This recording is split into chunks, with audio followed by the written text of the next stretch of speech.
Come in. Welcome. I'm E.G. Marshall, your host for another adventure so strange and so chilling that we dare say you'll get little sleep this night. At the moment, we're in a shabby little storefront studio near the waterfront of a large city. On the dusty window in hand-painted letters are the words Caro, Reader and Advisor. Reader and Advisor, a comfort to thousands who believe in their powers, and a fraud to the thousands who laugh them off as ridiculous. Martha Hawthorne, however, is one of the thousands who believe, and at the moment, she is seeking help for a desperate situation.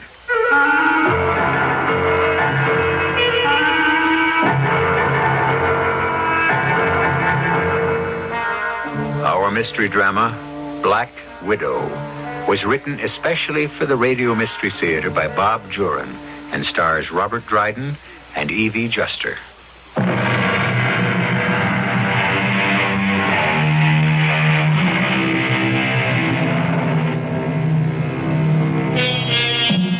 Standing up for what you believe is right is both honorable and necessary, and it also can be dangerous, particularly if your adversary has very little scruples and a lot to lose should you have your way. Such is the case with John Hawthorne, a top-notch mechanic whose father before him took pride in his work, his friends, and his trade union. And John intends to bring back those better days and stand for what his father stood for. Hello. Hello, John. What do you want, Max? I don't like the noises you've been making with the rank and file. You know where I stand. I'm beginning to, yes. It's come to my attention that, you're even thinking of running for union president. Not thinking anymore, Max. Am running. That's my job. Why waste your time? You know you can't win. I know that damn near the whole membership is fed up with you and that so-called business manager of yours. You see, Max, what I've got that you haven't is the membership on my side. A membership? Don't act so naive, John. They don't have any say in the union's affairs. You're right there, Max. That's been the whole trouble. I intend to give this union back to the members. We'll see. Let's talk about it in person. After the meeting next Friday. No, there's no talking to you, Max. We've been trying to talk for 2 years, but you run things your way, and we're fed up with it. All right, John. Don't get excited. You'll run for president and see what it gets you. I wondered when Max would start getting worried. He's not worried, Martha. I am. That makes two of us. I'm proud of your guts, John. But we both know who Max has behind him, and they play rough. I'm not afraid of threats. I'm just worried that maybe I can't carry it off. I still wish you'd reconsider. You have to do what you think is right. I don't want to be a hero's widow. No. They wouldn't try anything like that. Oh, I expect a little rough stuff, maybe, but I've got my eyes open. And I've got my protection, too. Oh, John, is it worth it? What's it going to do to Lillian and me? Nobody's going to get hurt, except Max Conger. He's never had a serious challenge to his authority. We're a small, independent mechanics union that used to be great until Max Conger and his friends got their claws into us. I know you've been upset about it for months. But let someone else carry the standard. I have to, Martha. My father was shop steward for years, and now me. The guys just look to me to do it. Well, I can't say I'm not proud of you. I guess I wouldn't want you any other way. I'm home. Hi, Lillian. Hello, baby. You home for supper? If it's quick, Neil's picking me up at 7. Where are you two heading tonight? Roller skating, believe it or not. We're meeting June and Fred there. Aren't they old for roller skating? I'll get it. Hello? Hello, Mrs. Hawthorne. Hank Thomas here. Oh, yes, Hank. You want John? If he's not busy. Yeah, I'll take it, Mother. Yeah, Hank. John, I've got to call a shop stewards meeting tonight. I know it's last minute. Can you make it? You know I can. Well, we're running into a problem at the Campbell shop over in Florence. We've got things to work out. What's the Campbell shop got to do with us? Well, we're all union brothers. Yeah, and it suits your purpose. Okay, John, I know about your talk with Max a little while ago. When you win the election, you can do things your way. Until then, we'll do it mine, okay? See you at 8. Yeah. Okay, Henry.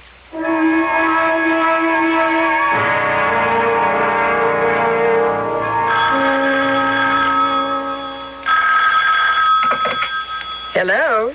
Hello, Mrs. Hawthorne. Hank Thomas again. I hope John hasn't left yet. Oh, he did. About 10 minutes ago. Oh, too bad. I had to postpone that meeting tonight, and I hoped I could catch him. He's on his way to the Union Hall now. Well, I'll see him and send him home. Sorry about the inconvenience. I don't think John will mind. Well, bye, Miss Hawthorne. Goodbye.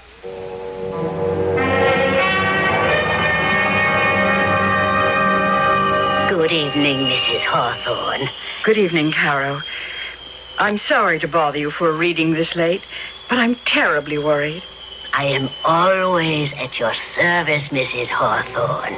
Always. For regular customers who need help from the cards. My husband went to a union meeting tonight, and that's part of my problem. Sit down. Let us see what the cards tell us. These cards are the threat. This is your husband.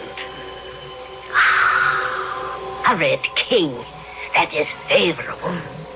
A red king will triumph over the situation. Oh, thank heaven.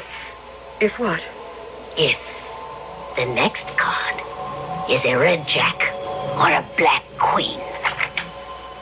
The ace of spades. I'm sorry. The ace of spades is dead. That is what is in the cards. Oh, dear Lord, I've got to get home. Mrs. Hawthorne, one moment. I haven't time. There is a way. There is a way. You can protect your husband from all harm. Caro, what are you saying? There is, well, I hate the word, a spell. It is costly, but it works. With it, he cannot be harmed. Are you serious? Very. Then for heaven's sake, do it. Give it to me or whatever. It will take 2 days, but it will work. Do it. Well, I will need a bit of his hair and a bit of his skin. His skin? Oh, just a tiny shaving. Not even enough to draw blood. And a snip of hair. But how can I get them without his knowing? That does not matter. Explain it to him. He will agree. Oh, he'll think I'm crazy. Find a way to get them. And get them fast if you value your husband's life.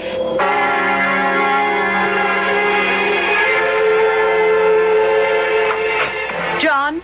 It's me, Mother. Where'd Dad go? To a shop steward meeting. But after he left, Hank Thomas called to say it was canceled.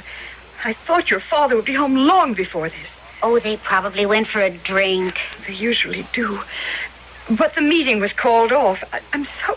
Mother, what is it? You're shaking. Lillian, your father's in danger. Oh, Mother, have you been seeing that Carol person again? I had to. I had to know what would happen with this union business. Oh, Dad can handle himself, and you know it. What did your advisor say? You mustn't tell anyone, Lillian. She's going to give me a spell to protect your father. A spell? I don't like seeing you this way. Believing something like this would work. Well, it's voodoo. Or worse. It's not going to protect Dad. It's making a wreck out of you. This union business is making a wreck out of me. If I can find a way to stop it, I will. Well, this isn't the way to stop it. With witches' spells and... John forgot his key. Not a word to him about this. Well, how was the... Oh. Miss Hawthorne? Yes? Lieutenant Carey, 14th Precinct. What's happened? John? What is it, Mother? Police, ma'am. Mr. Hawthorne met with an accident. Oh, no. I'm too late. Well, what happened? Hit and run, apparently. No witnesses. Oh, how bad? I'm his daughter. Fatal. I'm sorry. Will you come with me, please? Oh, Mother. I was too late. I was too late. Give us a minute, please. Oh, of course. I'll be outside. Mother, we have to go to police headquarters. He's dead. He's dead.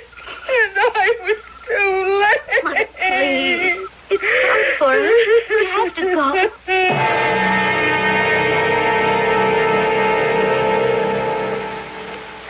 Yes. That's my husband. There were no witnesses, you say? Not as far as we know, but someone might come forward. There's always a chance someone saw it happen. It was no accident, Lieutenant. If you know something, Miss Hawthorne... My father was challenging the Union authority. And suddenly, he's dead on the street. No witness. Nothing to tie them in with it. Are you making an accusation, Mrs. Hawthorne? Yes. I'm accusing Max Conger and Hank Thomas of murder. Well, that may be impossible to prove. Let's go home, Mother. Home? What's left of home? Now that I'll have a car take you back. We'll talk with you both, Miss Hawthorne, when your mother's recovered a little.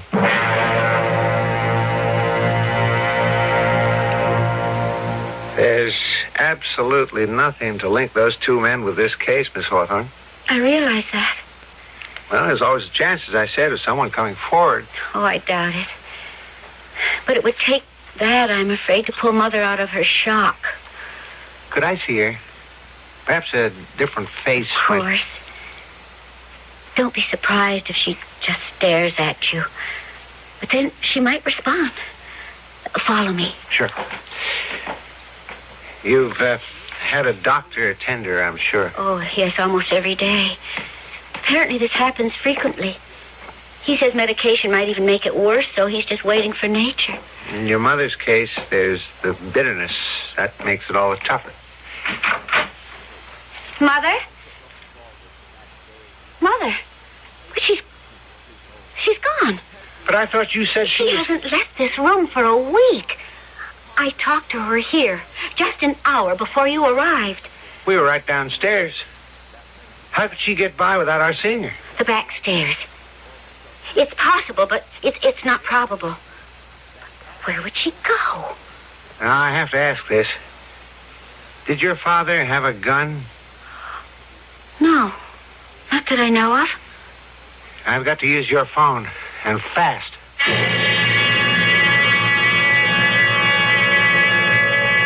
A tortured mind is prey to 1,000 tormenting thoughts. And a grief-stricken widow, embittered by what she believes was the murder of her husband, is prey to a host of sinister motivations. We'll learn what's motivating Martha Hawthorne and to what action when I return shortly with Act 2.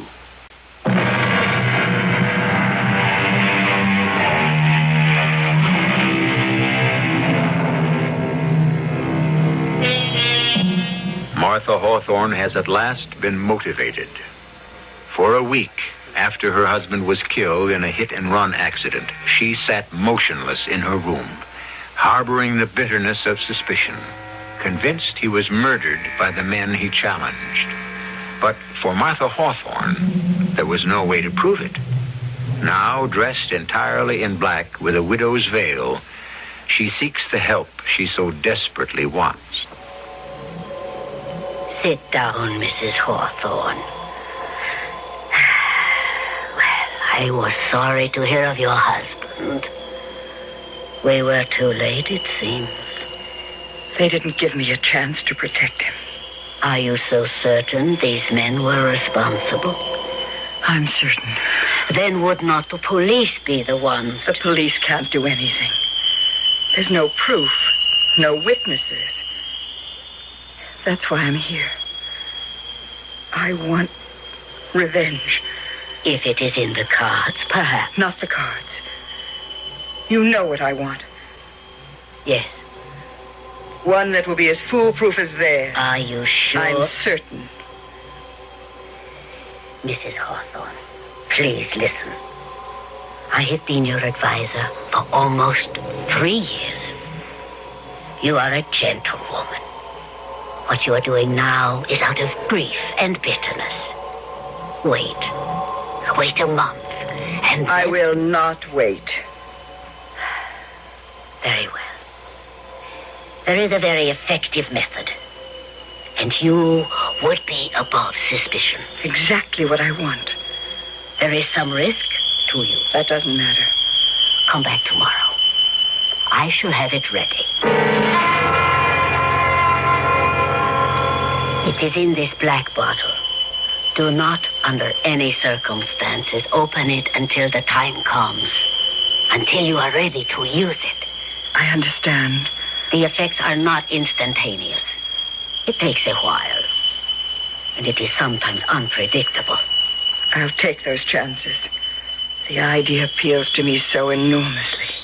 It is so perfect. Be careful, Mrs. Hawthorne. I must warn you. When the bottle is opened, be very, very careful. Martha, come in. I hope I'm not interrupting anything, Max. Of course not. I imagine you're surprised to see me. You're always welcome here, Martha. You know how I felt about John's death. Your flowers were very thoughtful. Hit and run's a cowardly thing. If we can find out who killed John and just left him But there... he's conveniently out of your way now. Wouldn't you say whoever did it did you a favor? Martha, what a thing to say. John was a fine man. But still a threat to you. And your position. We had our differences, yes, but to say that... You don't fool me, Max. Oh, I don't say you were driving the car. But John's death was no accident, and you know it. You arranged it. You're taking chances with that attractive mouth of yours, Martha. What you mean is I'll be next? This is ridiculous, Martha. I wouldn't threaten you. Nor I you. But if a certain piece of evidence I have proves to be right, I'll drop the proof of John's murder right in your lap. What evidence? That's my secret. It's in my garage. You'd know it if you saw it.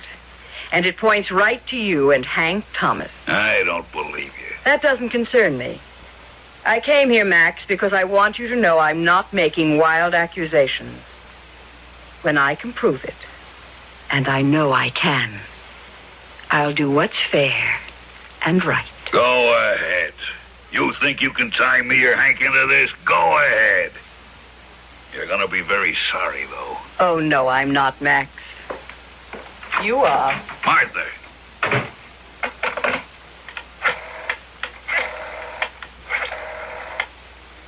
Hank, Hawthorne's wife was just here and she knows something. I thought you told me you made it clean. Well, something went wrong. Get in here. We gotta talk.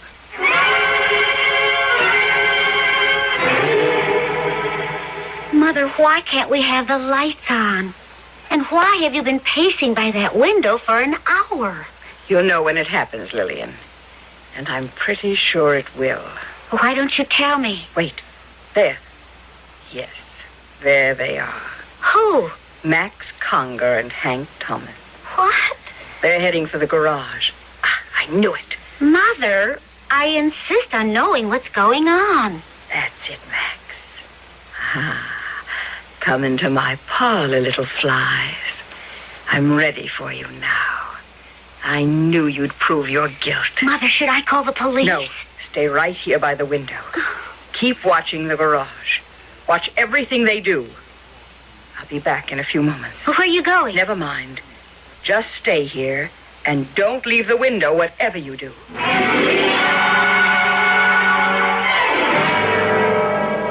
It is in this black bottle. Do not, under any circumstances, open it until the time comes. Until you are ready to use it. The effects are not instantaneous. It takes a while. Sometimes it is unpredictable. But be careful, Mrs. Hawthorne. I must warn you, when the bottle is opened, be very, very careful.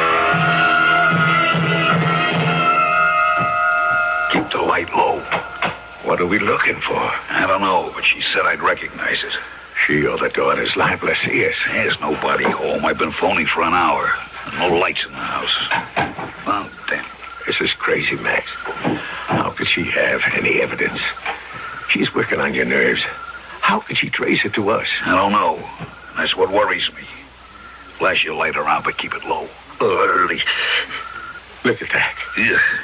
Looks like a black widow. They're dangerous. Not if you don't touch him. See? It just sits there. It gives me the creeps. Let's get out of here. Not till I find what I came for. The spider's gone.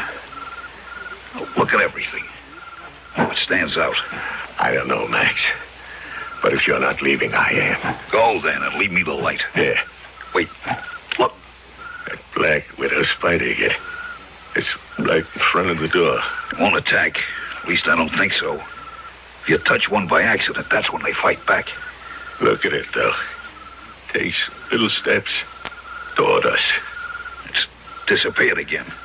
They don't like the light, I think. They head for dark corners. I got chills just looking at that thing. I'm getting out of here, Max. Okay. There's nothing here. Martha's bluffing. So, Mrs. Hawthorne, it was effective. Very. I'll need another one. Are you sure you want to continue this, Mrs. Hawthorne? Absolutely certain. Very well. I shall have another for you tomorrow.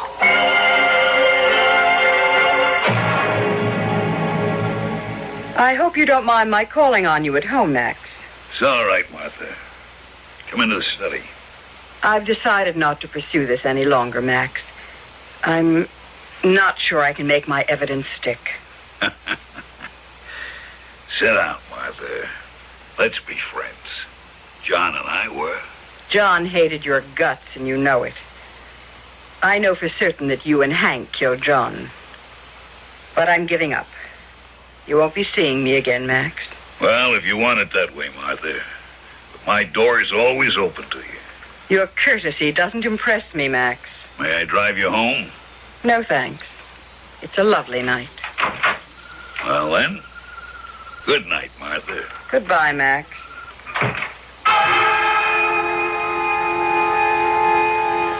Be careful, Mrs. Hawthorne. I must warn you. When the bottle is opened, be very, very careful. I'll be careful. Here's to your health, Max.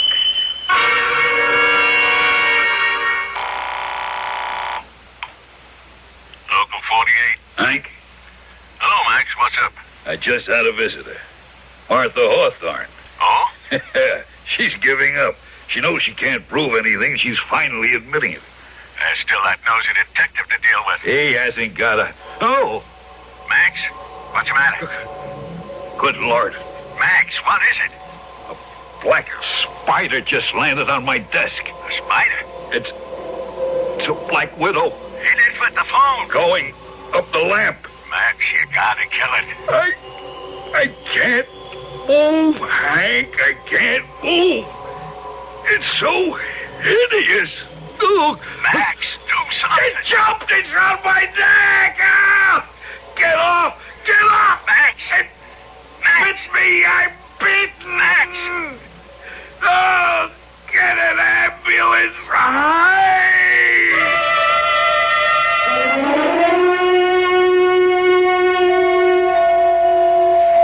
Mr. Thomas, Yeah. I'm Lieutenant Carey, 14th Precinct. I called on you after John Hawthorne's death. Yes, sir. I'd like some information. So would I. I want to know how Max is. Why don't they tell me? Mr. Conger died 10 minutes ago. Max? Dead? I was too late. You brought him to the hospital? Yeah, I didn't wait for an ambulance.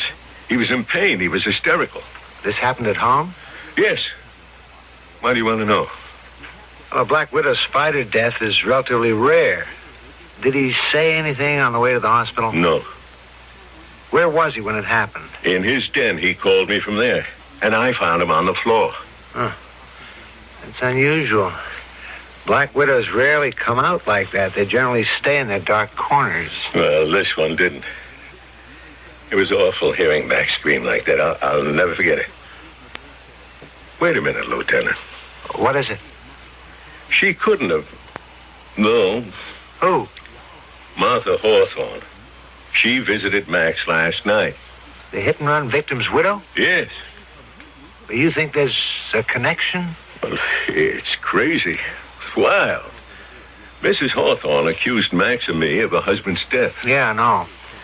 And last night she went to Max and told him she was, well, withdrawing the accusation. So? She was there. And then Max... Are you suggesting Mrs. Hawthorne brought a Black Widow spider into his home? It's impossible. But she was there. I'll have a talk with Mrs. Hawthorne. Since you say she was evidently the last person to see Max Conger alive. Back again, Mrs. Hawthorne. Well, I read of the man's death in the paper. You think me a murderer, Carol? No. I'm an executioner. That man killed my husband. And I'm not quite finished, Carol. I'll need one more. Just one more.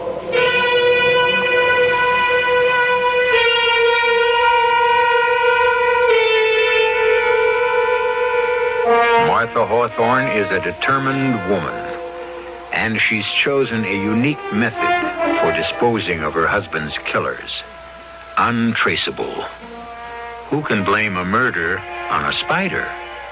But through it all, there's one risk to herself that Martha Hawthorne fails to see. We'll see what it is when I return shortly with Act 3.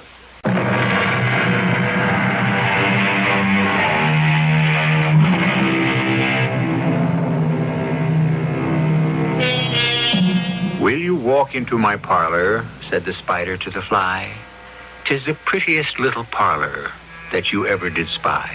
Oh, no, no, said the little fly, to ask me is in vain, for who goes up your winding stair can ne'er come down again.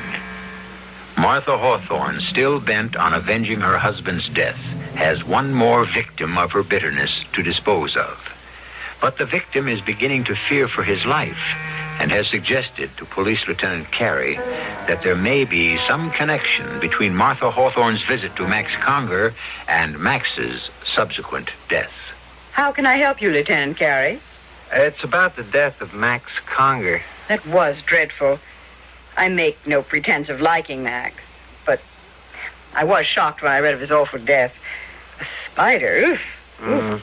Mr. Conger's associate, Mr. Thomas, says you visited him that night. I did, that's true. I told Max I was through accusing him. You know the story. We're still investigating that case, Miss Hawthorne. I'm trying to forget it. Why don't you? No, we don't forget hit and run. But back to the reason for my visit. Yes? I don't know how to say this, but you visited Max Conger, and a short time later, he was bitten by a deadly spider. Do I? No, I don't think I understand you right. Are you suggesting that I had something to do with a spider biting Max Conger? Well, I know it's far-fetched, but we have to take... Far-fetched? It's insane. How in the world could I catch one, let alone deliver it to Max Conger? Oh, Lieutenant, this is beyond belief. But the curious thing is the spider. Black widows don't usually come out and climb up on desks. They stay in the darkness. I know nothing of spider behavior.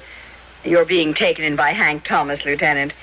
He thinks because I accuse them that I'm responsible for everything that might happen to them. You're right. Mr. Thomas is oversensitive, and that, coupled with my own curiosity, I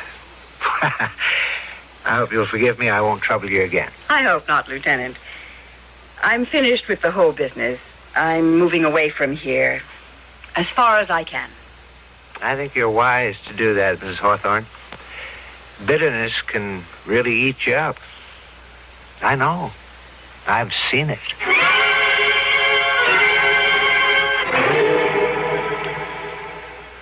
I don't care what you say, Lieutenant. I'm in danger. Now, Mr. Thomas, Mrs. Hawthorne can't possibly do you any harm. She did it to Max. Why are you so sure Mrs. Hawthorne is out to get you, as you put it? Well, she's a hysterical, bitter woman. And a threat to me. No, not Miss Hawthorne, Mr. Thomas. But someone is. What?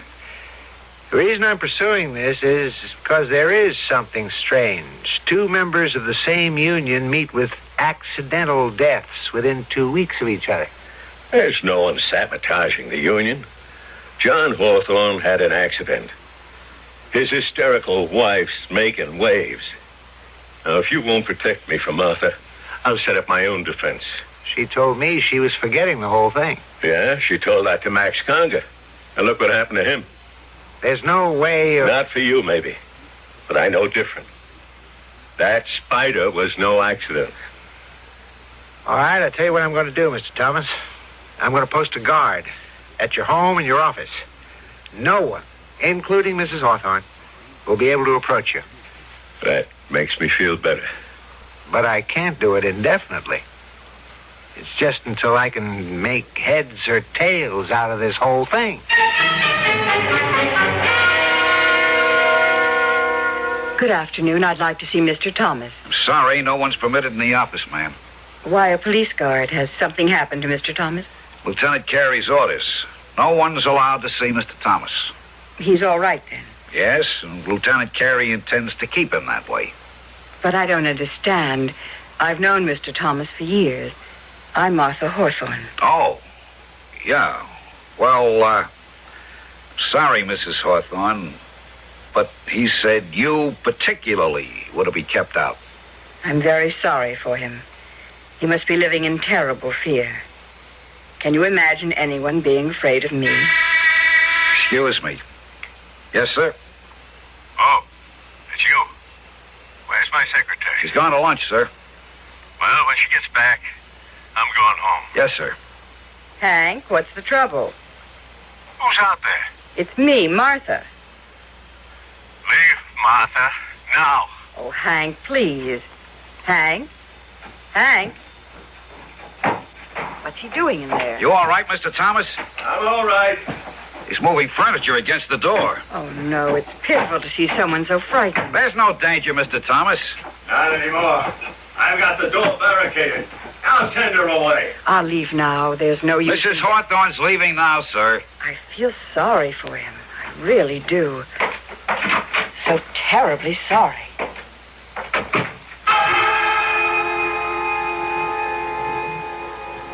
Be very careful, Mrs. Hawthorne. I must warn you, when the bottle is opened, be very, very careful. So Hank Thomas won't see me. Well, we'll see about that. And now here's to your health, Hank. Mr. Thomas, Mrs. Hawthorne's gone now. She really gone? Yes, sir. Okay, but don't let her back in. Not even in the outer office. Yes, sir. To send my secretary in with it. Mr. Thomas, what's the matter? Get it away. Get it away. Oh, Lord. Right. Get it out of here. I can't open the door. You've got the furniture against it. He's following me. If I could just force enough to... Get it off my back. It's on my back. I can't get it off. Hold still. I'll get it. Good Lord, it's a Black Widow. Get it off. Get it off. Got it. I'll call an ambulance fast.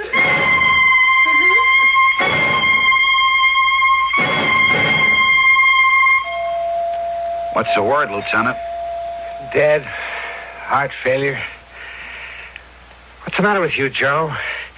I put you there to guard him, and bingo, he gets it with you right under his nose. I ought to have your badge. Lieutenant, I swear nobody went into that office. You said Mrs. Hawthorne left shortly before he started screaming? About 2 minutes. Maybe less. While she was there, in the outer office, did you see her take anything from her purse? Oh, not a thing. I can swear to it. She wasn't there more than a minute. He told her to leave. And she never went into his private office? I wouldn't have let her. Your orders. Besides, Mr. Thomas had a chair pushed in front of the door. That's why it took me so long to get to him. I don't understand it. I just don't. Mrs. Hawthorne left the outer office. She went into the hall. Then about 2 minutes later, Mr. Thomas screamed. That's right. I had to force the door, and there he was with the Black Widow spider on his neck. I slapped it off his neck and killed it with a book. It's more than coincidence this time. I've got to have a talk with Mrs. Hawthorne.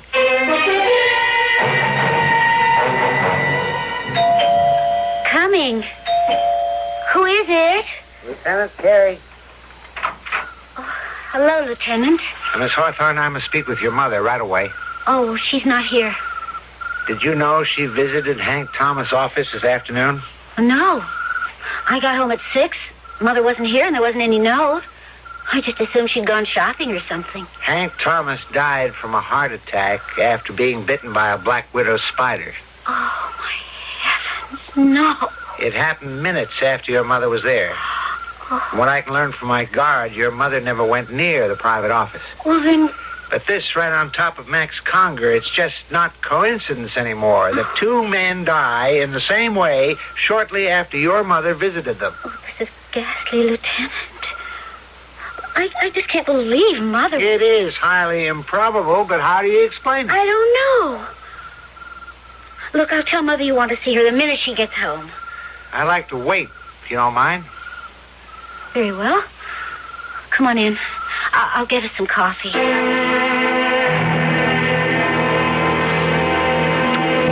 not like Mother to be gone so long without phoning. It's 9 o'clock.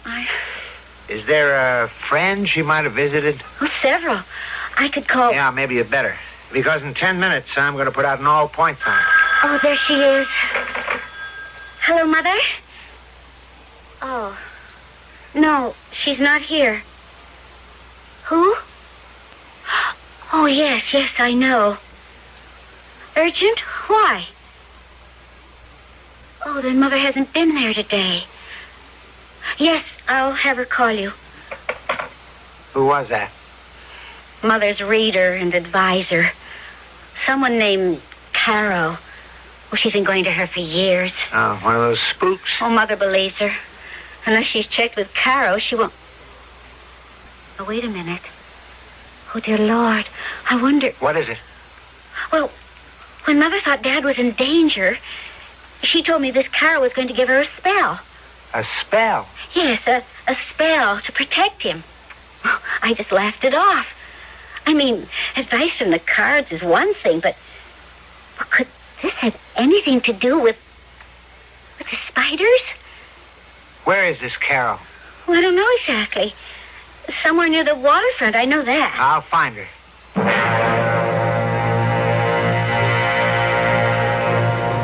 Welcome. What can Carol do for you? I'm Lieutenant Carey. Police? Now, don't get upset. Just a few questions. Mrs. John Hawthorne is a client of yours? Yes, for several years. But what is the trouble? Has something happened to Mrs. Hawthorne? No. But her daughter says you were going to give Miss Hawthorne a spell to protect her husband. Some believe. Some do not. Did Mrs. Hawthorne ask for another spell? Something involving spiders? Then you know. 2 men have died from black widow spider bites shortly after Mrs. Hawthorne visited them. When did the second man die? This afternoon. My man killed the spider, and we've taken it to The spider was killed? Yeah, it's in the lab for study. Oh, no. I warned her to be careful. I told her to be careful. And you did supply Mrs. Hawthorne with deadly spiders? No. But you're saying... I did not give Mrs. Hawthorne spiders. Well, what did you do, then? It's obvious that this whole thing started here. She came to me for a deadly weapon, yes. She wanted revenge. And you gave her the spider? No! I told you I did not. How could an ordinary spider be depended on to do what she asked? Yeah. That's been bothering me. I gave Mrs. Hawthorne a potion. A potion? It was an elixir that caused certain changes in her appearance. Oh, it's a very old formula. Oh, dear God. The spider was killed. I told her to be careful. Lieutenant, you will not see Mrs. Hawthorne again. What are you saying? Must I spell it out, Lieutenant, word for word? The potion, for a short period of time, actually turned Mrs. Hawthorne into a...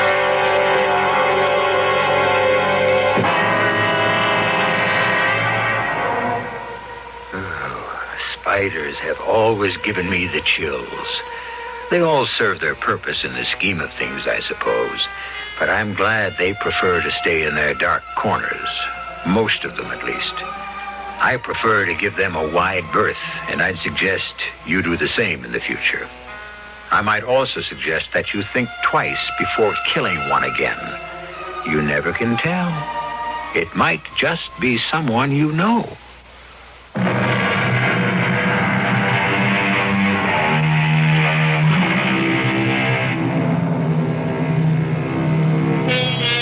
Well, perhaps you'll sleep tonight after all.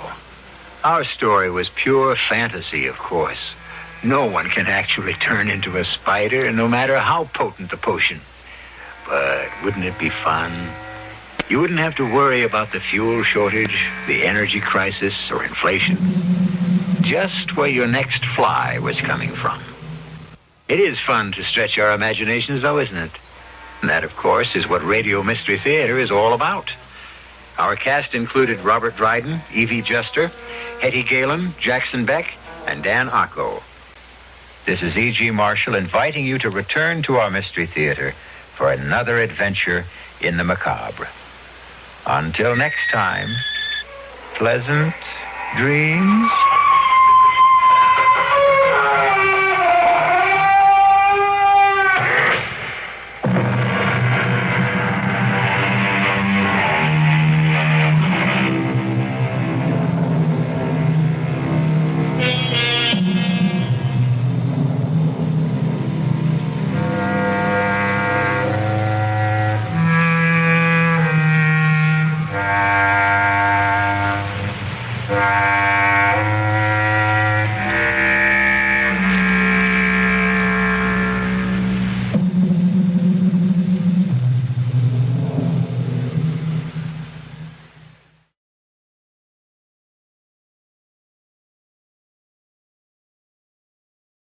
The CBS Radio Mystery Theater presents...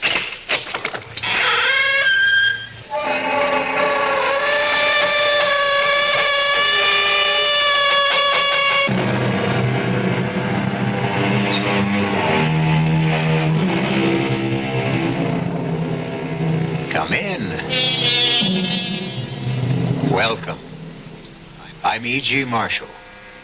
Welcome to the sounds of suspense. To the fear you can hear. Horror that makes the flesh crawl as with maggots. Terror that turns the brain to jelly. These mark the work of Edgar Allan Poe. For nearly a century and a half, readers have wondered at the mad creations of his fevered brain, even as their blood ran cold with fear. As shall yours. God help us.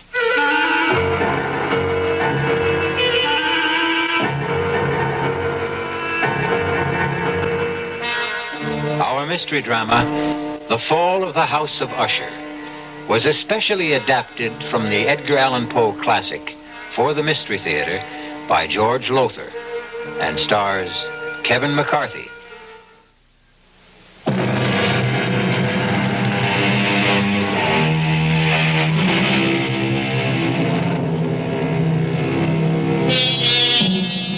I must warn you that there lies ahead for you a tale so gruesome that when it ends, you will know beyond doubt that never in your life before have you experienced such revulsion. Are you prepared for this? Come then to a certain room where a man named Gabriel Mannering sits writing in his diary. A certain room in the house of USHER. I sit here writing this diary, when in truth, were I not a fool, I should have already departed this frightful place. Already I have sensed such horrors in these first hours of my visit that I tremble at the thought of what may be in store for my friend, Roderick Usher, and for me. During the whole of this dull, dark autumn day, I had passed on horseback through a singularly dreary tract of country, and at length found myself, as the shades of evening drew on, within a view of this bleak and melancholy house, the house of Usher. I felt at once an iciness, a sickening of my heart, and wondered what it was that so unnerved me. I was soon to find out.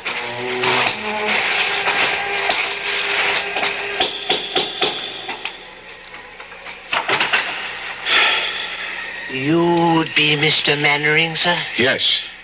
My master waits you. One moment, my horse. Will be well cared for, sir. Oh, that carriage standing there. That black carriage? Is there another visitor? Only the doctor. He is attending Miss Madeline. This way, sir. Thank you. Follow me now, sir. We turn here, the passage on our left. Now, this to the right. I had no idea the house of Usher was so vast. Oh, yes, vast. Above and below. Below? There are chambers underground, vaults, dungeons that even I have never seen, and I have lived here as servant to Mr. Usher more than 30 years. Here we are, sir. Come. Mr. Gabriel Mannering, sir. Oh, Gabriel. My dear good friend, you've come at last. Roderick, I came immediately on receipt of your letter. It gave me cause for concern, deep concern. After all, Roderick, not having seen each other in years, nor corresponded even, to receive a letter from you was in itself a surprise. But the contents, Roderick, the contents were a shock. How ill are you? Ill? I'm not ill. Not ill? But in your letter... I am not ill! Oh, I may have mentioned something of the sort in my letter, but... More than mentioned. You spoke of acute bodily illness, of oppressive mental disorder, of a malady, dear friend, so strange you could not bear to face it alone. Now, that is why I'm here. That is why I came at once. The terrible agitation in your letter. Oh, mood. It was nothing but mood. Mood of the moment, nothing more. Come now. Cato, the port. Good. Thank you. I'll pour. And, Cato. Sir? Dr. Wyndham is with my sister still? Yes, sir. I would speak with him before he takes his leave if he feels I can bear to... Sir? Nothing. Just say I wish to see him. Yes, sir. The vintage Port Gabriel. You'll enjoy it. Its aroma, its fragrant bouquet will delight your nostrils. Its taste will fall sweet on your tongue. Your health, good friend. And yours, Roderick. Well, now, tell me about yourself, Gabriel. How has life gone with you all these years? Oh, as all lives go, I suppose. There's been the good, the bad, indifferent. Yes, well, mine has been mostly bad. I've prospered. My importing business in Baton Rouge. Ruination, that's been my lot, my fate. The fate of the House of Usher. Well, if you are financially in need... No. I speak of another kind of ruination. Decadence. I speak of the evil that moulders within my body, my mind, my house. House? Oh, no house this.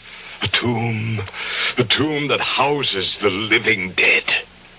You are ill. Yes, I lied. I am ill with what? With what? With Fear? Of what? I know not. Well, what do we all fear, each of us? What living thing has not known fear? It lives within us, this fear. It rots within us, as I rot within this house. But mark you, good friend, whereas with others fear rides like a restless maggot, only now and again with me, it's ever present, a colorless slime growing within me, spreading, engulfing, drowning me, drowning me. Roderick! No. I'm all right now. I'm all right. You must go.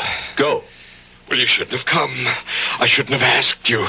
You must leave this house of death, this tomb. Stop that. Now hear me, Roderick. I came a great distance through the foulest time of the year to be with you, and here I shall stay until you are well again. No, you don't understand. I shall never get well. Of course you will. No, she is dying, you see, and I... Your sister? Is it she who is dying?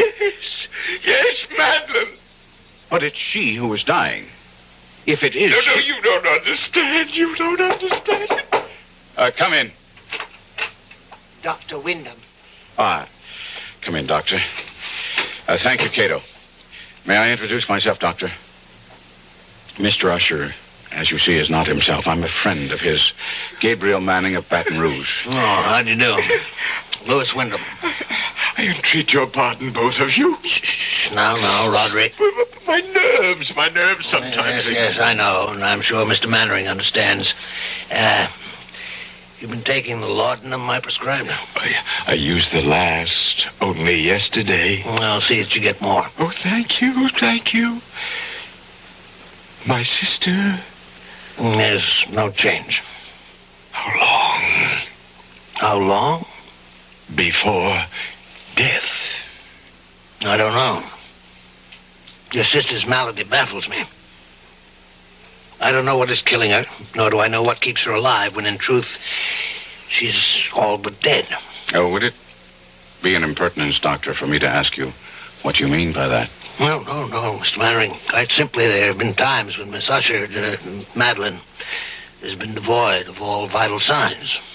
By this, I mean I've been unable at these times to detect a pulse, blood pressure, any respiration whatsoever. Mm-hmm. Yes. And yet, moments later, she's opened her eyes and returned to the world of the living. Strange. I've encountered nothing like it in years of practice. It's not too far from the truth to say that she is dead, and yet she lives on. Yes, like the house itself. Now, Roderick, you mustn't harp I tell you, we are like this house, my sister and I. We are this house. The house is us.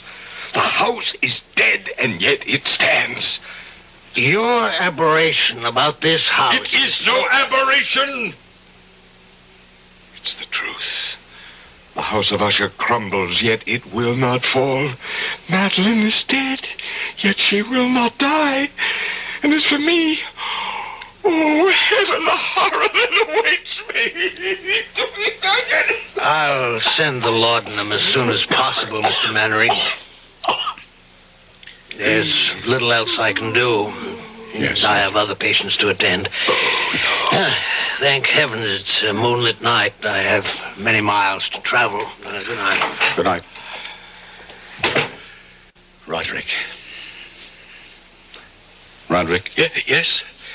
Roderick, I want to help you in every way I can. That's why I'm here. But now, you must do your part to help yourself. What do you mean? Well, I could be wrong, but it seems to me you let yourself go to pieces all too easily. This wild talk of your sister Madeline being dead and yet alive. Well, now, that's nonsense, you know. No. Yes, well, I'll agree with you with one thing, and one thing only. In a way, you have become this damnable house. No healthy, sane man could live here for long without beginning to lose his sanity, without serious damage to his nervous system. I've never seen such gloom. Inside as well as out. This very room reeks of dejection, despondency, Undusted cobweb furnishings, black drapes covering the window. Here, let me throw them back and at least get some moonlight, if not sunlight, into this place. There. That's... Roderick. What is it? There's a graveyard. I can see it in the moonlight. The family graveyard, yes. Who would be walking in it at night? What do you say? Well, where do you see that? There. Amidst the headstones. Oh, it's Madeline. What is she doing out there? Well, we'd better go and find out. Good Lord. In the doorway. What is it? Madeline! Am I that horrifying to look upon, dear brother?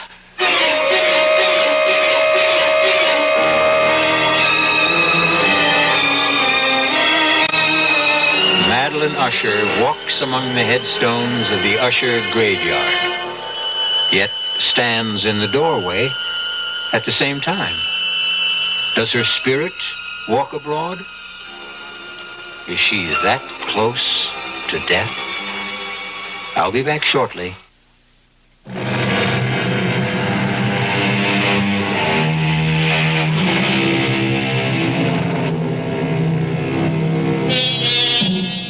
Again, I must ask if you wish to go on, and warn that if you do, you will experience a kind of horror for which I can find no words. Even Gabriel Mannering, writing in his diary, found it difficult to express his feelings in that moment of first meeting with Madeline Usher. I seek and cannot find words to recreate the terror of that moment. Not a woman, but a corpse stood before us in the doorway of that awful room. The very woman, or corpse, if you will, that but an instant before Roderick Usher and I had glimpsed in the moonlight graveyard beyond the window. If she is alive, I thought, she should be dead. Fatuously, I said, "You are Madeline Usher?" Yes. How do you do? I'm Gabriel Mannering. I know. You winced as you took my hand. What? You felt its coldness. No. Yes. You need not dissemble with me. Even now, you find it hard not to stare at the dark patches on my face, the putrescence that lives. Yes, thrives in my dying flesh. Madeline, my dearest sister, you should be lying down, resting. You mustn't waste your energy. I wanted to meet your friend. Someone from the world of life outside this house. This tomb. I needed... She's falling. Catch her. Put her on the couch, Gabriel. No. Still, we'll carry her to her room. There's no pulse. No heartbeat. Is she... Well, heaven help me. It's impossible to say. Can you carry her alone? She weighs nothing. Follow me, then. Oh, what evil stalks the house of Usher. Help us, dear Lord. Please help us. Put her down, Gabriel. Gabriel. In what? In that? It's her bed. A coffin. Well, nevertheless, it is her bed. It's where she rests and sleeps. And haven't you noticed what she's wearing isn't a nightdress? A shroud? Yes. She's been ready for her burial for nearly a year now. Oh, look, see? Her eyes are fluttering. I'd have taken my oath she was dead. Not yet. Oh. Gabriel, my friend, come. Well, you don't leave her like this, alone, no company to cheer her when she wakes. She may not waken again for days. She may not waken again. Come? No. Oh, wait. There's something about her. Something in her face It reminds me. Well, of course, it's you. Oh, you see, then? The family resemblance. Obvious. In spite of what the intimacy of death has done to the face, the resemblance is still there. It's more than a resemblance, Gabriel. What do you mean? Well, we are twins.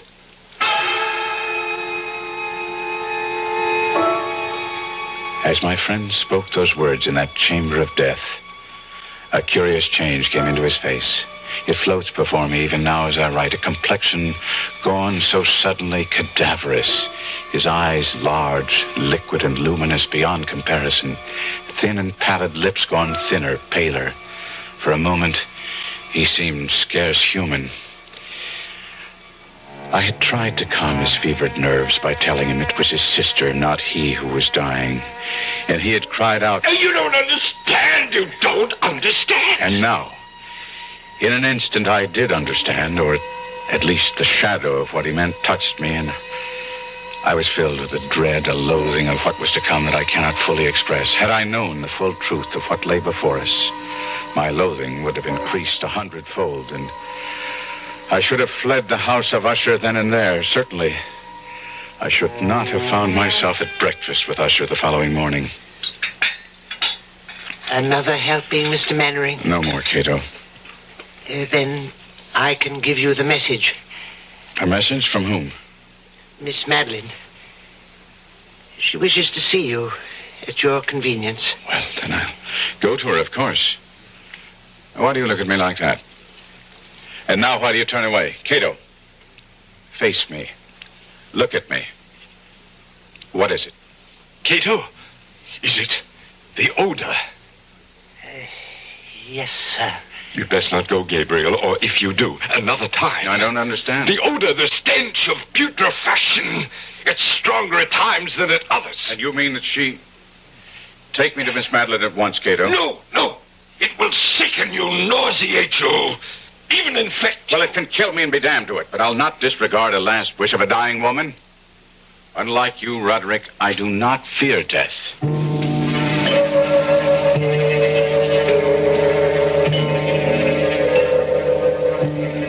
Miss Usher? Madeline?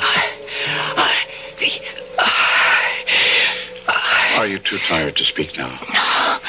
Would you prefer I came back another time? No. How good of you to come at all. It's a privilege to be of use to you. A favor. I wish a favor. Anything in my power. I want to die. I'm in such pain and I want to die, but I cannot. Cannot? I am afraid. There's nothing to fear. Death is only sleep, or dreamless sleep. Don't fear death. I don't. I fear. You fear what? Burial alive. Why would you have such a fear? What makes you think you might be buried alive? My mother. She? Promise me. Spare yourself. Spare yourself. You need say no more. I promise. I promise you that you will not be buried alive. Rest. Rest now. Rest.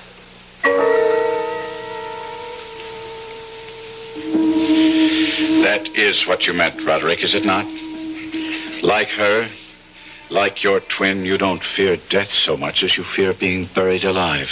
Well, that's part of my fear. Yes. Only part? Well, I fear...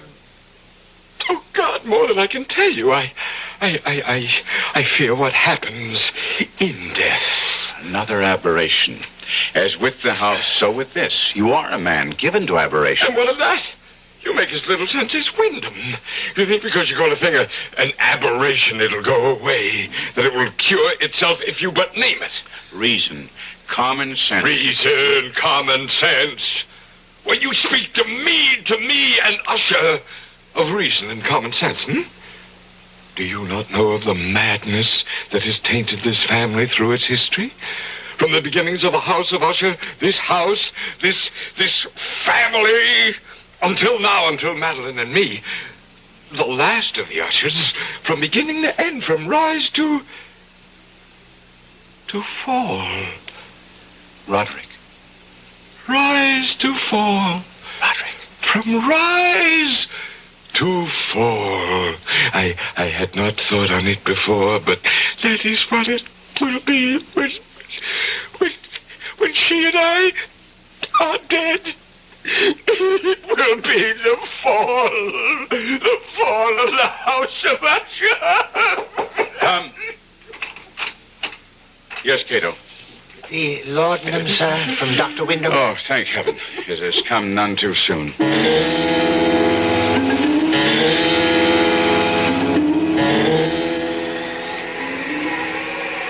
Mr. Mannering, sir. What? Oh, yes, Cato. You've been sitting here in the graveyard for nearly 2 hours. That long? Yes, sir. Tell me, Cato, how long have you been servant to Mr. Usher? More than 30 years, sir. But I thought I'd told you that the night you arrived just a week ago. Did you? Then I forgot. Were you here when the mother died? The mother of Mr. Roderick and Miss Madeline? Why do you ask such a question, Miss Mannering? I don't know, really, except I've been dwelling on what Miss Madeline told me about her mother. Buried alive. Was she indeed? Sir, don't ask such questions. Don't dwell on such thoughts. Why not? It was discovered the mother had been buried alive? Yes. Tell me about it. Sir, I entreat you. Understand. You cannot stay in the House of Usher. No one can without something, I know not what, but something evil taking possession of his mind, his spirit, his very soul. It will happen to you. It is happening to you. No. You've been drawn here to this spot. You've been sitting here in the damp and chill for hours because you, too, have taken the first step toward madness. How did they discover she'd been buried alive? Sir, I beg you, turn your thoughts away from... How? If you must hear it. A few weeks after she had been buried, the coffin placed in that vault you see under the trees, it was discovered that she had been buried wearing a valuable ring. A ring? It contained a stone worth a fortune. It had been hers. She had always worn it, and when the undertaker encoffined her, he neglected to remove it. He had no idea of its worth, or surely he'd have inquired whether the family wished her to wear it to the grave. And as you will understand, such was Miss Madeline's and Mr. Roderick's grief. They didn't think of the ring until weeks later. And decided to retrieve it? Yes. We went to the vault, the three of us, slid back the slab that covers it, and... sir, let us go in. Finish what you're telling me. There lay the coffin. The lid was in two parts. A lower part that covered her body from the waist down, an upper part from the waist up. This I pried up, and there... Go on. She lay face down. Her hands had torn chunks of hair out by the roots. Such was the agony of terror. Hands, do I say? Claws. They had become rigid in the death throes. Yes. We turned her over. Her face, oh, my God, be with us. Her face, I cannot describe. I cannot. Enough then. Oh, this chill is getting to me. No! Mannering! Quickly, come. Heaven help us, what is that? They're coming toward us from the house. Roderick! Help me! What? Help me! Roderick! What is it, man? Her corpse! Her corpse! What? Madeline, dead. She's dead at last, dead, but What? What is it? She tried to take me to the grave with her. She tried to drag me into her coffin. No. Roderick, pull yourself together and tell us. I went to her chamber to see how she was. I called her name again and again and again, and no answer. I felt for a pulse, none. I lay my head against her breast, no heartbeat, and then... Oh, God! Her arms were entwined around my neck, her cold arms around my neck, and I tried to break free, but I couldn't. I grabbed her wrists and I tore her arms from around me. Sir? I've got him. Help me carry him inside.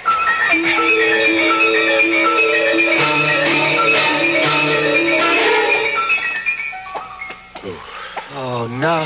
Now be calm, Cato. When Mr. Usher tore himself free, he must have dragged her half out of the coffin. Come. We must put her back in. Cato. I dare not touch her. Very well.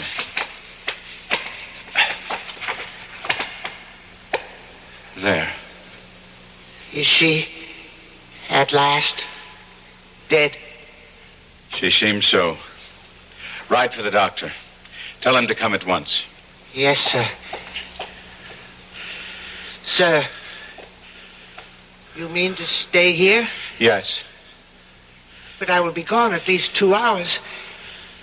Should you change your mind, you'll not be able to find your way back to the library in that maze of corridors. Now, don't worry about it. I shall stay here. I made her a promise that she'd not be buried alive, and I mean to keep that promise, Cato. Beginning now.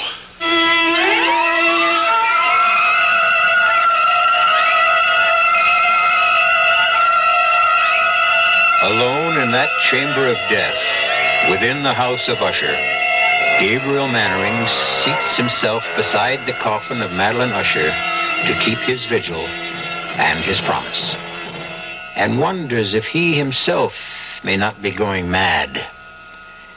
I'll be back shortly with Act 3.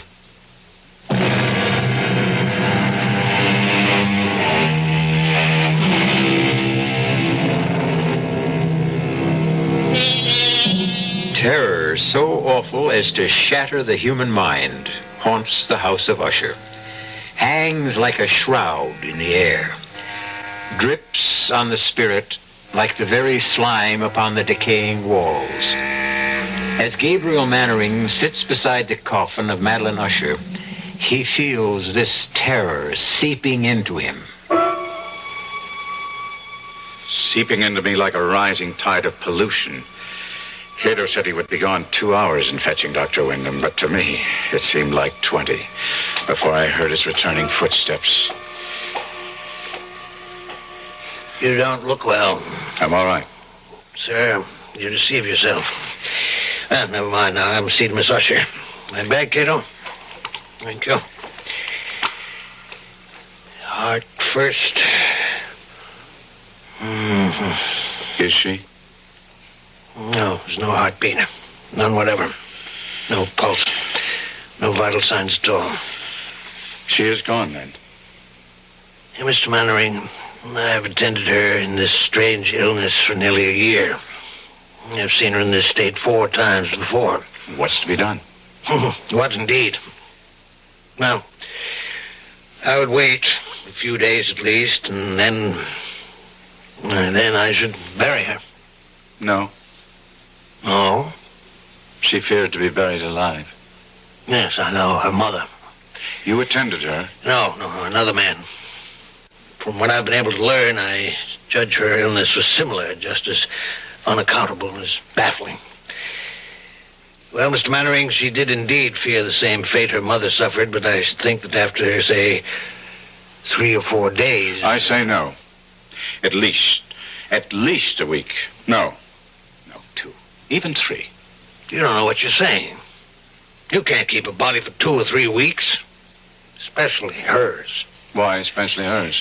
Well, look at her, man. Here. See? Under the skin of the cheeks. Those gray patches.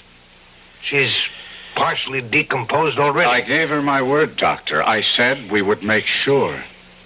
There is an evil in this house. A sinister, malevolent thing that fastened itself on the ushers years ago. And is beginning to fasten itself on you. Now, Doctor. Now, hear me out. I have not seen you in some days. But the moment I came into this room, I saw it. I tell you, I saw it. The change in you. The sickening in you. I do not use this word lightly, Mr. Mannering. The insanity in you. You are right. I, too, have sensed, well, no matter. I am not given easily to fancies either. However, I am given to honoring a promise. I gave Madeline Usher my word she would not be buried alive, and she will not be. Now, I see that I cannot dissuade you. Very well. Do as you wish. And may God help you.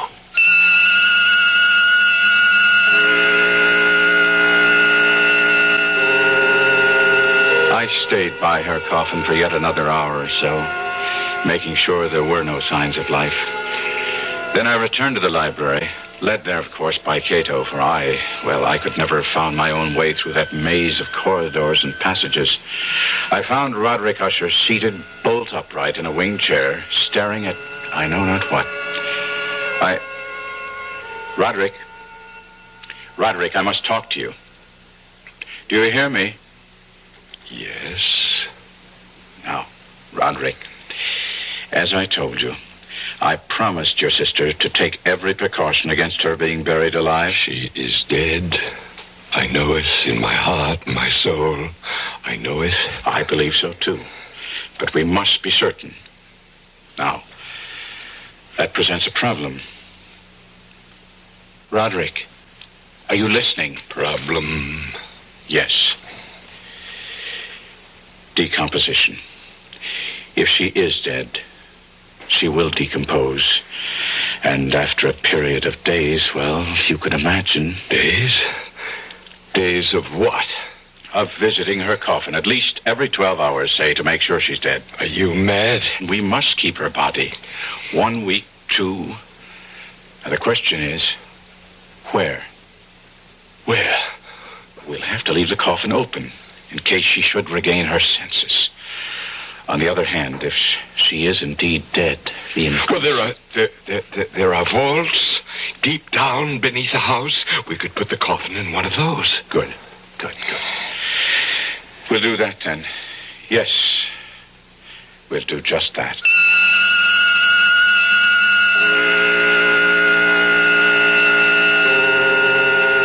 Together, Usher and I arranged for the temporary entombment of Madeline, his twin. The vault, so long unopened that our torches were half smothered in its oppressive atmosphere, was small, damp, and entirely without means of admission of light, lying at great depth beneath the house. There, Gabriel. It is done. We must come here again. In no more than 12 hours. As you say. As you say. Before he wished only to bury Madeline, why now did Roderick become so compliant? Agree so readily with what I said? If only I'd asked myself that question. But I did not, and in consequence faced an unexpected problem. Why do you not believe me? It isn't that I don't believe you, Roderick, but I wish to see for myself. There is no need for you to do it.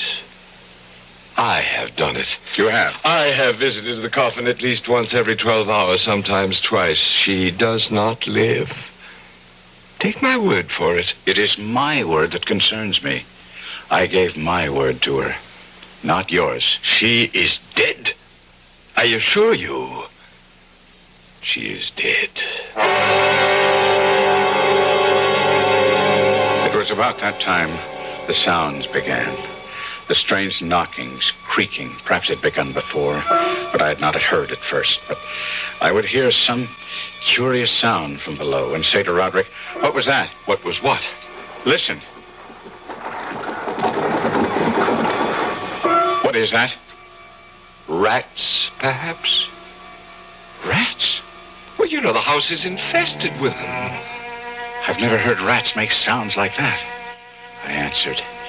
Time went on, and it seemed to me the sounds grew louder, and I would say to Roderick, "Listen." And he would answer.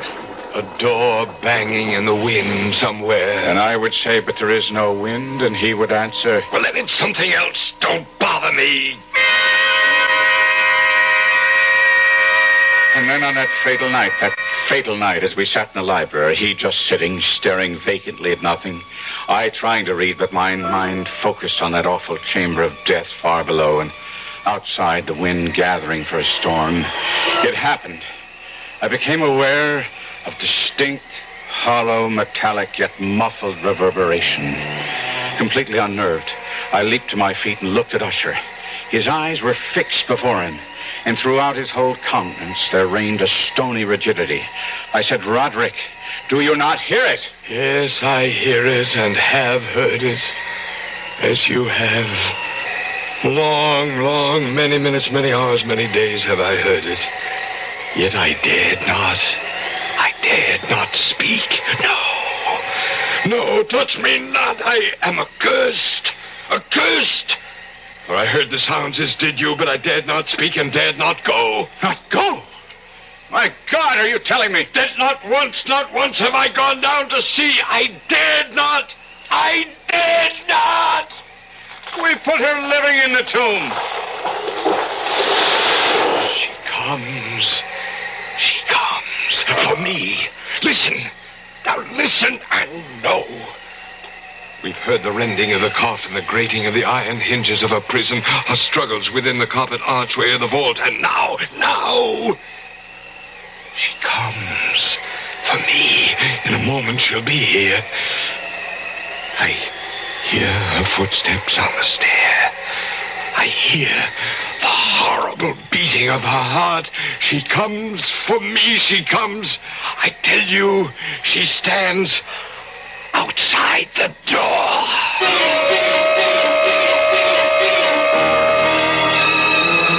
And as if in the superhuman energy of his utterance there had been found the potency of a spell, the huge antique panels to which he pointed drew slowly back, and outside those doors did stand the towering and enshrouded figure of Miss Madeline.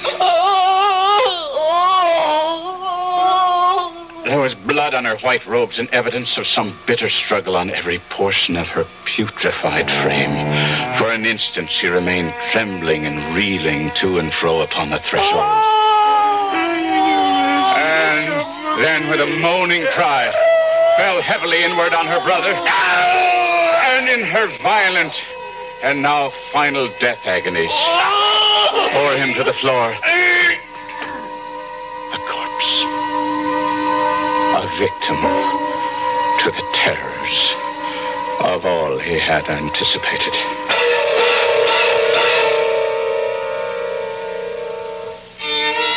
This is E.G. Marshall. I shall return shortly.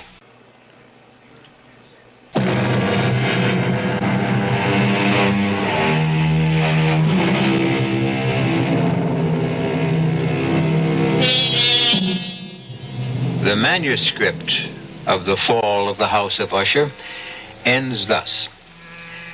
I fled from the house, leaving all behind me. As I ran, I heard a sound so horrendous it made me stop and turn. My brain reeled as, looking back, I saw the mighty walls of the house burst asunder. And in a few moments, the moon, breaking through the scudding clouds, a blood-red moon, revealed the end.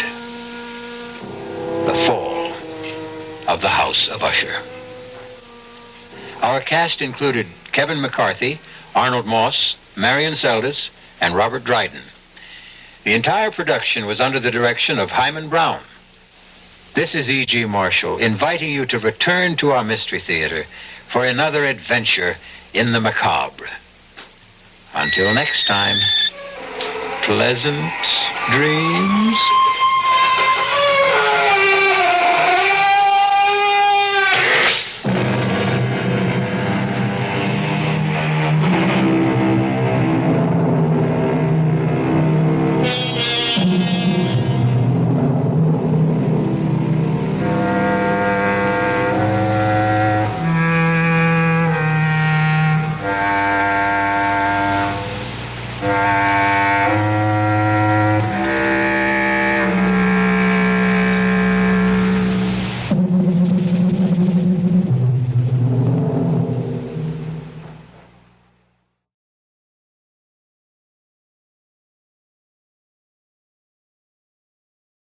The CBS Radio Mystery Theater presents...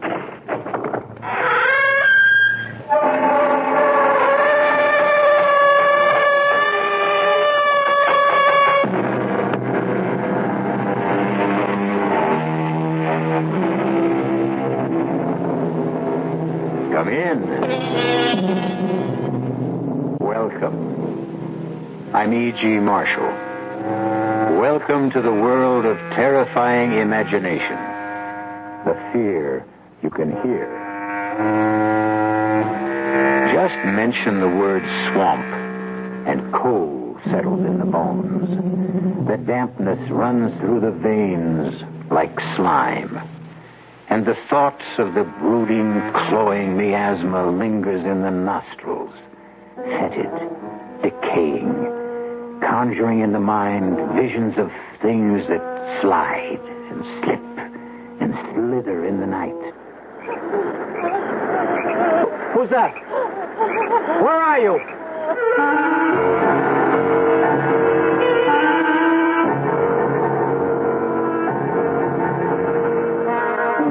Our mystery drama, The Creature from the Swamp, was written especially for the Mystery Theater by Ian Martin and stars Jack Grimes and Joan Loring.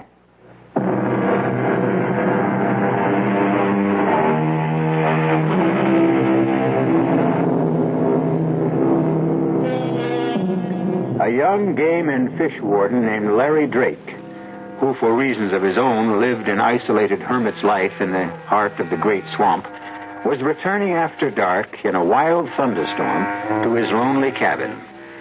Just as he approached the cup-shaped body of quicksand and swamp water called... since this is his story, and he left a painfully careful and detailed record, why not let him tell it for himself? I'm typing this before I do what I have to do, because I know the sheriff must be on his way for me by now. This is the end of what began... seems a lifetime ago, but I reckon it's only a few days. The weather was foul, and as I started to skirt the edge of the Devil's Cauldron, I heard the sound of a woman crying. I broke through the undergrowth, and in a flash of lightning, I saw her for the first time trapped waist deep in the slime and sinking fast. Try to stay still. The more you flounder, the more you sink. Leave me. Save yourself. I'm not in any danger. Now, neither are you if you do as I say.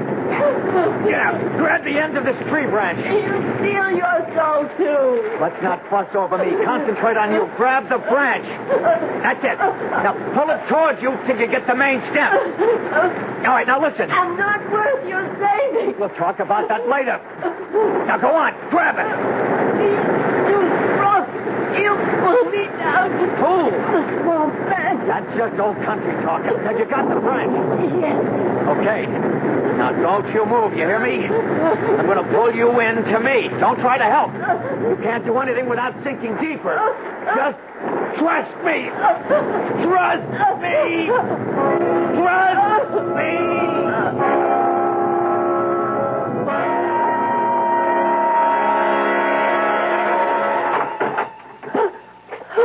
Now, hush up.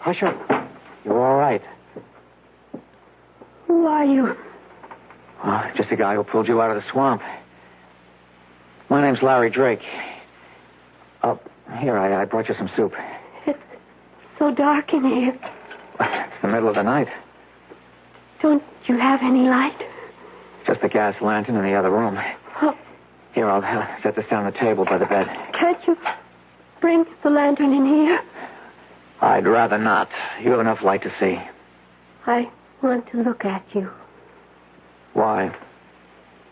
I want to see the man who had enough courage to risk his life for me. I don't really think you would. Does it matter all that much? No. Who are you? I told you, Larry Drake. What were you doing by the Devil's Cauldron? Coming home. You live here? Yep. If you call it living. Why? I mean, what do you do? I'm a fish and game warden. You see, right here smack in the middle of the great swamp is the last colony of great whooping spoonbills in the world. It's my job to try to keep them living. The blind leading the blind, or the damned trying to preserve the damned. I don't quite understand you. No, I suppose not. See, the spoonbill and me, we're just the same kind of species, right out of Mr. Darwin. What does that mean? We don't seem to fit our environment. Oh, that makes me sort of the same. Well, now I don't understand you. It doesn't matter. Who are you? My name is Udine. That's all? Just Udine? I like the way you say it. That's all. Okay. I don't want to pry. What were you doing way out here at the end of the world? I was trying to escape. Run away? If you want to call it that. From whom? The swamp man. The who? He lives at the bottom of the Devil's Cauldron. There are only holes where his eyes ought to be. And his hair is made of Spanish moss. His shoulders are knotted with muscles, and his hands can span a wagon wheel. He has no legs. Only a great long trunk with one huge foot like a giant clam that grips the rock at the bottom with a suction no one can break. And he lives on those who are foolish enough to walk the swamp by night. With his hands, he draws them down beneath the green slime and shifting black sand. Oh, you've had a bad scare. You need to rest. You should have left me. Now you're lost, too. Oh, what a storm. Devil's out walking tonight. Evening, Sheriff. Ain't had a spring like this since 53. Who's that there stretched out on the tater side? Oh, that Bubba James and some riffraff friend of his runs the still with him. Passed out cold. But they brung in some powerful tasty corn liquor. Could you use a shot against the cold? You wouldn't have to twist my arm, Jeb.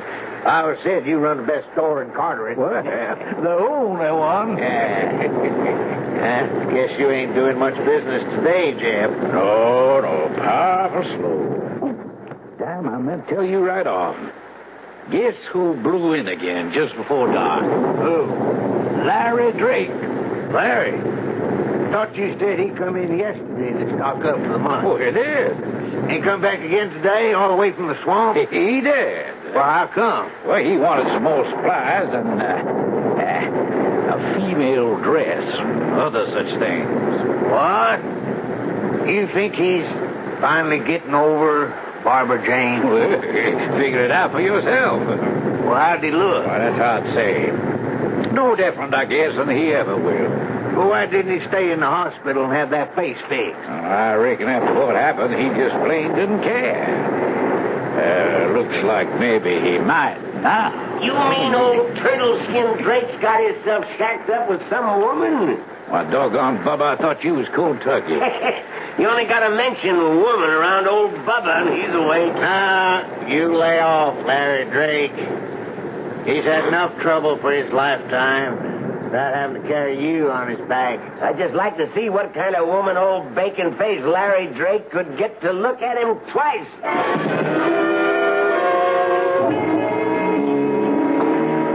You reckon you can sleep now, Udine? You're going to leave me, Larry? Bring the lantern. Why? I want to look at you. Very well. Maybe it's best. I'm shading this light. I wouldn't want you to turn away from me. Uncover it. Let me see. All right. Oh, poor Larry. What happened? I had the world in my pocket, Udine. I was going to be married to Barbara Jane, who everybody said would be next Miss America. We were golden boy and golden girl. Wasn't it Byron who said, whom the gods love die young? I got myself all liquored up at a party 2 nights before the wedding and insisted on driving home. We went off the road and into a ditch. I was thrown clear, but she was trapped in the car. I tried to get through the flames to her, but she was burned to a crisp. As you can see, there wasn't much more left of me, except I lived. Your poor, poor face. If they wanted to fix it, I suppose it could have been made better, but I had no money and less interest. I want you to go to the swamp and bring me water from the cauldron and mud from the edge. What for? I'll show you.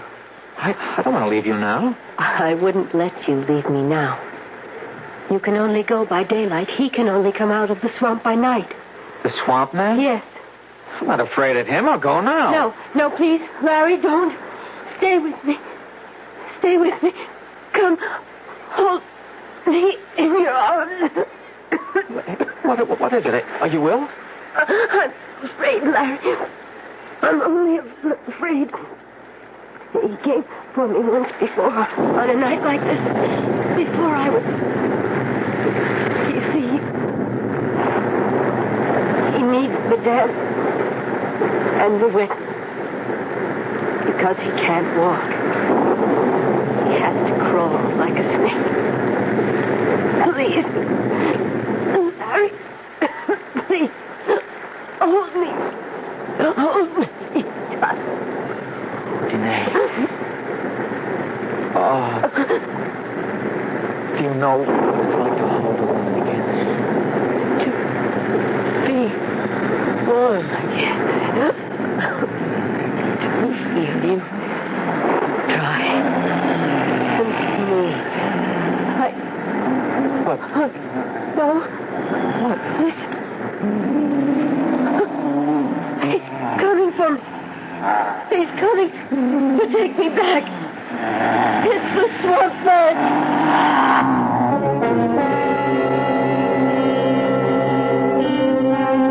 What creatures of the night the mind can form. What faceless horrors that creep and crawl and drag themselves out of the imagination into the world we think safe.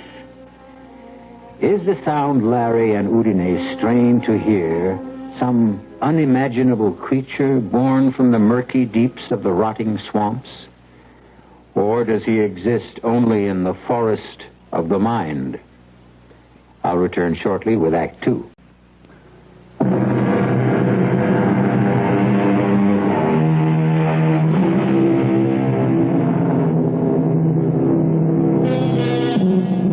An isolated cabin deep in a semi-tropical swampland. A young man scarred physically and mentally by a tragic accident. A strange girl called only Udine, rescued from being sucked to death in smothering quicksand. And outside, a something that bumps and crawls in the rain-swept night. Listen. Let me go. No. If he's there, I'll get rid of him. You can't stand against the swamp man, Larry. I can try. No, it's me he's come for. Don't go out there. Wait. What is it? Listen. Do you hear anything? The rain has stopped. He isn't moving anymore. Damn all, let's settle it. Larry! Larry! It's all right, Udine. Somebody here. The sun is coming up. Oh, he's afraid of light. He can't face the day. Oh. What is it, Udine? I don't know. I'm burning up. Hold me, Larry. Hold me. You want to, don't you? Yes. I don't know why, but yes. Oh, yes. Oh. Is it because I look like her? Who? Barbara Jane. Maybe. No. Yes. I don't know. I need you so. I need you so. As I need you. As I need you.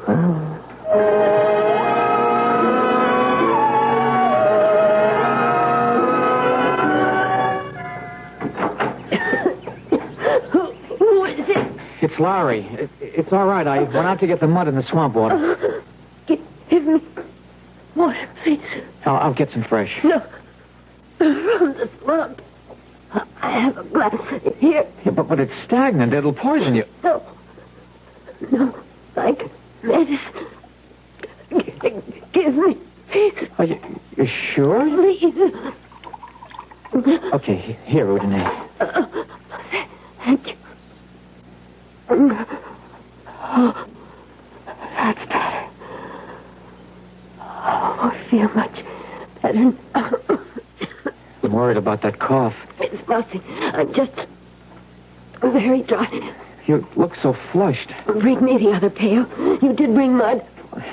Looks more like slime to me. Oh. You sure? Of course, I'm sure. It's marvelous, Larry. You'll see. It soothes the skin. Look, I rub it into my skin, and I can feel the muscles relax, and then become renewed again. It smooths away every wrinkle. Come here, Larry. Kneel beside me. Don't look at me in the light. Don't be afraid. I see behind the mask. And I'm going to gentle that poor, charred skin. Feel how smooth and gentle. Shut your eyes. And you are in a cave of water. Down in the cool, green depths, quiet and soulful, like a cathedral at the silent bottom of a sun-struck lake. I could have this moment last forever. Or choose it for the one to die. Does it feel good? I don't know about this primeval slime. It's all in the touch of your hands. Oh, if only it were. Sorry. I'm so tired. Oh, I should let you rest. No. Here, let me get a cloth to wash your face. No, leave it up. Don't. Please. Let me feel your brow. No. Oh, Janae, you're running a fever. I'm going to get it to a doctor. I don't need a doctor. Don't leave me alone. Dearest, what is it you're afraid of? I told you. The swamp man? Yes. But that's plain fancy, hallucination.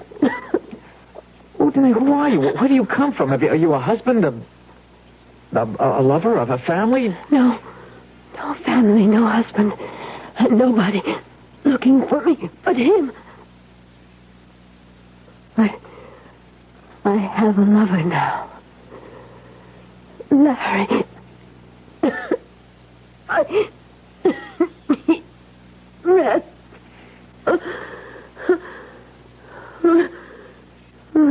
Udine?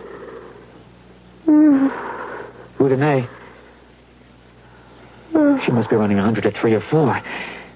I've got to get a doctor. A doctor!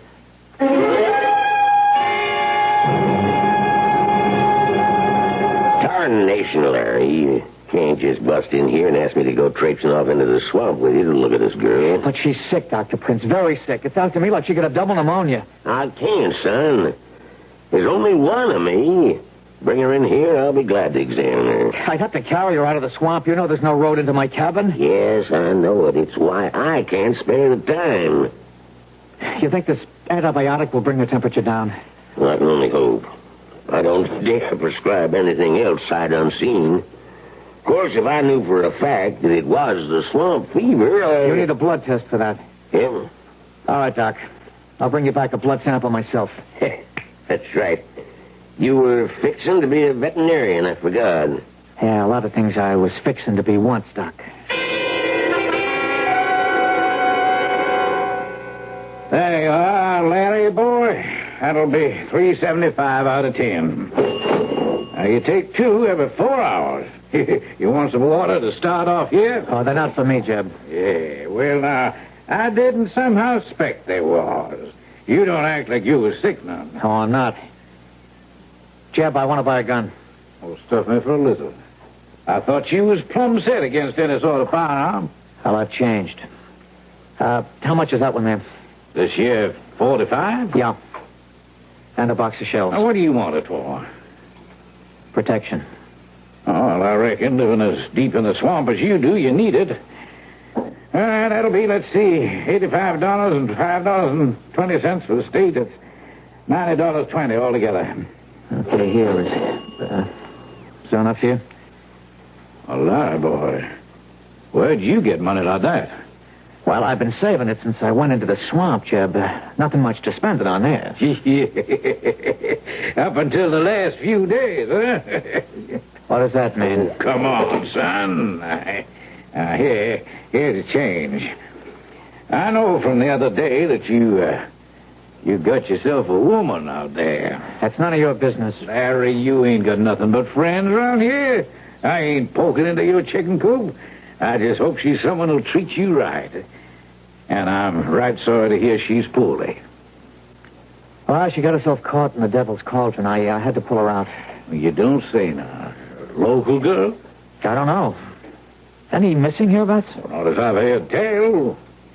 Can I ask her name? Udine. Udine. That's a kind of foreign like, eh? What's she look like, Larry? She looks like the spitting image of Barbara Jane. And you found her in the devil's cauldron? Half buried in the quicksand. Larry, boy, you sure she's what she seems to be? Come on, Jeb. Get in out of the rain. Hi there, Jeb. Got some smokes for me and my buddy? Well, here's an unexpected pleasure. Mr. Larry Drake, the happy hermit. I'll be leaving, Jeb. Good night. Didn't you hear me talking to you, old buddy? Hello, Bubba. Ain't you going to say hello to old Jess here? You remember Jess Guilford? Hi, Jess. Oh, there, Larry. Excuse me, I was... What's your hurry? Don't you want to visit for a while? There isn't much left to be said between you and me. That's damn right. Not since you killed my sister. It was an accident. Barbara Jane got killed. You escaped. Come on, Barbara. Stay out of this, Jess. What you wearing, Larry? Little black paint to hide that pretty face the fire chewed up? Let me pass, Bubba. Maybe you're smart to cover up now you got a new woman with you. You might turn her stomach. Get out of my way. Blindsided, Jeff. Get free. All three of you. Now, don't any of you move a whisker. Now, you shut up, Bubba, and you just stay out of what's none of your affair. And Larry, you don't use your hands for nothing more than letting yourself out that door. Go on now. Well, the going's good. I'm going, Jeb. But why did you tell trash like Bubba about me? I didn't mean to, Larry. He overheard by accident. Okay. Now, Bubba, you stay away from me. I've taken all from you. I'm going to.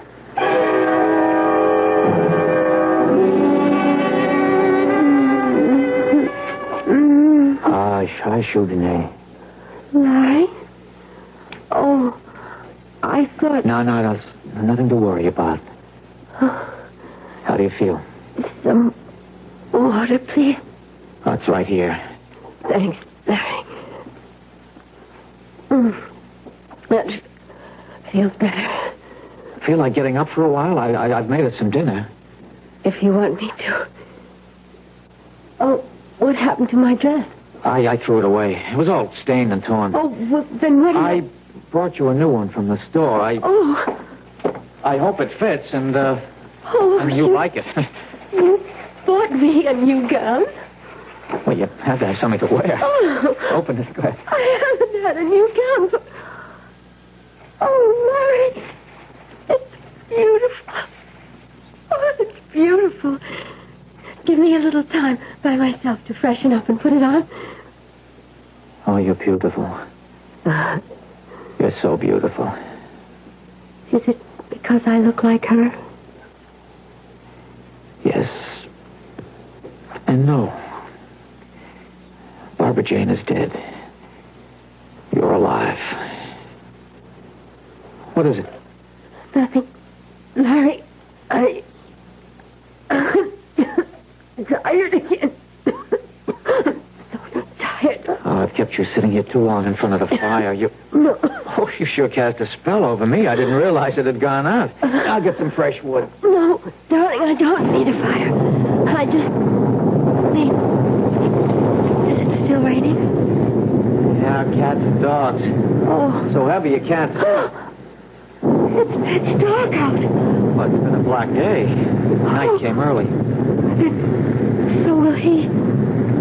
This time he won't wait too late. Udine, listen to me, darling. You're here with me. You're safe. There's no such thing as a swamp man. He's coming. I feel it. He's coming. It's just superstition and folk. No, listen. You see, there's nothing. Listen.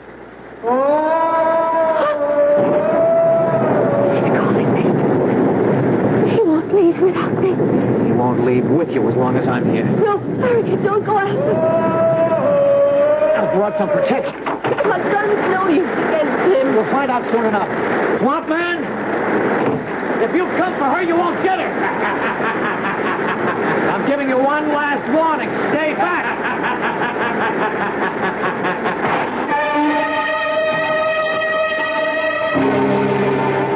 An eldritch wail, an eerie cry out of the night, and a shot in self-defense.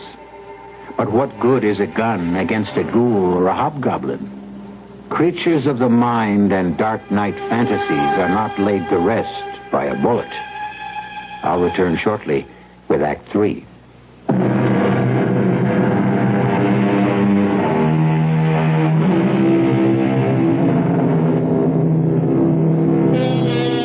What a host of strange, blood-chilling monsters the human imagination has dredged up from the depths. The Loch Ness Monster, mermaids, sea serpents, the merciless Lorelei, the inexorable sirens, the poet Keats' immortal La Belle Dame Sans Merci, the lovely lady without mercy who lured kings and princes to a watery grave. But in this story, which is the true menace from the swamp? The swamp man himself, or his escaped captive, Udine? Let us return to Larry Drake's confession to find out. I didn't mean to shoot, but I couldn't help myself. Then I saw the shadowy figure stumbling towards me. After the shot, the crazy laughing stopped.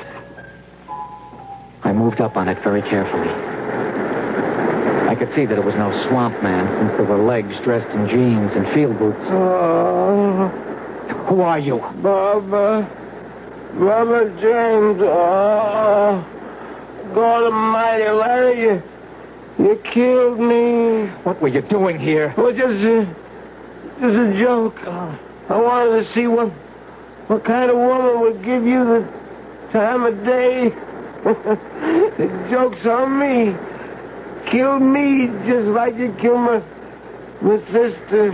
It was an accident, Bubba. I've told you. You know what, frog face? You better take yourself out of circulation.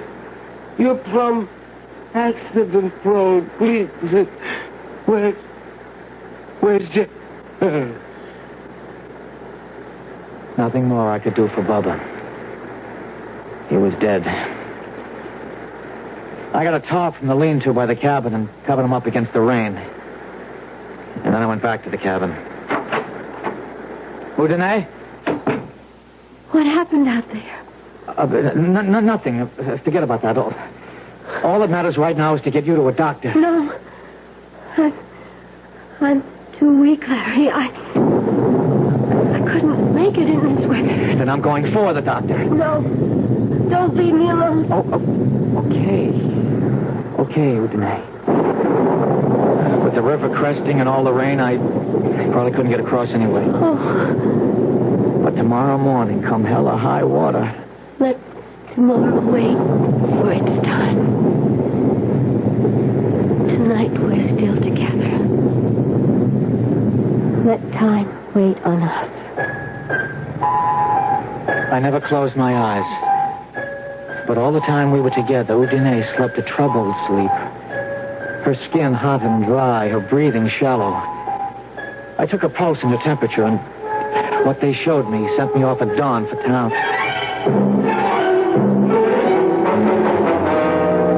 Well, I don't know what the Sam hell you're up to, Larry. Have you been drinking? No, Doctor. What do you mean? Well, I don't know about the blood sample. That'll have to be tested. But those other vital signs you described... That's why I'm here, to drag you back to see her. Well, it ain't possible. A pulse of under 30, a BB of 60 over 40, flushed and feverish and running a temperature of under 90? Well, she should be cold and clammy. That isn't enough to sustain life, human life anyway.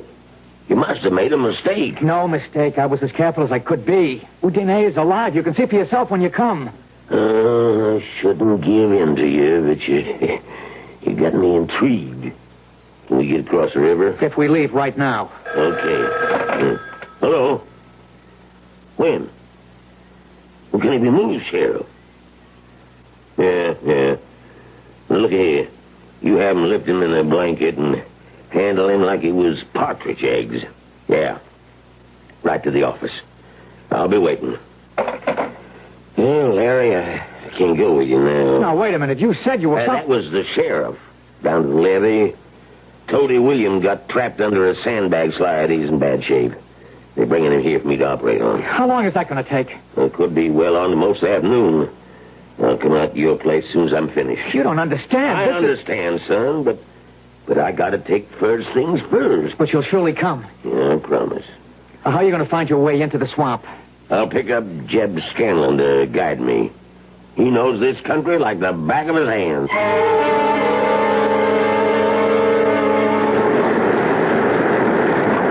Jeb! Just calling. What ails you, boy? You look nigh on the ground. Now, where's your sidekick, Bubba? Bubba, he's dead, Jeb. He's dead. Larry Drake blew a hole in him with a big old 45. Lord almighty. The sheriff know about this? No, I just got to town. I thought I might find him here. Oh, he's down the river. Crest goes by this afternoon around 4. Here's your drink. Oh, thank you. When did all this happen? Last night. Bubba and me, well, you know, Bubba, he figured he was going to bother Larry some about the woman he was supposed to be shacked up with. We come up on the cabin, and the lights was on. And Bubba, he says, I want to give old frog-faced Larry and his fancy woman some big scare. He just watched me make like old swamp man. And then he started calling kind of ghostly-like, and the next thing I knew... Now, come on, boy. Pull yourself together. Larry come out on the porch, and he called out. Then he just let rip with that big old cannon. I heard that slug rip right through Bubba, and I took off for the trees like all the devils in hell was on my tail. So you don't know if Bubba's dead? The way I heard him take it, I don't see how it could be anything else. You didn't stay to find out? No, sir, not me. You just took out, yeah? Larry don't know you was with Bubba last night? No, I wouldn't think it. You see, he come out thinking Bubba was the swamp man, and old Bubba, he was just trying to keep up the fun and all that. Yeah. That Bubba was a card. He just picked himself the wrong poker game this time. Sure looks like Larry's got himself mixed up in something mighty strange.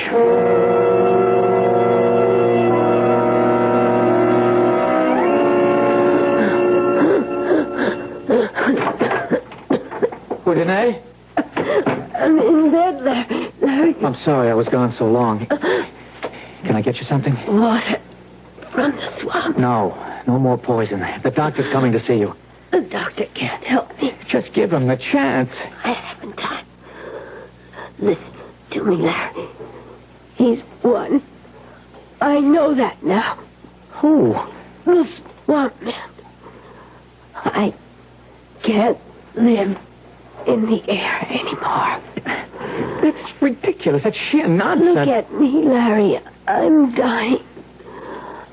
I'm out of my element. Your element?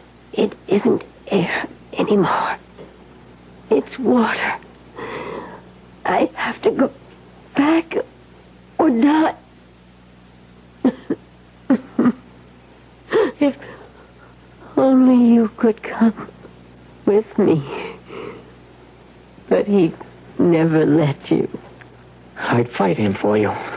Oh, I suppose you'd try. You love me that much. Larry? Yes? The wine we had at dinner last night. Yes? Could you bring a glass and share it with me? Okay, I'll get it.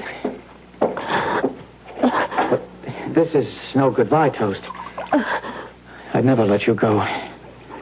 I know. Okay, this is to drink to your staying here till Dr. Prince gets here and has a chance to prescribe for you and make you well. So that you and me can live forever afterwards. Drink deep, Larry.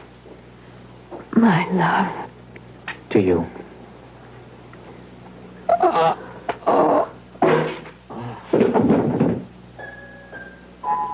Sleep, my love, till I call for you again. I have to leave you now. The water is green and cool, and it washes the skin like ointment. And the moss dampness makes you whole again. You will be so fair, your skin renewed, your youth returned. So much for so little. What is a soul worth, after all?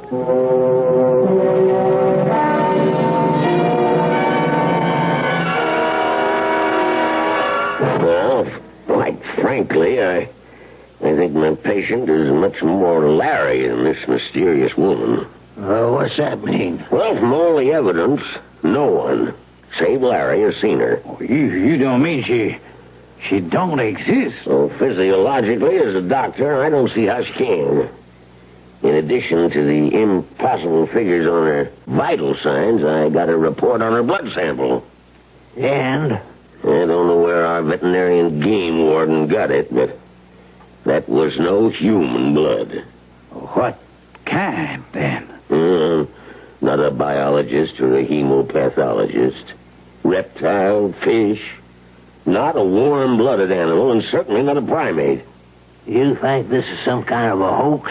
Well, I think a boy I loved very deeply because of what he once was is obviously broken psychologically.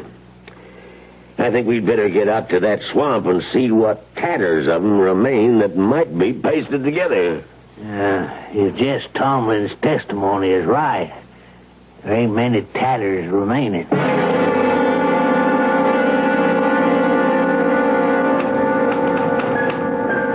So this is the end of it. I don't know what Undine put in that wine, but I just woke up and she's gone. I intend to follow her now once I finish this. I don't know what I shall find in the Devil's Cauldron. A fight to the death with the Swamp Man. Reunion with Undine. Peace at last. Or eternal damnation. I only know that a moment ago I looked in the mirror and my face is no longer twisted or scarred. The skin is as young and unwrinkled as it was that night so long ago when Barbara Jane and I left a party 2 days before we were to be married. I will step into the sand and wait to sink while death smooths me over. Maybe there's still time. We better head back for the swamp.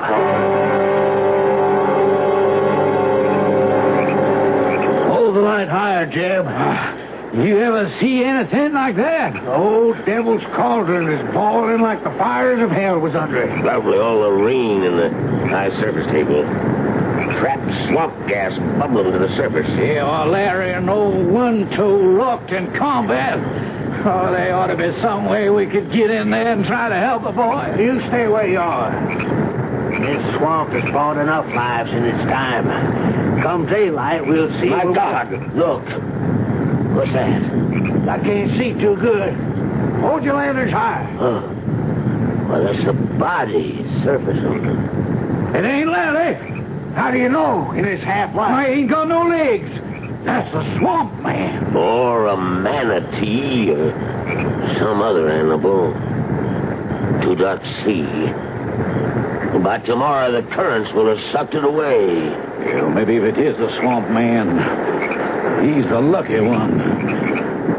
Who's to say the woman ain't the one who sucks them dry and spews them out? Now, you spend too much time gossiping around the stove, Jim.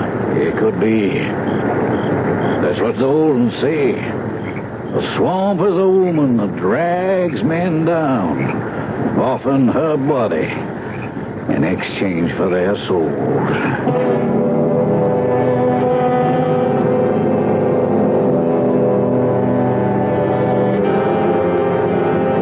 The legend goes.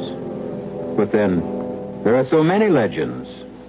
The classic fabled water sprites called Udine, who could receive human souls by marrying a mortal La Belle Dame Sans Merci who stole men's souls in exchange for love. Their numbers must be legion. And for that matter, since no one but Larry ever saw her, perhaps Udine was only a figment of the imagination. I'll leave you to make your choice.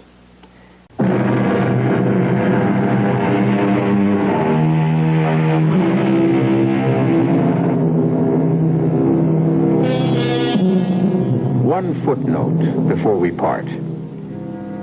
The word of this story having gotten around, the Okefenokee Swamp is avoided by hunters these days like the plague. And as a result, the wildlife, left in peace and quiet, breed happily and prolifically once again. So, like Larry and Udine, let's allow them all to rest in peace. Our cast included Jack Grimes, Joan Loring, Ian Martin, Robert Dryden, and Leon Janney. This is E.G. Marshall inviting you to return to our Mystery Theater for another adventure in the macabre. Until next time, pleasant dreams.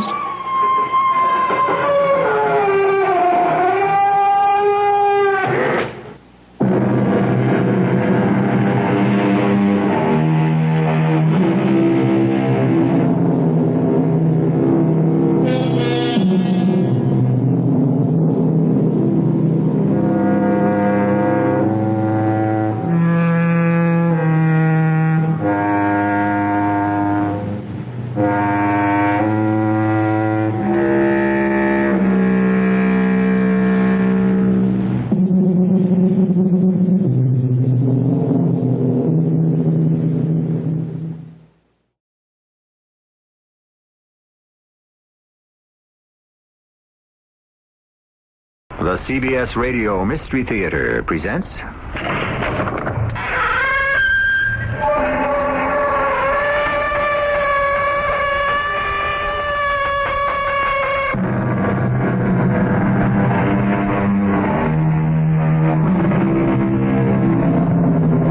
Come in. Welcome. I'm E.G. Marshall. I'm sitting over here in this shaft of moonlight. A curious thing, the moon. The songwriters have hailed its praises for centuries. By the light of the silvery moon, shine on, harvest moon, moonlight and roses, all love songs. And Claude Debussy's most popular piano piece is Clair de Lune, or Moonlight. Yes, the moon has held a fascination for lovers, poets, and musicians. And in our story about to unfold, moonlight plays a rather important part. But it has nothing to do with love. Quite the opposite, I believe.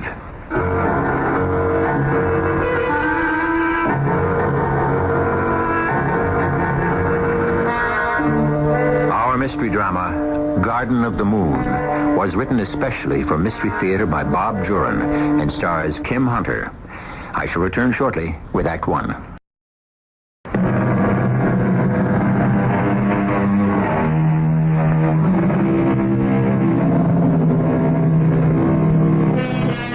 More and more women today are finding self-expression in business. Not just jobs, but careers. Yolanda Westerville began her career with Roberta Dean Cosmetics as a typist. But her natural flair for the cosmetic industry soon propelled her to the executive suite as vice president in charge of merchandising. The competition is fierce, and up to now, Yolanda was a front runner. But lately, it seems, that tension is catching up with her. I don't care if you have to charter a plane. That display has to be in St. Louis Monday. We went over this 4 times, Charlie, and now you're telling me... I will not listen. You're all against me, that's what it is. Well, let me tell you, Charlie, you're not getting this office. Oh, no. I know all about you and your filthy little schemes. Roxy! Roxy, get in here with your pad. Mrs. Westerville, you've got to calm down. Don't tell me what to do. Here, take this. What is it? Take it. Oh, all right. It's only a simple sedative. God, what's the matter with me, Roxy? Just made a fool of myself on the phone with Charlie Benson. I heard. It's been happening more frequently lately. Oh, why don't you take a few weeks off, huh? No, not with the campaign on Sunset Reverie ready to break. Well, then take vitamins. Roxy, sometimes Mrs. Westerville, you know you're under a lot of stress. Diet, exercise, vitamins build you up. You know, you cope better. Is that how you put up with me? I enjoy working for you, Mrs. Westerville. But I'll be honest. Lately, you've become a bit of a shrew. Oh, I know. I've been spouting off at home, too. Bill's unhappy. Oh, I think you're just run down. That's why I'm serious about the diet and the exercise. Roxy, you're a friend. But I don't think wheat germ and yogurt are going to make much difference. Look, a new health food store opened on Lexington Avenue at 45th Street last week. It's called the Garden of the Moon. I haven't been there yet, but why don't you try it? It's a restaurant as well as a store. So why not go there for lunch or at least look around? Well, why not? I'm sick of those martini and steak lunches. Garden of the Moon.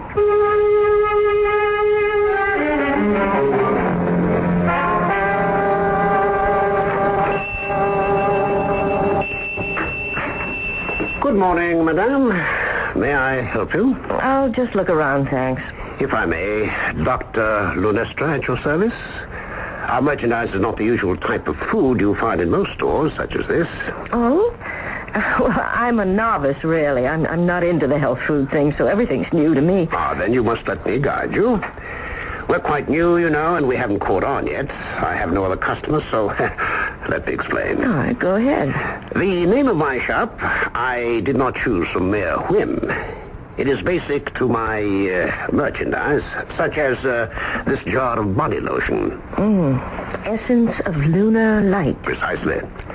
And this display of produce, carrots, beets, cabbage, potatoes, they are not ordinary vegetables, although they appear no different than any other. Oh, I've read of organic gardening. Madam, these are not organically grown foods. They are superior to those. Oh? These are grown in moonlight, and only moonlight. Moonlight? You're serious? Oh, yes, of course. You see, it is a theory of mine that moonlight has enormous benefits. It usually gives me the creeps. It's so cold and icy. Ah, no, madame. It is magnificent. What we call moonlight is, of course, the reflected light of the sun. And when the sun strikes the surface of the moon, it picks up powerful forces, magnetic and atomic. Moonlight is imbued with incredible properties. Well, I hadn't thought of it that way. So, all of this produce is exposed only to moonlight. Therefore, it has nutritional benefits beyond imagining. Really? I'm not sure I see. Madame doubts. I know. Others will doubt, too, but when they see the results of eating moon-grown food, they will eat nothing else. Where is the moon food grown? On a farm in New Hampshire. New Hampshire? High on a mountain top to get the best exposure to the moon. Well, thank you. Look, I really must go. Now, please, take this free sample of lotion, and you will be back, madame. You will see. He's crazy. Growing food in moonlight on top of a mountain in New Hampshire? That's a new one, all right. Who's going to fall for that? It's just a bunch of vegetables from some Jersey farm. I got out of there as fast as I could. I'll get it. Mrs. Westerville's office? Hi, Roxy. Is she there? Yes, sir. It's Mr. Westerville. Hello, Bill. Hi, darling. How goes the day? Don't ask. Look, can we get out of bridge tonight? I've got a crash brief to get ready for court tomorrow. I'll call the Maxwells now. I couldn't face it tonight myself. Oh, great. Meet me at Alfredo's for dinner, and then we'll go straight home, huh? Okay, I'll see you there. I think I'll take a look at this Garden of the Moon. It sounds so weird. Don't waste your time. Whoever it is that runs the place is a charlatan. But I think I'll take your advice about diet, Roxy. I'm meeting Bill for dinner tonight, and I think I'll stick to cottage cheese and tomatoes.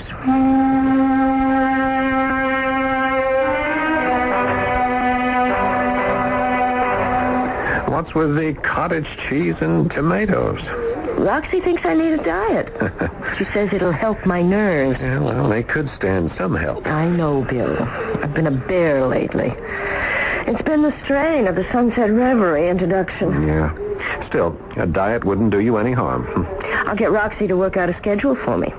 She's a health nut, you know. Oh, and speaking of that, I went into the strangest shop today. Oh, yeah? A new health food store called Garden of the Moon. You in a health food store? Yeah, Roxy suggested it. Bill, I think there are grounds for prosecution or something there. Oh, why? Well, the man who runs it, Dr. Lunestra, claims all his produce is grown in moonlight. It's supposed to have magical powers. Well, that's a new angle. Dr. Lunestra, he's appropriately named. Aren't there grounds for some legal action? I mean, it's misrepresentation or something. No, not unless someone files a complaint. Well, who knows? Maybe he does grow it in moonlight, and there are plenty of suckers who'll believe it. No, it doesn't seem right, no. Well, he's probably not hurting anyone. If someone does react badly from the stuff and lodges a complaint, well, then that's a different story. I guess you're right.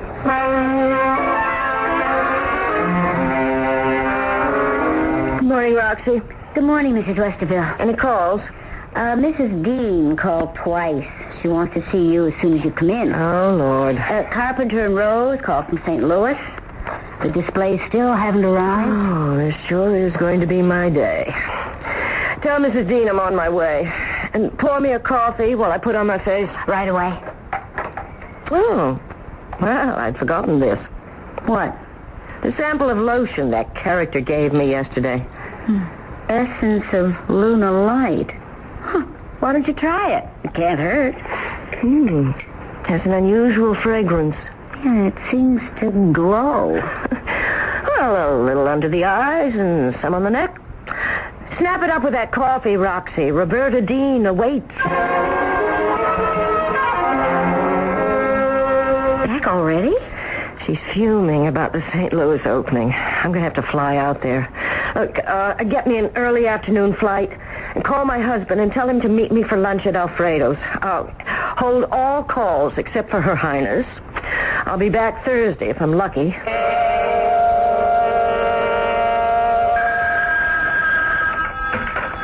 Westerville here. Hello, Bill. It's me. Hi, darling. How's it going out there? Smashing. I finally traced the displays to St. Joseph, but we got them here in time. The opening was a huge success. Great. When are you coming home? I'll be in Sunday night. Good. I'll meet you. No, don't. Roberta and I are going to the office first. I'll see you at home. Okay, I'll be there. Hey, you sound as though things are great. They are. Wait till you hear the compliments I got. See you Sunday. Things must have gone well. I haven't seen you this radiant in years. One of the best line introductions we've had. Well, maybe it's the firelighter. Not having seen you for 5 days, but you do look different, Yolanda. Yeah, I've noticed it, too. Hey, your skin seems so much smoother. I mean, well, particularly under your eyes. It's like a younger woman's. What is it, a new Roberta Dean transformation? No. In fact, I'm not wearing any makeup. Oh. I've been using a bottle of lotion I got in that strange little store I told you about. It has a marvelous tightening agent. I'm going to try to make an exclusive deal with him for Roberta Dean. You're going to market this stuff?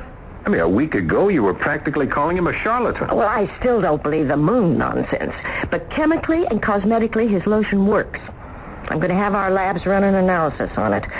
If we can't duplicate it, we'll talk business with him. What does the great Roberta think about it? I haven't told her yet. There's a new moon tonight. It looks so picturesque over the Empire State Building. Where are you going? Just out in the balcony. It is beautiful up there. What is it, darling? Something the matter? Just a tingling in my face. Like little nerves jumping. Yeah, no wonder after a week in St. Louis. You better take a hot bath and go to bed. Good idea. Tomorrow I'm going to pay another visit to this Garden of the Moon.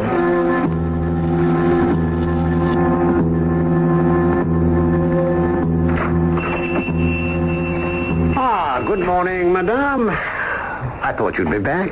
Well, business certainly has picked up. Oh, yes. In only one short week, I am becoming known. I can hardly provide enough produce to meet the demand. Well, I think I'll try some of your vegetables. Certainly. Did madame use the lotion I gave her? No, not yet. But I've been thinking about your moon-grown food, and, well, all these other people seem to enjoy them. Here, let me give you a small assortment to try, and be sure to steam them. Don't boil. Takes away all the flavor. Yes, of course. 2 carrots, 1 parsnip, a potato, and 4 onions. I think you'll find them quite different from the vegetables you've been accustomed to. And remember, we serve lunch and dinner, too. Perhaps you'd like to have luncheon with us sometime? Perhaps. Speaking of the lotion, what's in it? Moonlight, madame? I mean the ingredients. Oh, nothing but a little oil of roses, water, and gelatin. And moonlight. But water and gelatin can't... I mean... Well, that's very interesting. I'll really have to try it. Here are the vegetables, madame. I guarantee you'll notice a decided difference in how you feel after eating the produce from the Garden of the Moon. How much do I owe you? $2. That's fair enough, I guess. And be sure to steam them. Here you are. Thank you, madame. Enjoy them in good health.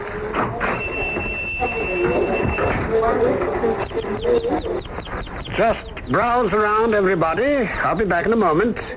If you want help in selecting, I'll be happy to oblige. Back in a moment.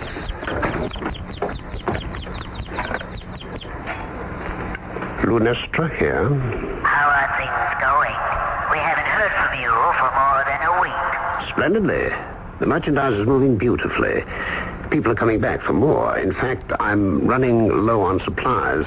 We can take care of that. When will the next harvest take place? On October 30th. Good. Word is spreading. I'm getting new customers every day. Excellent. We'll keep in touch and see that you get more supplies. By all means. I don't want to have to turn anyone away just when we're beginning to get a name.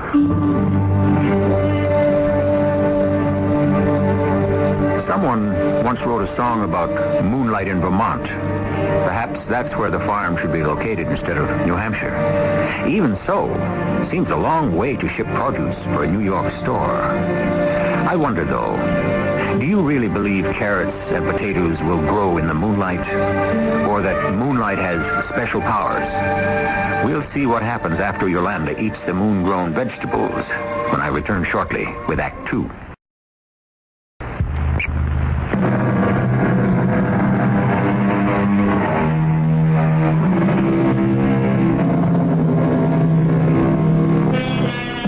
Moonlight can be different things to different people. Some find it soft and romantic. Others think it cold and eerie, like Yolanda Westerville. But I doubt that moonlight can add nutrition to vegetables. They need sun to flourish. It is curious, though, that the lotion Yolanda used did seem to make a difference in her appearance.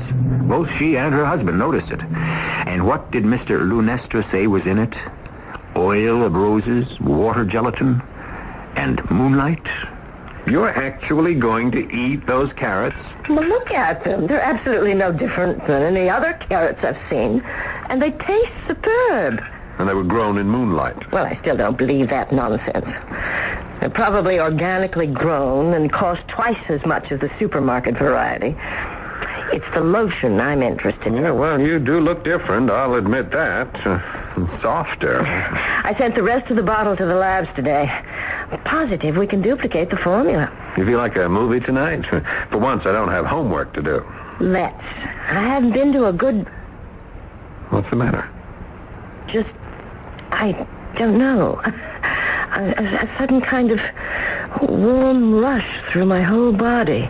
Sounds like the start of a cold. Maybe we'd better just stay home. I guess so. I'd better just get to bed early. Yeah, your resistance ran down during that St. Louis campaign. Why don't you get into bed? I'll fix us both a hot lemonade with a spike in it, huh? Oh, there it is again.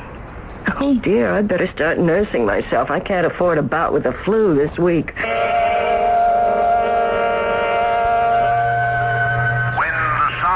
Strikes the surface of the moon. It picks up powerful forces, magnetic and atomic. Moonlight, madame, is imbued with incredible properties. Moonlight. What? Yolanda, what are you doing over there? Just standing here in the moonlight. See how it comes through the window, so soft and clear. Makes a white patch on the carpet. I'm just standing here in the moonlight. Yolanda, come back to bed. You've probably got a fever. It's making you... No, I don't think so. My skin is cool. Cool in the cool moonlight.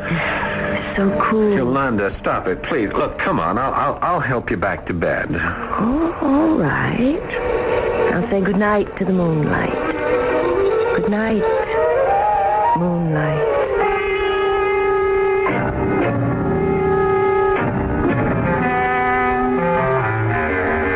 Good morning, darling. Ooh, thanks for making the coffee. Well, I didn't expect to see you up so early this morning. I feel marvelous. A good night's rest made the difference. I chased that flu bug right away. Good night's rest, indeed. You were out of bed, standing in the moonlight. You were talking to it. I was what? You were standing by the window, talking in your sleep. But that's... I don't remember it at all. Oh, I'm sorry I disturbed your rest. No, there's nothing to apologize for. I'm just glad you're feeling okay. You got a busy day ahead? Not really, but an interesting one, perhaps. I should get the lab analysis back on that lotion. Morning, Roxy. Morning. Any calls? Not one, believe it or not. Say, you're looking good this morning. Better than I've seen you in ages. Had a good night's sleep. No, it's more than that. I don't know, there's something different about you. Oh, this arrived by messenger this morning. Confidential from the lab. Oh, great. I was hoping that would come in today. I had the lab run an analysis on that lotion I got at the Garden of the Moon. I hope we can duplicate it.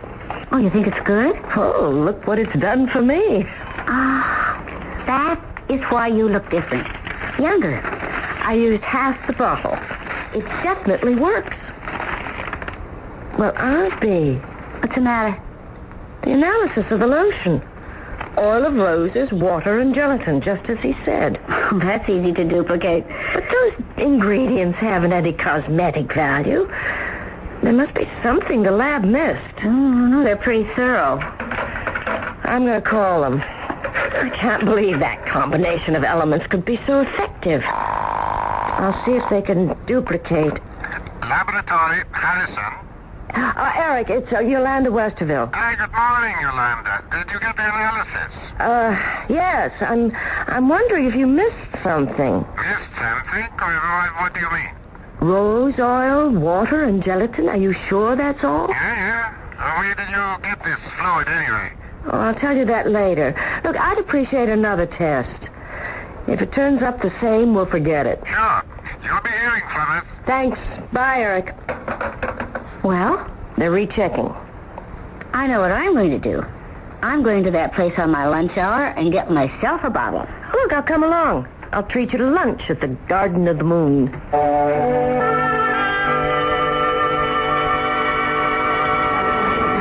The place is jammed. It's certainly catching on. We'll have to wait for a table. That's the proprietor over there. Odd-looking guy, isn't he? Oh, he's coming over. Welcome, ladies. You're here for lunch. Yes. I have two in the back. Follow me. Oh.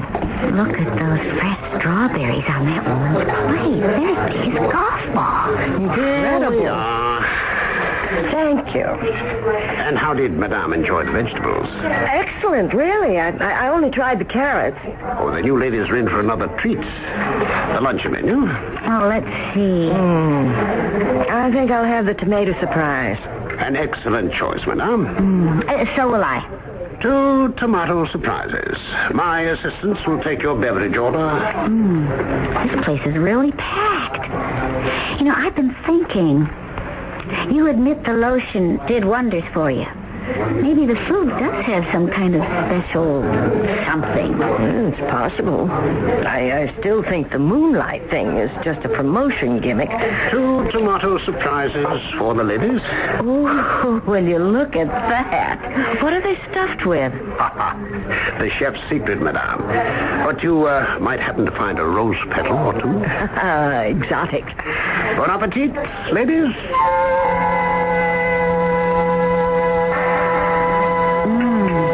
Simply marvelous. Oh, I agree 100%. Oh, it was so light and tasty. Yet so satisfying. Yeah, I'm going to take some more vegetables home. Bill won't touch them, but... Roxy, what's the matter? Oh, nothing really. Just a sudden warm feeling. Not you, too. Oh, it's the flu bug going around. I had the same thing last night. No, I'm okay, really. Look, you take the rest of the day off. Go home and get into bed. Oh, now that I won't turn down. I do feel a little dizzy. Let's pay the check and go. I want to get a bottle of that lotion. Oh, do that. And give me a few drops for the lab. I'd like another test from a different bottle. Did you enjoy the luncheon? Excellent, yes. I'd like a bottle of Essence of Lunar Light. Yes, of course. Shall I add it to the check? No, I'll just... Oh, yes, put it on the check. It all goes on the expense account, Roxy. Thanks. I guess I better get on home, Mrs. Westerville. I feel kind of funny.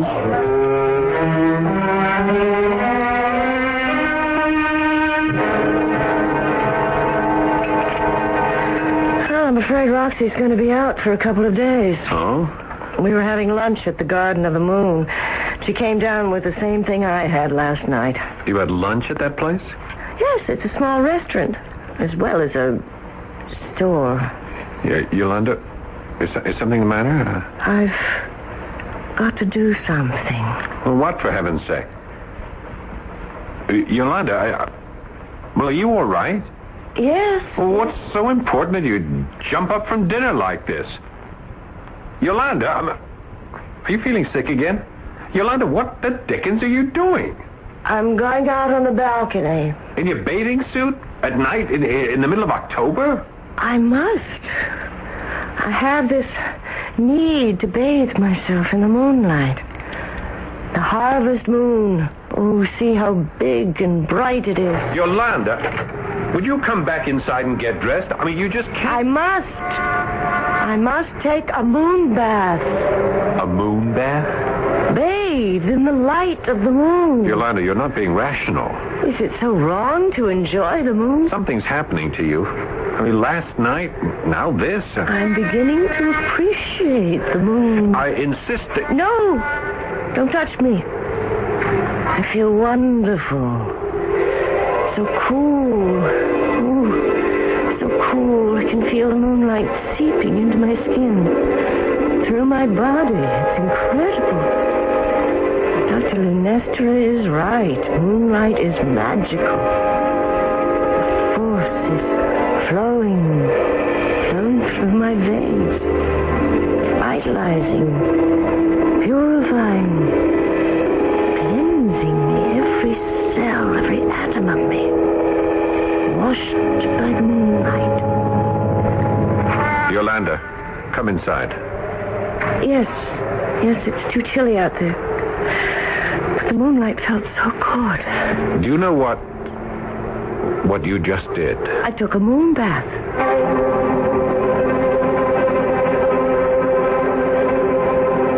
I didn't expect to see you in today, Roxy. I feel great. Whatever it was didn't take hold. But I don't know if I should mention it. It's just too silly. What? Well, during the night, I woke up and I just had to get up and stand in the moonlight. You too? I went on the balcony for a moon bath. Oh, Bill thought I was crazy. But I had the most fantastic sensations. Like a force through your body. Exactly. Well, I went back to bed. And this morning, I felt better than I have in years. And me a health food nut to begin with. Let's have lunch there again. There's something about that food and moonlight that's out of this world.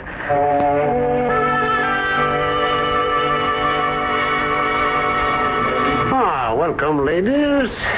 Apparently the Garden of the Moon agrees with you. I have to admit that it does. Then you and your friend will be interested in this invitation. I'm passing them out to my regular customers. Garden of the Moon Weekend Retreat. Yes. To the farm and resort in New Hampshire, where all our produce is grown. We've scheduled it for the October 30th weekend. There'll be a seminar on the power of the moon, and we'll have lots of time for meditation and study. What does it cost? Oh, no cost at all. We'll go by chartered bus, and naturally, everything in the farm is already provided for. Oh, it sounds fascinating. We'll have to think about it. Do not hesitate too long, madame. I've had many reservations already this morning. And I promise you, it's a weekend you will not want to miss.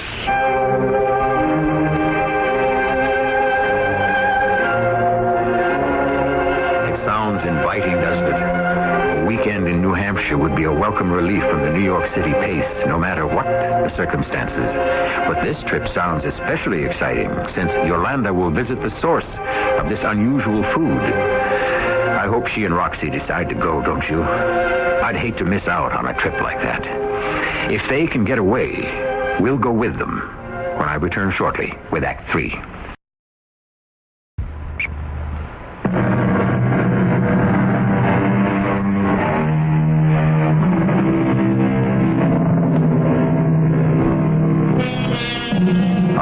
Weekend in New England sounds like a great idea. And it seems that Yolanda Westerville has her heart set on it. Of course, it's a perfect opportunity for us all to learn more about how this food is grown, to visit the farm and see firsthand where these unusual vegetables come from. But Yolanda's husband, Bill, has some very understandable misgivings. Are you out of your mind, Yolanda? Go off to a mountaintop in New Hampshire with a bunch of moon nuts? It's only a weekend, and it sounds intriguing. And frankly, your hang-up with moonlight all of a sudden has me worried. I don't see anything to worry about. I'm enjoying it. I forbid you to go to this witch's Sabbath or whatever it is in New Hampshire or any place else where I wouldn't know exactly where you were. Oh, Bill, there'll be 50 or 60 of us. Don't be naive, Yolanda. You have no idea what or who is on that mountaintop. It'll be fun finding out. I want more details on exactly what and where this place is. Well, I suppose I could find that out. Yeah, I should think you'd want to. I certainly do. All right. I'll get all the details I can. And if we don't come back, you can come looking for us. It's not a joking matter to me. A simple weekend in New England in the fall. There's nothing sinister in that. Yes, madame, I can appreciate your husband's concern.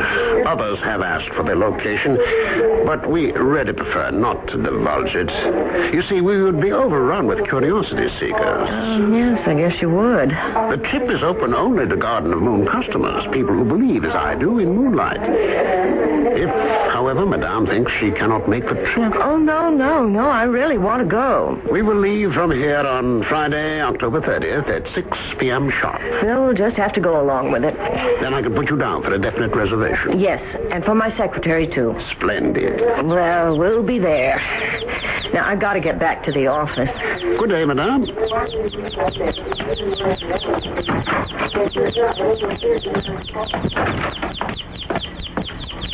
Lunestra here. We're ready for October 30th, are you?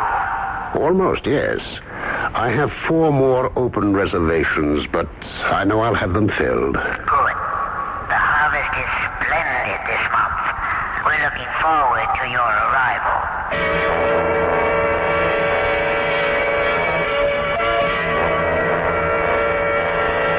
We're all set, Roxy. I made her reservations with Dr. Lunestra. Is Mr. Westerville still so set against you? Yes, but I'm going anyway. Mrs. Westerville's office? Yeah, is she there, Roxy? It's Eric Harrison. Oh, she's here. The lab. Hi, Eric. What's the story? Yeah, that second sample tests out just like the first. There's no difference. I see. Well, I thought I was on to something. Yeah, I'm so sorry. We couldn't come up with what you were expecting, but that's the way it goes. It's okay. Thanks, Eric. Bye. Well, I'm going to have to make a business deal with Dr. Lunestra. His secret ingredient defies analysis. You can talk with him on the weekend retreat. Exactly what I intend to do.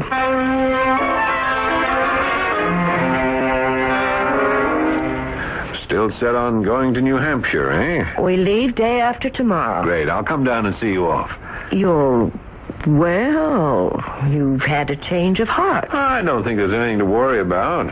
I was concerned about that stuff you were eating. I thought that's what was giving you hallucinations. Hallucinations? Yeah, but the carrots from the Garden of the Moon are just plain old garden variety carrots. How do you know? Well, I had one analyzed. You what? Yeah, I took one of those carrots to an old college chum. He's with the Department of Agriculture. And what did he tell you? Well, no higher nutrients. Nothing special about it, except one thing. He said it had been grown in very poor soil. So I asked him if it could possibly have been grown on a mountaintop in New Hampshire. And? Well, he gave me a strange look and said, yes, it could have. I told him the story, and he just laughed. I don't think you're in any danger. Just surprised that you would fall for this guy's line. But if you enjoy it, go ahead. But, Bill, you've seen the change in me, and I've felt it. Okay, I just wanted to let you know I won't stand in your way. Have a good time. Go off to New Hampshire and enjoy your Garden of the Moon.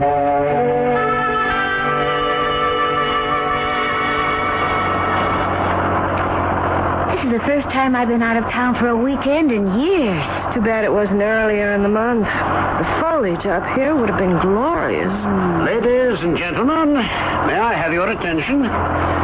We are turning into the driveway now. We have arrived at our humble resort. Fortunately, we have a bright moon tonight. Your first glimpse of our garden of the moon will be just as it should be, in full moonlight. All your luggage will be taken care of, and after you've settled, we'll gather for an evening snack.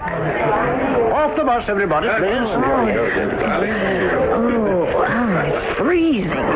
But where are the buildings? All I see is a mountain. Entirely underground. My assistants will soon be opening the gardens to the moonlight. They are up on the summit. We'll visit them later. This is fascinating.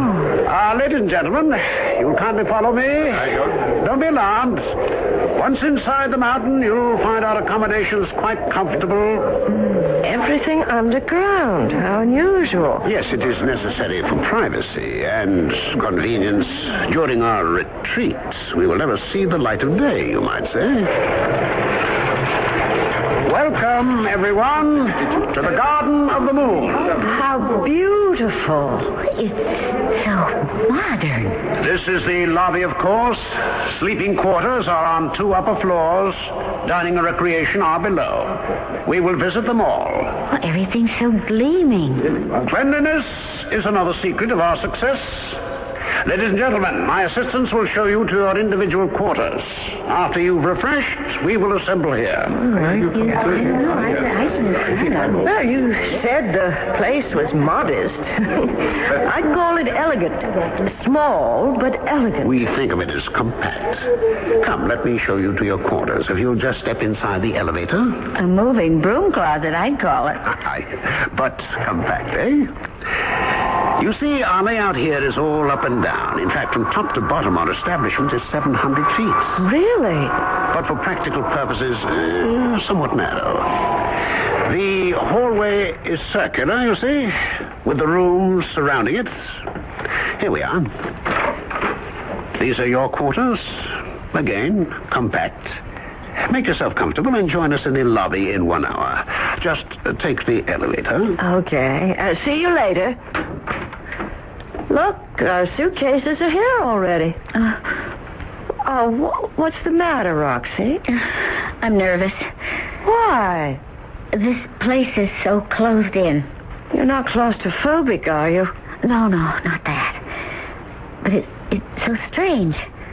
I feel like I'm in a submarine. Well, that's part of the novelty, I suppose. Why don't you take a hot shower? There doesn't seem to be a tub, but the shower will relax you. Then we'll join the others. Yeah, maybe I will. And cheer up.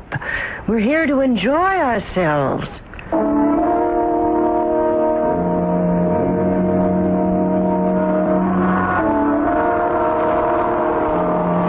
I do feel better. Just the excitement of the trip, I guess. Just in time, ladies. We're just about to start the evening. You mentioned a snack. We're famished. Yes, of course, in a little while. Ladies and gentlemen, your attention, please. As you can see, the wall panels are sliding up to reveal a circle of seats. Would you all kindly be seated? We are going to start our weekend with a short explanation of why we are here and what to expect. Now, you may think it strange that each of the seats has a belt. Kindly fasten yours across your lap. It's just part of the experience. We are now lowering a screen on which we will vividly demonstrate tonight's experience. Let me know when all belts are in place. This is weird. I don't get the belt bit. For some weeks now, you have all enjoyed the produce from our humble lunar garden. And this weekend, we'll top off that experience. All belts in place? Yes. Good. What's happening? The whole place is shaking. Is it an earthquake? And now for the explanation you all so well deserve. If you will look at the screen, you will see the planet Earth from half a mile up. Oh, my God. You see, my friends, we are in a spacecraft on our way to the planet Lunaris. I am a Lunarian. The planet Lunaris lies undiscovered on the far side of the moon. Oh, I can readily understand the disbelief on your faces. Is this some kind of joke? Some theatrical trick? I'm afraid not, my friends. You are all destined for the planet Lunaris with me. You see, in dining on our moon-grown foods, you have been purifying yourselves. Tenderizing might be a better word. For this is harvest time in the garden of the moon.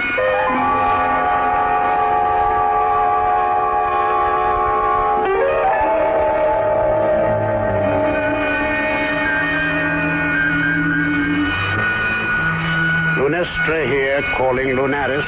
Come in, Lunestra.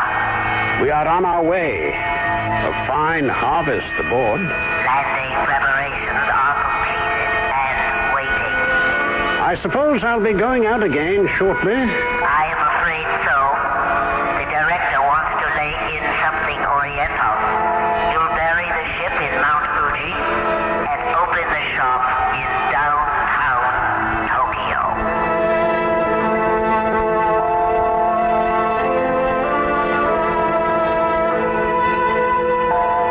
I can say is that the Lunarians seem to have the gourmet flair. I wonder where their appetites will lead them after that.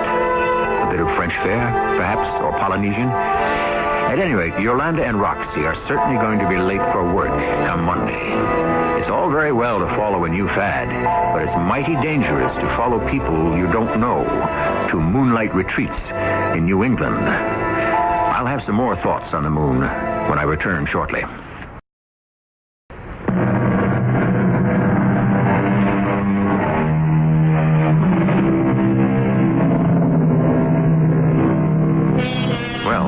Here I am, still sitting in this shaft of moonlight. If you don't mind, I think I'll move over next to you. I felt a sudden chill. The next time I look at the moon, I'm going to wonder about that undiscovered planet that lies behind it, and whose people cultivate gardens here on Earth. I wonder if the Lunarians could have something to do with all those unexplained disappearances we hear about every year. Our cast included Kim Hunter, Paul Hecht, Evie Juster, and Ralph Bell. The entire production was under the direction of Hyman Brown. This is E.G. Marshall inviting you to return to our Mystery Theater for another adventure in the macabre. Until next time, pleasant dreams.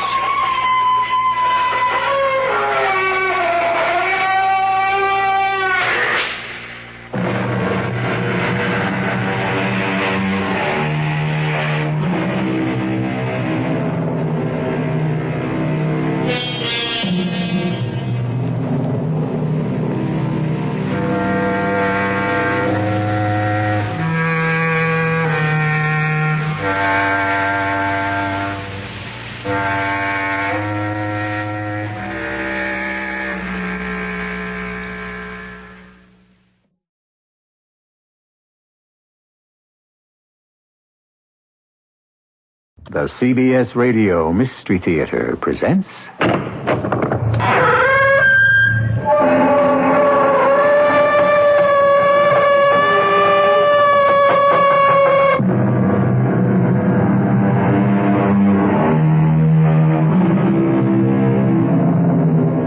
Come in. Welcome.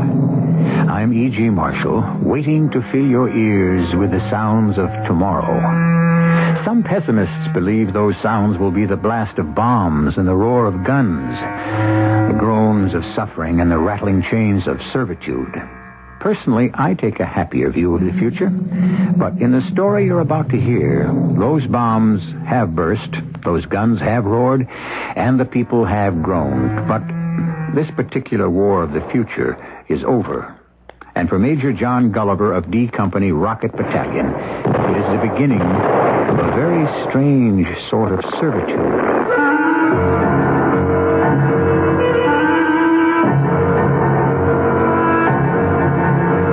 Our mystery story, Prisoner of the Machines, was written especially for Mystery Theater by Henry Slessor and stars John Lithgow.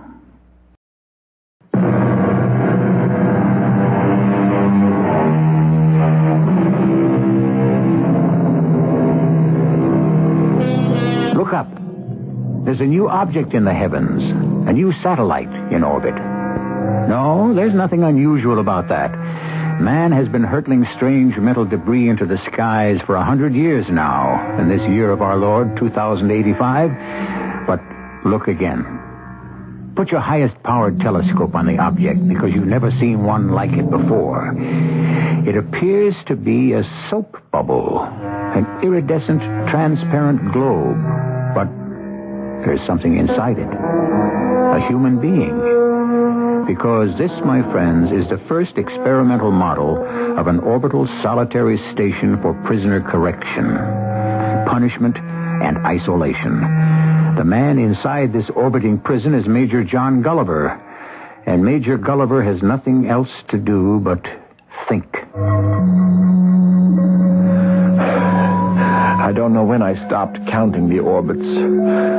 All I can do is lie against the smooth dome of my bubble prison and drift with the cosmos.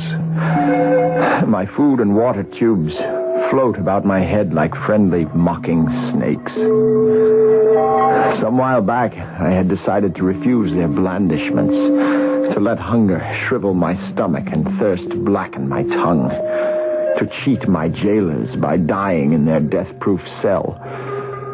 But the snakes had floated and coiled and mocked at my noble intentions, knowing that sooner or later I would clutch them fiercely in a loving embrace. I would eat and drink until I was sated and sick with self-disgust, and fall back panting against my prison wall, and sleep like the miserable, unloved infant I had become. No. I couldn't die. They wouldn't let me. It was against the code of my jailers, a law more inflexible than any written for humanity since the days of Moses. But of course, my jailers weren't human. I thought back to my first glimpse of them. Major, if we give ourselves up, what's going to happen? We'll be interned, Private.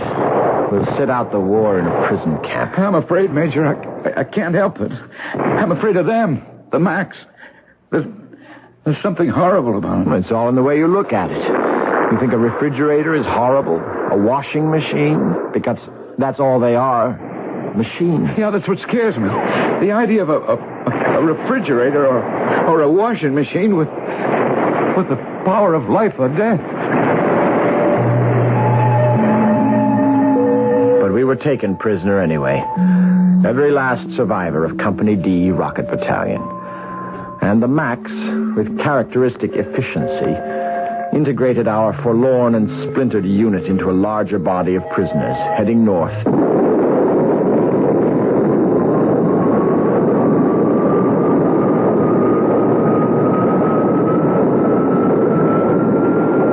There were 18 of us assigned to the transport D-85, including the 2 Mac guards. And for a while, a rumor persisted that we were heading for the moon base itself. It wasn't true, of course. Our destination was the uncharted asteroid they called Prison 1.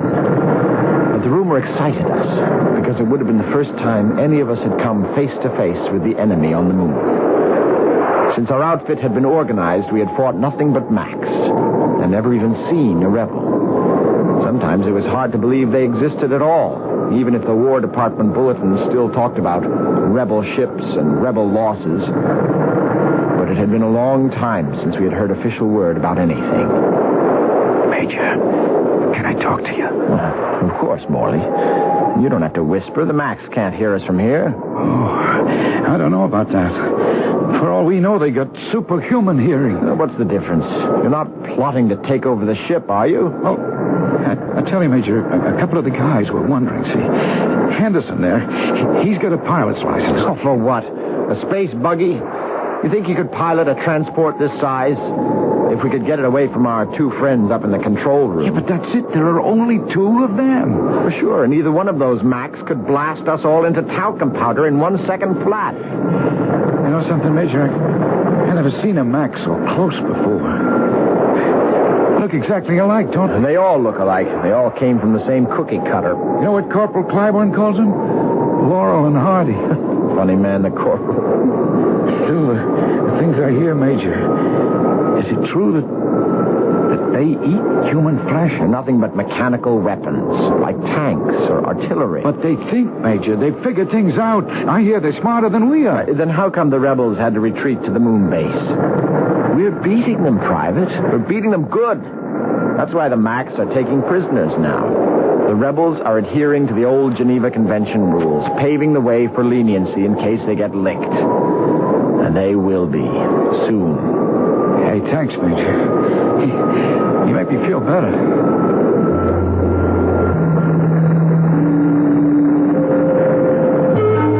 I'm glad I made him feel better, but I didn't. Because no matter what happened in the war on Earth and the moon, we were heading for an asteroid, to a prison camp we knew nothing about, run by android machines.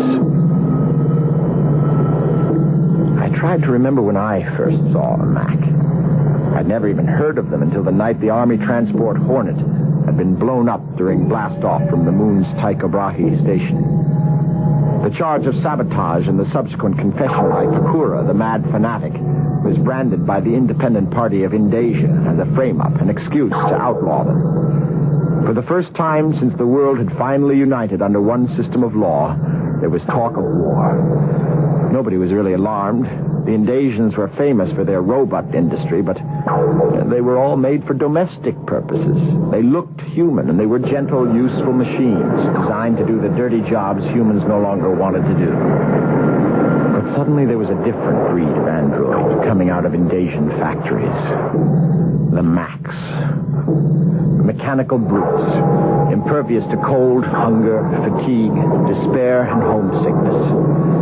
We saw headless Macs charging our lines blindly. Armless Macs, unable to hold weapons, lumbering along obedient to their programmed destiny. There were officer Macs with minds trained in the arts of battle, commanding their battalions with cold logic that made no allowances for human weakness. There were engineer Macs, programmed to repair damage to their mechanisms. And now, it seemed, there were prison camp Macs. And we were their first prisoners. Seatbelts, please. We will make landfall on prison asteroid 1 in 10 minutes. Seatbelts, please.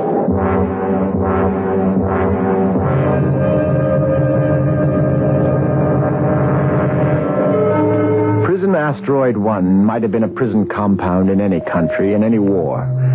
The muddy grounds were filled with prisoners and their non-human guards.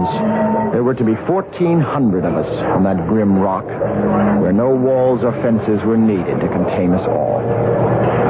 The camp looked like a model of military penal institutions, with 26 neatly spaced barracks, a processing station, a mess hall, and administration buildings. There was a great complex that housed the oxygen-producing machinery, the hydroponic food factory, machine shops, spaceships' hangars.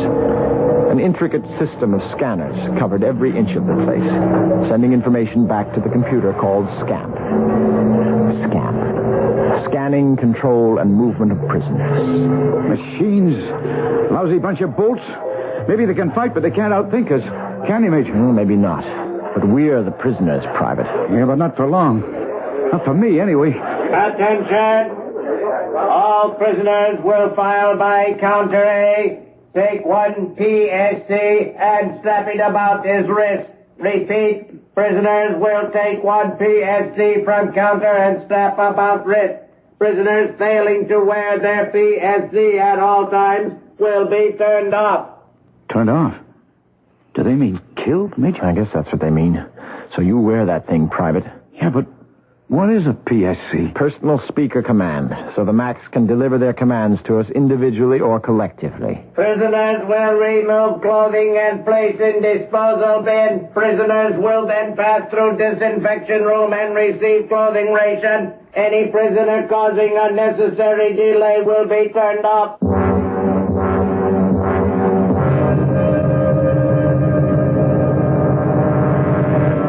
It was in the clothing room that I had my first disillusion about Mac efficiency. The prison uniform, consisting of fatigues, socks, thick leather shoes, a cap, and a field jacket, came in only one size. Wrong. When we emerged from the processing area, we filed past a Mac who was handing out barrack assignments from a clipboard list. The system was simple. I was sent to Barrack G, along with Galvest, Grady, Gunderson, Gruber, and every other prisoner whose name began with G. The system, however, had a flaw which never occurred to the mechanical brains of the Macs. Barracks G had accommodations for some 150 prisoners, but there were less than 60 of us whose names began with G. Barracks S, on the other hand, was overflowing with prisoners, some 400 of them, milling about the bunks and wondering what to do. The situation was so ludicrous that I felt like laughing. But I was sobered up when I met Sergeant Zilkowski, and the pudgy little man grabbed my arm and babbled. They're putting me by myself, Major. They're sticking me in a barracks all by myself. Take it easy, Zilkowski. It's just temporary. They'll straighten it all out. But they won't. You know the Macs, Major. Once they get an idea in their heads, once they've been programmed, they don't change. Well, they'll have to. When they see what's happening, I'll be all alone. Just because my name begins with Z. I won't have anybody to talk to. You gotta help me, Major. You gotta do something.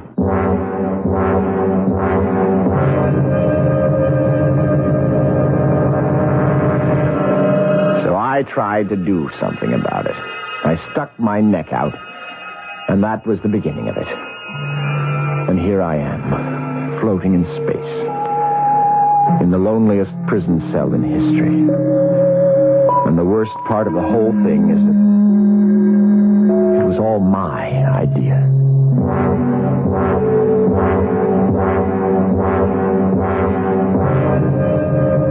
A prisoner in orbit. That definitely comes under the heading of cruel and unusual punishment. But what can you expect from a machine? Anyone who's ever lost money in a vending machine or stalled their car on a freeway knows that machines can be tricky and temperamental and turn against you at any minute. But how will Major John Gulliver and the prisoners of the asteroid deal with their machinery problems? We'll find out when I return shortly with Act 2.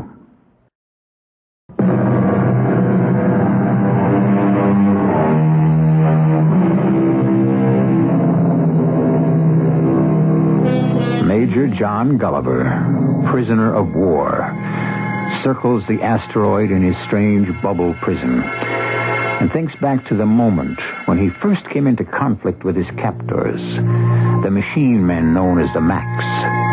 Major Gulliver wasn't the highest-ranking officer in the prison compound, but he must have been the most nervous officer among them when he was finally given audience with an android who wore silver bars on his artificial shoulders. Major Gulliver, my name is Captain 174-B. I am Adjutant to General 6, Commanding Officer of Prison 1. Won't you sit down? Thank you. Our CO has asked me to discuss an assignment with you, Major. Wait a moment, Captain. I came here to discuss a problem. Yes, Major, we received your request through proper channels. But as a result of studying your records, we discovered something about your past, which is of particular interest to General 6. What do you mean? The profession in which you were engaged before the war. You were a psychologist, correct? Yes, I was college-trained, University of Mental Sciences, then computer instructor at the Hayward Teaching Center. Frankly, we believe you may be useful in helping us make an adjustment to our responsibility. This is our first prison camp, you know, and we are anxious to conduct it along satisfactory lines. Don't you have any Indasian advisors? No. The camp is entirely in the hands of the android auxiliary. And what do you want me to do? Why, help us to understand our prisoners, to run an effective, trouble-free institution. Fine. If you want my advice, let's start with your crazy alphabet system. No, Major. We do not wish your advice. We are satisfactorily programmed. We merely wish your help in interpreting prisoner behavior to us when it does not track properly with previous data. You understand? If you're asking me to be a spy... Nothing like that. We will plant spies, of course. That is in the manual. All we ask of you is to be our official prison psychologist. Captain! What is it, Private? I gave instructions. A guard has been attacked by a prisoner. The man was subdued and awaits your orders. Turn him off. Now, wait a minute, Captain. You wish to say something, Major? Yes, I thought your camp was programmed under the rules of the Geneva Convention. What is your point, Major? Well, the man has to have a fair hearing, a trial. You don't even know the circumstances. Very well, Major. Bring in the prisoner. Yes, sir. In here. Claiborne. What the devil are you doing here, Major? Oh, what did you do, Corporal? Oh, I jumped one of those lousy machines, that's what I did. He stuck his gun into my back and I jumped him.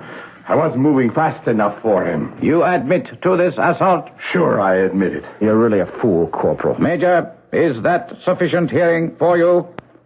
Private, you will take this prisoner outside and turn him off. Wait, you can't just kill him? Not if you don't want a riot on your hands. Kill him. Who said we wished him killed? Major, we do not kill prisoners. That is unthinkable. The manual strictly forbids us to kill humans in prison camp. But still, we must punish uncooperative prisoners. That is our order, too. You must tell us how to solve this contradiction, Major. Well, there's no contradiction. If you want to punish a prisoner, do what is done in human prisons. Put us in solitary confinement for a term. Deny us the company of our fellow prisoners. Believe me, that's punishment enough, Captain. Ask Sergeant Zolkowski. Very well. What you say seems logical. I will put the question to our commanding officer, General Six. You are dismissed, Major.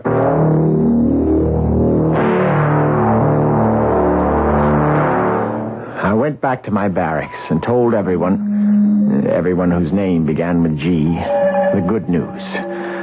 The Macs had been programmed not to kill their human prisoners, except in self-defense or during escape attempts. I told them about my suggestion of solitary confinement as a punishment, that it seemed like the easiest sort of penalty. Captain 174-B sold the idea to his commanding officer, but it wasn't the solitary I had in mind. Gentlemen, your attention, please. Colonel Drummond, Major Gulliver, you and your fellow officers have been asked here to witness the first experimental model of Prison 1's orbital solitary station for prisoner correction, punishment, and isolation. Your comments, please. You mean that bubble is an orbital satellite? That is correct. Surely you don't intend to send our men into orbit. It's sheer cruelty. Captain, you told me that you were proscribed against taking human life. Surely you must know that no one could live in a thing like that. Incorrect. Prisoners will be supplied with oxygen, food, water, and waste disposal facilities in solitary orbit for the duration of their sentence. Your comments, please. How long do you think a man can survive in one of these things? We have consulted our commander, and our information is that a human can survive 2,800 asteroidal orbits with the oxygen, food, and water supply provided. 2,800 orbits? That's almost 3 months. Your commanding officer is wrong. He has not allowed for the mental and emotional strain of such imprisonment. There is nothing in the manual concerning mental or emotional strain. You are a psychologist, Major. Such things are a matter of individual human response, are they not? Your comments, please. I say you can't do this. A man would be better off dead than in one of these things. Impossible. We cannot allow prisoners to die. Captain, I am the highest-ranking officer in this camp. I demand a personal talk with your superior. Impossible. The commander has no communications mechanism with humans. Such an interface would have been superfluous. What? General Six is a computer, Colonel. Don't you understand? Oh, good Lord. That is correct. General Six is a computer, and he does not interfere with humans. The sentence will now be carried out.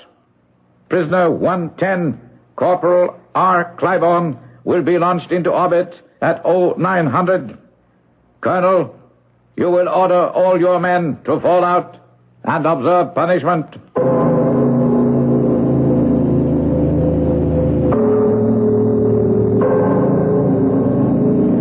Major, it's not really true, is it? They're not really going to do it. One thing about the Macs, Private. They tell no lies.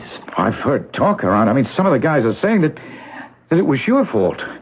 They say you're soft on the Max, that you suggested the bubble. What do you think, Private? Gee, I don't know. It's just that... Well, Major, you just accept them too damn easy. But we've got to accept machines. We accept them all our lives, don't we? Don't you trust the mechanism of your car, your air sled, your house power plant? You can't get angry at levers, gears, integrated circuits. Who can't? I can do it, Major. I can do it easy. So, why can't you? For 11 weeks, we watched the bubble spin over our heads. A tiny gleaming new star containing Corporal Ronald Claiborne, or what was left of him. Then, weary of its monotonous journey, the bubble returned, braked by its single retro rocket. It landed undamaged, and they brought Claiborne back to Prison 1,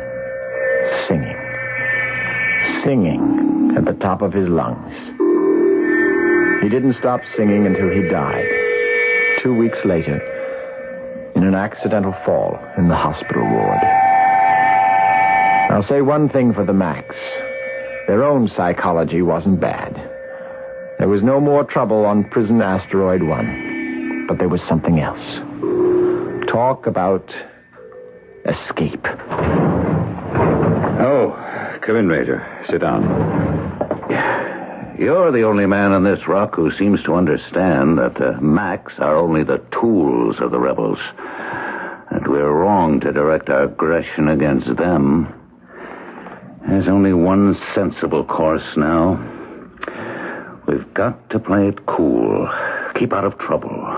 Wait till the war is over. Although, of course, we are duty-bound to escape if we can. Escape? It's ridiculous, isn't it? Escape from an asteroid, heaven knows where in the universe. Even if a prisoner got past Scamp, there's no place to go. No, Major. There's no use bothering about escape talk. But the men are bothering. What? It's true, that's all they're talking about. Didn't you know? No, I didn't. But it has to stop. We have to issue an order. You can't order them to stop talking. I'm commanding officer, Major. That's what I intend to do. And that's what he did. Colonel Drummond lined up the men, 8 ranks deep, and read them the riot act. He outlined the futility of escape talk, the impossibility of a return to Earth before the end of the war. When he dismissed them, he had a separate talk with the officers, emphasizing that it was our duty to report any escape plan to him. Remember, the Macs are prescribed against killing prisoners, but they're also programmed to prevent escapes. They won't have any compunction against killing if it occurs during an escape attempt. But 3 weeks later came the J escape. It was called the J escape for obvious reasons. Only the occupants of J barracks were involved, led by Lieutenant Lamar Jackson. One evening, an hour before lockup, Jackson had noticed that a scanner beam on the north side of the compound, near the hangars where the spaceships were kept, failed to follow him as he crossed its path. Then Jorgensen, a computer engineer, slipped out one night and examined the defective scanner. It was then that he realized they could abort the SCAMP system for a period of at least 2 hours. Jackson organized the actual escape. His idea was simple: to get his men to the hangars and spaceships and hold the ships as ransom for their release. If the Macs failed to agree, the ships would be destroyed. It was a desperate gamble, of course, and the first part of their plan worked. The Macs had no provision in their manual for an inoperative scan. It was supposed to work, period. General Six probably blew a dozen fuses that night as the prisoners of J Barracks smashed their way into the spaceship hangars like a gang of hoodlums crashing a party. But the party was over in one terrible instant, because when they entered the hangars, there were no spaceships.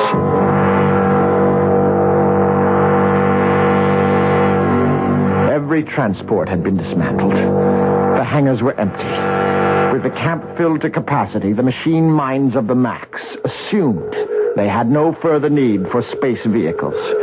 And now we knew why Prison 1 was truly escape-proof. Because our guards were prisoners, too.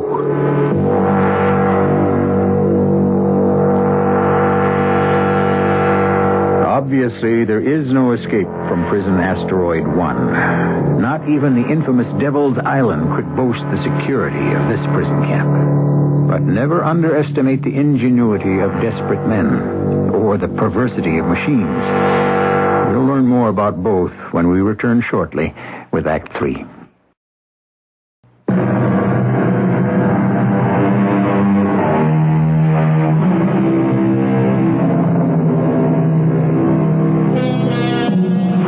Men died in the escape from Barracks J. 14 prisoners named Johnson, Jacobs, Jorgensen, James, and so forth. But 4 men were taken alive by the android guards and faced the punishment of the bubble. The terrible 3-month isolation in space, which no one had yet survived with their minds all in one piece. But one of them, Lieutenant Lamar Jackson, did survive his 3-month imprisonment. And his first visitor in the prison hospital was Major John Gulliver. Can you talk about it, Lieutenant? Can you tell me how it was out there? It was dark, Major. Dark and full of nightmares. But you made it. You're a tough guy, Lieutenant. The whole camp's proud of you. You got to be very still. You can't move around in that thing. Every little move spins you around, changes the axis. You get disoriented every few seconds. And then you start getting ideas that you're not alone. That something is outside the bubble, trying to get in. It's okay, Lieutenant. You don't have to tell me anymore. But then you get the worst nightmare, that the thing that was outside is now inside. That it's touching you. That's when it really gets bad. I understand. You tell the boys to stay out of trouble, Major. Stay out of trouble. Stay out of the bubble. The lieutenant was crying, and his tears made me determined to keep anyone else out of that damned bubble. But the escape talk went on. One afternoon, a committee of 3 men came to see me. 2 shave-tail lieutenants and a captain. We're crashing out, Major. You're doing what? We figure the only way to do it is en masse. The whole camp. Now, we need a leader, and we think you're it. That is, if you've changed your mind about being reasonable with these beauties. Well, have you? You're a fool, Captain. Maybe so. And I don't think much of you either, sir. But you have got something we need. You've got the ear of the Max. Tell me how you plan to escape from an asteroid without ships. We don't plan to. Now, our idea is to overcome the Max and take control of the entire prison. Now, once we have the facilities, we think we can build a radio transmitter powerful enough to beam a message to Earth and request aid. I see. And just how do you plan to overcome the Max? We fight. Well, we outnumber them, don't we? We attack a group of them, take away as many weapons as we can, and attack the rest. Some of us live, some of us die. If enough of us survive, we get off of this rock. You wouldn't have a chance. What we need is organization, a strategy, a battle plan. We need somebody to pull this whole thing together. This is a job offer, Major. Captain, don't you realize the odds are 1,000 to 1? Why do it? Why can't you sit it out? The war's almost over. Why get killed now? We think the war is over, Major. What? Wilcox here is a radio man. Now, a couple of months ago, we asked the Max permission to build a receiving station. They agreed, under one condition, that we receive only broadcasts from the moon and the vicinity. From the rebels? Well, we didn't get much. A few faint signals from space traffic, and the propaganda broadcasts. Now, they had some pretty good music sometimes, but then the music stopped, Everything stopped. Well, maybe your set went on the blink. No. It was fine. They're just not sending signals from the moon anymore, Major, and I think it's because the war is over. Captain, can you make that receiving station more powerful? Sure. We had the parts. Maybe I can get the parts. I got the parts without much trouble. The Max had no objections about receiving stations, only transmitters. I made promises about prisoner cooperation and got the material that helped us build a receiver with 3 times the capacity of the original. But we heard nothing from the moon base. Nothing at all. And then... It's Morse, Major. It's good old Morse language. It's got to be from an Earth vehicle. Well, coming from where? The vicinity of the moon. It has to be. Wait a minute. I can make out something about a delivery, provision. Major, that isn't a military vehicle. It's a commercial vessel. They're delivering provisions to the moon base. Good Lord. An Earth ship heading for the moon. And it's true. They have given up. The war is over.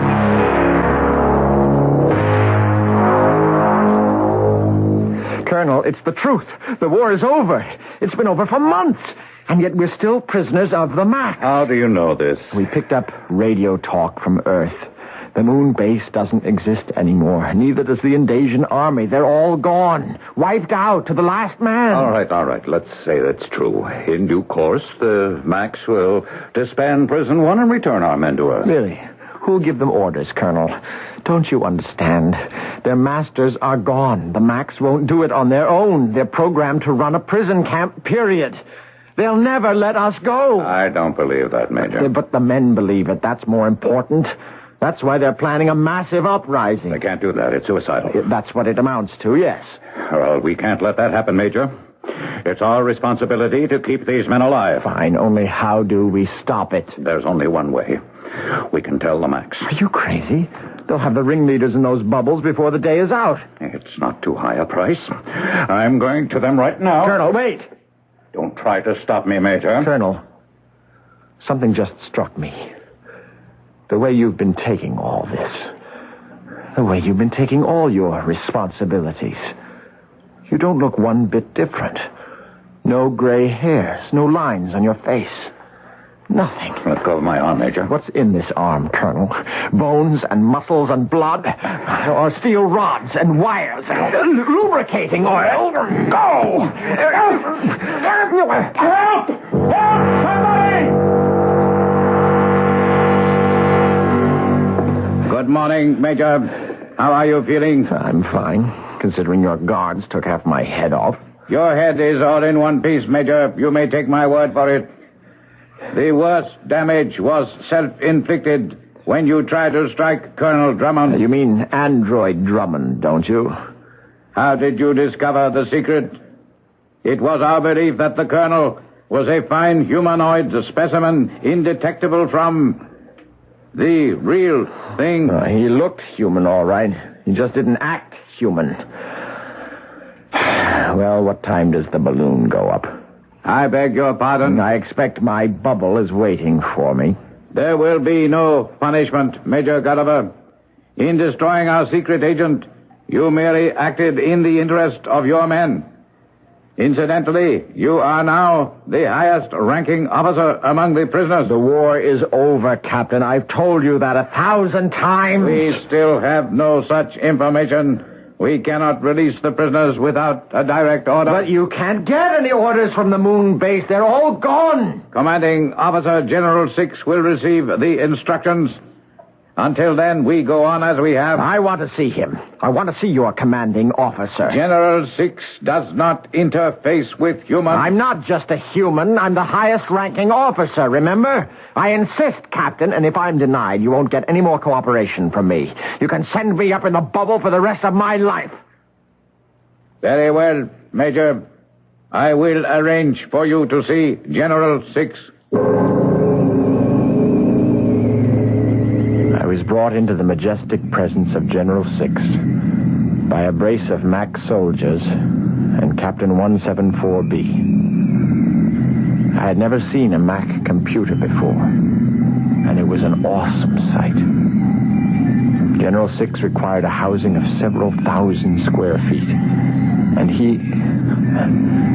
it towered to a height of 16 feet.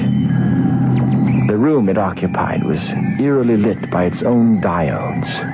That was the only illumination, since the Macs, requiring no light sensors for vision, didn't use artificial lighting. Captain 174B himself stood at the console control board, his fingers poised lightly over the keyboard. Very well, Major. You may ask your question of the commander. Ask it. Ask him if he has any means of contacting Invasion Supreme Headquarters. The answer is yes. Ask him if he can make such contact now. The answer is no. Ask him if he knows why this contact is no longer possible. The answer is yes. Contact is no longer possible because of destruction of moon base and annihilation of all Indasian forces, bringing an end to hostilities. You see, it's true. Now, ask General Six if he will issue orders for the immediate release and transportation to Earth of his prisoners. The answer is Prison 1 will be maintained until orders to the contrary are received directly from Supreme Headquarters, according to Section 5 of the manual. But that's insane. The war's over. Finished. There is no Supreme Headquarters. The audience is over, Major. Didn't you hear his reply? The war is over. Your masters are dead. You don't have any reason to keep us here. We must wait for instructions from Headquarters, Major. Please obey my order and leave. Failure to comply will place you in jeopardy of punishment. You can't keep us here for the rest of our lives. Take him. No. Look out. Don't let him grab that rifle. Stand back. Major, don't be foolish. You can't kill us all. I won't kill you all, Captain. Just your commanding officer.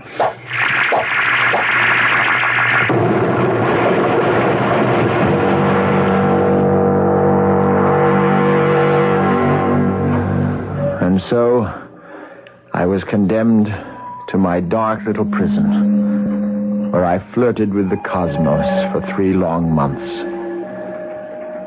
And when I came down, I was insane. I must have been insane, because when the bubble landed, I saw the Macs standing about like so many statues, and their human prisoners roaming about free and unfettered and exhilarated. I saw faces smiling at me, laughing. I hadn't heard the sound of laughter in years. There could only be one explanation. I was mad. No, Major, no. You're okay. We're all okay. But what happened? It was only a week after the launch, you see. The Macs were going nuts trying to repair the damage to their mechanical commanding officer, but they didn't know how. They got so desperate they called in some of our guys, see, computer engineers, just to help them. Well, our guys went to work, all right. They rigged General Six to give one order, the only one that mattered. Turned off. They were told to turn themselves off. That's it, Major. We turned them off. We pulled out the plug of the machines. And now Wilcox is rigging up a transmitting station big enough to contact Earth. Hey, we're going home.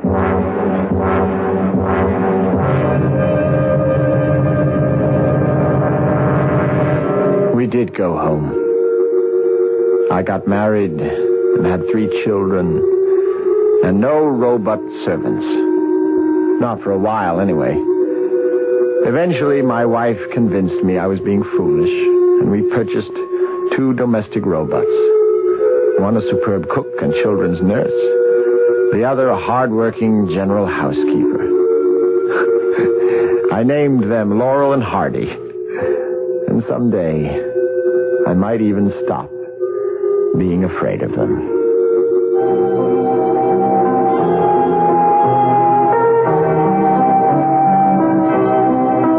And so Major John Gulliver and his men are back on Earth, back where it all began.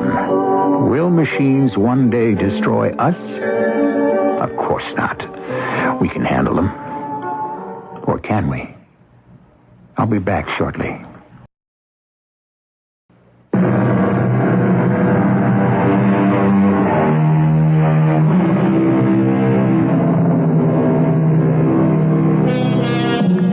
Some wise man once said, one machine can do the work of 50 ordinary men, but no machine can do the work of one extraordinary man. We think that's going to be true in the future as it has been in the past. The question is, what will the machines think now that we've given them brains? We may well be entering the age when man's own inventions will be in conflict with man himself. Our cast included John Lithgow, Ian Martin, Earl Hammond, and Ray Owens. The entire production was under the direction of Hyman Brown. This is E.G. Marshall inviting you to return to our Mystery Theater for another adventure in the macabre. Until next time, pleasant dreams.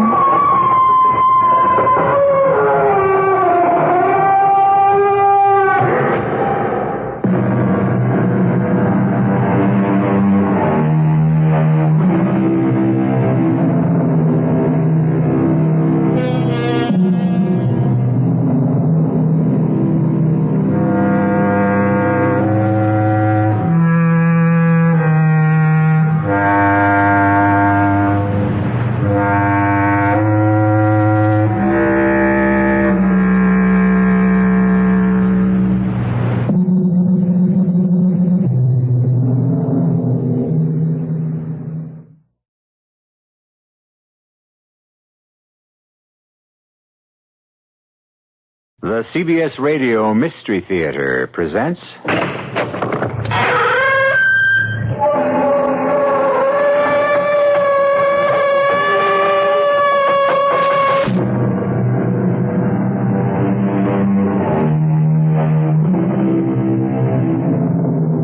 Come in.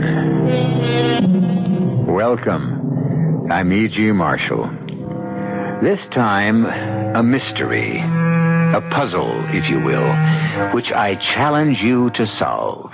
As with all mysteries worthy of the name, each clue will be honestly and plainly presented to you. And yet, unless I miss my guess, the answer to the puzzle will elude you till the very end. We'll play a game of wits, you and I, just for the fun of it, and see who wins. Unhappily, one of the characters you'll meet lost.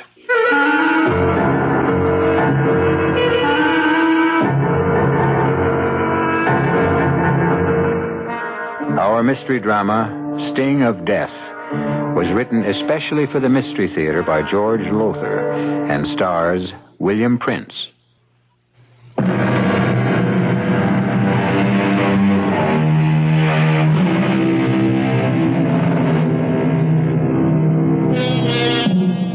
My first move is to describe the huge barn-like living room of the country home of Trevor Costain, explorer, adventurer, author.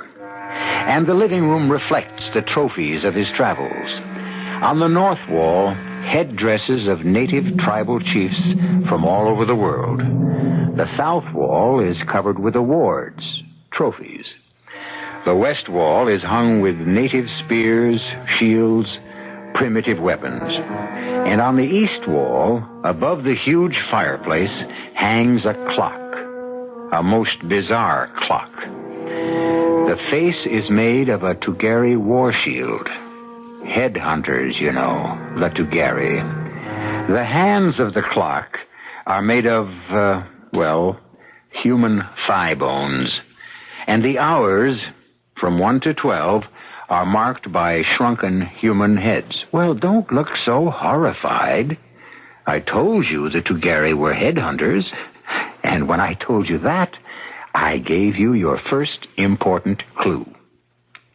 See what you can do with it. Liz, give me another drink. Trevor, the doctor. I know, but if I'm going to die, I'm going to die happy. Dad, the disease. You know what alcohol does to you because of it? I'm in enough pain, Forey. Stop calling me Dad. He is your son-in-law, Father. Don't remind me, Jackie. Liz, that drink, please. Some son-in-law. Some husband. An alcoholic who's put you through purgatory since the day you married him. That's ended now. I haven't had a drink since I joined AA 5 weeks ago. I wish I could believe that. You can. Oh, Forey, here's your drink, Trevor. Thanks. Oh, Father, you're not going to smoke, too. Did I say I was going to smoke? Well, every time you pick up one of your pipes... Oh, don't worry, Jackie. Whatever disease hit me in Borneo years ago, just a whiff of tobacco sickens me. Give my right arm to be able to smoke these pipes again, but all I can do is polish them, clean them, puff on them, never light them. It's a terrible way to live. I'll be glad when I'm dead. Oh, don't say that, Trevor. You sound as if you'll be sorry when I'm gone, Liz. I will be. Why lie to me, Liz? Our marriage has been anything but a happy one. We put each other through the ringer the way our long-haired son-in-law put Jackie through one. Different kind of ringer, that's all. Oh, that's over now. Everything's over. For me. Oh, Father, please don't get up if you want anything. Got to get up and ease the pain. Just want to get those pipe cleaners on the mantel and... Oh, blast. You dropped your drink. All over me, I'm afraid. Sorry. Spasm of pain. I'll make you another. I'll have to change these pants. Father, sit down. I'll get the pipe cleaners. Oh, I can't do a thing for myself anymore. Not a thing. Jackie, what about the divorce? Well, I've given Forey... Here are the pipe cleaners. I've given Forey another chance. Waste of time. You know that. It's probably hopeless, but in common decency, I can't let him down. He depends on me, Father. A weakling. He's a weakling. Well, some men are. Not Rod's champion. He was a man for you. I told you that. Your drink. Thanks. Rod will be here tomorrow, Jackie. Going to spend a few days helping me straighten out my affairs. Why don't you and he try to get together? See if you can still hit it off. Father. He's the... What the devil? What? The clock. That headhunter clock over the fireplace. Look at it. That's strange. One of those awful shrunken heads is missing. The one that marked the hour of 7. Oh, Father, what happened to it? I don't know. I just noticed it was missing this minute. Look around. See if it's on the floor. Oh, if it is, I'd just as soon... Look around, I said. I can't. All right, dear. All right. Jackie, you look and see if... Oh, that was Forey. Something's happened. Good heavens, what could... I don't know. Look at this. Look at this. Look. The head off the clock. Oh. What are you doing with it? It was on the pillow of my bed. Your pillow? It was just lying there, smack in the middle of a pillow. Forey, this some kind of gag? Did you take it off the clock? Oh, why would I do a thing like that? I don't know. But then I don't know why you've done a lot of things you've done. Dad, I tell you, All right. We'll put it back on the clock. The hour of 7. Yeah, sure. Somebody's playing games. Somebody with a sick sense of humor. And I... Oh! Forey, what? Father! Catch him, he's falling. Oh, Forey! Get away, Jackie. Let me see. Is he... Dead? Yes. Drum clock in the hall. It's 7 o'clock. The shrunken head. The hour of 7. Forey found it in his room, on his pillow. And now he's dead. What does it mean? What...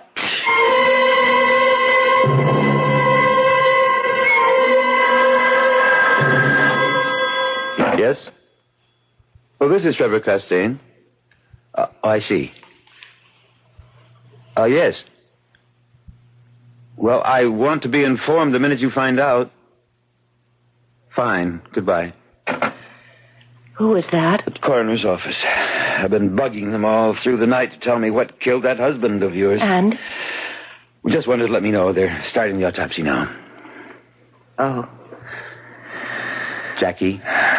Yes, Father? We've never pulled any punches with each other, you and me, so don't let's pull any now. You really sorry Forey's dead? What a thing to ask. What's the answer? I don't know. Marriage to Forey was purgatory, as you said last night, but he was starting a new life, joining AA, and... Oh, it isn't fair somehow. Not to him, maybe.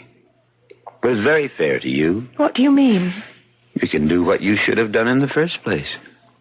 You can marry Roger. Oh, Father, you're taking an awful lot for granted. You love him, don't you? Yes, I guess I do, but... No buts about it. When Roger gets here... Hey, sounds like he's here. Come on. Let's meet him at the door. Are you strong enough to walk? Sure. Having a good day. Come on. Can't wait to see him. Best safari manager I ever had. Never took any guff from me either. Didn't have to. He's a fine man, Jackie. Fine man. Hey, Trevor. Jackie. Good to see you. Rod, you old son of a gun. I can't tell you how good it is to... Who's this? Trevor. Jackie. Meet Virginia. My wife.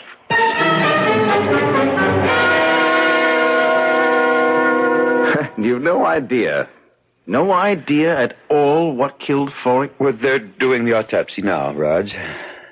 Coroner Dr. Dodd is a friend of mine. You'll let me know what they come up with as soon as they know. Help yourself to a drink, Raj. Oh, thanks. You? No, almost lunchtime. I have to limit myself. Can't even smoke. And with 3 months or less to live. Hell of a way to go out. Oh, hand me those pipe cleaners, will you? Yeah, here you are. At least you get some satisfaction from fooling around with these old pipes of yours. Yes.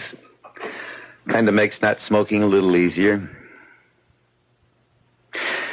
You know, Raj, you shocked me when you arrived with a wife. How come? I had plans for you and Jackie. I was in love with Jackie, yes, but when she married Forey, well, that was that. Ginny's a wonderful girl, and she'll be a wonderful wife. Oh, I'm sure. Speaking of Jackie and Virginia, they ought to be back from their walk soon. It's almost... Now, what in blazes? What is it? The clock. Look at the clock. A head's missing. From 12. Now, what does this mean? Well, probably nothing at all. Probably just fell off. It didn't just fall off. And don't bother looking for it on the floor. Someone took that head off the clock, Raj. And unless I miss my guess, it means someone else is going to die. Oh, I can't believe that there's any significance. Oh, Father. Roger. Is something wrong? Jackie, your mother's still asleep in her room, worn out after last night. Better get her down here. Well, why? What's happened? The head is missing from the clock again, this time from the hour of 12. Oh, no. If it means another death, well, never mind. Wake your mother up and tell her to come down here. Liz, stay here. All of you. I'll handle this. Father, when did you discover this head missing? Just now. Seconds before you and Virginia came back from your walk. But, Father, you don't think it means... It can't mean another... I'm afraid it could. Easy, Elizabeth. Trev, she woke up a minute ago to find this beside her on the pillow. The shrunken head. Oh, Mother. Oh, am I going to die? Is that what it means? That I'm going to die the way Forey did? Oh, of course not. 12 o'clock. My head is missing from 12 o'clock. I'm going to die at 12. I know I'm going to die at 12. Question is, 12 noon or 12 midnight? Oh, I didn't think of that. Well, you'd better. Oh, how can you be so callous? That head. That shrunken head. You put it on my pillow. What? It would be just like you to do something crazy like this. Because you're sick, Trevor. Mother, He is please. sick. I don't know how he killed Forry. Before our eyes, yours and mine. Killed him. But he did. And he's going to do it again. This time to me. Take it easy, Elizabeth. When? When is he going to do it? That's the only question now. The only question that interests me. When, Trevor? 12 noon? 12 midnight? I don't mind dying, but I can't bear not knowing when. Tell me, Trevor. Tell me.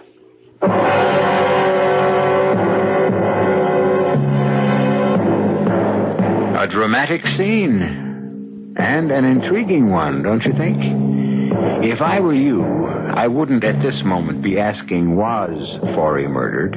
And will Elizabeth meet the same fate? But if Forry was, and she does, how? I'll return in a minute for Act 2.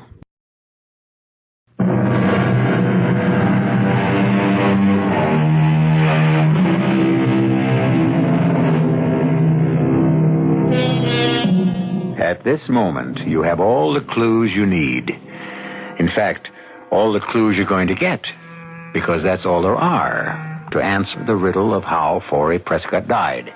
And, let's face it, it is murder, and who killed him? If it comes to that, who will murder Elizabeth, and how? For surely she too is going to die. 9. 10. 11. 12.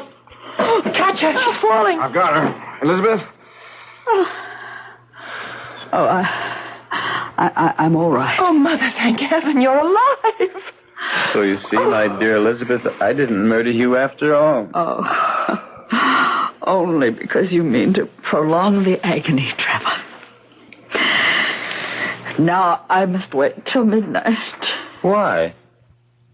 What do you mean, why? You can simply leave. Get out of here now. Yes, Mother, you can do that. I'll drive you to town. You could stay at the motel. Or if you want, I'll take you to New York. You could... No. But, Elizabeth, if you're afraid of being murdered at midnight... Then let it be at midnight. And get it over with.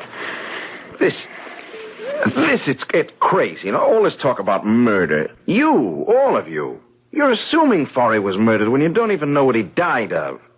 For all you know, he could simply have dropped dead. A heart attack. Cerebral hemorrhage. Why have you assumed, the three of you, Jackie, you, Trev, you, Elizabeth, why have you assumed from the start that Forry was murdered? But if he wasn't, Raj, what's the meaning behind the shrunken head? We discovered the head was missing from the hour of 7 on that awful clock above the fireplace. And then Forry found it on the pillow of his bed, and Forry died at exactly 7 o'clock. This time a head is missing from 12, and it's on the pillow of my bed, where I found it when I woke up from my nap. Hello? Oh, hello, Ed. Dr. Dodd, the coroner. I see. Well, how long will that take? Will you let me know? Thanks, Ed. Thanks very much. What did Dr. Dodd say, Father? Forry was murdered. No. The autopsy revealed poison in the body tissues. What kind of poison? Well, they don't know yet. Ed's sending a tissue sample to the New York police lab to find out. No doubt about it now, though. Forry was murdered. As you will murder me at midnight.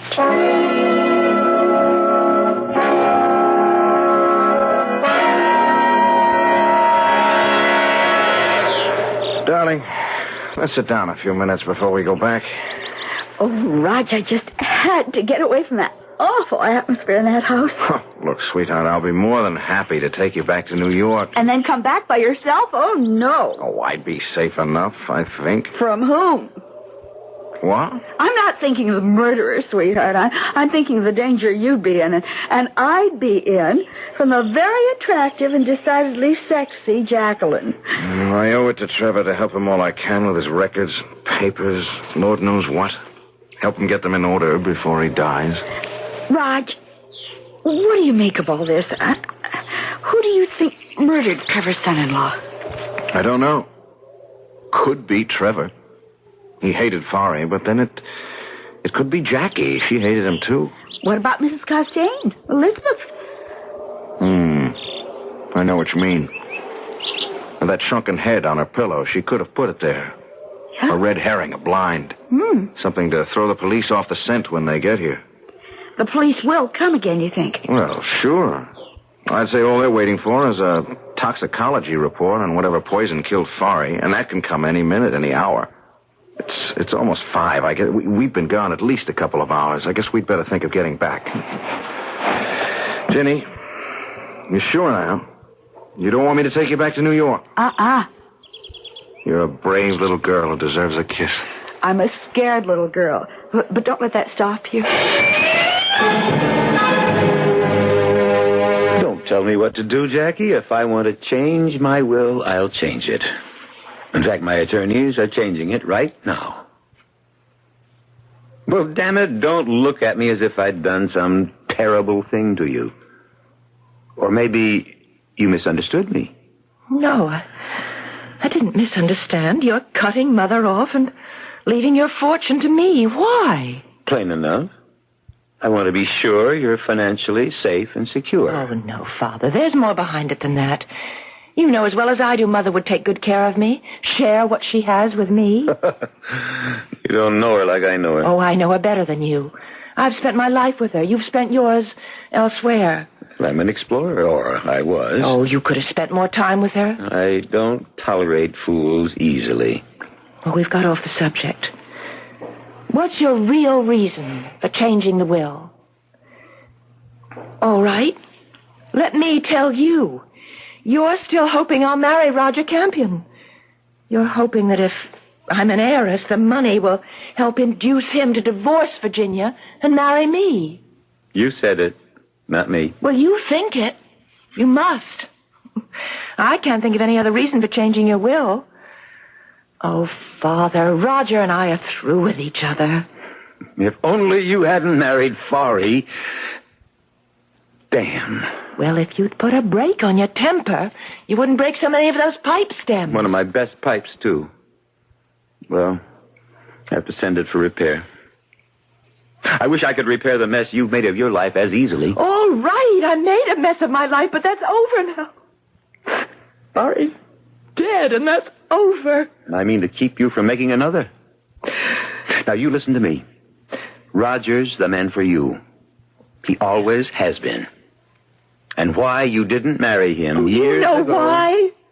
I wanted a husband I could live with, be with. Not a wanderer like you. I saw what happened to Mother because of you. The emptiness, loneliness, and I made up my mind it would never happen to me. Forey was no bargain, as it turned out, but he stayed at home. So does Roger now. He runs his safaris from an office in New York. That disease you picked up in Borneo, it's just making you see things in a warped way, a distorted way. You're not yourself. You think it's crazy of me to change my will? It's crazy of me to hope that you'll persuade Roger to get a divorce and marry you. That what I want so much, the two people I love most in this world, should make it together. If I haven't got a prayer, it'll happen. Well, it won't. I'm sorry, but it won't. It will. I want... You can't always have what you want. You're wrong. I always have, and always will. Till the day I die.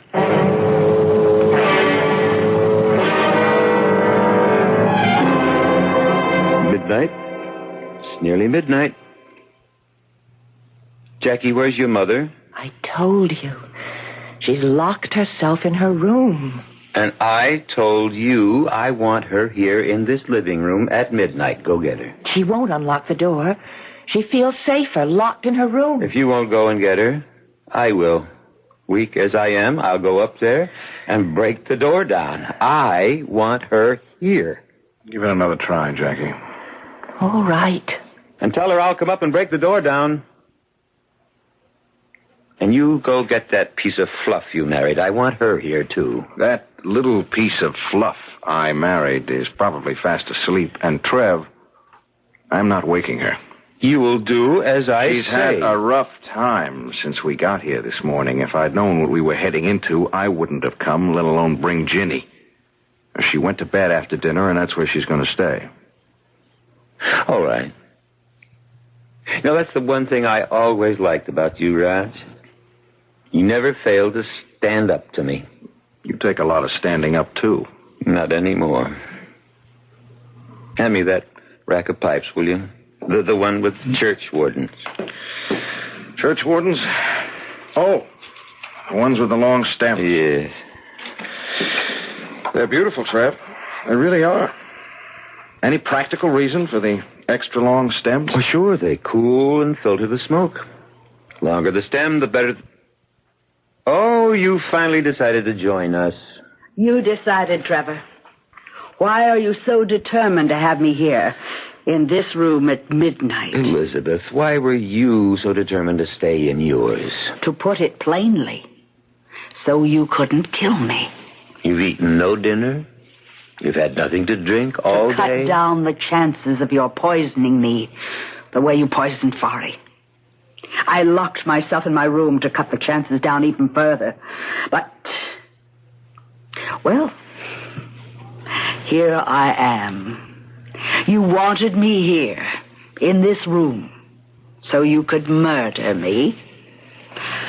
And I'm sure that when the drum clock strikes at midnight, you will. How, I don't know, but you will. This never occurred to you, I suppose, that I want you here so I can protect you. Protect me? Is that so hard to believe? Oh, very hard. In fact, impossible. Well, less than a minute now to midnight. Roger. Yes, Elizabeth? Goodbye. I want you to know that, like Trevor, I too have always been very fond of you. Respected you. Hoped you and Jackie would marry. But I also want you to know that you couldn't have done better when you married Virginia. She's a fine girl, Roger. Just the kind of wife you need. Goodbye, Roger. Elizabeth, you're sounding as if you were going to your execution. In a way, that's what it would be. Nonsense. You're not going to die. You're standing here in this room, as healthy a woman as I've ever seen. We've let Fari's death overshadow everything, warp our thinking, make us expect death. But look around you, Elizabeth. Where could you possibly find a more home-like scene? A scene that ought to reflect contentment rather than anything else. Contentment? I mean, look around. The fire blazing in the fireplace, Trev polishing his pipe, the friendly warmth of an old house where... Midnight. Jackie. Mother? Let me hold you. Mother, you're not going to die. You I am, I know it. Elizabeth, this is nonsense. It's ridiculous. Trevor, I'm waiting. What do you mean, waiting? For you to kill me. Murder me. If I murder you, Elizabeth, it'll be the neatest trick of the week. I couldn't agree with you more. Oh, Mother. Oh, Mother. I tried to catch her, but... No. Jackie, stand back. Let me... She's dead. But how? How? One moment she was alive and the next... dead. Roger, what killed her? What killed Forey? What?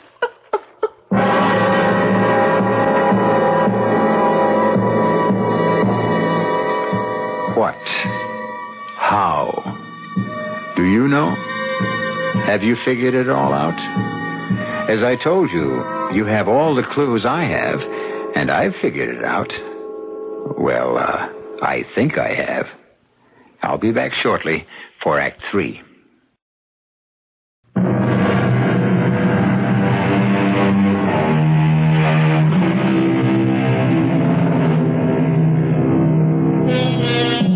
Now Elizabeth Costain is dead, mysteriously struck down, instantly killed as her son-in-law Forrest Prescott was, only the day before.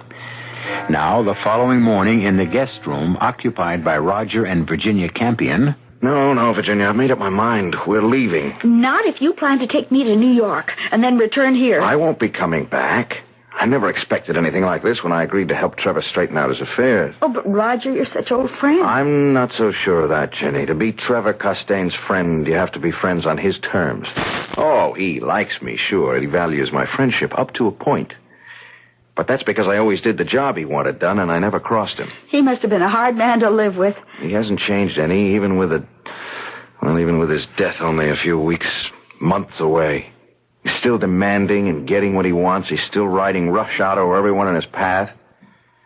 I have got a strong suspicion that that's why Forey and Elizabeth were murdered. They got in Trevor's way. Then you really think... I'm almost sure of it.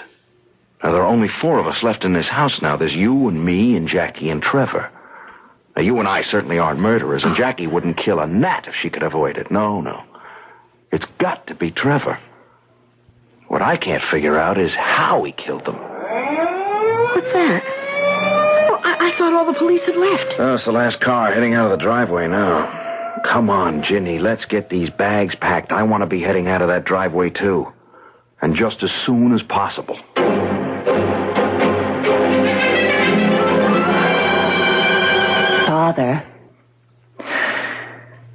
Father, will you please stop polishing that damn pipe and listen to me? What do you want, Jackie? The police have just left. I wondered if you'd like a cup of coffee. Give me a drink. No, you're not supposed to drink. I know what I'm not supposed to do. All right. Whatever you say. And hand me those pipe cleaners. Here you are. Here's your drink. Thanks. It's good. I'll miss this fine old scotch when I'm gone. One consolation, though. Roger always enjoyed it, too. And it'll all be his when I've kicked the bucket. You willed it to him? Your supply of scotch? No, of course not. I meant all of this will be his. I don't understand. You said you willed everything to me. Well, I did. Maybe I shouldn't have said this will all be Roger's. I should have said yours and Roger's. Naturally, after you're married. Married? Father, I told you yesterday I'm not marrying Roger. For one thing, I don't love him anymore, and he doesn't love me. And for another, he's happily married to Virginia. For as long as she lives. As long as she lives? As long as... Oh, come in, Raj. Come in. Trev, Jackie. Did you and Jenny get any sleep? Not much. Dozed an hour or so. How about some coffee? It's a good idea. And what would you like for breakfast? Just coffee. You'll be okay. And what about Ginny? Coffee will be enough for her, too. We want to get an early start back to New York. Back to New York? We haven't even started on my paper, my record. I know, Trev, but... But what? Trev, if I'd known what I was walking into when I came here, and known what I was walking Ginny into, I'd never have come. Oh, yes, you would. You never disobeyed me. Stood up to me, yes. But when the chips were down, you did what you were told. I was your second in command then, and that was years ago. Oh, not so many. 2, 3. But busy years, Trev. I've got my own business now, my own life to live, and to be plain, I don't take orders from anybody anymore. Why, you ungrateful... Now, just a minute, Trev. I was more than willing to come here and spend as much time as it took to straighten out your affairs. I felt I owed you that. The least you owed me, the least. Maybe. But what I don't owe you is putting my life, or Ginny's, on the line for you. You mean Forey's death? Mother's? Yeah, and who's next? I've got a feeling that no one is safe in this house. A feeling or a suspicion? Same thing, Trev. Not exactly.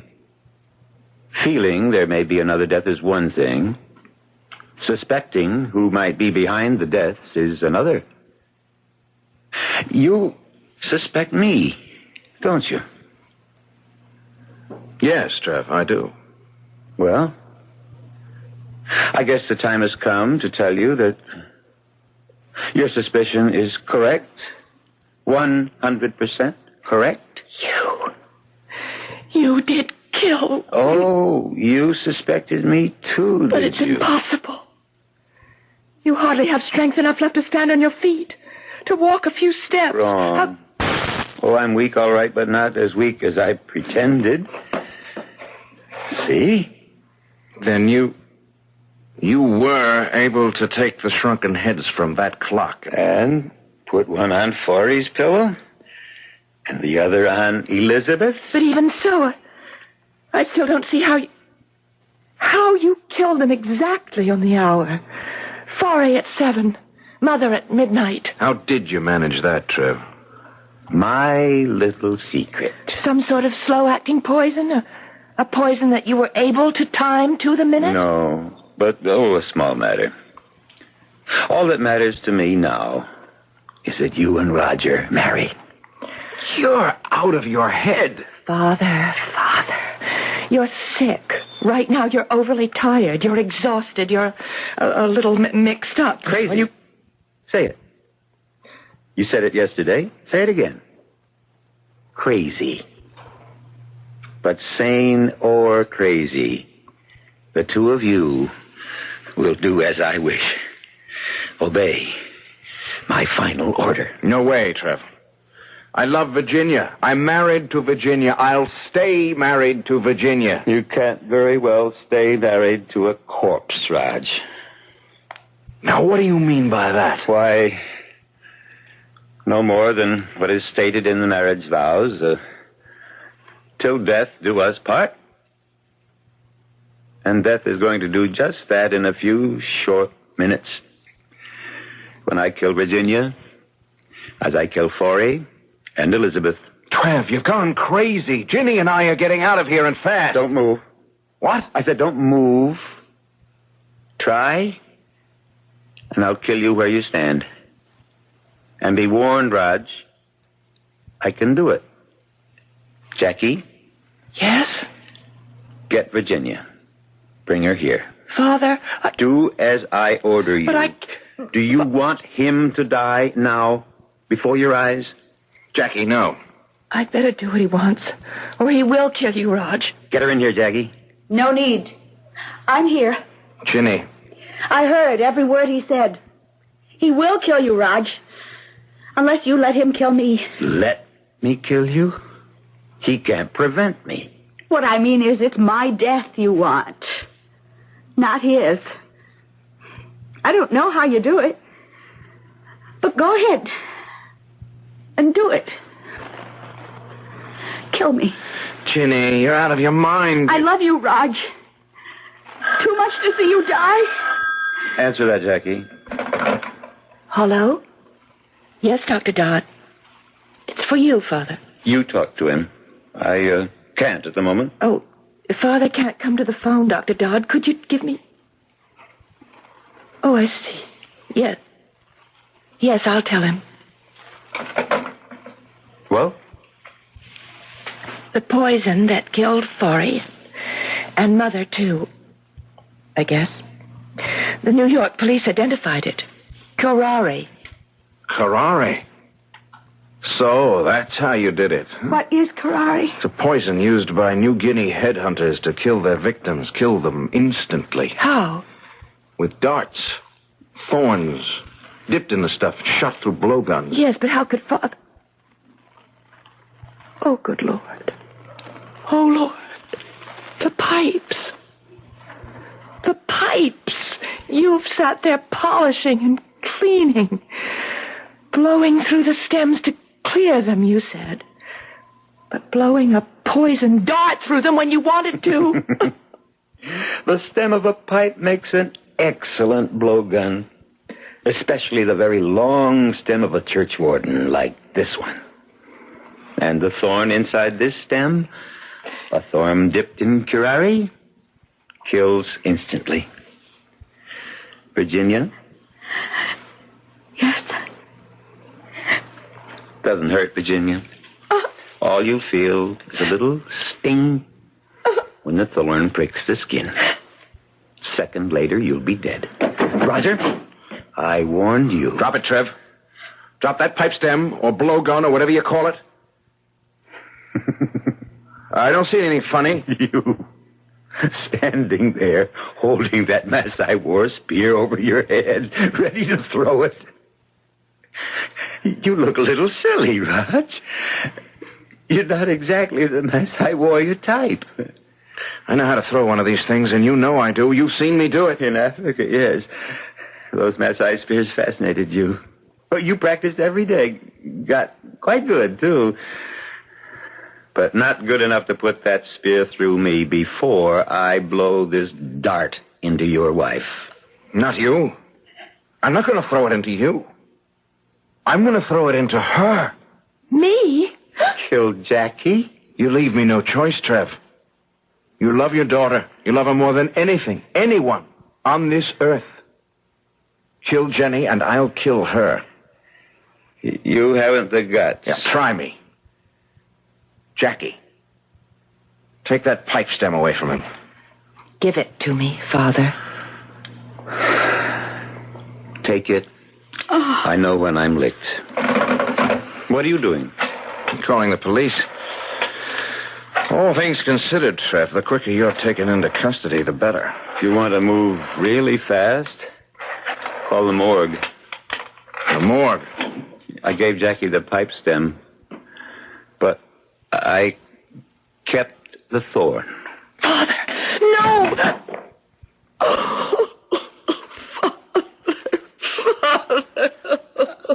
Police headquarters.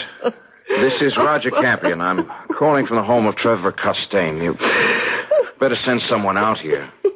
What? No, it's not another murder. Suicide.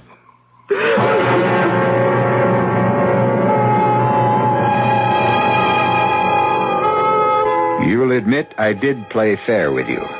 From the very beginning of this mystery, you had all the clues, all of them, including the shrunken heads, the New Guinea headhunters who you might have known use curare, and a clue that gave everything away. Trevor Costain's absorbing interest in his pipes. When E.G. Marshall plays fair, he plays fair. I'll be back shortly.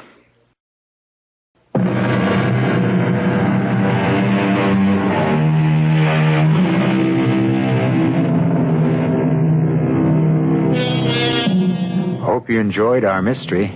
I certainly enjoyed playing a little game with you, because that's what all mysteries are, you know, a game of wits. Oh, sure, I have the advantage. I know the answer before I start. But in fairness to you, whenever I bring you a mystery, I'll make sure you have all the clues from the start. After that, it's up to you, entirely. Our cast included William Prince, Tony Roberts, Marion Seldes, and Martha Greenhouse. The entire production was under the direction of Hyman Brown. This is E.G. Marshall inviting you to return to our Mystery Theater for another adventure in the macabre. Until next time, pleasant dreams.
Welcome. I'm E.G. Marshall with another adventure in the macabre.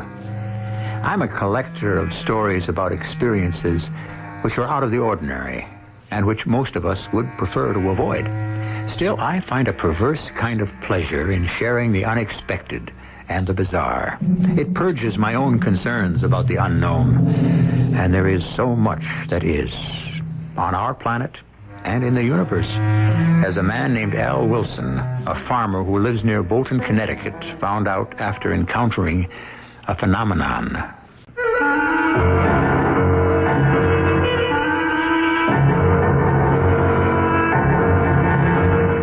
Our mystery drama, The Meteorite, was written especially for the Mystery Theater by Roy Windsor and stars John Beale.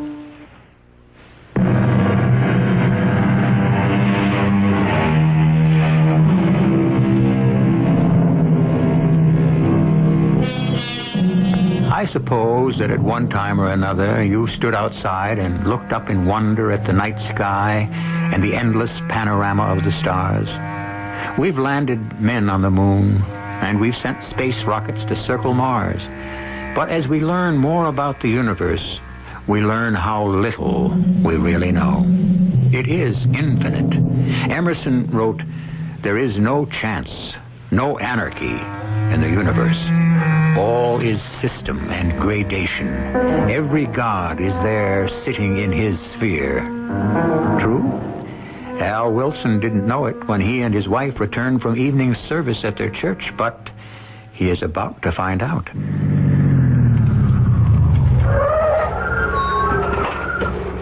Aren't you going to put the car away, Al? I'll do it later. Garrett mentioned checkers. You're invited over, too. Does Maud know? I suppose so. Look at them stars. My goodness, what a fine night. I'm glad I brought in the rest of them tomatoes. Yep. You'll have frost tonight. Al, look left above the barn, way up in the sky. See? A big kind of cone of light. I've never seen anything like that this close. And listen. Wind's come up. Look at that thing. Must be traveling fast as lightning. Al, it's coming this way toward our farm. You better go inside. Let's get away from here. It's headed toward the house. We'll be blown up. Come on. Slanting down over the barn. Do you feel that heat? I've never seen anything like this. There goes the barn. No. Look.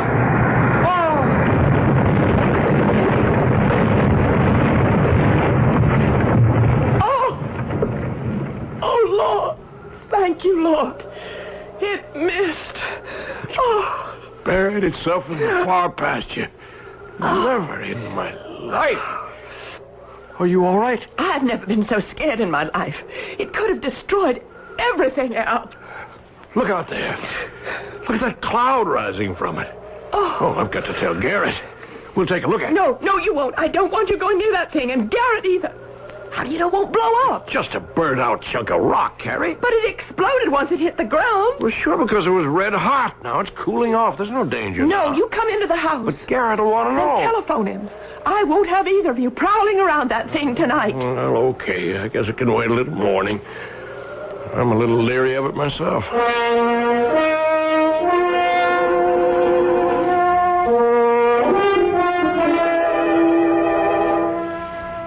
Everything all right, Garrett? Or is the washing machine upside down? Oh, no damage, darling. Yeah, no cracks in the cellar. None of the preserves fell off the shelves. I gave the washing machine a reassuring pat and said goodnight. How can you be so calm, Garrett?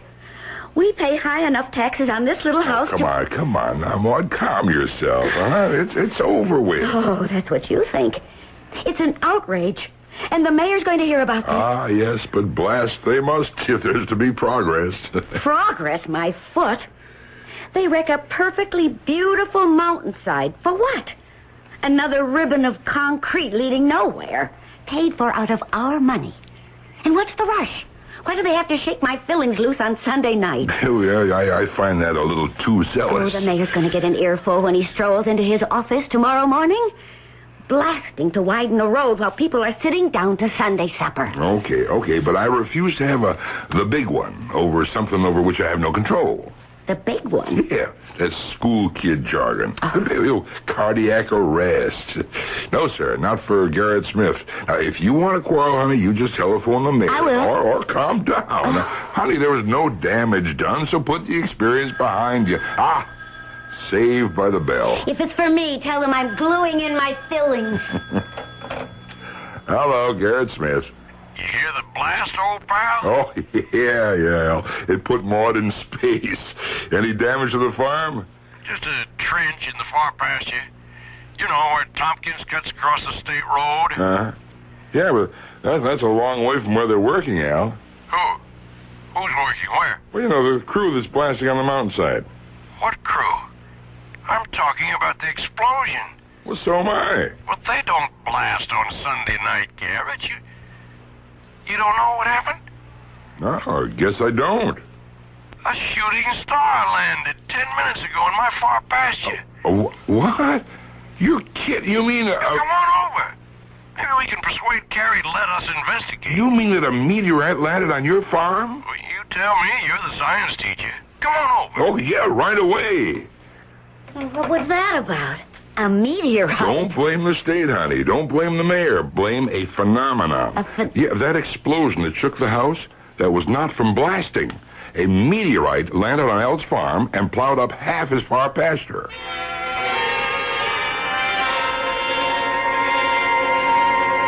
Carrie, how terrifying. I tell you, my legs turned watery. I yelled at Al to run, but I couldn't, and he stood there wide-eyed. Marvelous. All that's marvelous is that it didn't hit the barn or the house. It hit, and then what? Well, the air got warm all around us, and then steam came up from the thing. Is it a falling star, Garrett? Well, that's what most of us call it, but the proper name for it is meteorite. It comes, from outer space. So do lots of funny things. At least some people think so. Yeah, including me. Mm-hmm. Yeah, no, really, I'm serious. Now, flying saucers, for instance, they are fact. Now, but we won't argue about that You now. believe that stuff, Garrett? Absolutely. Well, I'm glad I don't. There's enough just around the farm to make me watch my step. I don't need funny little creatures that look like toadstools peeking in through the bedroom window. Just what is one of these meteorites? Well, it's burned out rock. See, it broke loose in outer space and out of the orbit of its own planet, and then it just kind of flew loose. See, once in a while the gravity of Earth pulls down fragments and they land here and there. Now, most of them burn out in the sky. They look like, streaks of light. On fire from friction. Yeah, exactly. So the chances of one reaching Earth are very small. Well, we've got one. And it's no rock. It's a big, long thing. Looked in the sky like a missile, like a torpedo. Huh. Incredible. I mean it. I don't know too much about meteorites, but I know who does. Professor Charles Dana at the State University. I studied under him. Al, you know what you ought to do? Well, all I want to do is get rid of the thing. No, Dana's your man. Now, why don't I try to reach him? He'll want the meteorite for the astronomy lab. He's welcome to it. Just tell him to haul it away. Right. First, now don't flip out, Carrie. First, I've got to see it. But if it explodes... Well, how can it explode if it's just a rock? Didn't I tell you so? Why don't you and Maud come along with us? No, thank you. You two play space cadets. Carrie and I will needlepoint. Al, you're going to be famous. Sure.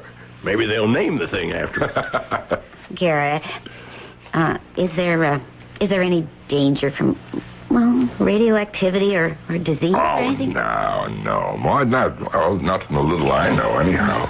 Now, we won't go too close to it, so just don't worry. We won't be long. Set up the card table. We'll play some bridge when we get back. Gives me the creeps, Carrie. I feel the same. There's something eerie about a thing coming down from outer space. Makes you wonder what's really up there.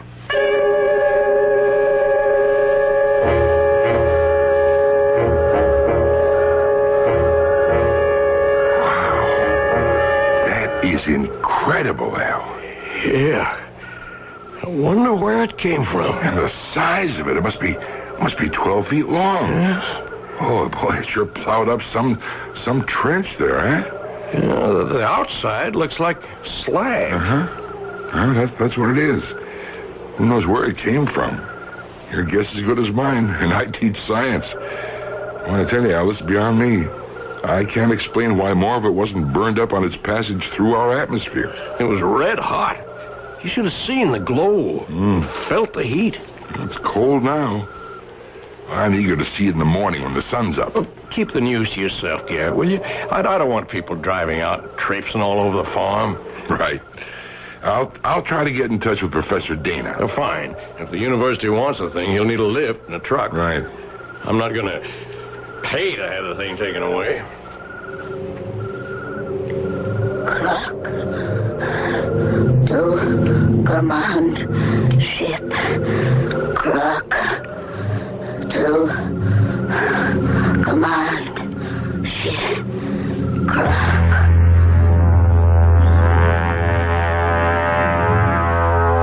Open the window a little more, Al. It's warm in here. Or get rid of this top blanket. What? Warm? Oh. Why'd you wake me up out of a sound sleep? Open the window. It is open. Open it more. It's stuffy in here. And come back to bed. Oh, boy. It's cold out there. The frost looks like a light covering of snow. I can see the meteorite real clear. Garrett's crazy, and he makes you that way. Oh, no kidding, Carrie. It is kind of impressive. People don't have a meteorite land near them every week in the month. Garrett said only about 1,000 have been recorded. Come to bed. Maybe I ought to keep the thing. Invite people to come see it. That Professor Dana will be here first thing tomorrow. Now, come on, get some sleep. Okay. Carrie. Oh, my stars, what is it? Come here. What? What's the matter? Look out there. You see the meteorite? Well, sure. You see what I see? Well, I don't... It looks higher. It's changed. So what? Oh, this floor is like a slab of ice. You know why it's changed? Take a careful look, Carrie. Oh, good Lord. You see it? Yes, I do. What does it mean? I don't know. But it's opened up.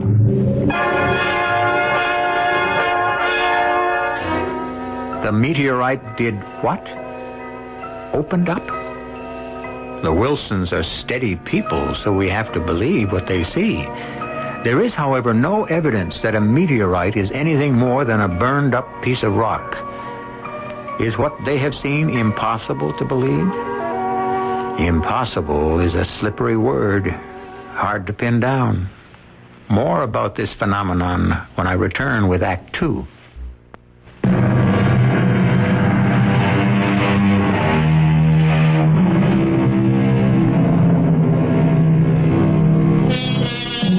I began, you may remember, by saying that I'd share with you the bizarre, the unexpected. I've done so. A meteorite is a rare occurrence. I doubt if any of you has seen one except in a museum.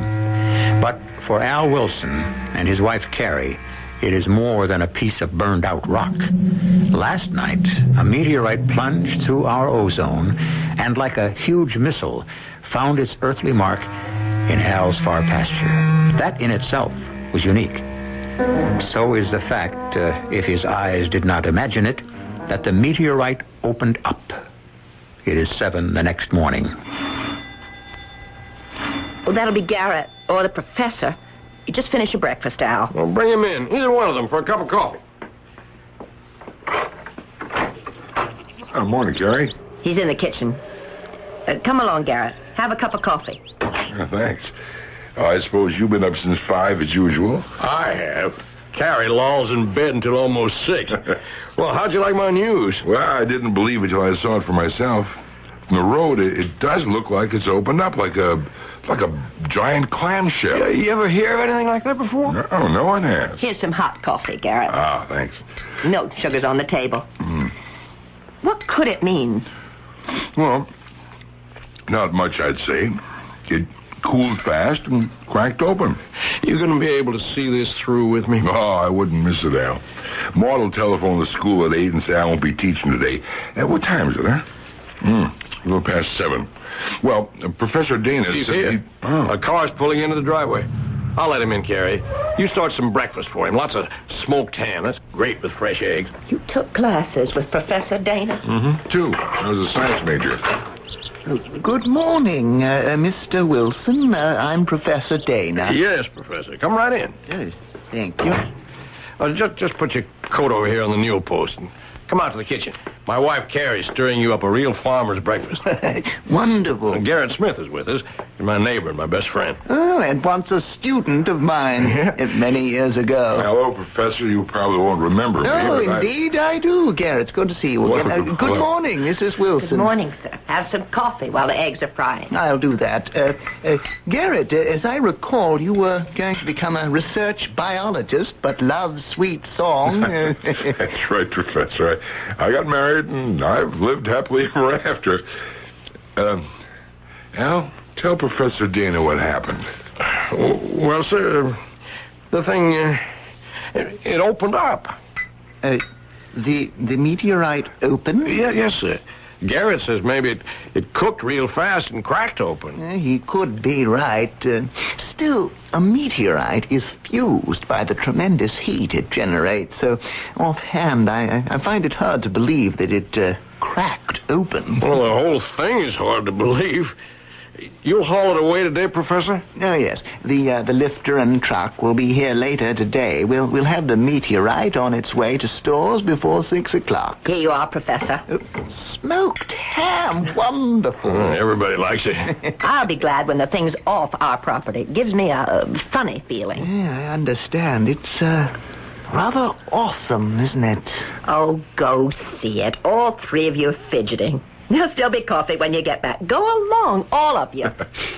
Anything to carry, Professor? Yes. I have my cameras in the trunk of my car. At your service, sir. I'll get them for you. Now, don't you go be being brave, Al, like stepping into that thing. It could snap shut, and there you'd be. Now, don't be nervous, Mrs. Wilson. There's nothing to fear. But what if there was something in there that just had to get out?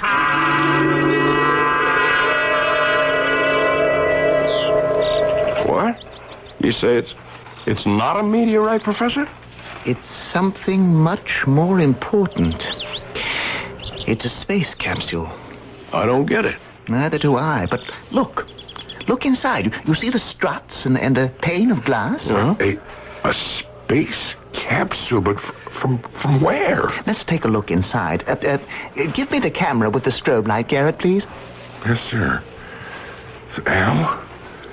Al, this is a nightmare. You suppose some lunatic was experimenting with some kind of missile? That this thing was shot from somewhere and wobbled around and then just came down here? I don't know. Good Lord. There's something in there. Shine the flashlight into the interior, Garrett. I see it. Al, take a look. What? It's some kind of man. About the size of a 6-year-old boy, but with an old face and elongated ears. It's a man from space. You think he's dangerous, Professor? He's dead or unconscious. Well, if he's alive and hurt, we got to get him out. Garrett, go tell Carrie. The professor and me'll get him out. Okay, wait till she hears about this. Well, it looks safe enough. What opened up was an escape hatch covered with slag. I'll lower myself. Hold up the hatch, will you? Right. Sure cramped in here. Come on. Shit. Hey, he's alive. Look. Come on, pal. We'll get you out of here. Lift out his head first. Oh, he's real light. Look. I've got him. And here I come. A miniature man. What a discovery. This is clock to command. Did you catch that, Professor? Barely. It's some kind of signal. Well, how come it sounds like English? It's beyond me. Well, let's get him to the house and try to bring him around. Look. He's opening his eyes. I destroy destroy you. I understood that all right. Take it easy, pal. We want to help you. Destroy. Right now, what you need some warm food and a bed. You get well, then you do what you please. Command ship comes for me. He could be dangerous, Mr. Wilson. Well, what do you want me to do? Shove him back into his capsule? The little man's hurt. Yes, I see. Well, let's carry him to the house. I hope we're doing the right thing. We are, Professor.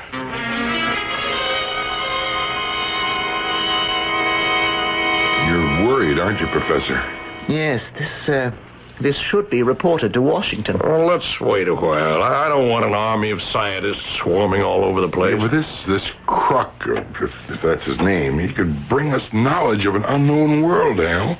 The planet he comes from, space trips, hundreds of things. A view of the universe from millions of miles away. Swell, but I'm not going to have him hammered at. The little man is sick. And, after he's well? I don't know. That's up to him. Anyway, you heard what he said. Yeah. Destroy. And something about a command ship. Professor, what do you make of this? I can only guess. Kruk was in a manned capsule. His mission? I have no idea.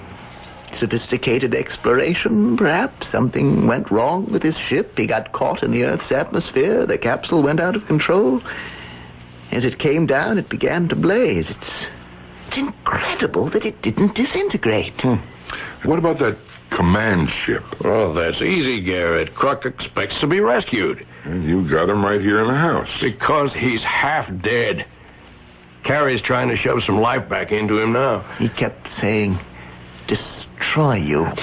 For safety's sake, I think Kruk should be removed. Where to? Back to the capsule. I'll truck the capsule and him back to stores. Sorry, I won't do it. The capsule is yours. Kruk stays here until he goes home. I'm going to see how he is. Well, what about the police, Garrett? Well, it's a small force, Professor. Not much protection against whatever you're thinking. I sympathize with Mr. Wilson's feelings. He's a decent man, but he doesn't realize the scope of this discovery. Kruk could open up a new world to us. Well, look, why don't I speak to somebody in space control? Ask them to send a man down to see the capsule and meet Kruk. Yeah, Garrett, you're risking a friendship. Well, I'll chance it, if you can postpone picking up the capsule for a day or so. Oh, that's easily done. Good. Then, that's what we'll do. And you, sir, you are my house guest. That's very kind of you. No, it'll be an honor. Well, I think your suggestion is sound, Garrett, but you'd better tell him about it. Yeah, after the person from space control arrives, not before. You can't crowd a Connecticut farmer like Al. This is his land and his home, and nobody better forget it.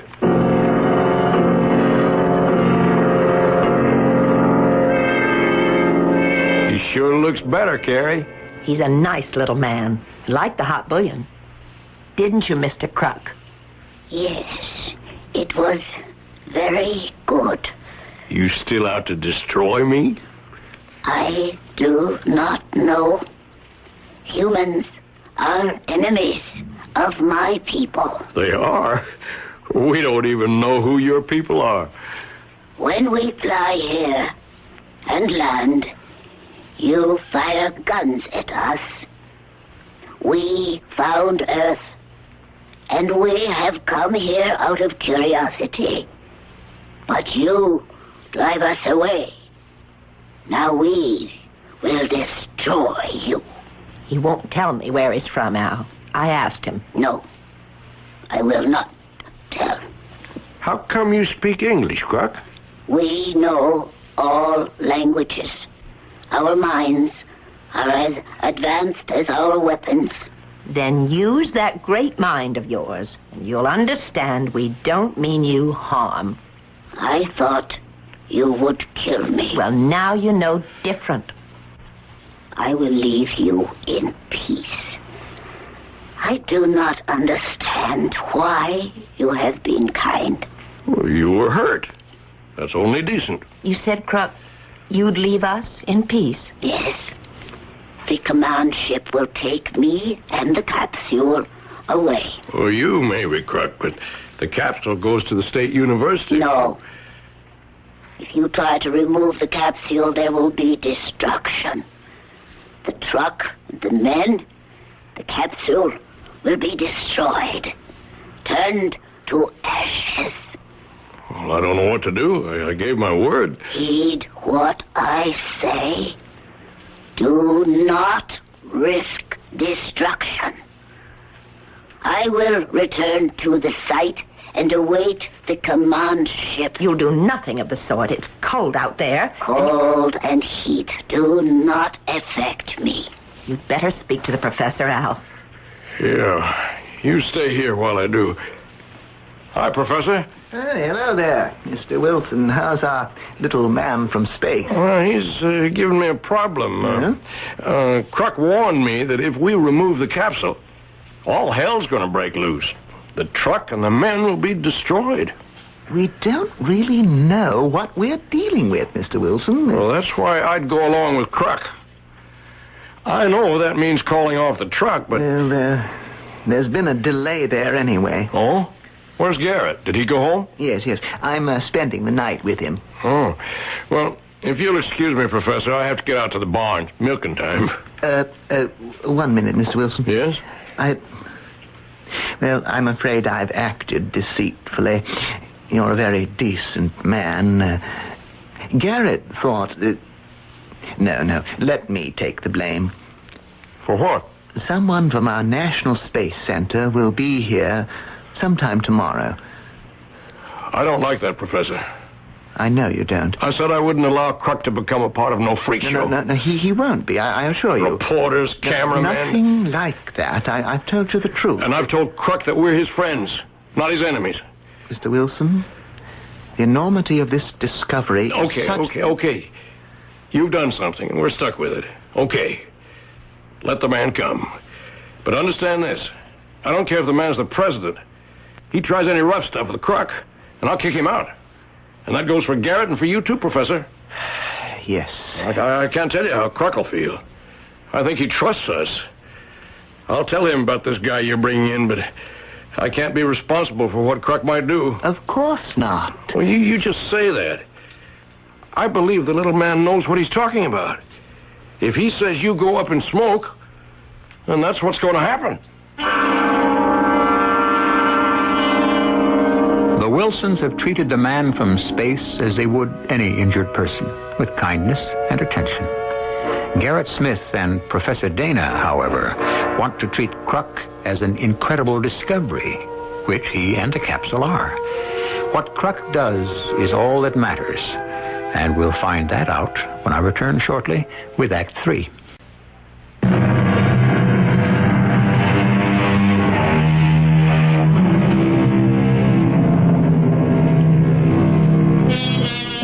When our minds turn to the universe, we fantasize and give up. Reports of flying objects make news, but no one takes these science fiction occurrences too seriously. So it was with the Wilsons until, accidentally, they had a visitor from outer space, a small, man-like creature named Kruk. Thank you for telling me, Mr. Wilson. Well, it won't be so bad, Kruk. The guy just wants to ask you some questions. And the man will arrive? In the afternoon, I'd say. The truck's supposed to arrive later. Why did your friends not have the truck arrive today? Guess they took you seriously. I told them what you'd said, that the truck would be destroyed. That will happen. You know that? Yes. I have given you the warning. It is arranged. Your men will try to remove the capsule, and the ray will reduce the truck to ashes. But not if they don't touch it. They will. Yeah, I believe what you're saying, Kruk.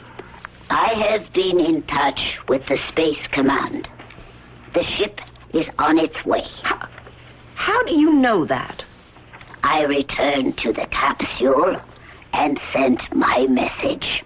You did? When? I've been with him all the time, Al. I assure you, I have talked with my people. I guess I'd better tell them to stand off. Yes. Now that's settled. Now you rest, Croc. What you see of me here will rest. Thank you. Close the bedroom door out. Sure. What do you think he meant by that, Al? Who knows? I got time before supper to drive over to Garrett's? If you're back in half an hour. It won't take me that long. Don't be nasty to him. You're good friends. Okay. But I don't like his interference, and I'm going to tell him so. And warn him and Dana. You went behind Al's back. Well, not really, Ma. The professor told Al. Because he felt guilty. Garrett, I can't believe you'd do such a thing to Al. Well, there's no harm done. But you were planning to have some man walk in from space control and... Mrs. Smith, if I may. Garrett and I have genuine respect for Mr. Wilson's humanitarian feelings about the little creature from space, but he does not appreciate what a monumental discovery this is. The space capsule could advance our flight technology by light years. I mean it, darling. We have to have this knowledge. We owe it to our country, and Al says we're supposed to do nothing about it. He also says that if you interfere, Crux people would kill you. Oh, you know, it's lucky all of you aren't dead now. I'll bet you would be if Carrie hadn't nursed this creature back to life. It would be a shame if we don't learn all we can from this incredible event. Well, what do we do, Professor? Warn the man from Space Command. Possibly we can control his eagerness. Garrett, I believe Al. If he makes one pass at Croc, so long. The little creature's defenseless. He's so small. You could stuff him in a suitcase. Hardly. And you'd say he's defenseless? How do you know? I can see. But what you won't see is that Croc is a highly advanced form of life, way beyond us. And because you can't see how he could defend himself, you think he's helpless. Oh, don't count on what you think. You don't know.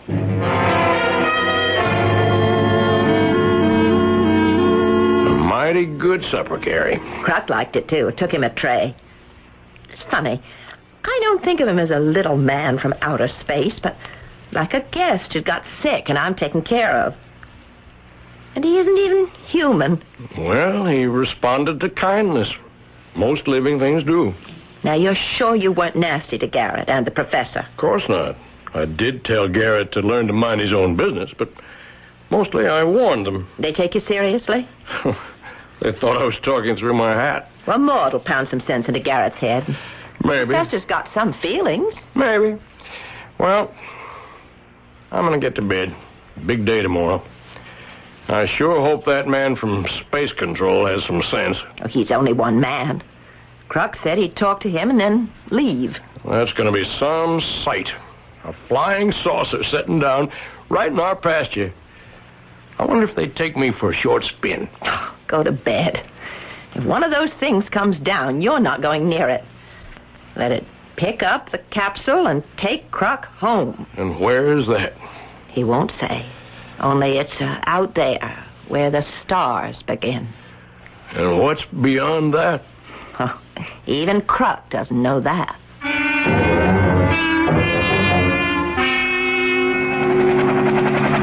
There she is, Professor.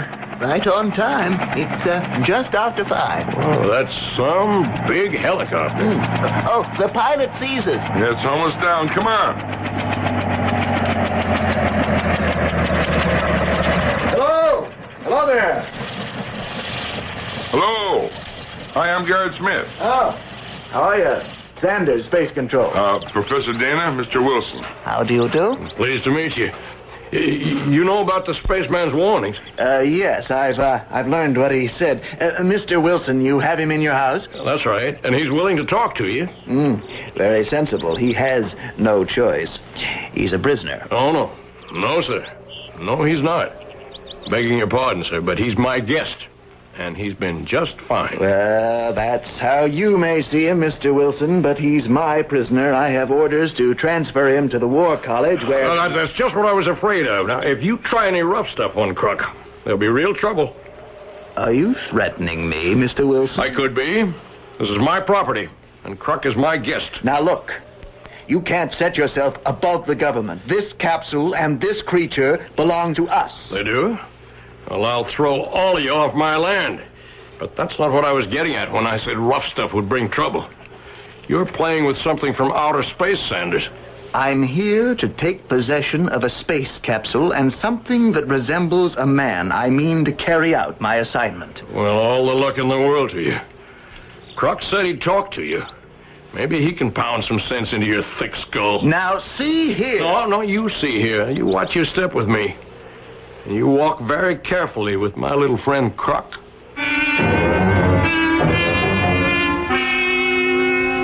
You are from your space control. Yes, who are you? I am called Kruk. I am from a distant planet. Its name is of no importance. It is to me. That may be. How did you reach Earth? In my capsule. Mm-hmm. What was your mission? I am an explorer. Who are your people? They are like me. Yes. You have conquered space travel. We have explorers everywhere. Why did you come to Earth? I did not intend to. I went off course. Your capsule caught fire and landed here. That is right. Come with me. You are making a grave mistake. I am obeying orders. You understand that? I understand orders. But I do not obey yours. Mm-hmm. This is a gun. If you resist, I'm instructed to immobilize you. Mr. Sanders, Stay out of this. Now get up, Kruk, and walk out.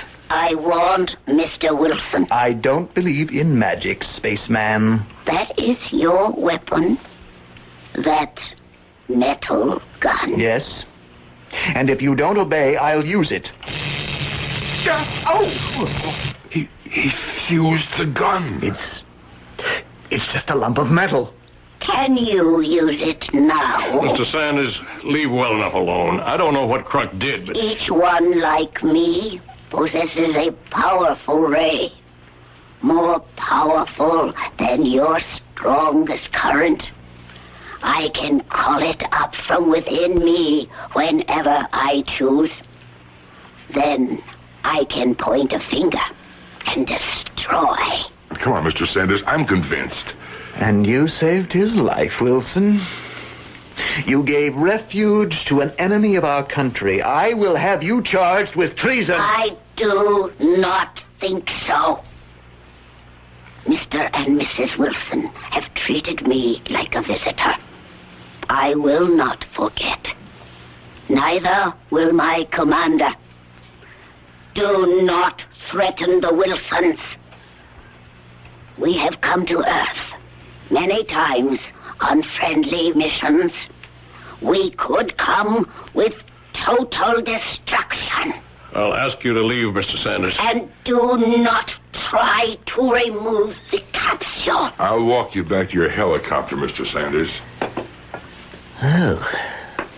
You're miraculous, Kruk. No. Just more advanced in scientific technology. Humans one day will discover what we already know. But how about that deadly ray of yours? In your seas, you have deadly eels. On land, you have venomous snakes. My people are small, but strong, because we possess the ray. In fighters, it is highly developed. I am a soldier and a fighter. It is time now for me to go. Al, look outside. They got a truck backed into the pasture next to that big lift, and they're going to take it away. Oh, no, you know what Kruk said? It will now happen. Look toward the sky. The command ship. I will go and meet it. It looks like a big mushroom. I've got to see this. Al, Garrett could be killed. Garrett! Garrett! Come back.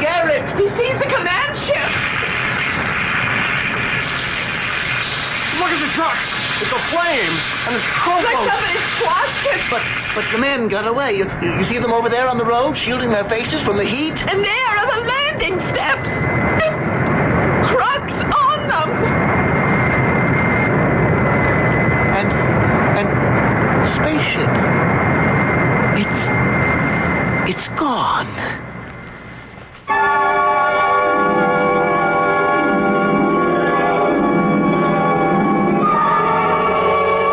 I can tell you that along with the lifter and the truck, the space capsule was turned to ashes. Garrett Smith escaped, and so did the men brought in by Professor Dana. When Al Wilson wondered later if he and his wife had consorted with the devil, she replied, as you might expect, that no, they had consorted with God, meaning, I suppose, that they had acted in the interests of good. I'll return shortly.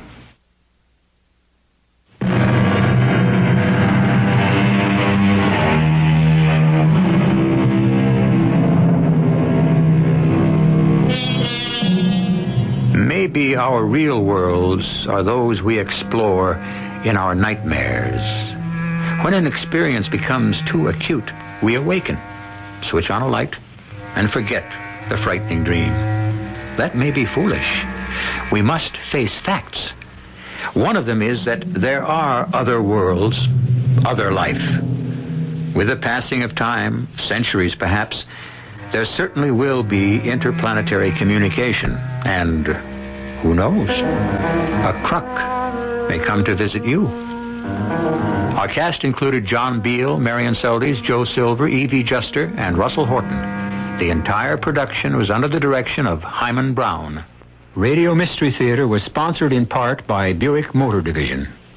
This is E.G. Marshall inviting you to return to our Mystery Theater for another adventure in the macabre. Until next time, pleasant dreams.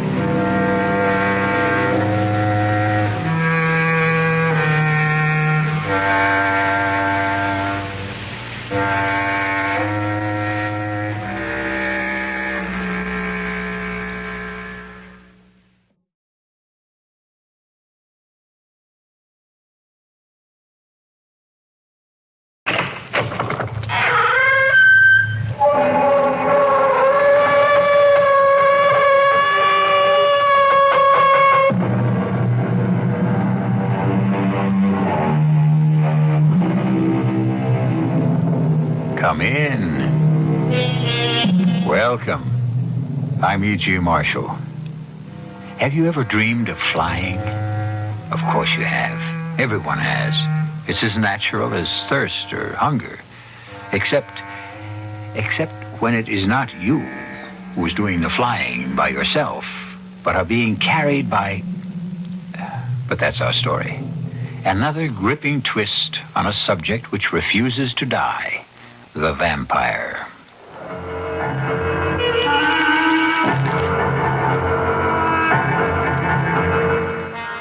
Our mystery drama, Nightmare's Nest, was written especially for the Mystery Theater by Ian Martin and stars Gordon Gould.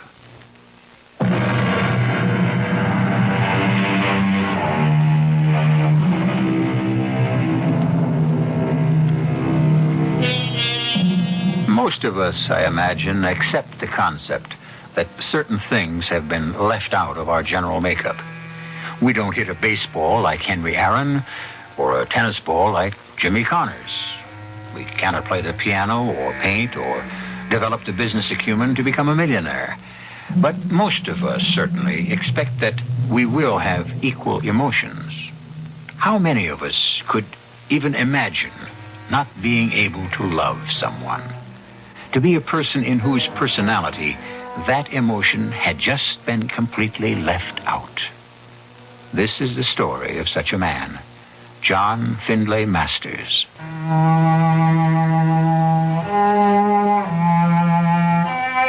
I've never really felt incomplete. That is, I never had till... But that would be getting ahead of myself. What I mean is that I have never been unhappy. Although I suppose I've not been very happy either. But content enough with my life, my dreams, my achievements, and my few avocations. As Father Dan McGovern liked to say of me... Ah, you're the ultimate pragmatist, John, my boy. That's what keeps me coming by. I'll convert you yet. What keeps you coming by is the sad delusion that someday, some way, you'll beat me at our weekly game of chess. Can I get you something to drink? Oh, now that'd be nice. A little cherry would warm my heart if you'll join me. By all means. I wish I thought it could warm yours. Dan, you'll never let go, will you? Why do I worry you so?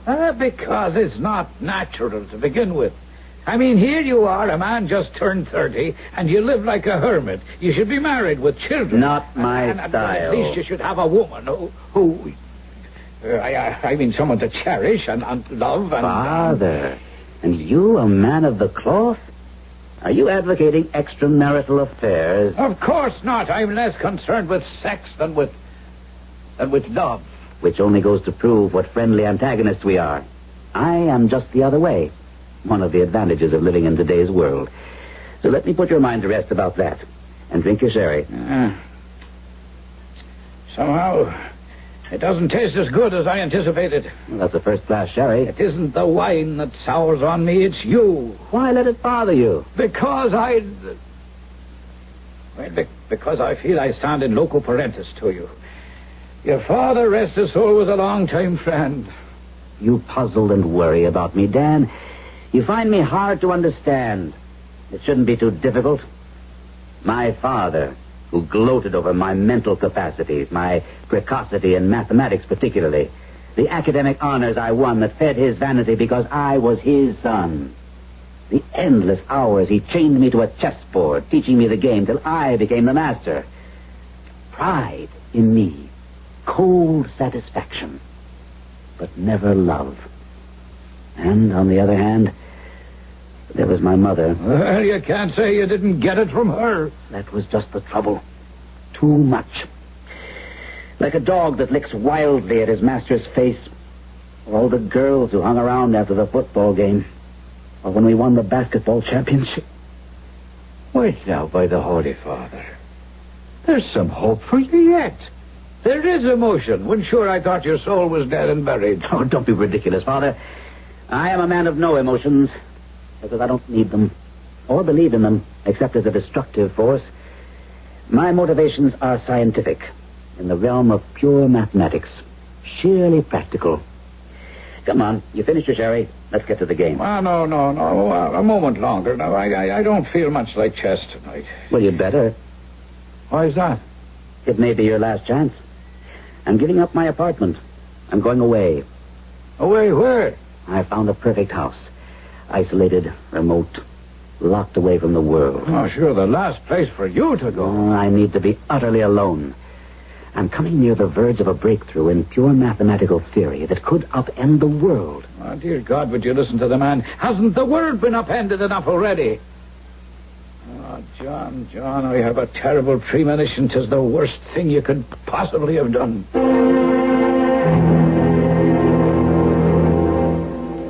And so I came to live at Mayor's Nest, named for the man Mayor who built it. It should have been called Nightmare's Nest. But I had no idea of that, of course, that first afternoon, as Mrs. Denton took me on a tour of my new home. I'm sorry, Mr. Masters, for the condition of the third floor. Most of the rooms here are small, old-fashioned servants' rooms with little light. And the others are storage, filled with old lumber. A lot of leftover trash that Mr. Mayor has instructed me to throw away. Family papers, old clothes, and the like. What's that door at the end of the hall? Why, that's Miss Stella's old playroom. Is it large? Oh, yes. Well, let's have a look at it. I mean, nothing's been done here. After she died, her things were all taken away, too. It looks perfect for me.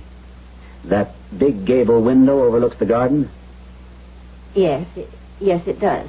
Is it fully wired here? Oh, yes, it's heated electrically. Mr. Mayer had 220-volt current brought up. Well, then it's perfect. I may want to put in a computer. Quite a view, too. I didn't get a chance to really look at the gardens. It's beginning to get a little dark. What's that sort of walled-in area beyond the trees there? That's the maze, sir. The what? Mr. Mayer was a very rich man. He had strange fancies. He was visiting in London at Hampton Court, is it? Where Henry VIII lived? That's right. Well, there's a thing called the maze there. You know, a place... I know, a labyrinth of yew hedges full of dead ends till you find just the right path to the center. That's right.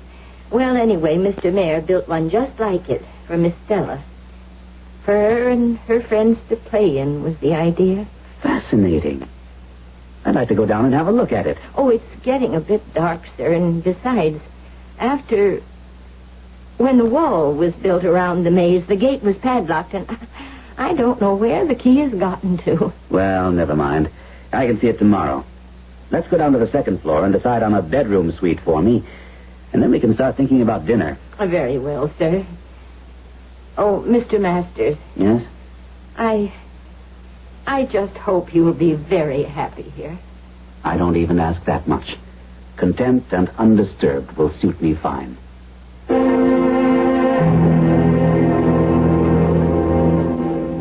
Good morning, Mr. Masters. You'll be ready for your breakfast? Just juice and coffee, Mrs. Denton. I don't eat in the morning. Oh, we have some lovely fresh eggs from the farm down the road. No, thank you. You'll find that I'm a creature of habit.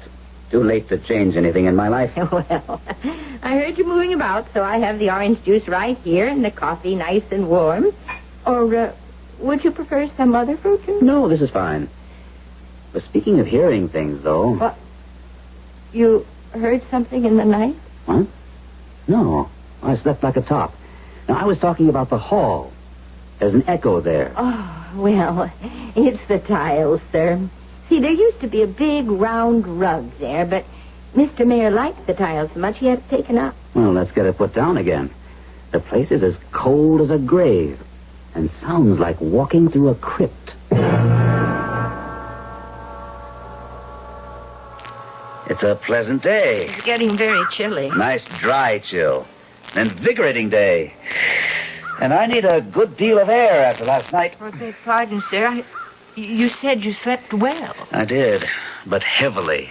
I couldn't get any of the windows open in my room. Oh, well, that's because the screens aren't in yet. Well, still, if I hadn't gone to bed so late, I would have looked for you to ask you why on earth they are nailed shut. Oh, it's just a precaution, sir. The trees grow so near the house that quite a bit of wildlife gets into the house unless the screens are up. Well, then, let's get them up. Is there some sort of handyman? Oh, yes. You know, I'm fascinated by the maze. Did you dig up the key for it? Oh, no, not yet, sir. Well, there's no great rush. You must tell me more about it at dinner or tomorrow. Because today I must get back to the house and get to work. But I would like to get some windows opened. It's cold this time of year. And the screens need painting. Now, if you could just wait a while... Not too long. The house is as musty as a tomb. Let's get it opened up a little. What is it? Oh, you left the front door ajar. Oh, Mrs. Denton, don't worry. I realize there's an oil crisis, but a little extra strain on the supply... It isn't that, Mr. Masters. Oh, we shouldn't ever leave anything open. There are things that can enter. Things? Oh, you mean mosquitoes, flies, insects. And there are other things. Woodcocks, opossums, raccoons. We're that far out in the woods? We're all alone here. Isolated like. Well, as long as it isn't bears or anything we can't handle. What is it? I don't know. A funny dead smell. Oh, we must get this house open and let some air in. And what? I thought it was oppression at first, but strange reaction. It's depression. Doesn't make sense on a day when it's so clear and the cloud cover's so high. I never felt like this in my life before. How? Well, heavy, listless. No, what's the word? I know. Something I've never totally felt in my life. Even at my parents' funerals. Sad. Just unbearably, inescapably sad. Oh, Lord, help us. I knew as soon as I saw the door open.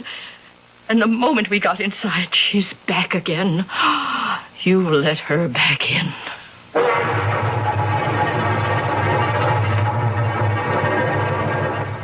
The ultimate pragmatist, suddenly in the grip of an unbearable emotion. And for no practical reason, certainly no natural one. So, by the evidence, it must be supernatural. Who is the she who disturbs the peace of this haunting, strange house? I'll be back as shortly as I can with Act 2.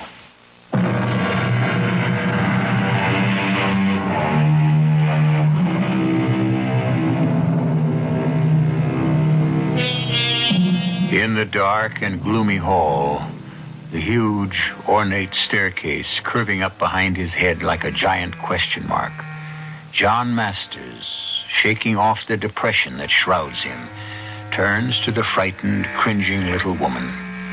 Mrs. Denton leans against the heavy front door, whether for support or as if to bar its opening at the insistence of some outside force. It's hard to tell. Before he can speak, he has to take a deep breath to lift the crushing weight of nameless sorrow from his chest. What she? Whom have I let back in? Oh, I suppose you had to know sooner or later. I'll try to make it as short as possible. Not in this echoing vault. Let's get away from sound and half-darkness. Here, the dining room will do. Now sit down, Mrs. Denton. You look as though you'd seen a ghost. Thank you, sir. No, not seen. But I know she's here. Who's here? Oh, the poor, lost little soul. Stella. Miss Mayer, that was. Tell me what this is all about. Oh, it goes back over 10 years. And she was such a lovely little thing, Stella. Just 17 and bright and gay. And chipper as a little bird, always laughing and full of fun. Until Ram Gaetano came to work for us. There were horses here then for riding, and he took care of them. And he drove Mr. Mayer in his car to and from the station.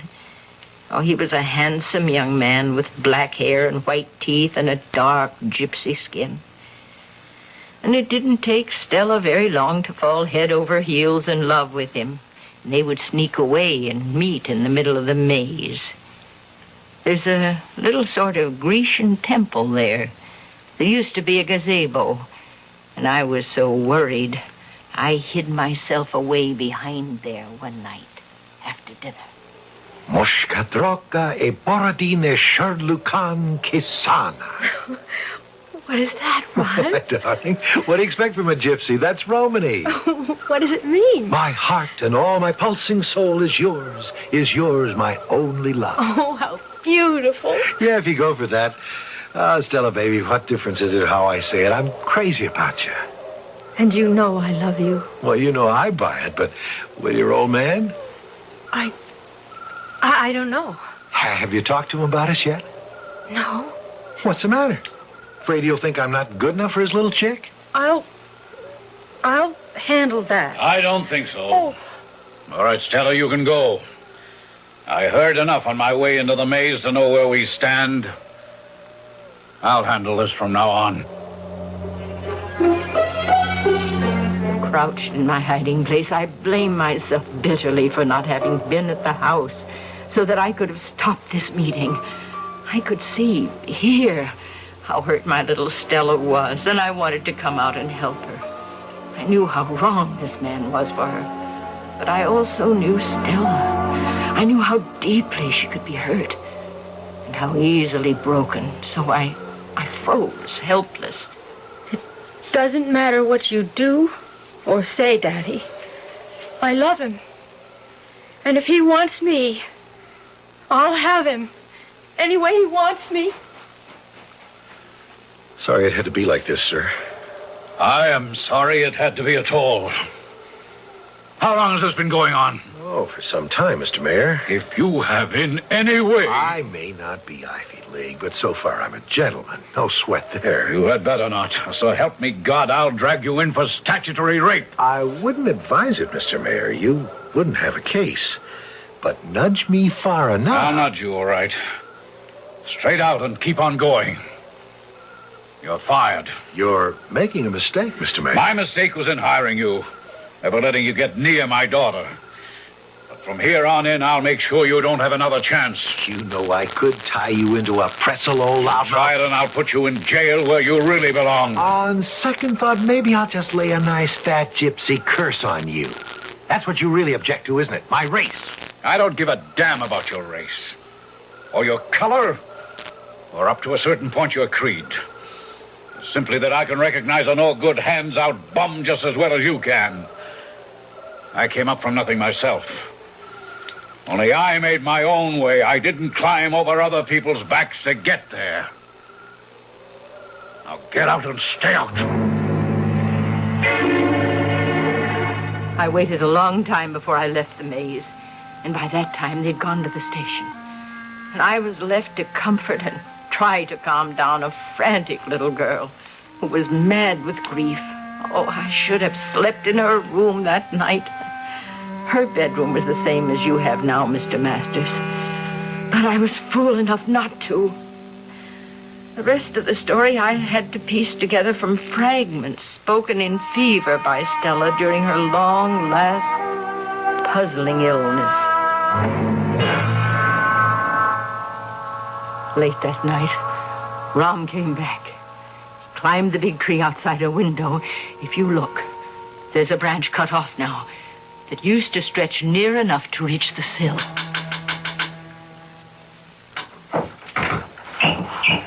Ram! Shh, help me in. Wait here. Give me your hand. Grab hold of the window frame. Okay. Don't let go, just for a moment. And keep out of my way. I'm gonna jump. Now. I'll close the window quick. Are you all right, darling? Fine. Oh, did you come back to take me away? Yes, but all in good time. Everyone asleep? Oh, I think. Shall I get dressed? Not yet. Now, look, the safe downstairs. Your father still keep all that dough in it? Well, yes. Well, there's nearly 10,000 there. I put away some for him this morning. Why? You know the combination? Well, of course, but...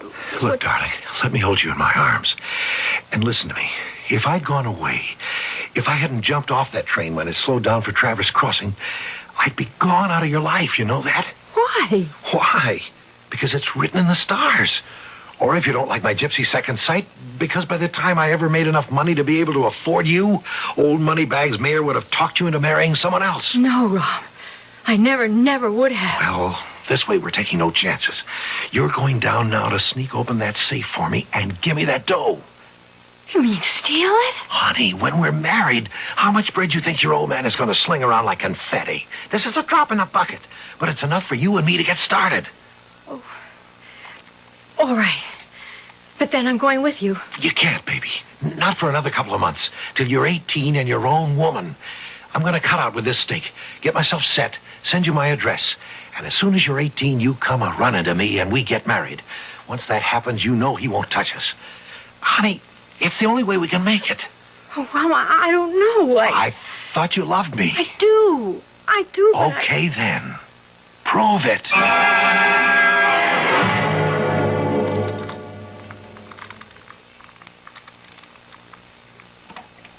There. It's open. Okay, honey. Now get on upstairs. You know nothing about this. Leave the rest to me. Oh, I don't want to leave you. Just for a little while. Trust me. Oh, I'd put my life in your hands. Who's there? Don't move till I get the light. You kidding? Look out or I'll... Oh, what? You damn... Oh, you killed me. You? I thought I'd seen the last of you. Go here. Look, that's what you bought. Daddy, what happened? Oh, you killed him. Still, I was only protecting my house. I didn't know who he was. I don't remember. You killed me. Drachma. Voldy Neister and Dermot Stark the Vampire. What? An old gypsy curse on you. I will not die till I replace my soul and one of you become a Vagrum, Silphide Vagrum. And this all happened 10 years ago? It would have been 10 years, nearly 2 months ago. And Stella, by that time, was under psychiatric care. Oh, the poor child. She just went to pieces. Do you think her father knew that he was shooting her... Well, that he knew who the man was? I don't know. I know that Miss Stella thought he did. She never spoke to her father again. Oh, this house was a terrible place to live in. We were all smothering under a terrible... a blanket of grief and shock. Sometimes it was hard to breathe. That feeling at least I had just now. And she lay upstairs in the bed you slept in last night and just wasted away. No, Mrs. Denton, that's silly. In this modern age, with all our medical know-how, nobody just wastes away. Life can be maintained by mechanical means almost indefinitely, particularly a young life. They couldn't keep her alive. They said it was anemia, pernicious anemia. They kept giving her transfusion after transfusion, but the doctors were helpless. The blood just seemed to break down and disappear.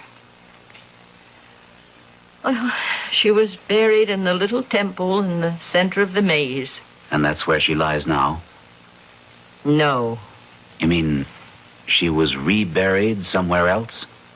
Her body was moved? Her body was moved, but not by any earthly means. It just disappeared. I don't understand you. Oh, Lord, forgive me. I don't understand myself. I can only tell you this. After Stella's death, Mr. Mayor was a completely broken man. He couldn't stand this house, complaining all the time of the same smothering pall of sadness you felt today. But he wouldn't sell the house, not while his daughter rested here. So I was kept on as housekeeper. And every day I took fresh flowers to place by the coffin. By his instruction? Yes. There was no wall about the maze then, but you can imagine. Because I had loved her so. What a sad pilgrimage that was every day. She might have been the daughter I never had. So I would kneel there and pray. But after I'd learned to find my way blindfold to the center, I seldom thought of looking at the coffin itself. Until one day, I did. And Mrs. Denton, are you all right? I'm as right as I shall ever be again. Are you up to finishing your story? Oh, I'd rather show you as well as I can. You wanted to see the maze. Well, now's the time to see it. You found the key? I've always had it. I never let it out of my sight. Shall we go? I followed her to the maze. The lock, rusty and old, but apparently well-oiled, opened easily, and we threaded our way to the little Grecian temple at the center, Mrs. Denton leading. Inside the temple was a dais, and on it lay a carved, frescoed bronze catafalque. She brought me to it. The lid is very heavy. It takes a strong man to open it. One day after she died, I came here with my flowers. The lid was standing open. I was appalled. And I stepped forward to look in. Open it yourself, Mr. Masters, and you will see what I saw.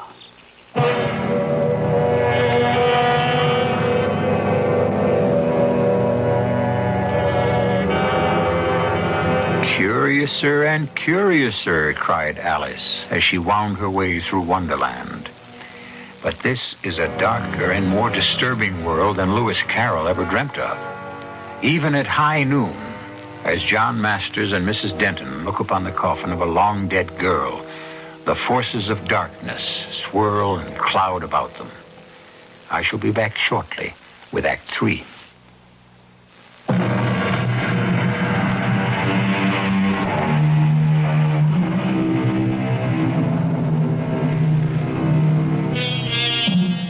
The little Grecian temple in the center of the maze is very simple. 4 ionic columns, perhaps 12 feet high, bearing a cupola roof.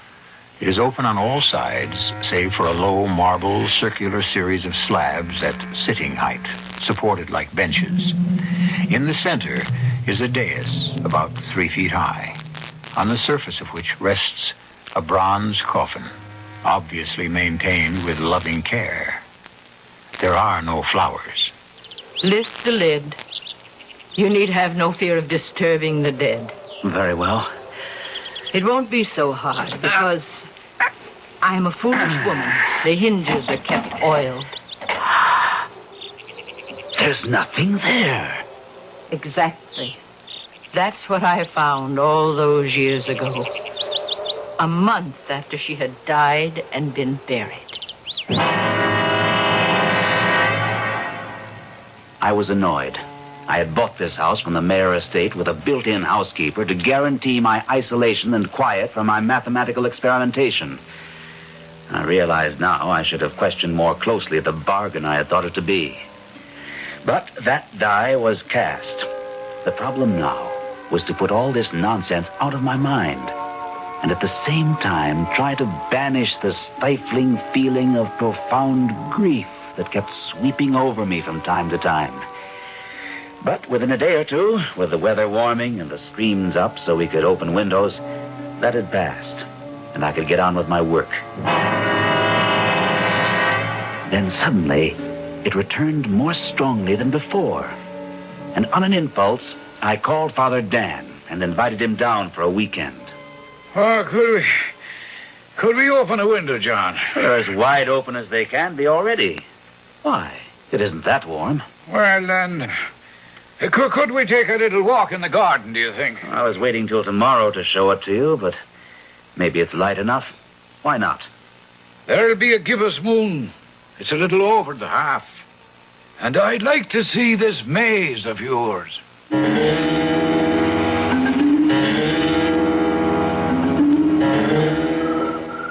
it's an amazing little labyrinth. I wouldn't have believed you could find your way in here so easily. Well, it isn't so difficult. There are a whole series of little markers to lead you right, when you know where to find them. Oh, even in this half-light? You must have come this way quite often. Yes, I'm fascinated, naturally, by Mrs. Denton's foolish, well, you might say, legend that she's been building up. Yes, of course. And I see there are fresh flowers by the coffin. I thought that had been stopped a long time ago. Oh, I put some there yesterday morning before I picked you up at the train. A gesture. I don't know why. To an empty coffin, huh? And it is still empty. Well, naturally. But I have seen a picture of the young lady who should lie in it. I'll show you later. And she was a lovely child. I suppose that gypsy lover's relatives stole the body. No. Now, why would they do a thing like that? Well, how the devil would I... She was wearing jewels, rings, when she was buried. I can only surmise they robbed her for those. Or some kind of vengeance. Did he have relatives? Oh, Father Dan, I don't know. I told you it was a surmise. Let's get back to the house. I was in no mood for discussion when we returned to the house, which was unreasonable of me, since it was the main reason I had invited Father Dan down. But the mood of depression hung too heavily on me, and I wanted to be alone, to sleep, to just forget.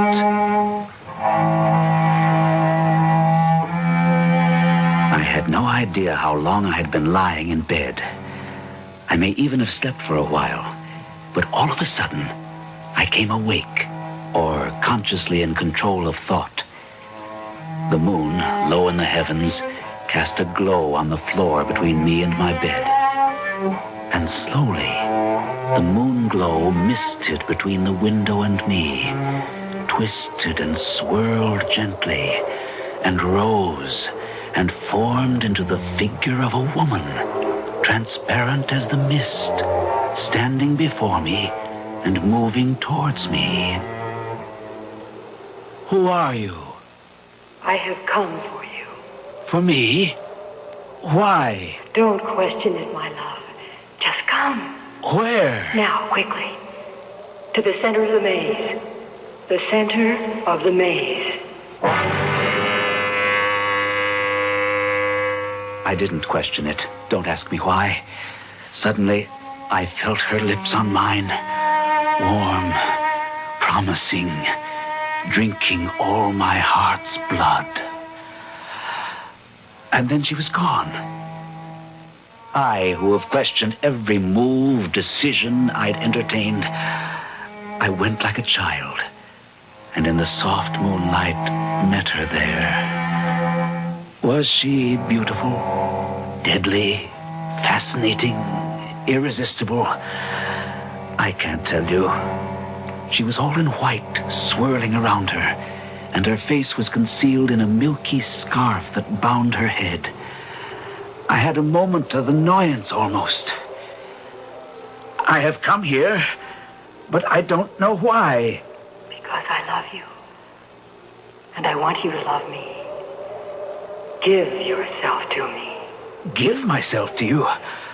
How can I?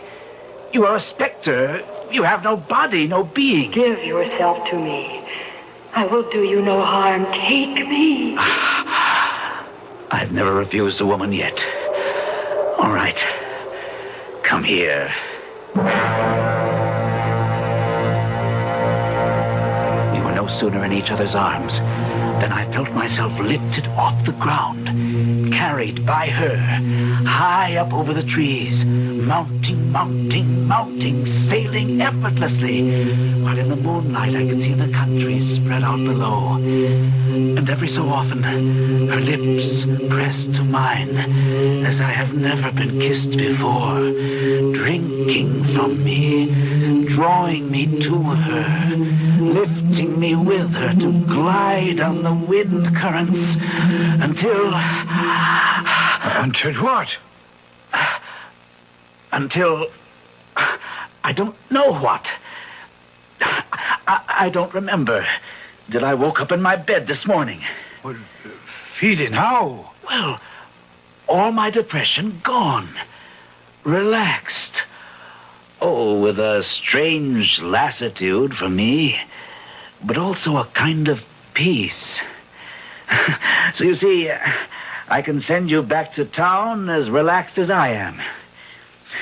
I suppose I shouldn't have dragged you up here in the first place. Very well, John.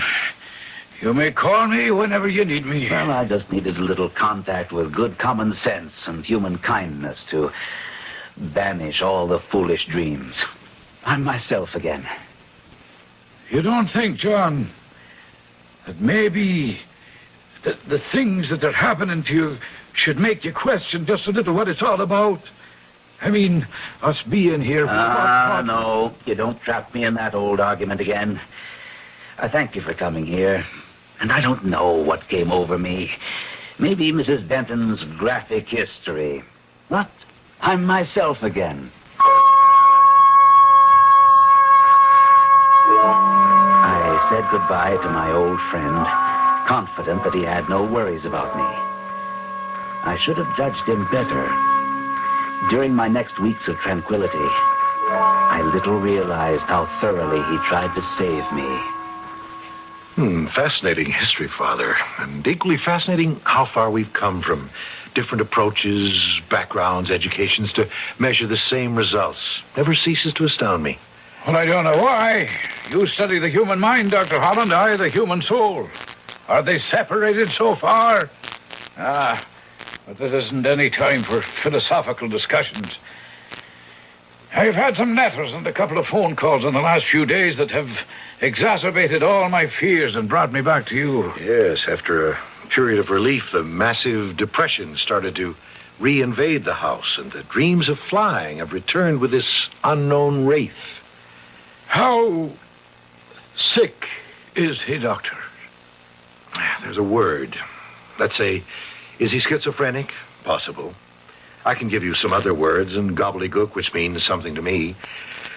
I'd guess it's an obsessive compulsion reaction if you force me to a clinical response. Well, then how would you treat or how would you help such a man? I can't give you an easy answer. Can I meet him? Why not, Paul? Do you want to drive up there next weekend? With the approach of the full moon, my white-clothed lady with the scarf about her head and face appeared to me in dreams, if they were dreams, more and more frequently. Together we soared, or seemed to soar, wherever I asked, or the winds took us, or she desired. And without my realizing it, day by day, I grew weaker and weaker. Each night, she would come to bear me up with her, flying high above all the world and its sins and its agony. Darling, oh my darling, kiss me. Yes. Hold my lips, suck in your breath, and then release it into my mouth. We are one. We are one. You are mine. When will we be together always? Don't you know? It is already over. You have saved me. Now you must find love yourself. Oh, my darling, you grow heavy. Heavy. I can't hold you up any longer. You must. I cannot fly like you. I can't. I'm cold. I'm cold. I'm cold. Oh.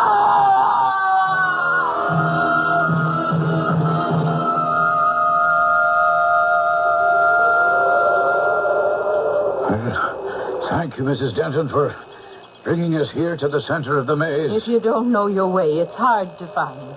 So this is the tomb from which the body mysteriously disappeared? Yes. I haven't seen the inside of the coffin myself. Oh, you can open it if you want. There's nothing to see. Well, for curiosity's sake, I'd like to look. But you are the one who should say if it's proper. As I'm told, the poor child hasn't been there for 10 years.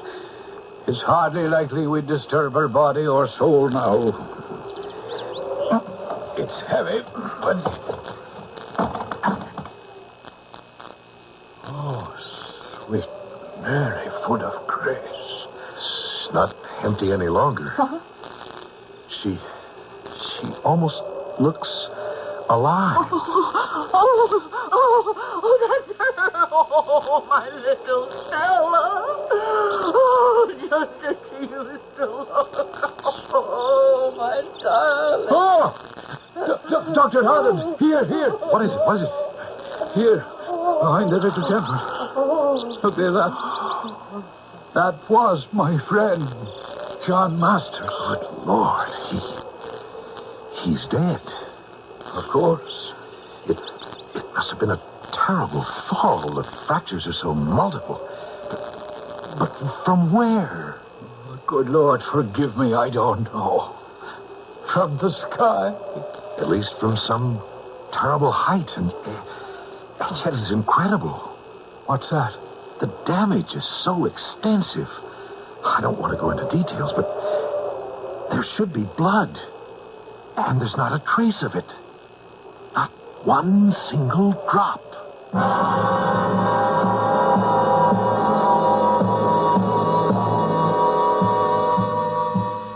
They say the corpse of one who has become a vampire will always be found as fresh and full of blood as if it had arteries and veins that sustained life. I'll be back shortly.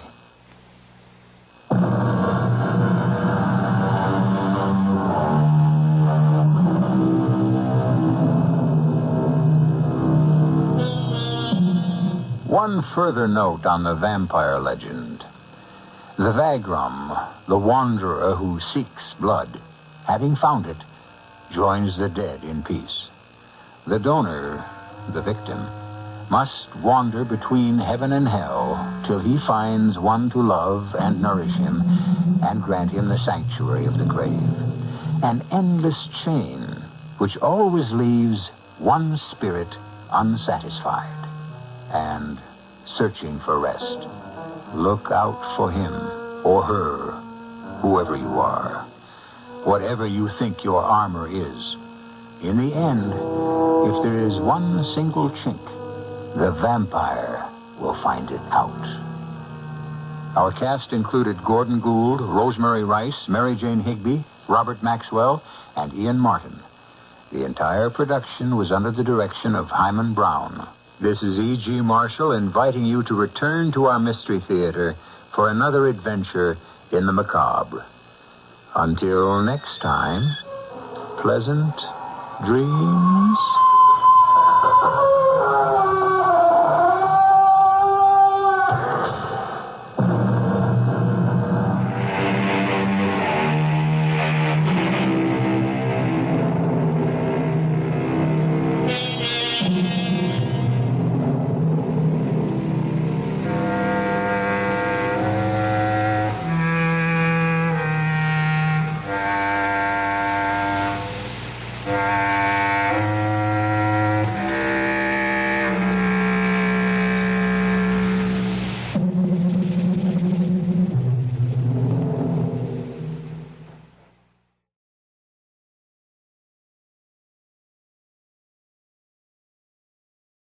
The CBS Radio Mystery Theater presents...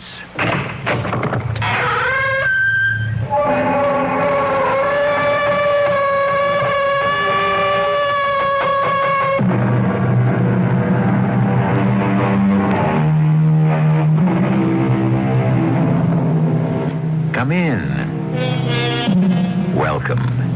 I'm E.G. Marshall, bringing you, hopefully, an enjoyable shudder. Certainly, fans of the occult like the dark and dangerous tales we spin because of the vicarious enjoyment that comes from the delicious shivers of the supernatural. But let me issue a warning to all you ghost lovers. Do not, I repeat, do not ever make the mistake of thinking that ghosts are fun. Mrs. Mary Boyne and her husband did, and this tale tells what happened to them.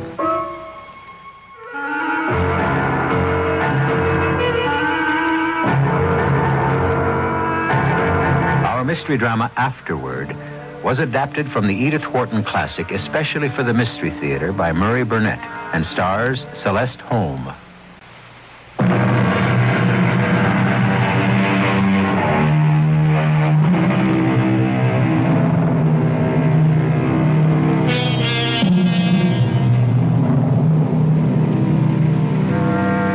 Remember the phrase, Kilroy was here, so popular back in the days of World War II? I feel certain most of you remember, but if we go back a few years farther, how many of you recall the phrase, the little man who wasn't there? What do all these phrases have to do with our tale? Well, stretching a point, we might say that our story concerns the ghost that wasn't there, or at least not when you expected him. If this sounds confusing, let's listen to the lady whose story it is. My name is Mary Boyne. My address is Suite 357 in a Wood, Dorsetshire, England. Of course, I'm American. And alone and sane. The reason I mention sanity is because they call this place a rest home, but actually it's a place for people who have money and who are supposed to be not quite right in the head. I told you I am sane, but I must confess it's difficult to understand how I managed to retain my sanity after what happened. But you be the judge and jury. I'll start at the beginning, back in America, in a little town of Waukesha, and the little house where I lived happily with Ned. Ned, you're home early. You bet. I'm not only home early, darling, but I'm home for good. I've sold the Blue Star Mine for $5 million. Oh. Mary, my love, are you all right? Oh, yes, just fine, darling, but you're joking. Never more serious. We're finished with drudgery, darling. Finished living in this house, in this town, and don't even bother to pack. Let's just make our dream come true today.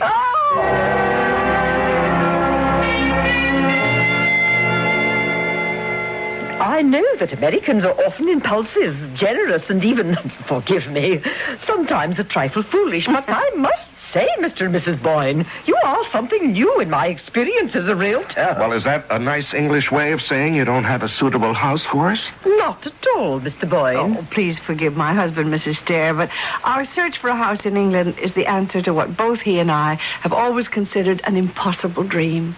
You see, I was born in England, and I went to America as a child, and I've always wanted to return, and now we can. Is it so strange that we want a house we ourselves can remodel and modernize? No, that's understandable. But to be so far from any means of transportation.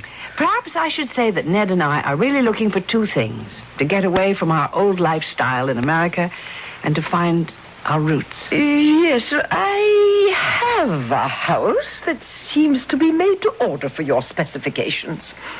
It's been on the market for years because it needs so much remodeling, and it's 14 miles from the nearest rail station. Great, great. Let me finish. It was built in the time of the Tudors. Needs a tremendous amount of modernization, particularly in the matter of heating and hot water. Sounds super to me. But how about a ghost, Mrs. Stair? Oh, Dorsetshire full of ghosts. That's nice. But I did so want one of my own, right on the premises. Mrs. Boyne, you shouldn't ask for anything like that. There is a traditional ghost that goes along with the house. Particularly nasty ghost. Also a rather strange one. Strange? How so? Because the history of the ghost of your house at Ling is that no one knows that they've seen the ghost until long afterward. Well, that's crazy. What in the world makes a ghost, except for the fact that you know when you see it? It either moans or wears white shrouds or touches you with icy fingers. Well, the only thing I can tell you is that there are stories about the ghost of Ling, and every single one of them is identical. The person who sees the ghost doesn't know it's a ghost until afterward. Oh, forget it, Mary. No. Life is too short to enjoy a ghost. You've got to wait to find out if it's a real ghost or not. No, but this house at Ling seems to have so much else going for it. Darling, I think we really should take a look at it. We went, we looked, and we were conquered. Both Ned and I fell instantly in love with Ling. It was a lovely old Tudor house, just as the agent had described it. Exactly what we'd both dreamed of, and it was definitely secluded. We bought it and moved in. But although I was in seventh heaven and up to my ears in planning for remodeling the old house, there was something definitely wrong with Ned. Oh, these powders don't do a thing for my headaches. Well, the doctor said... I know what the doctor said, darling, and I followed his prescription, but I still have the headaches. Darling, do you think perhaps we've made a mistake about this house? No, Ling is perfect. Perfect. We both knew it the moment we saw it. The gardens are a delight, and under your tender, loving care, grow more beautiful every day. Oh, with Hilton's great help. Nonsense. No, Hilton is a good gardener, darling, but he hasn't your green thumb. No, my love. The house is perfect, and there's absolutely nothing wrong. These headaches will go away in time. So you're not going to tell me? Dear heart, there is nothing to tell. But I knew better. Something was very wrong, and I intended to find out what it was. Lydia Westlake was the village librarian and had been ever since the oldest inhabitant could remember. Well, Mrs. Boyne, what a pleasure. Is there anything I can do for you? Miss Westlake, I really must apologize for not coming to see you in this lovely old library before. Oh, my dear, no apologies necessary. Everyone in town knows how busy you've been patching up Ling. Well, that's one reason I'm here. To ask if you have any books about the history of Ling. Ah, you mean about the architecture? Not exactly. The whole, everything. Maybe even something about the ghost. Well, I really shouldn't say this, but it's best for everyone to try to forget about the Ling ghost. Oh, believe me. Oh, I believe you, Miss Westlake, but I'm still interested in everything about Ling. Very well. You'll find some books on the history of Ling under G226. There were 3 books. I took them all and went back to Ling and started to read. 2 incidents mentioned the Ling ghost, and they were absolutely horrifying. What I hadn't told the librarian was that I wanted to find out more about the ghost because of the way Ned was acting. Who the devil is it? Well, it's me, darling. I'm sorry, Mary. It's just that I'm sorry. Have the servants been interrupting you? No. Oh, gosh, we've never kept secrets from each other. It's my consultation work with the Blue Star Mine back in the States. But why in the world should that be so disturbing? Well, there were some problems I hadn't expected. But I've never seen you like this. Is there any chance we'll have to go back to America? No. It's nothing like that. It's just that there's a troublemaker who's after me. Darling, tell me how you're coming with the house and your research on the ghost.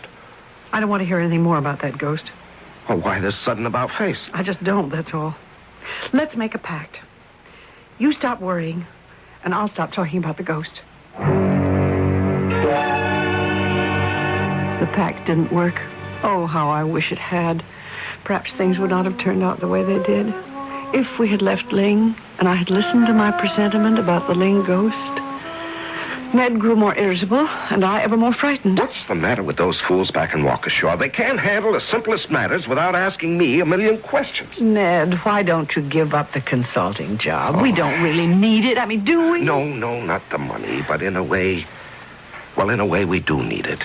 I don't understand. Well, it's a complicated business, Mary, involving lawyers and a lot of legal matters that would only bore you. Bore me? I'd rather be bored or sad or anything. If only I could see you more relaxed. Well, you will, darling. It'll just take a little time. Time for what? Well, I have problems with the Blue Star.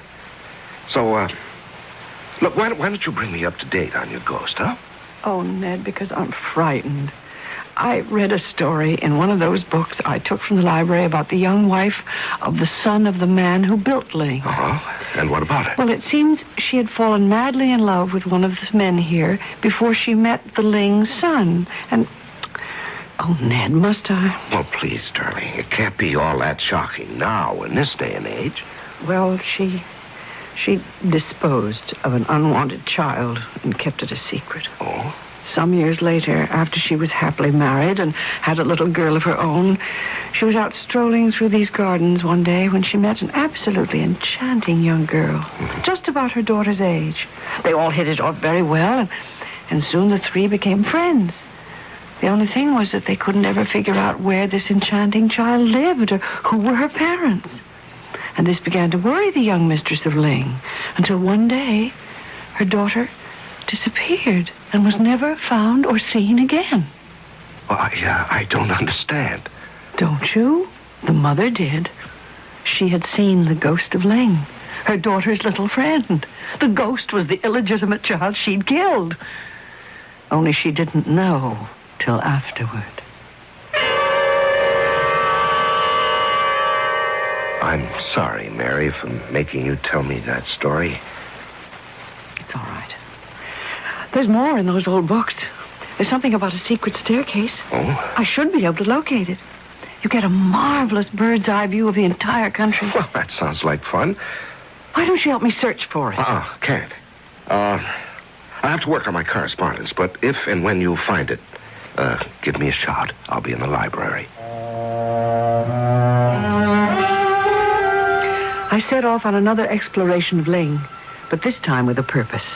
And finally, just like a heroine in some Gothic novel, I pressed a panel of the old wainscoting in one of the rooms, and it slid back, revealing a small circular flight of stairs leading upward. I climbed the tiny corkscrew staircase to the roof of Ling. Oh, the book hadn't exaggerated the beauty of the view. I called excitedly down the stairs, Ned! Ned! I found it, and it's beautiful. Come up here and see. Wow. Oh, darling, darling, this is really something. Why, you can see for miles. How did you find it? Just followed the directions in the book. Went around pressing the paneling, and suddenly there it was, the staircase. Just look. Of course, I know you can see farther than I can. Oh, but darling, your eyes are more beautiful. Well, hello. Oh, who's that? Who? Where? Well, can't you see that man coming towards the house? I've got to go down and see who it is. Ned, wait for me. There you are, darling. I've been looking all over for you. Well, I've been right here in the library. Oh, you dashed off that roof and went running out the front door. Who was it?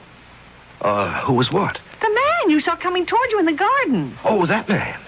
Well, you see, dear, I thought I saw the gardener, and I ran after him to tell him about some of the drains which need tending. But, you see, he'd disappeared before I reached him.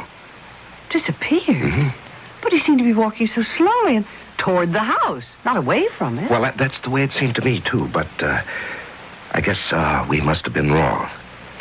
Unless it could have been, the ghost.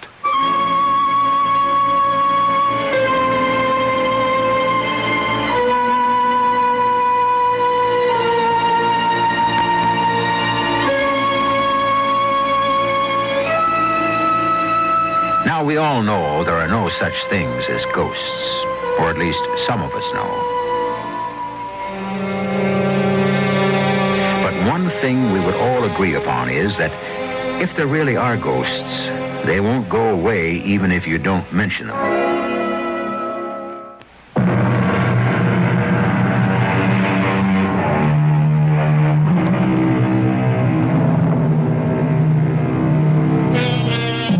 Institutions for the mentally ill have come a long way.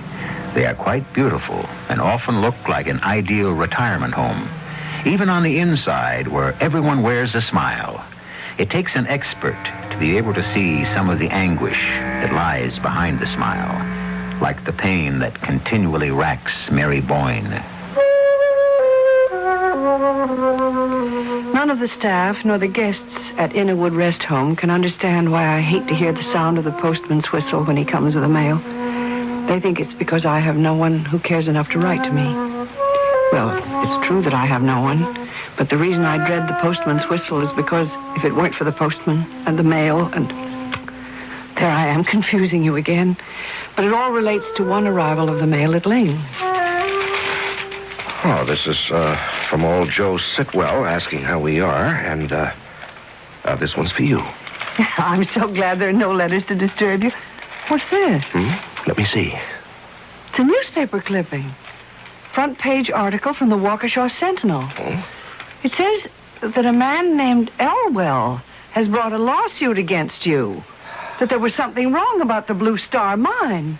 I haven't read it all, but... Darling, you wouldn't understand more than half of it, even if you finished. Well, maybe not. But now I understand what it is that's been bothering you. No, it's really nothing, darling. Nothing? On the front page of the Sentinel? Ned, what's this all about? Oh, now why don't we have some tea first? This lawsuit isn't new to you. No, of course not. I've known about it for some time. Of course you have, and you've been having sleepless nights and headaches for some time. What does this man accuse you of? Oh, pretty nearly everything he could dream up. Why? Why would a man do that? Oh, because he figures he can make some money. But surely he must have some reason. There must be something he thinks you've done. All right, darling, I'll tell you the whole story. Mary, dear, you must know that whenever a fortune is made overnight, there are always some envious people who believe they deserve a share of the windfall, and that's exactly what Elwell thinks. Who is Elwell? I don't know that name. Well, he's a man I put into the Blue Star. He made some money, and now he wants more. How did you put him into it?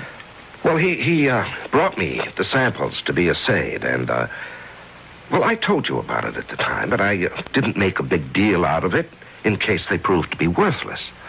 I think But if everything is the way you say, and you paid him... Well, of course I paid him. Well, then why does he sue you now? Oh, well, probably because some lawyer got hold of him and talked him into it, hoping for a fat fee. Or maybe he thought I'd get scared. You know, Bob Elwell ought to have known me better than that. I certainly agreed with that. Anyone did business with Ned would know he wasn't the sort to be frightened of anything. But there was no question that he was worried. And I was hardly surprised when he turned to me one night and said, Darling, have you any idea how long it's supposed to be before you know whether or not you've seen the Ling ghost? Why, no. None. Have you? No. No, of course not. It's rather an odd question to ask me, darling, unless you think you have seen the ghost. Well, I really don't know why I asked the question. It just popped into my head, and so I asked it. I know your engineer's mind, Ned. And I know how it worries and worries about a problem until you've solved it. Now, I want you to tell me something on your solemn word of honor. Promise. Okay, my word of honor. That you believe you have seen the Ling ghost and that you're trying to keep it from me, and that's what's worrying you? Cross my heart, darling. I don't think I've seen the Ling ghost.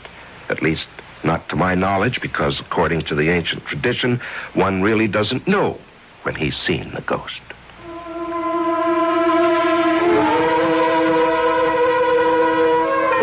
And with that, I had to be satisfied. I knew my husband. There was no more to be gained from questioning him. But I thought to myself, maybe there was something to be gained from questioning the ghost. That is, if I could manage to locate the elusive spirit. Of course, I knew that you weren't supposed to be able to know you'd seen the ghost, but I was haunted by the idea of the disappearing figure we'd seen from the rooftop.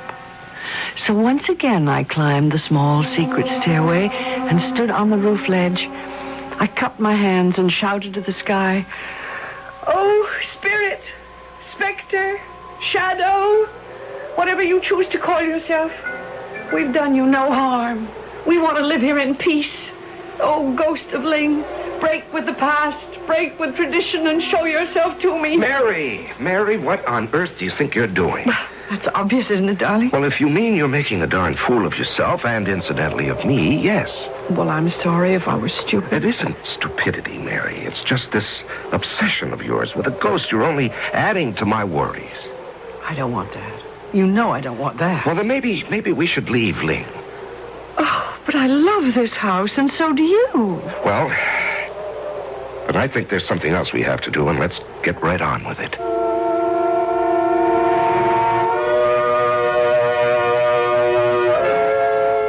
Ned was just trying to help me, like the staff here at Innerwood. And he thought maybe by arranging a seance with a reputable and respected medium might put my mind at rest. Ned thought that perhaps the medium might be able to get through and reach the ghost.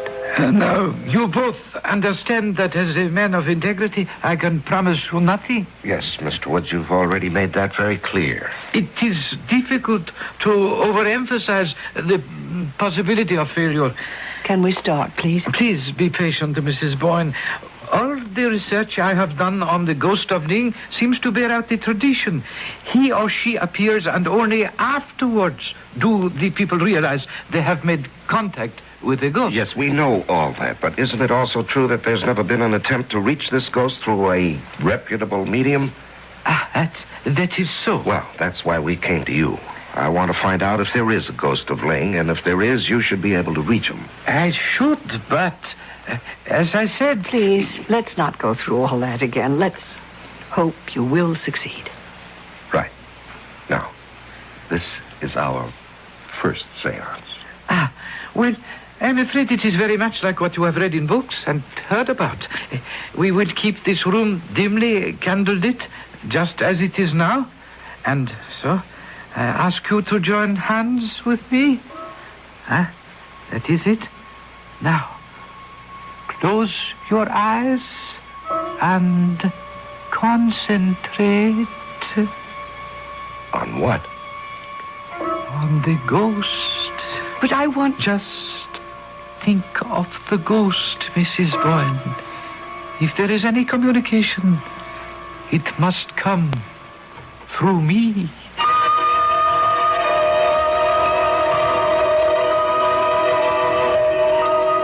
Is that all? Is it over now? It is over, yes. Well, you said you might fail. I did not fail. But we didn't see or hear a thing. Did you, Ned? Oh, nothing. I pierced the veil. I reached my control. Well, then what You said you thought I was an expert. And I believe I convinced you that I am not a fake. Well, okay, but if you reach... Let me assure you that there is no spirit, no ghost, happy or unhappy, inhabiting these premises at Ling.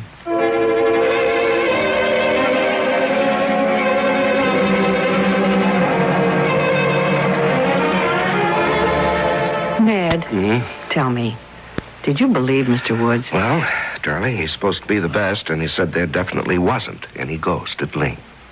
Hey, something's happened to you. What? It's happened since the seance. I don't know what you're talking about. You're different. Oh, come on, Mary. Maybe something did happen at that seance. What? I mean, those drawn lines in your face have disappeared.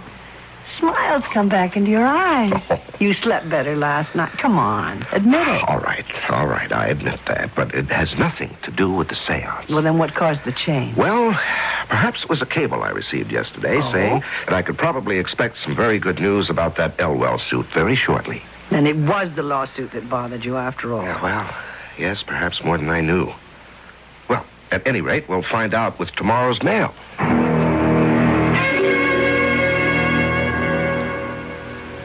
Has the mail come yet? No, not yet, darling. Anyway, I thought you were going to be all taken up with that engineer from Dorsetshire who's going to show us how to install a hot water system. Well, I'm looking forward to his visit, but I remember what you said about the mail. Oh, there's the postman now, dear. Here, let me beat you to it, Mary. We'll go together. All right. Here we are. Oh, airmail special from Waukesha. What does it say? Open it. All right. Good news, darling. You mean you've won? You've won the lawsuit? Oh, the suit's been withdrawn, so there's nothing to worry about. Then everything's all right. Oh, couldn't be righter. Now, how about giving me a kiss, and you go wait for that engineer?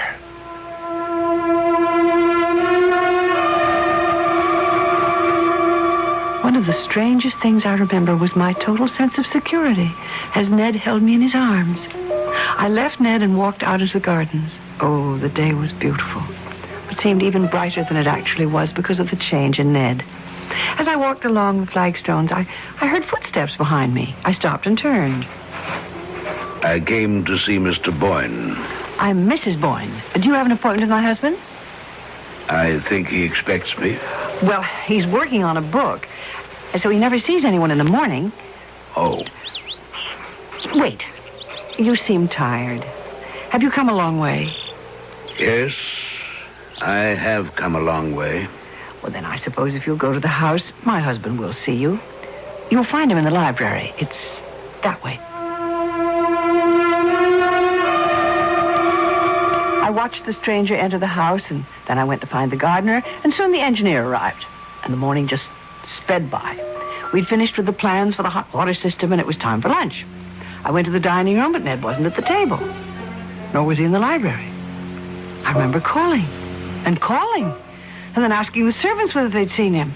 But Ned was nowhere to be found. Not at the luncheon, not in the garden, not in the house. He didn't come back that afternoon, nor was he there for dinner. By that time, I was frantic and called the police. The local police shook their heads and called in Scotland Yard.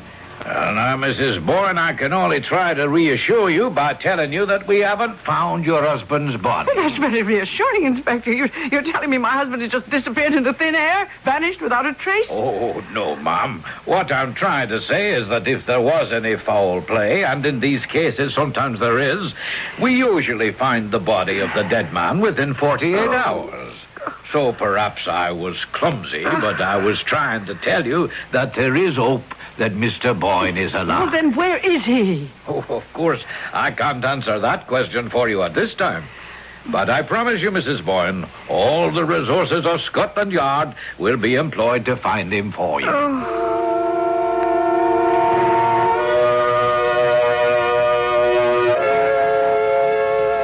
I must admit the inspector kept his word and also kept my hopes alive. The yard kept me up to date on every development. But alas, they were so pitifully few, they did nothing to nourish my hope that my darling Ned would soon come back to me.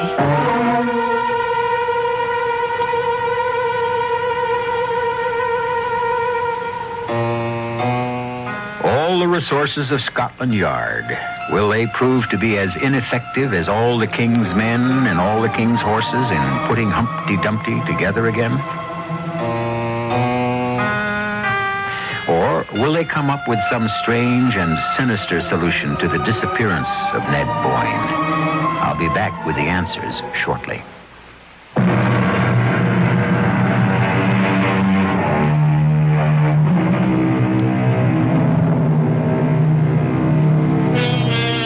The disappearance of husbands is usually regarded by most police as a mystery with fairly obvious solutions.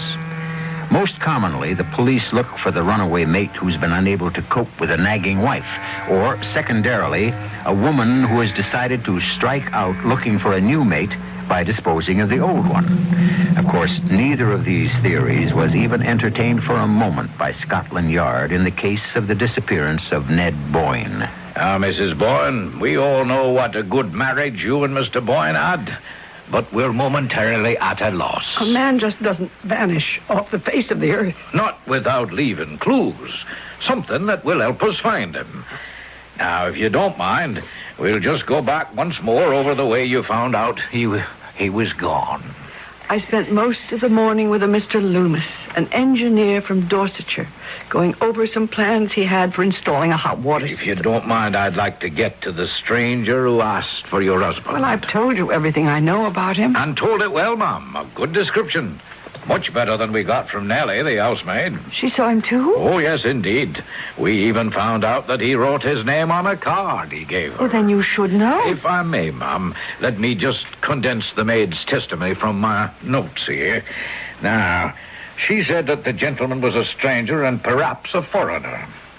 He asked for Mr. Boyne, and she asked who was calling, and then he wrote his name on a piece of paper and asked her to carry it in to your husband. Well, didn't you ask her what Ned, my husband, said when she brought him the paper? Well, Nellie told us your husband didn't have time to say anything, because just as she handed the paper to Mr. Boyne, she realized that the stranger had followed her into the library.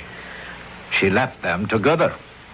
If Nellie says that she left this stranger alone in the library with my husband, how can we be so sure that Ned left the house? It isn't the maid's evidence we're going by, Mum. Hilton, the gardener, swears he saw your husband leave the house by the front door, accompanied by a gentleman. And he gives a description which pretty much tallies with yours and Nellie's. But why? Why would Ned just go off like that without a word to me or to anyone? You've already said your husband has been worried. So if you could give us some clue as to what it was that was bothering him. Well, I've told you about that lawsuit back in America. But you didn't tell us about the seance and your attempts to locate the Ling ghost. Now, surely, Inspector, you're not going to tell me that Scotland Yard is taking ghost stories seriously. Oh, no, Ma'am. But if Mr. Boyne did, it might be some explanation of his erratic behavior. Are you telling me that you think my husband was mentally ill? Well, now, Mum, we need something to explain a happily married, wealthy man walking off in the middle of the morning, accompanied by a stranger, and so far leaving no trace. But what about that unfinished letter you found in the library? Obviously had to do with that business in America, which you, Mum, assured us wasn't bothering your husband one bit. But he did write the word safer, didn't he? Who was Parvis? Now we've checked, and Mr. Parvis is a perfectly respectable attorney back in Waukesha. And your husband's unfinished letter simply reads, "My dear Parvis, I have just received your letter announcing Elwell's death, and while I suppose there is now no farther risk of trouble, it might be safer..." There. He says trouble, doesn't he? Oh, he does indeed. And you believe that trouble could be so serious as to make him disappear without a word to you about it? Or the reason for leaving? Oh, no, we just can't believe that, Mrs. Boyne. Then what do you believe? I mean, what has happened? Mrs. Boyne, has your husband ever suffered from amnesia? Never. Does he have any medical history you could tell us about? Ned was always healthy. Well, England is a hard place to get lost in, Mum. It's almost impossible for two men to slip unnoticed through or out of the country. How about just walking? Mrs. Boyne, we have every official means of investigation working, and we've found nothing. And so things remained at a stalemate for the next fortnight, despite the fact that my husband's name was headlined in every newspaper and his likeness looked down into my anguished eyes from the walls of every town and village. There was still not one single word of him, and no trace of his movements. And then one morning, Nellie brought a card to me in the library with the name Edward Parvis on it, and a new hope flooded my heart. Mrs. Boyne? Mr. Parvis, from Waukesha. You're the attorney my husband wrote to. Yes, I found myself here in England, and I thought I should visit you. Oh, I'm so glad you did. You heard, of course, of my husband's disappearance, and I'm hoping that you've come to shed some light on it. Well, I'm afraid you're in for a disappointment. My errand is of quite a different nature. But his last unfinished letter was to you. I mean, surely... Mrs. Boyne, is it possible you're unaware of what went on back at Waukesha? Oh, my husband and I were very close. We had no secrets from each other. Well, I'm wondering what you mean to do about Bob Elwell's family. Bob Elwell's family? I'm completely confused. I don't know them. Mr. Parvis, you must bear with me. I do need your help. And I'm almost beginning to believe you. What? First of all, Bob Elwell is dead. His wife's a proud woman, and she fought on as long as she could. It's come out now how badly off the family is, and we're taking up a fund for her. Elwell? Wait! That was the man Ned told me had helped him with the Blue Star. That's what he told you, is it? Well, it's true, isn't it? Well, it's true, and yet well, all I can say is that it was business. I don't understand at all. Bob Elwell just wasn't smart enough, let's put it that way. It's the kind of thing that happens every day in business. Mr. Parvis, I think you're trying to tell me nicely that my husband did something dishonorable. I don't want you getting the wrong idea about Ned. He committed no crime. What exactly did he do? He went into business with Bob Elwell, and Bob should have been more careful about what he signed. Why don't you come right out and say that Bob Elwell should never have trusted Ned? Well, it was Elwell's claim that he came to Ned with the first samples from the Blue Star. You see, the Blue Star had been started and then abandoned. And Elwell believed there was a chance the previous owners had quit too soon. But he came to my husband with this sample. That's right. And your husband assayed. They both wanted to keep the whole thing quiet, because if there was any chance the Blue Star was still worth something, well, I don't have to tell you what that would have meant. And Ned decided that the Blue Star was still a gold mine. Right. Your husband and Elwell had to buy the Blue Star. They bought it together? They did. Elwell borrowed most of the money he put up to purchase the mine. Well, so far that all seems pretty straightforward. Uh-huh. Ned had the papers drawn up, and Elwell, well, he should have read them more carefully. Why? What did the papers say? That after Elwell had been paid back for the money he'd invested and received a profit of 5%, the entire ownership of the Blue Star reverted to Ned. Oh, no. Well, it was business, Mrs. Boyne. Elwell didn't have to sign it. Well, evidently his lawyers felt that there was some merit to his claim when he sued Ned recently. Well, they soon found out they didn't have a leg to stand on. But if Elwell was so badly off, where did he find the money to hire lawyers? A lot of people thought Elwell had been treated badly, and his lawyer was one of them. You mean they took the case for nothing? On a contingency basis. But when they saw they didn't have a case, they advised Elwell to withdraw the suit. Elwell became despondent and shot himself. Shot himself? He killed himself because of that? Well, he didn't kill himself exactly. He dragged on 2 months before he died. And he tried to kill himself and failed? And then tried again? No. He didn't have to try again. Well, the newspapers got hold of it, and it's all been raked up again, and this collection thing's been started. You know, most of us back in Waukesha like Bob Elwell. Here's an account of the whole thing from the Sentinel. Maybe it would help you if you looked it over. From the headline, it would seem the Sentinel knows who's to blame. Widow of Ned Boyne's victim, forced to appeal for aid. And I thought maybe you might care to... This picture! This picture! It says this is Robert Elwell. Yes, it is. But this is the man who came for my husband. I mean, I'd know him anywhere. Mrs. Boyne, I don't think you're very well. Shall I call somebody? No, this is Robert Elwell. This is the man who spoke to me in the garden. That can't be the man. It's Robert Elwell. It was Robert Elwell who came for him. Came for Ned? Elwell was dead. You know that now, don't you? Robert Elwell came for him. Now, Mrs. Boyne, well, surely you remember your husband's unfinished letter to me. It was written after he'd heard of Elwell's death. Robert Elwell was the man who spoke to me. That's impossible. You think I'm mad? I'm not. I'm quite sane. Will you answer me one question, please? When did Robert Elwell try to kill himself? When? Yes, the date. Please try to remember. I don't think we should continue this conversation, Mrs. Boyne. I have a reason for asking. I'm sure you have, but...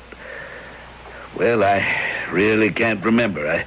I'd guess about 2 months before he actually died. I need the exact date. We might find it in the paper here. Yes, here it is. Last October. The 20th, wasn't it? Yeah, the 20th. Then you did know about Elwell all the time. I know now. Sunday, the 20th. That was the day he came here first. Came here first? Yes. You saw him twice then? Yes, twice. First on the 20th of October. I remember because that was the day I first discovered the secret staircase, and we saw him from the roof. He was dressed just as he is in the picture in the newspaper. My husband saw him first. He was frightened and ran down ahead of me, but there was no one there. He had vanished. You say Elwell vanished? Yes. I see now what happened. He tried to come then, but he wasn't really dead. He couldn't reach us. He had to wait 2 months to die, and then he came back again, and Ned went with him. Oh, good Lord. I sent him to Ned. I told him where to go. I sent him to this room.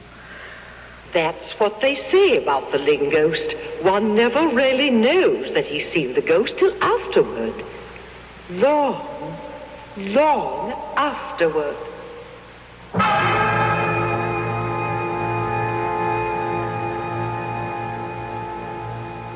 All the doctors at the rest home where they're treating Mrs. Mary Boyne are convinced that she's suffering from an almost historic sense of loss and bereavement because of the inexplicable disappearance of her husband.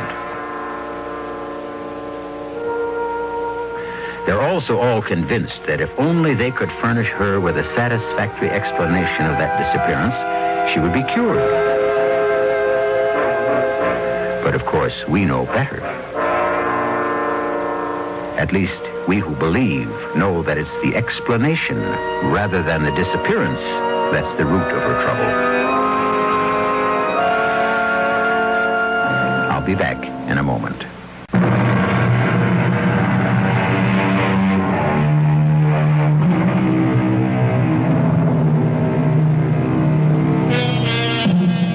And now, the shortest ghost story in the world. The long, dark, memory-filled corridors of one of the great art museums of the world just before closing time. A man hastens to the exit. He's joined by another art lover. The first man says, "Hey, it's pretty spooky around here at this hour." "Yes," says the second man. "Do you believe in ghosts?" "No," says the first man. "Do you?" "Yes," replies the second, and vanishes. Our cast included Celeste Holm, Larry Haynes, Joan Shea, Guy Sorrell, and Ian Martin. The entire production was under the direction of Hyman Brown.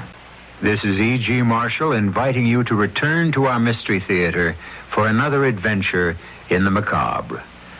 Until next time, pleasant dreams.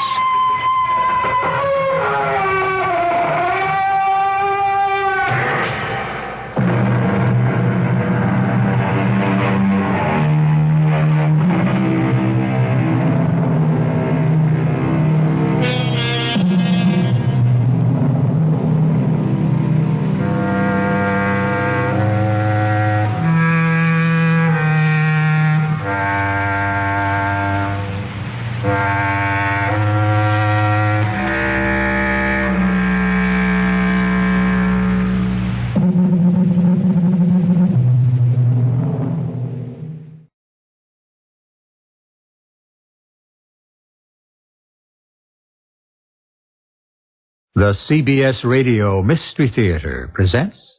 Come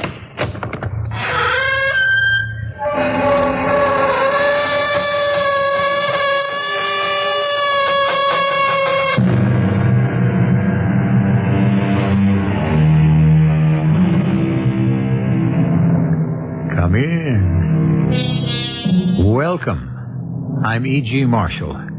All the world loves a love story. Adventure is absorbing, mystery is marvelous, and suspense is superb.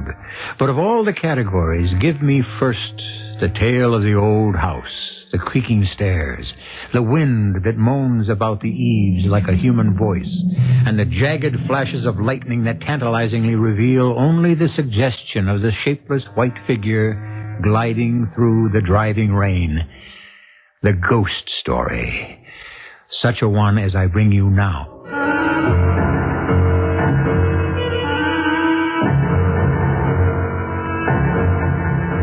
Our mystery drama, Legacy of Guilt, was written especially for the Mystery Theater by Ian Martin and stars Roberta Maxwell.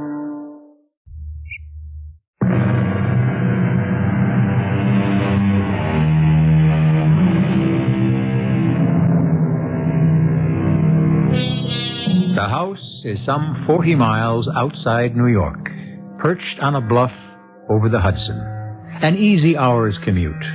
It is a perfect example of American Victorian, with fancy gingerbread moldings, surrounded by a wide porch, the steep roof crowned by a useless tower room.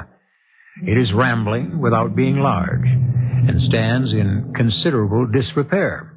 A situation that Tom and Angie Barr, two young New York actors who have just become parents as well as new householders, intend to repair. Tom, what are you doing? Oh, I overcut one of the shelves a smidge, so I'm backing it off with a wood rasp. I don't mean that. It's after dinner, and this is supposed to be your day of rest. Angie, Sunday's the only night off I get from the play. Exactly.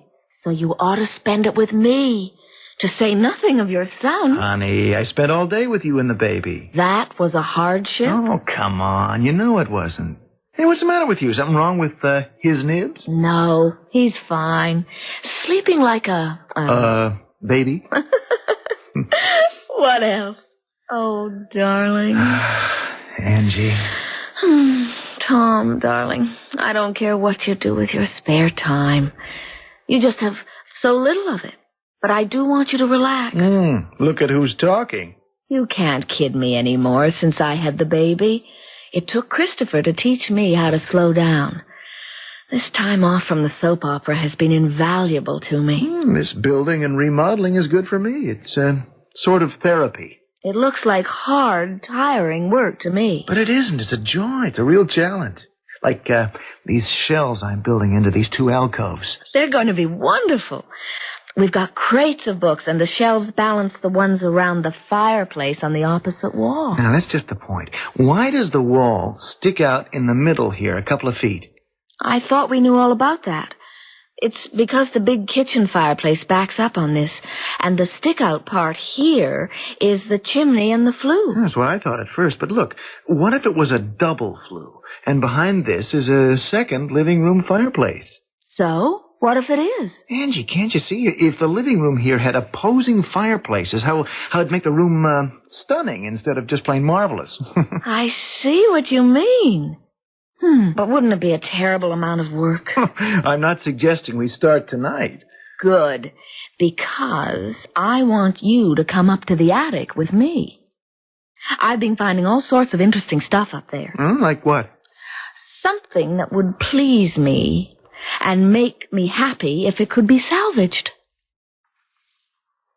An old mirror and vanity. I thought they might be just right in the bedroom. If there's anything connected with the bedroom I haven't provided so far, by all means. You idiot. Come on, darling.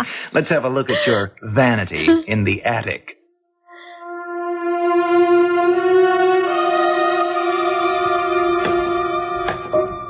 I suppose what I found is ours. Didn't the house come as is? As far as I know. Well, it isn't all that great. I'll show you. See, There's a light somewhere. It's overhead, right in the middle. Half a sec. There. Oh, gesundheit. Boy, there's enough dust. I don't think anyone's been up here except me in the last 50 years. More like the last century. There's a little lost alcove over here between the eaves and the chimney wall. The stuff's in here. Shall I drag it out? Would you mind? Here's your vanity thing. Ooh, heavier than it looks. Gesundheit! Turnabout is fair play. Still, maybe some tortured spirit from the past is trying to tell us something. What? Amidst the dust of ages, from out the grave I cry, open not the pages, let sleeping vanities lie. What's that from? I made it up myself. Okay, I lugged out your dressing table. Does it still grab you? You know what it is? That's mahogany inlaid with rosewood. And look at that marvelous 3/4 length oval mirror. What about the rest of the junk in here? I don't think it's anything we'd want. Except maybe the trunk. What's in there? I don't know. I didn't know if I should open it. Or could. Oh, let's have a look. Oh, my. What is it? Faded old baby clothes. Oh, aren't they sweet? All handmade. And? Well, they've never been used. Any of them. At least, I'm pretty sure not. Anything we can use for Christopher? No. They're practically disintegrating. They must be 100 years old. Anyway, I don't want Christopher in any hand-me-downs. Oh, honey, I was only kidding. Oh, look at this. What? An old photograph. Isn't she beautiful? Let me see. Yeah, she is. You know why? What do you mean? She looks a lot like you. You see it? She does.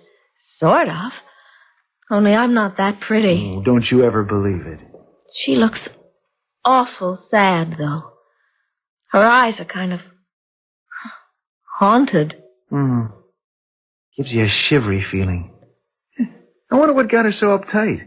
Maybe these clothes were for her baby, and she lost it or something. So, what do I do about this dressing table? Oh, just leave it till we know if it's ours to use. Yeah, check into it first thing tomorrow morning.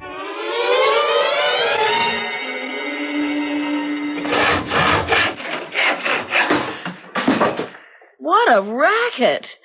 It's a wonder I ever got the little king off for his nap. I'm sorry, Angie. I just wanted to get this last shelf up before I get back to my, other profession. I came down to remind you it's time to get showered, shaved, fed, and off for the theater. Okay. Just one last thing before I go. What? Stand back. I can't resist this. Are you crazy? What are you doing? Just, proving I'm right. There. You see, there is a fireplace behind here. Okay, you convinced me. But did you have to make all this mess? I just had to convince myself. Leaving me to clean up. No, I'll do it. You haven't time. Oh, darling, I'm sorry. Don't be. I'd work my fingers to the bone for this house. I love it. Are you sure? You know, it's going to be a tough commute once you're back on the TV series again. You working days, me nights at the theater. We'll be lucky to meet each other coming and going. It won't always be like that. And it's worth it. This is all I ever wanted. Oh, by the way, who was on the phone? Huh? That was Marge from Copley Realty. She got in touch with Mr. Keever. Who? McChesney Keever, the old boy who owned this house before we bought it. Says he doesn't know anything about the things we found in the attic, and we're welcome to him. That's wonderful. Now, you want to lug your famous vanity down to the bedroom before I go clean up? Doesn't it look magnificent? There's no question. It's a handsome piece of furniture. In its way. I know it's old-fashioned and Victorian, Tom. But that's its charm. It fits the room. It just sits there by the wall as though it belonged there. If you like it, I like it. And I really do, anyway. It's an unexpected bonanza. Hey, I can't hang around here admiring it. I'm going to miss half hour tonight. Go on and have your shower. What are you going to do? Oh, just take a sponge and clean up the mirror a bit. Well, why don't you do it tomorrow instead? You look tired. Oh, I have it away. Don't know what it is. Although your son and heir did keep me up quite a bit last night. Maybe he's having a tooth? Oh, at 4.5 weeks? Idiot. Go shave. Okay. Okay, old mirror. Let's see what a little elbow grease and soap can do. Come on. We've got to do better than that. It's like looking at someone underwater. Come clean. That's better. That...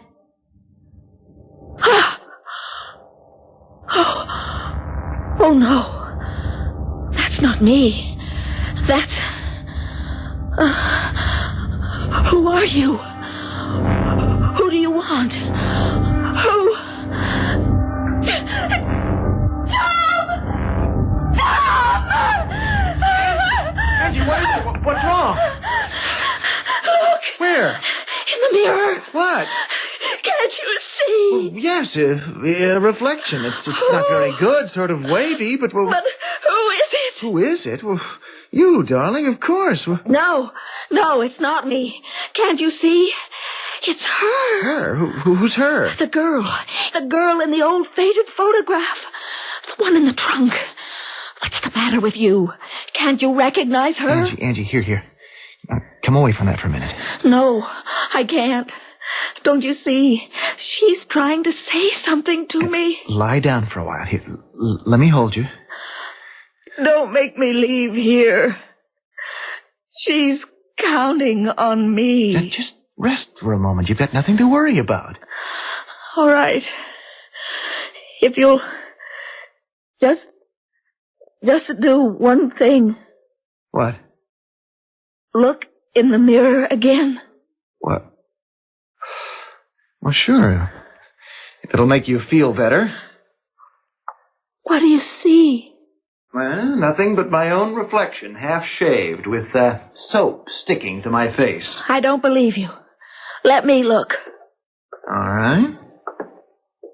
What do you see? Angie, what do you see? Nothing. But my own reflection. But a moment ago, Oh, Tom, what's the matter with me? Am I going out of my mind?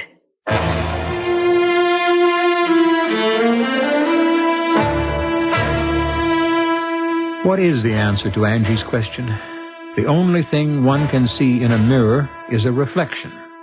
But just supposing, you looked in a mirror and found a totally different person staring back at you. Someone who must have been dead long ago. Would your reaction have been so different from Angie Barr's? I shall return shortly with Act 2.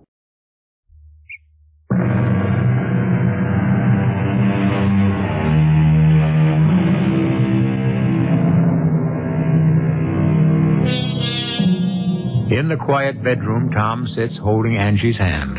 She lies in the bed, immobile, perhaps asleep. Tom's eyes are gloomy and brooding, his gaze fixed on the mirror on the vanity, his brow crinkled with concern. Now Angie opens her eyes. Tom? Yes, Angie? Forgive me. I don't know what got into me. Neither do I. That's what worries me. It is crazy, isn't it? I guess it was the trunk full of the baby clothes, stored away and never used. That kind of hit me. I mean, supposing anything had happened to Christopher, I'd have had the same collection in my... Oh, Angie, stop it. Don't think that way. Thank the Lord we don't have to. But I do understand the way that poor girl must have felt. Honey, we don't even know if it was her baby. Or even if she had one in the first place. Hey, look at the time. I've got to get you some dinner and get you on the train for New York. No, I'm not going to the theater tonight. What do you mean you're not going? You've got to. It's in your contract. Well, the standby can go on. I'm calling in sick. I can't leave you alone up here, Angie. Not after what happened. I'll be all right. Honest, Tom. Look, I'll prove it. I'm looking in the mirror, and what do I see? Me. That's all. And I look like something the cat dragged in. One good reason I'm not leaving you. You can't be alone. I'm not alone. I've got Christopher. Well, suppose you had another wing-ding. Who'll take care of him? All right. I'll get someone over here to be with me. Marge or someone. But I can't let you miss a performance because of me. Please, Tom. I'd never forgive myself. Okay. Just so long as there's someone here with you. Oh, isn't he a killer? Hey there, Tiger. Say hello to your Auntie Marge. What does this kid weigh? 8 pounds, 12 3/4 ounces. Oh, you better call the Giants. They could draft him for defensive tackle. He's not going to be a football player. Come on, Marge. Give him to me. It's his bedtime. Oh, this man is raring to go. He's not going to sleep. He will once we leave. I want to take a gander at this famous mirror in the vanity. I think maybe I don't want to be around it anymore tonight. Oh, okay. Skip it. But, as the realtor who sold you this house, I feel responsible. Well, just because I had a sudden attack of the crazies? I don't know what got into me. Oh, neither do I. Oh, that is a beauty. Any idea of what this thing's worth? I didn't think about that. I just had an urge to bring it down here into the bedroom. Of course, the mirror's pretty well shot, but you can have that replaced. I don't wonder you saw visions in it. It's like looking down a well. It's not that bad. Just a couple of spots where the backing is worn off. Oh, and the ripple effect. Phew. I know I'm no beauty, but I get a load of that rattled old bag that's staring back at me. Let's see what it does for you. Go ahead, sit down. I'm, not so anxious to look in it. You might as well. Get used to the fact that it makes everybody look like someone else, more or less. That isn't pretty one. my face I'm looking at. Just as good as you What's she trying to say to me? And that it wouldn't. Why does she reach out her arm? Angie? Angie, what happened to you? Where'd you go? Nothing. I'm right here. You saw her again. Saw who? The woman in the mirror. Yes, Marge. I saw her. Now listen to me. You just thought you saw her. You couldn't have. I was right here looking into the mirror, and I didn't see anything but you. Just the same. She was there. But she couldn't be. I didn't see her. You say Tom didn't? But I saw her. If she is a real person... I never said she was real. You mean she's a ghost? Oh, come off it, Angie. There's no such thing. If there isn't, it means I'm hallucinating. Either there's a ghost that lives in that mirror and is trying to tell me something, or I'm just plain crazy. Oh, of course you aren't.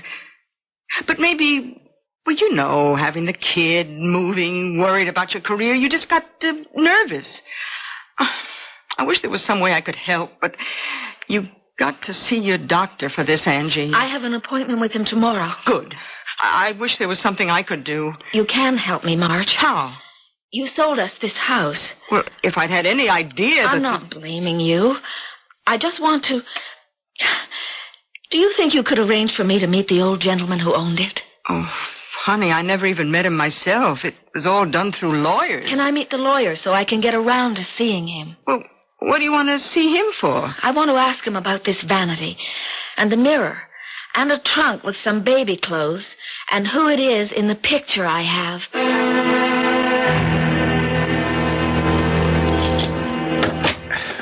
Angie, you didn't have to wait up for... Oh, well, I'm sorry, Marge. I saw the light here in the living room. I thought it was Angie. Oh, she just went upstairs a minute. Your son and heir was kicking up a storm. Well, I didn't mean for you to stay so late with Angie. Oh, I would not have left that beautiful wife of yours for anything till you got home. Why? Did something happen? Oh, it sure did. She thought she saw something in that mirror again. How do you know? Well, I was in the room as she was putting Chris down for the night, and like a fool, I wanted to have a close look at the piece of furniture. I said something about the mirror being so decrepit. Anyone would look a fright in it. But you know me, that wasn't enough hangnail psychology. I conned her into sitting down and looking at herself in it, just to show it was a plain, ordinary mirror.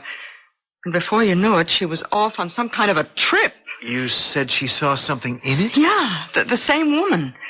Tom, you got to make sure that girl of yours gets to the doctor. She has an appointment with him in the morning.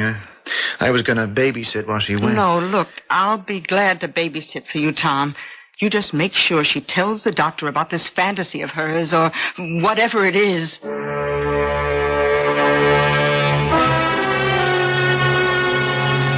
And this reflection in the mirror, or this woman who seems to appear, isn't anyone you know? No, Doctor. Well, that is, in a way. I mean, she looks like me, sort of. And also like the picture of the woman Angie found in an old trunk in the attic. The one with all the unused baby clothes. Yes.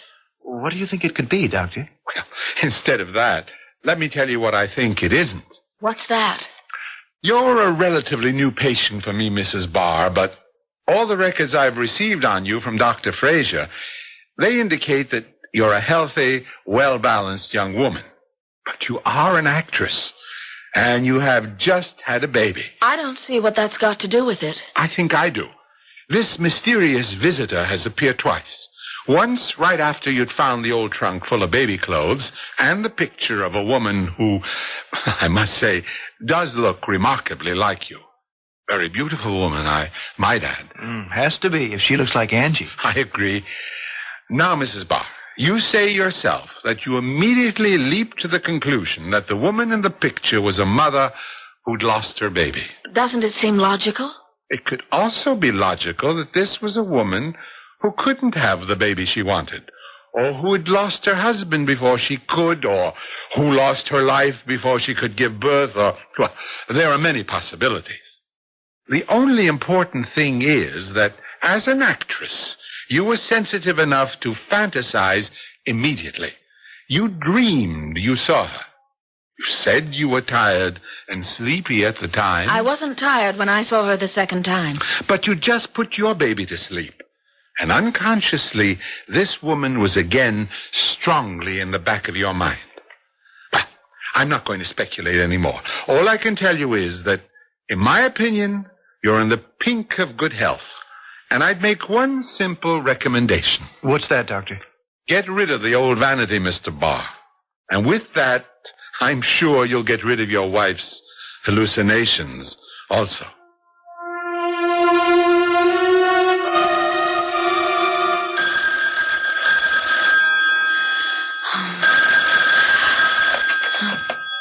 Hello? It's Tom, Angie. You all right? Tom, where are you?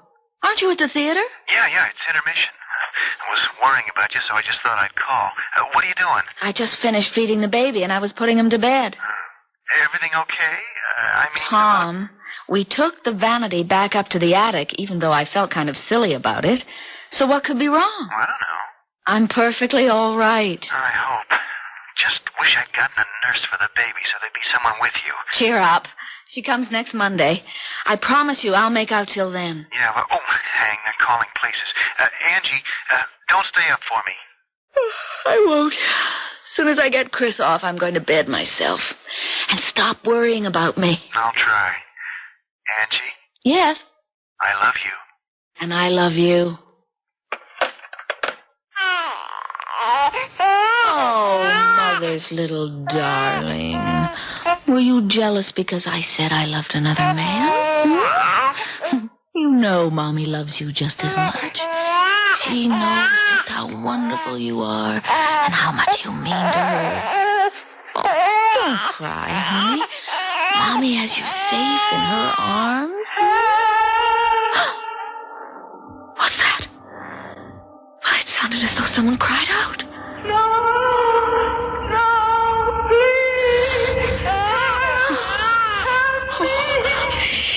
Shush, darling. No one will harm you. It's coming from the attic. It's her. The woman in the mirror. Oh, the poor thing. We've got to help her. We will help her, won't we? My big man. We shouldn't have locked her away, Christopher. We shouldn't. She's trying to tell us something. I can't turn away. She's asking for help. I've got to try. Where's the light? There.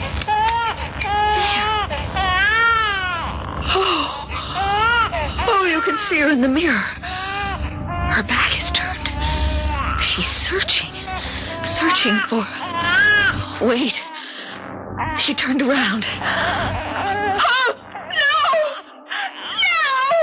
You can't have him! You can't have my baby!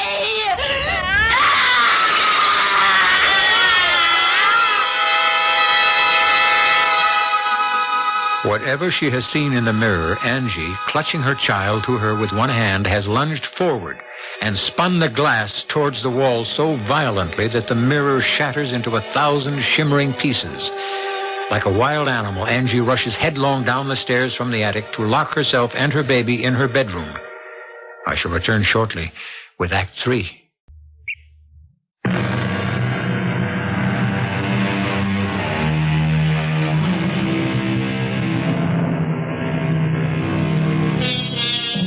All the way home in the train, Tom Barr has had this twisting of unease below his stomach.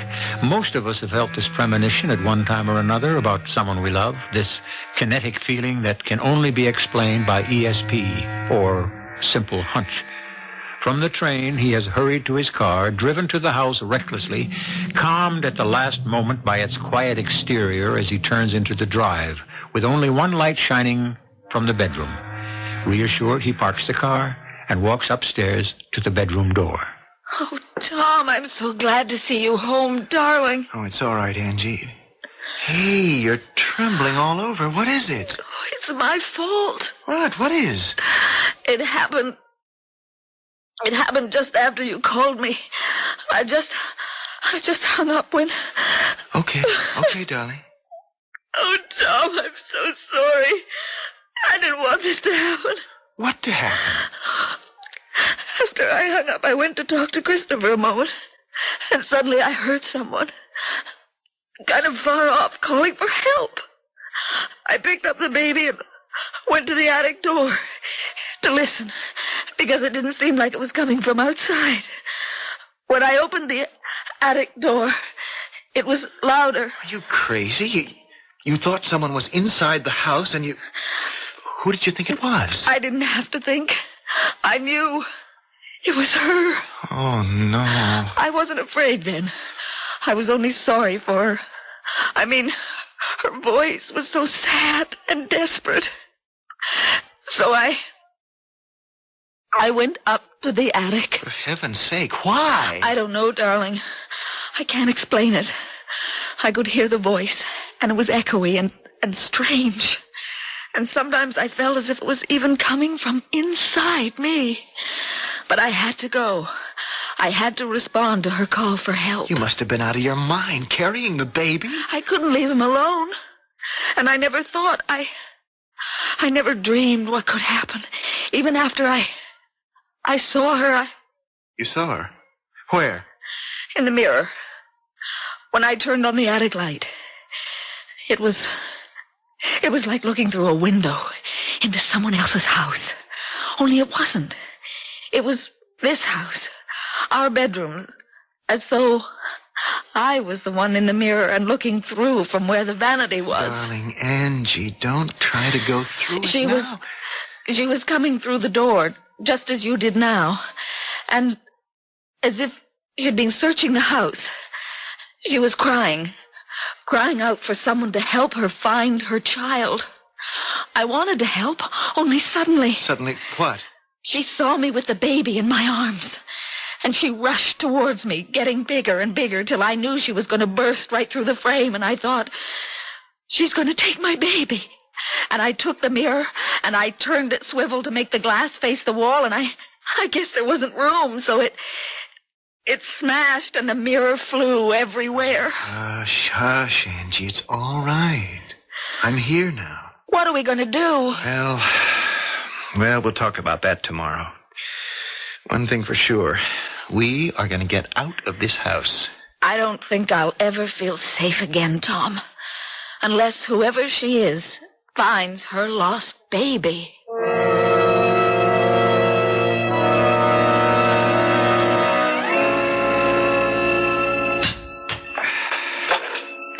Tom? Oh, Angie. What are you doing? Oh, indulging in some emotional therapy, I guess. Anyway, since we'll have to sell a house, I've got to fix up this wall I broke through to the fireplace. I don't want to move, Tom. This is our house. Why should we be chased out of it? Well, I should think you could answer that easier than me, Angie. I can't help what I saw last night, what I heard. I didn't say you could. I'm not going to be driven out of my house. I won't let it happen. This is a problem that's got to be solved right here. Oh, by the way, Marge called. What does she want? Oh, something about McChesney Keever. You know, the old boy who owned the house before we bought it. She said he was anxious to talk to us. Well, to you. Did you ask her to contact him? Yes, I did. Why? Because he's my only hope to establish that there really is a ghost in this house, and perhaps give us a clue how she can be exorcised.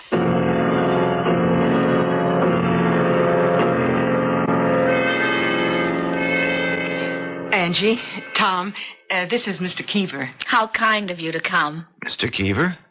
Under the circumstances, there was little else I could do. Look, why don't I leave you three together, huh? And go up and spend some time with Christopher? Would you, Marge? You're a lifesaver. Oh, don't ask to see my badge. I failed Girl Scouts.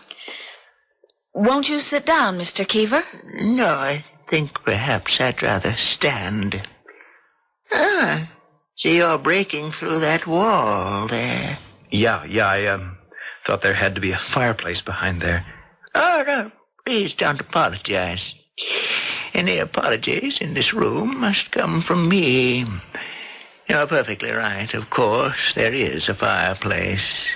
But you haven't opened it all the way yet. Well, matter of fact, having satisfied myself my guess was right, I've been considering closing it up again. Ah, I see. Well, we shall leave that decision until I finish my confession. Confession? Whether the facts are proven true or not. From what Mrs. James has told me, since the discovery of the old vanity, you've been plagued by a series of inexplicable events. I'm ashamed to say I realize that I have visited upon you a legacy of guilt. I do wish you would sit down, Mr. Keever. In due time, my dear. I'll try to make this as brief as possible. It's painful to me. My father was H. Haverford Keever, a moving spirit in these parts. I was born, I always thought, in this house in 1895. I'm 84. Can I get you something to drink, sir? Some tea, some water? No, let me finish. My father was something of a philanderer. Dear me, that sounds impossibly old-fashioned. But all those years ago, it was neither simple nor funny. Fortunately, he was rich. So, having got a certain young woman in trouble, When it became no longer possible to conceal her problem, he arranged to have her, what shall I say, domiciled nearby in his summer house. This house. That was the lovely young woman in the picture I found? By no means. That picture was of the woman I grew up believing was my mother. But she wasn't? Bear with me. Alexandra, for that was my father's wife's name, was pregnant at the same time as my father's mistress. But when the moment came for both of them to deliver, the mistress delivered first, the wife second, with only one difference. The first baby was alive and healthy. The second lost not only its own life, but the mother's as well. I don't understand which was which. That was the legacy of guilt. You see, I grew up believing that my mother died in childbirth, and that the woman my father married, after a decent interval, was my foster mother. But she was actually your real mother? Yes. But how?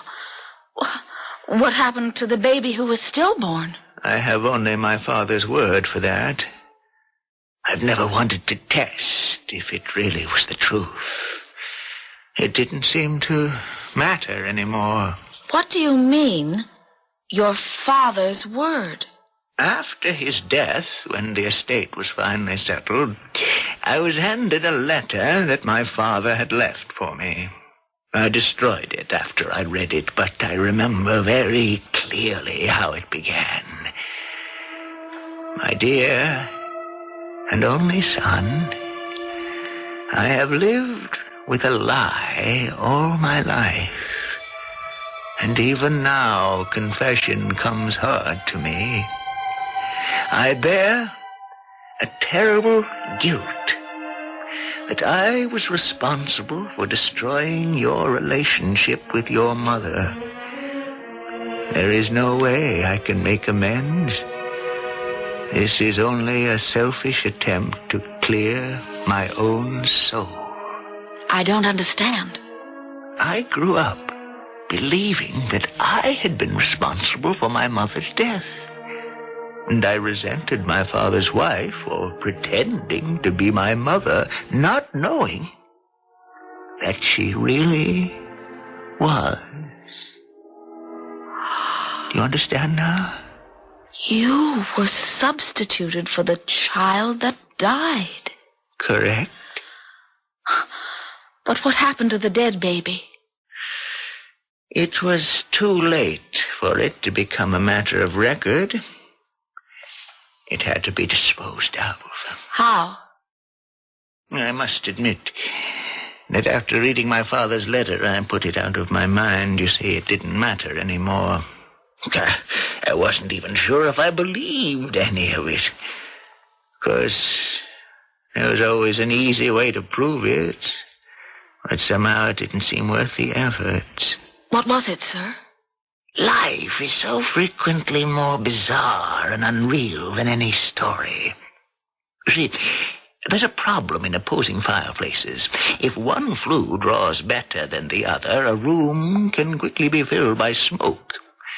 At the time I was born, my father was in the process of walling up one of the fireplaces in this room. There was a small and tiny corpse to be disposed of. Where better than a hearth that was about to cease to exist also? Oh, murder. No. Not that. I just meant that... Now that it's all out in the open, why don't we make sure? No, let me. It won't take a moment to knock out the rest of the bricks. So that's why she haunts this house. She's looking for her lost baby. I can't answer that, my dear. But it seemed to me imperative that you know the whole story. I would never have sold you the house if I'd known it was haunted. Then you believe with me it is? Yesterday I would have scoffed at that. Today, Oh, my Lord. What is it? Look for yourselves.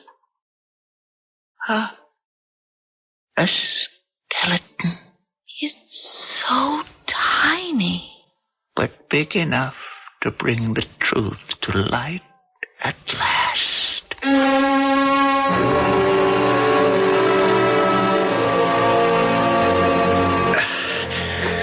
Okay? I have it. Put it down. All right. Now, you drop your end first. That's it. There. Back where it belongs. Oh, I don't know how you talk me into these things. Why would you want the vanity back down here? I just said it. Because it's where it belongs. Without a mirror? We'll replace that. Oh, that poor old man. Huh? Mr. Keever. Oh, yeah. I'll never forget his face when he went to touch that little skeleton, and it just powdered to dust. It was almost as if his whole life ended in that moment. Angie, what are you doing? Looking in the one piece of the old mirror that's left. You know what it really shows? What? Me, happy, fulfilled, with my own baby to hold in my arms any time I reach for him. Just as that poor ghost I saw, or dreamed I saw, has hers to comfort her in eternity. We can forget the past. All we have to look forward to is what life is all about. The future.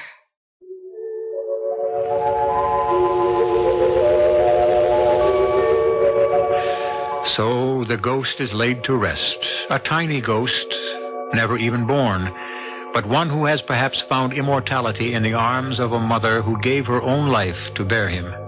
The past is buried, the legacy of guilt wiped out. And Tom and Angie Barr can once again look ahead to their marriage promise with as much hope as anyone else can, to live happily ever afterwards.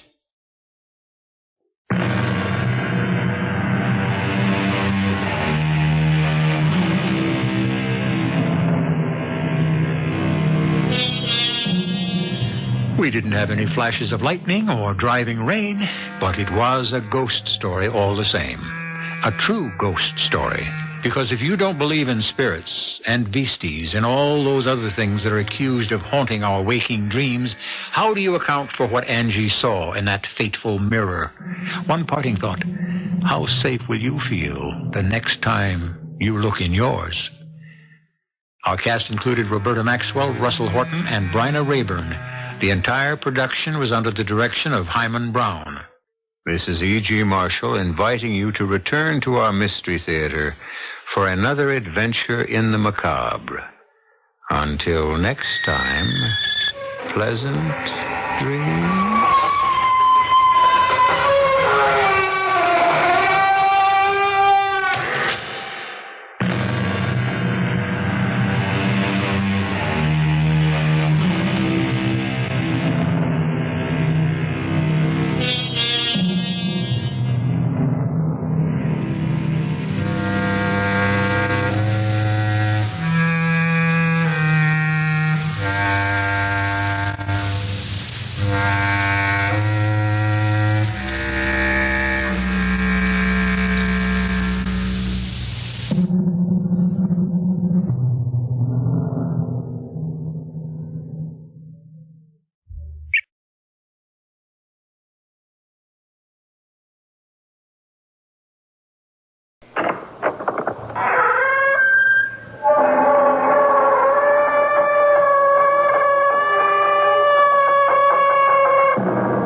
Come in.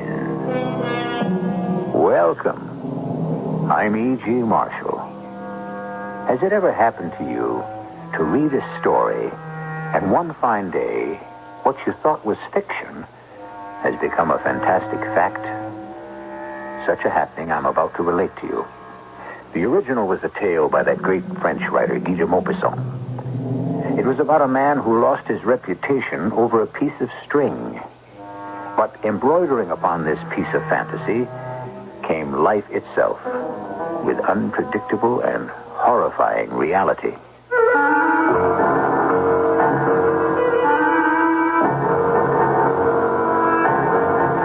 Our mystery drama, Revenge is Sweet, inspired by the classic tale of Guy de Maupassant, was adapted especially for Mystery Theater by G. Frederick Lewis and stars Mandel Kramer.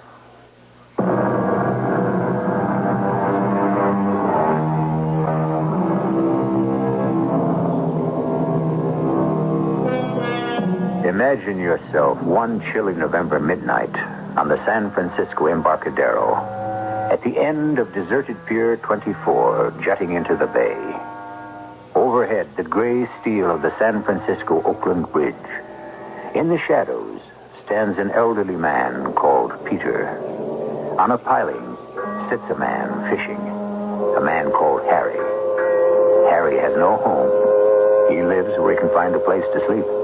He spends most of his days and nights fishing here and watching the boats as they pass by him under the Golden Gate Bridge. All he has to his name are the clothes on his back and the clothesline he fishes with. You there. Hey, you. Yeah, you calling me? Yeah, what are you doing? Waiting for a fish to bite. What's it to you? What's your name? What's yours? Peter. Mine's Harry. Harry what? What's it to you? Harry what? You heard me? Hey, take your fingers off my throat. What are you, crazy? All I ask is your last name. Ooh, you're strong for an old guy. What's your last name? My last name? You know something? I don't have a last name. There is Harry, the fisherman. You've got to. You've got to. Maybe I did once have a last name, but that was so long ago I just plumb forgotten. You've forgotten? You too? Forgotten? Yeah. Well, don't you believe me? Now you get away from me or I'll call a cop. I'm not gonna hurt you. Forgot his last name. Forgot the name. How could I tell old Harry how well I understood he could forget a name? It's driving me crazy, this whole thing, the name. Everything is in a name. Life, death, the present, the future. Especially the future. It's nothing without that one word. Oh, my heart was giving me that awful twinge again. So I sat myself down next to old Harry, waiting for the pain to go away. Like the boats of all the sizes sailing by, the waste of the last 5 years of my life paraded in front of me. I started confiding in this bum of a fisherman. Talking. Something I hadn't done in years.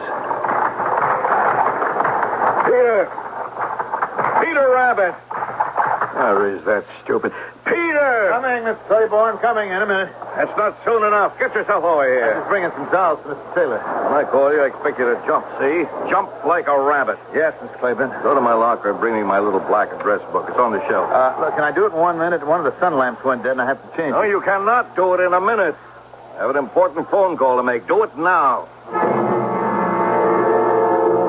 That was my life, Harry. That was my job. General assistant and gopher and cleanup boy at Leo Mantell's health club. A 55-year-old bat boy, chief cook and bottle washer, errand boy, what have you. A job I was glad to get. But it was sure getting harder every day to keep. So I went to Charlie Claiborne's locker. I opened it with my pass key, and next to his keys and his ring and his wallet, I found his black book. What in heaven's name took you so long? Hey, give me that. Wait a minute. Where are you going? To the sunroom, Mr. Claiborne, like I told you. Oh, all right. Tell Leo I told a friend of mine about the club, and he'll be showing up today. Yes, sir, I will. Well, don't you want to know his name? Oh, yes, sir. Bill Roberts. You got that straight? Roberts. Bill Roberts. He's a friend of mine. You tell Leo that, get it? Yes. And when you've changed the sun lamp, come right back here. I want you to put this back in my locker. This Claiborne character never had a tough minute in his life. Married money. Married into the presidency of a corporation, acted like he owned the world, me as well. Couldn't stand guys like that. When you're in the spot I'm in, you got no choice. On the plus side, it was my boss, Leo Mantell. Gruff, but a real sweet man. Peter. Hey, Peter, on the double. Yeah, here I am, Miss Mantell. Mr. Roberts' towel and sneakers, and show him to his locker. Mr. Roberts is a new member, and I want you to take good care of him. Yes, Miss Mantell. Well, the health club busy today? Oh, yes, Mr. Roberts. I'm busy every day. Folks come here mornings, and a crowd during the lunch hour, afternoons, even in the evenings. Number 24. That's going to be your locker. Oh, fine. Hangers in here for your pants and jacket, and that shelf for your wallet and keys, whatever. Thank you, Peter. Here. This is for you. Oh, thank you. Well, I'm not too familiar with the club. Well, when you've changed, then I come and lock up. Well, I mean, where is everything? From here to get to the pool? Well, you go down past this row of lockers, and on your left is the sun lamp room. On the other side of that is the pool. Yeah, well, it's the exercise place I want to know. Oh, sure. Well, instead of left to the sun lamp room, you make a right past the pool, and then you'll find a workout room. They've got everything you need in there. Fine. And I need. Ooh, look at the shape I'm in. Oh, you're okay? I've seen a lot worse. Yeah. How old are you, Peter? About 40? 55. 50. You are, huh? Oh, and look at you. I mean, I'm 53. You look young, fit as a fiddle. Full shock of hair. I mean, I'm younger than you. I've led an indoor life behind a desk, haven't a hair on my head, and a lot of corporate fat to get rid of. Well, you came to the right place, Mr. Roberts. Peter! Coming, Mr. Mantell. Oh, I almost forgot. Your sneakers. Size 8. Bill! Hey, boy, welcome to the club. I wasn't about to tell Mr. Roberts where I'd developed my muscles. I wasn't about to tell anybody how and where I'd been keeping in shape.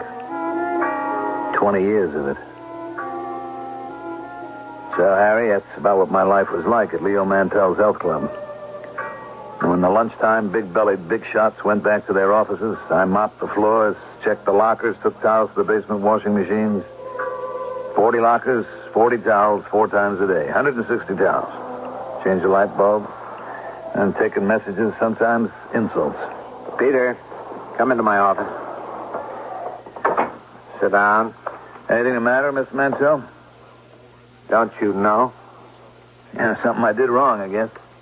You guess, but you don't know. Well, did I forget to do something? I know I've been a little slow with the towels. Oh, I know. I didn't get that new customer, Mr. Roberts. I didn't get his towel when he wanted it. I know I did that. Anything else about Mr. Roberts you'd like to tell me? What about Mr. Roberts' locker? Oh, yeah, the lock won't work. It got stuck. I told him I'd clear one of the old lockers so he could have that.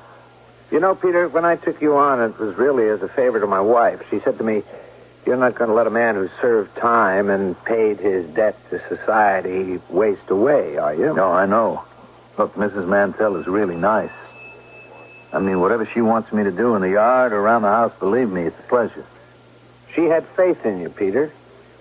So I said to myself, man's done 20 years. He still says he was innocent, that he was framed. Well, anyhow, he's been penalized enough. So I'm going to take him on in my health club. You said that, sir? Is that all you have to say? I don't know what you want me to say. That you took it, and you'll give it back. Took what? Mr. Roberts' wallet. But I didn't. Mr. Claiborne saw you taking it. He couldn't have. I didn't. He saw you fiddling with the lock on Mr. Roberts' locker, open it, and take out his wallet and put it in your pocket. That's impossible. Wait a minute. When did he say that? Middle of the day. He says he saw you about 1:30. Mr. Roberts was in the workout room, and Mr. Claiborne happened to come back. He saw you, Peter, put the wallet into your pocket. It was a comb. A black pocket comb. Oh, come on, Peter. I'll understand. At least I'll try to. It was a comb. Honest. Here, I'll show it to you. See? Why would you take Mr. Roberts' comb? It's not his comb. I mean, how could it be? The man's bald. Look, I told him I'd get him another locker. And I was trying to figure out what made his lock jam like that. And then up on the shelf, over the clothes, I saw this comb. And I thought, hey, that's Mr. Salig's comb. You know Mr. Salig, who had the locker before? I mean, what'll Mr. Roberts think if he finds somebody else's comb in his locker? We don't do things right here at the club, right? That's what I took, Mr. Mantell. Here, look at it. Come in. Oh, come in, Mr. Roberts. Hey, you too, Mr. Claiborne. Peter and I were just talking. Well, did you locate my wallet yet? No, I'm just asking Peter if he knew anything about it. I haven't seen it, Mr. Roberts. Honest. Well, now... Mr. Claiborne, please let me handle this. You can go now, Peter. I'll talk to you later. Yes, Mr. Mansell. And close the door behind you, please. Well, what did your man say? He told me he took a comb from the locker. Have you looked everywhere, Mr. Roberts? I turned the place inside out. It's not just the money. It's the credit cards. Everything. So Peter says he took a comb. Is that what you said, Leo? That's what he told me. He showed it to me. What does he think? I can't see? I know the difference between a black comb and a black wallet. Well, actually, it's a brown wallet. Well, whatever. I tell you, Leo, I don't like it. Has this man been with you very long? Almost a year. Good references? Well, he worked for us as a sort of handyman. My wife... Look, I can't take any more time for this. If it turns up, Mr. Mantell, call my office. And will you? I've got meetings scheduled all afternoon, but I'll tell my girl to put you through right away. I might as well go along with you, Bill. What are you going to do about this, Leo? Have a good look myself. That's the first thing. We've looked. Bill and I spent an hour of our valuable time looking. I think you ought to report this to the police. One thing they can do is check your man's record, see if he's ever done time for anything. That's what I do.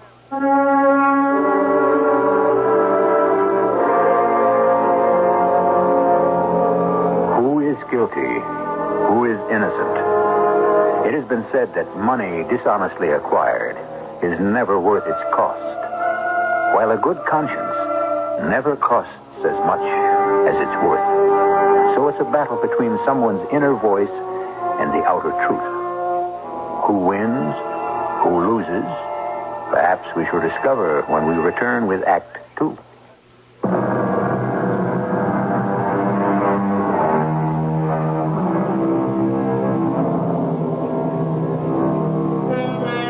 The great poet has written that a good name in a man is a jewel, that he who steals my purse steals trash, but he who robs me of my good name robs me of that which enriches him not.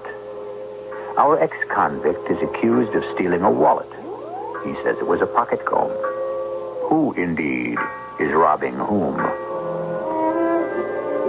I don't know if I told you, Harry, but Mr. and Mrs. Mantell had me staying with them on the top floor of their place. The business of the missing wallet happened on a Friday. Saturday was generally slow. Business offices around are closed. Most of our clients were home for the weekend. Mr. Mantell didn't say much to me Saturday, and Sunday I came down for breakfast like I usually did.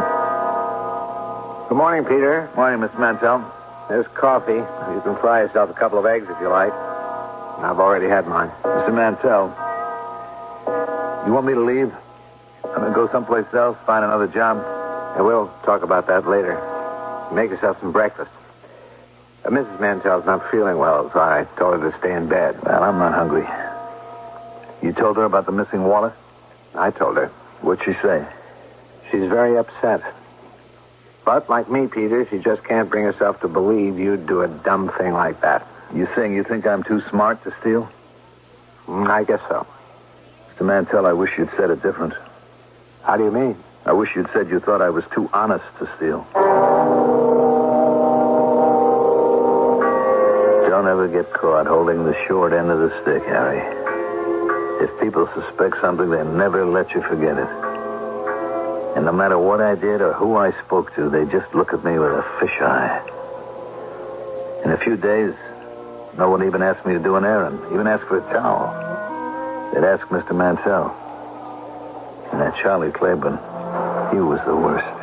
He wouldn't let go. Leo, I'd like a few words. Mind if I close the door? Oh, sure. Come on in. Here it is. Friday again. I hope you realize 1 week has gone by. Nothing's been done about the theft. Well, I'm still hoping the wallet will turn up. I know you haven't reported it to the police. I wondered why. Mr. Roberts told me he's reported it to his insurance company and that they were dealing with it. Well, I'm not the kind of person who enjoys being taken advantage of. Or see it happen to a friend of mine. I spoke to the lieutenant of our precinct the day before yesterday. I happen to know him personally. He did a little investigation for me. Your man, Peter, did you know he's done time? Been in prison 20 years, only got out a year ago? Yes, I knew that. And you didn't report him? Why? It was very hard for me to believe that he'd steal a wallet. Oh, I see. Well, you made it quite plain you prefer his word to mine. So far as Peter is concerned, you'll be hearing from the police.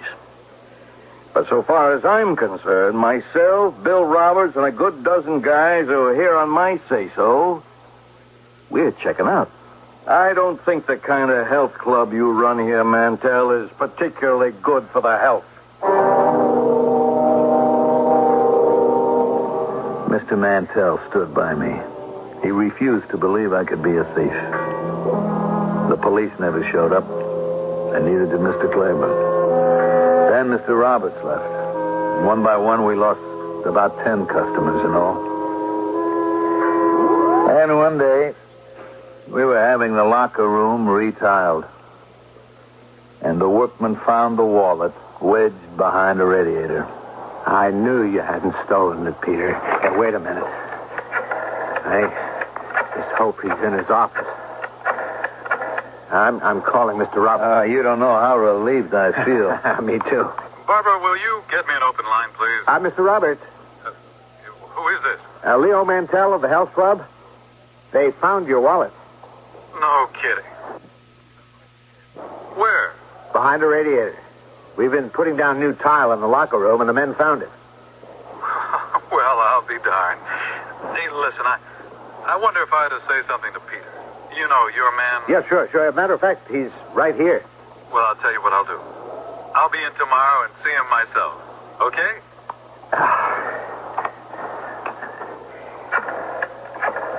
Peter, I'm calling Mr. Claiborne.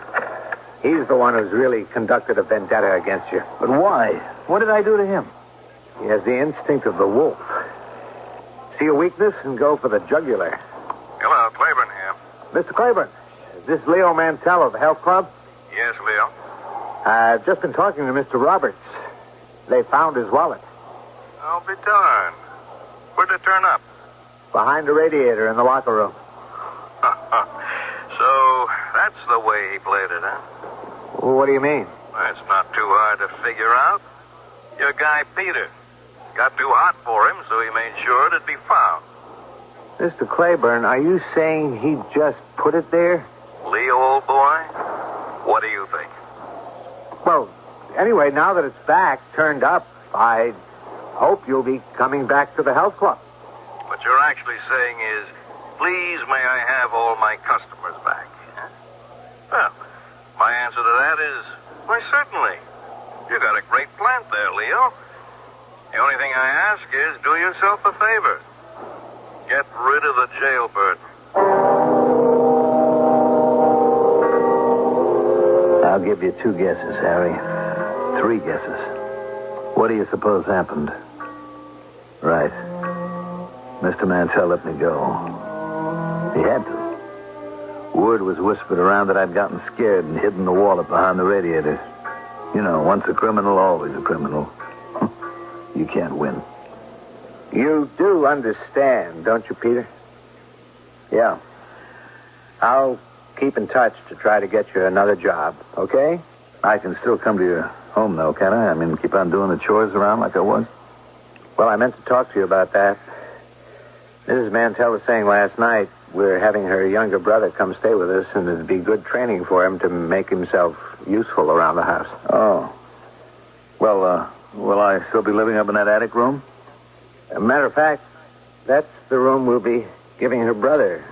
He'll be arriving tonight. I see. But don't forget, Peter. Keep in touch. Sure.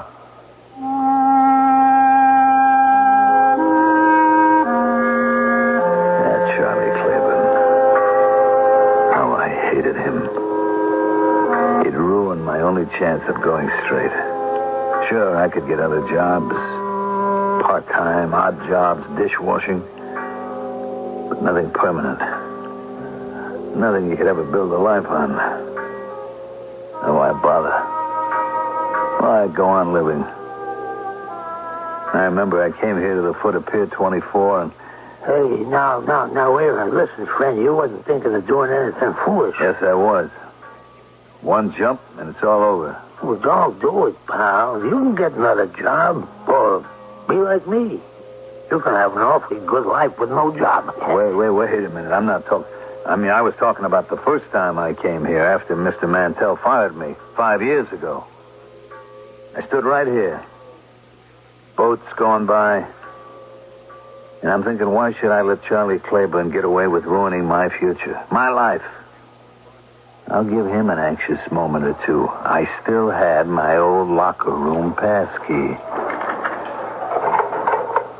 Hey, good Lord. Leo Mantell. Well, what's the trouble, Mr. Claiborne? Look at that. The locker's empty. I've been cleaned out. Where's my stuff? Well, I don't know. Are you sure? What do you mean you don't know? Are you sure this is your locker? Of course I'm sure, you dumbhead. Well, nobody has access to the keys. You know, since Peter left, everybody's been hanging their own keys in the office. Listen, chum, all I know is I locked up some pretty valuable stuff in here, and I'm not talking about my clothes. Very valuable stuff. I sure don't know what to make of it, Mr. Claiborne. Well, I do. I'm going to call the police. I've been out all day scrounging for work. My age, it's hopeless. Nobody wants you. Over 30, there's only room for you on the ash heap. I got back to the Fleabag Hotel I was staying in. There was a cop at the desk. He asked for my name and said, would I come along to the station house? Before you know it, I was locked up.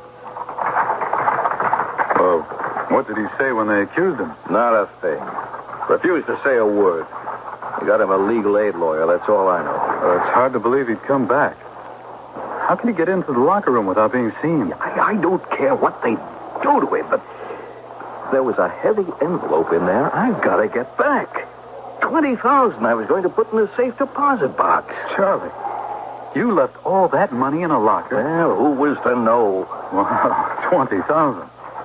Well, maybe they can trace the bills by number. Oh, who writes down numbers of bills? And the damnable part of it is I can't tell the police or the insurance company about the cash because it was slipped to me under the counter to sweeten the deal. A telephone for you, Mr. Claiborne. You can take it on the wall extension. Claiborne here. I'm insured, Mr. Roberts. They'll make good anything of his that was taken. Oh, yeah. Well, put the lieutenant on. Well, if they've got the man, it's only a matter of time, isn't it? No kidding. That's good news. You bet, Lieutenant. Keep me posted. Well, what do you know? They found the guy's fingerprints all over my locker. Peter's? Everywhere. The handle, the door, the shelf. Of course, that could have been done when he worked here. It could not. I never had that guy open my locker for anything. I never trusted him from the word go. I'm sorry to hear that. That's one thing I know. Character. Once somebody does something underhanded or dishonest, it's a dead giveaway. Will you gentlemen excuse me? I have to go back to the office. Of course, it's all Leo's fault. He knew Peter had done a 20-year stretch. Charlie, you did ask Peter to get your black book out of your locker. I was with you. Oh, you're crazy. I never did.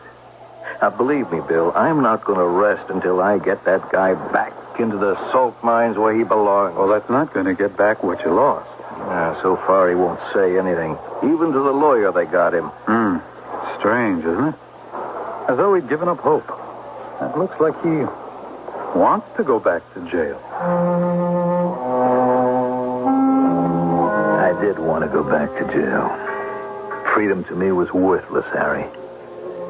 One thing I found out, in the world as it is, nobody cares. Nobody helps. Your life is your baby. I figured if I refused to say anything one way or the other, they'd send me up. In 2 days, the trial was over, and the jury went out. I hoped and prayed they'd come back with the verdict I wanted.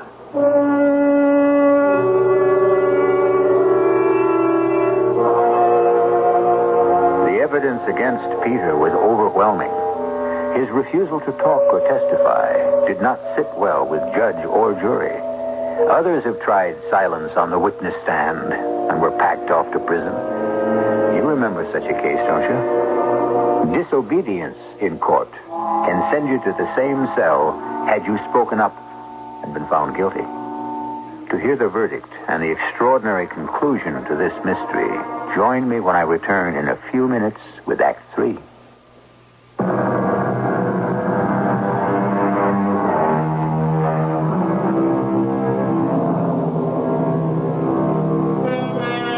Anger and bitterness make an ugly brew. And inside the ex-convict, Peter, raged a hatred for all those who had caused his downfall. How much he had learned in the past month. The villainy you teach me, I will execute. And it will go hard, but I will better the instruction. The words of the great poet, but it could have been the vow of the man in the dock. I gather they're bringing in the verdict today, Charlie. Well, no matter which way it goes, I'm out $20,000. I can't tell anyone I had all that money. Would it make you feel better to tell me what it was for? A payoff for my influence in advance. A bribe? I said influence. These guys that paid me don't monkey around. Now I've got to deliver. That means putting out at least $10,000 of my own, and I haven't got it. And I don't know where I'm going to get it. Well, Charlie, why don't you tell those jokers what happened to the money? So you'd read about me in the paper? Found stabbed or shot in an alley? Now, anyway, thanks for coming to court and testifying. I think I'll make a phone call while we're waiting for the jury. Just hold my seat for me, will you? Sure, don't be long. Mind if I join you, Mr. Roberts? Oh, Leo, not at all. You know, I've never really understood Mr. Claiborne. I mean, I've given him the name of my insurance company, and they'll replace everything, I'm sure. I wonder when the jury will come out. You know what I think, Mr. Roberts? It wasn't just a random burglary. Taking everything out of that locker smacks of some kind of revenge, I'd say. I know that Mr. Claiborne is a good friend of yours, but I wouldn't be surprised if this wasn't some kind of, retaliation, that's the word, by someone Claiborne had stepped on somewhere along the line. Well, it could be, Leo. Charlie Claiborne has stepped on an awful lot of toes in his day. Oh, here comes the jury. I don't think Peter's got a chance.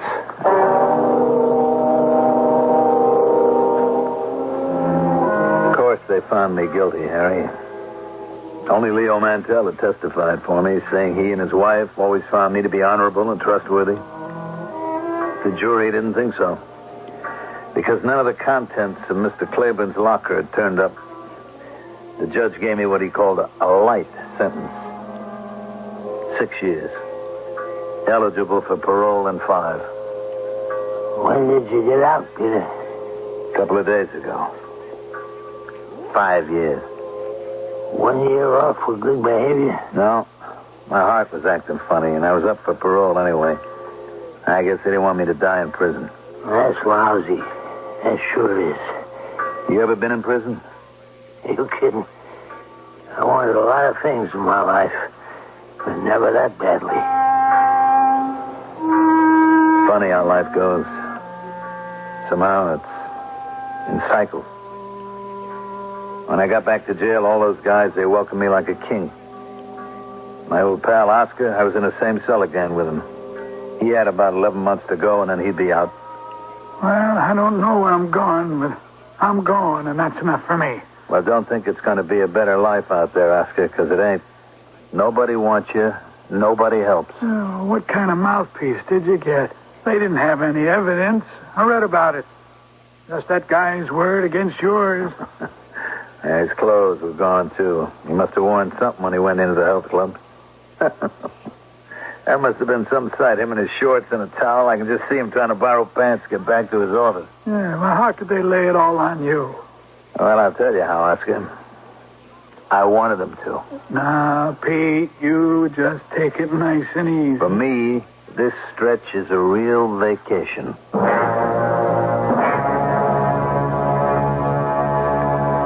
I'm sure you had a reason. I did, Harry. Now, look, I trust you. I'll tell you the truth. Sure, it was me. I took everything out of Claiborne's locker. I was just going to open it and mess up his clothes. I was so mad at him. But there was this fat envelope on the shelf. And I look inside. There was money. $100 bills. Lots of it. So I grabbed everything and I took the bus right out here. And I dumped all the clothes and the wallet, the rings, and everything into the bay. But I kept the envelope. Well, what did you do with it?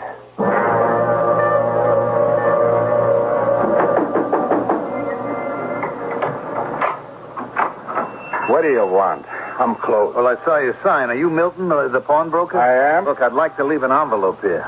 Has it got some value? Well, yeah, sort of. To me, it has. I'm going away, you see, and I want to leave it in a safe place. Go get a safe deposit box in the bank someplace. Well, the banks are closed now. Look, will you do it for $100? Will I? Come in. Come right in. Okay, now look, here. Here's your 100. Now, the thing is, I may be gone 5, maybe 6 years. Is that okay? Don't worry.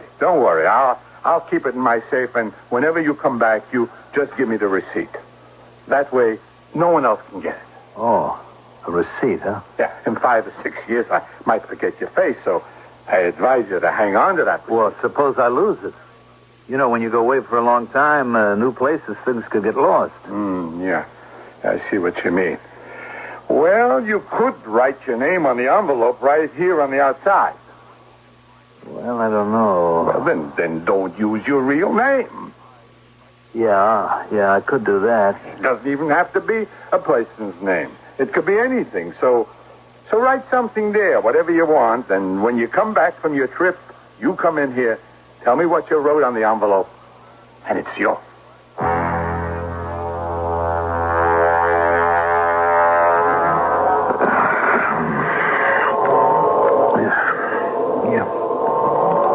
See, Milton, what I gotta do is leave this envelope with you.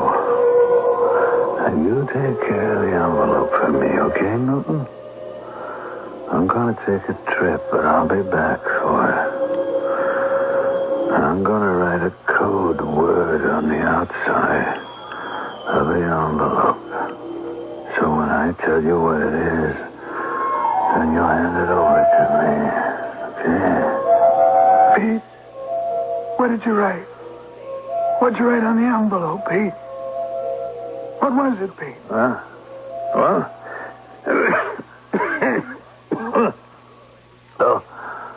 I must have been dreaming. What time is it? Oh, early. They haven't called showers and breakfast yet. What are you doing over here by my bunk? Oh, you were groaning and moaning. I thought you were sick. What do you mean sick? I'm fine. You were talking. I thought you were talking to me. What did I say? Well, who knows? What do people say when they're asleep? Nothing that makes much sense. I'd been talking in my sleep. Dreaming I was in Milton's pawn shop and he was putting away my envelope. My insurance policy for a decent life when I got out.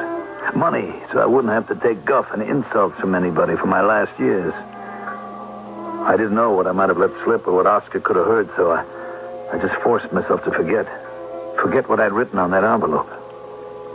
Then the day came when he was sprung. Well, how'd I look, pal? At the clothes they give you, Oscar? Not bad. Yeah, and a couple of bucks plus all I made in the shop. Even a newspaper. Well, it's been nice knowing you. Hold it a minute. Let me see that paper a second. I just thought I saw some. What do you know? What'd you do? Inherit $1 million, Pete? Yeah, in a way. You remember that guy Claiborne I told you about? That vicious guy? Oh, yeah, kind of. Look at this here. Yeah. Found him in an alley, shot to death. Nice friends you got on the outside, I must say. Time passed. The months ran into each other, into years. And I'd smile and think of all that money and what I'd do with it. Maybe build a cabin in the woods somewhere. Maybe have my own houseboat down in Florida. Then last week, parole. First thing I did when I hit San Francisco was to head for Milton's pawn shop. Yes? May I help you? Who are you? Oh, what do you mean? I run this place. Where's Milton? Oh, you mean my Uncle Milton? Yeah, that's right. Oh, he died 2 years ago. I'm his nephew. Oh, I'm sorry to hear that. You knew him, huh? Oh, I guess you did. Well, I've been away for a couple of years. Yeah, it's too bad. You know, your uncle was a swell guy. Yeah, he had a bad heart. Oh, I didn't know that. Anyway, I left a package with him, an envelope. I said I'd be by when I got back, so here I am. Well, it's okay with me. Let me have the receipt and I'll look for it. The receipt? Sure, the slip of paper with a number on it. That's how we file things, by number. I didn't take a receipt. Afraid I'd lose it. Oh. Your uncle said for me to write something down on the envelope to identify it. Oh. Then when I came by, just to tell him what I'd written, and it'd be okay. Well, how big an envelope? Oh, maybe so long, about 10 inches. Yeah? With heavy brown paper and about that wide. It was pretty thick, at least an inch. Oh. Oh, and it was tied up with a piece of string. I'm not sure if it was red string or black string. Valuable? Yeah, sure. Oh, then it's probably in the safe. That's where we keep small items. Good. Fine, okay. Well, what's written on the envelope? Written?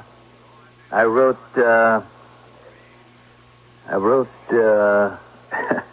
know, just for a second, it slipped my mind. Look, while I'm thinking, why don't you go to the safe and see if there is that long envelope like I described? Oh, another thing. It had a big ink blot on one side. Okay, I'll have a look. What did I write? Was it one word, 2 words? I better take it easy. Anyway, I described the envelope, so that's all right. Well, you're in luck. It was right on top. This is it, isn't it? Yeah, that's it. There's a note in my uncle's handwriting here, tucked under the string. Well, you just tell me what you wrote on here, and it's yours. I don't know what's happened to my mind. Are you sure this is your envelope? Of course it's mine. You know, when you're my age, your memory sometimes plays tricks on you. Yeah, well, come on, I don't have all day. But look, I described it to you, didn't I? It's the same size, the brown, everything. I told you about the string around it. Yeah, well, you said red or black string, and this is green. Well, but it was string, wasn't it? I told you about the ink blot, you see? Yeah, well, maybe you can tell me what's in the envelope. Inside? Sure. If it's your property, you ought to know what's in there. Oh, well, look, listen, I'll be back. I'm just going to take a walk around the block, and it'll come to me. I'll be back. Now, hold on to that. I'll be back. Well, you can have it if you just tell me what's in here.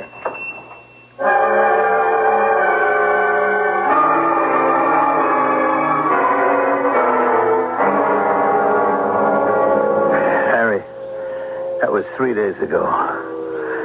I've been walking around like a crazy man. I look at the stores for names. I read the papers for names, the names of horses at the track. I was all of today standing in a phone booth looking through the phone book. My whole life, Harry, has turned into a joke. And the joke's on me. Oh, I see. That's why you asked me my name. Why is everything turning against me? All my life I've been passed by. First I was framed and spent my whole adult life in that prison. I get out for a year, I'm free, I have a job, responsibilities, I'm respected, I'm somebody. Then along comes this Charlie Claiborne character. I haven't mentioned his name in years. Charlie? Is that what you wrote on the envelope? Maybe? No, I did not. I hated that guy. I wouldn't use his dirty name as a key to my new life. He got his, finally. Oh, brother, the way I got back at him. Revenge is so sweet. I took his pants and his dough. Boy, revenge. That's it. Revenge is sweet. That's what I wrote on the envelope. Revenge is sweet. Oh, my spinning. My chest. I don't feel so good, Harry. Harry, Harry, will you? Harry, will you?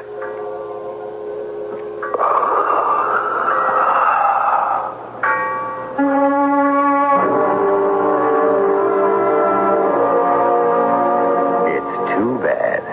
I really got to like Peter and to sympathize with him. His was a hard life. And to die at the very moment he might have begun to live. Did he have anybody to mourn his passing? Anybody? Who? I'll be back shortly with the ironic ending to this extraordinary tale.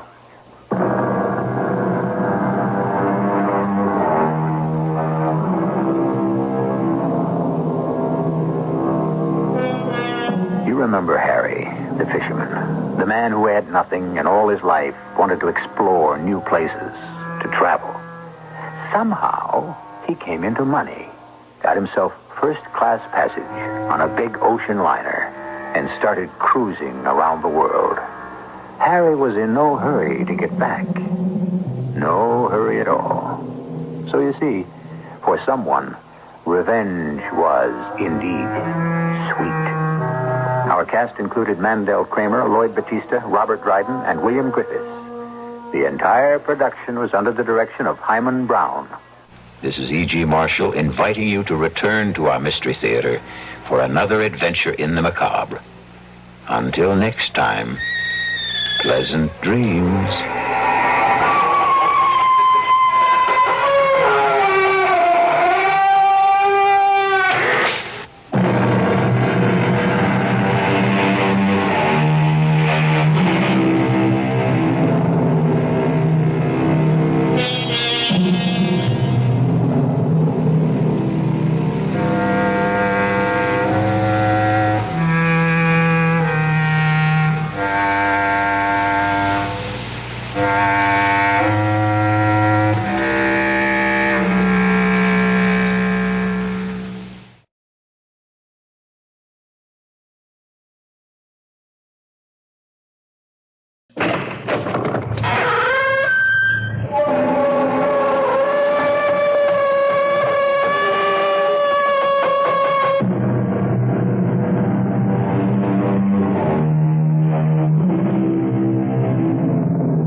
Come in. Welcome. I'm E.G. Marshall. Sorry about this door of ours. We've tried oiling it 100 times, but it doesn't do the least bit of good.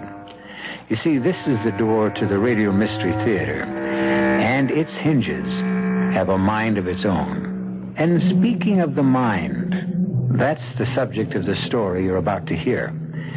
We're going to take you deep into the recesses of a human mind. But you won't be alone on your journey. You'll be accompanied by 3 people. One of them is a psychiatrist, a man whose purpose it is to heal and cure. But the other 2, well, I'm sorry to say that their intentions are not nearly so benevolent.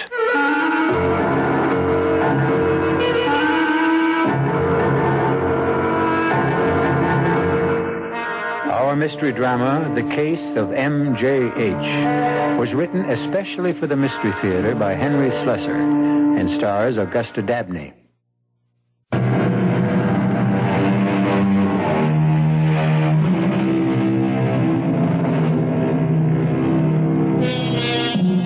The mood of a psychiatrist's office is very special.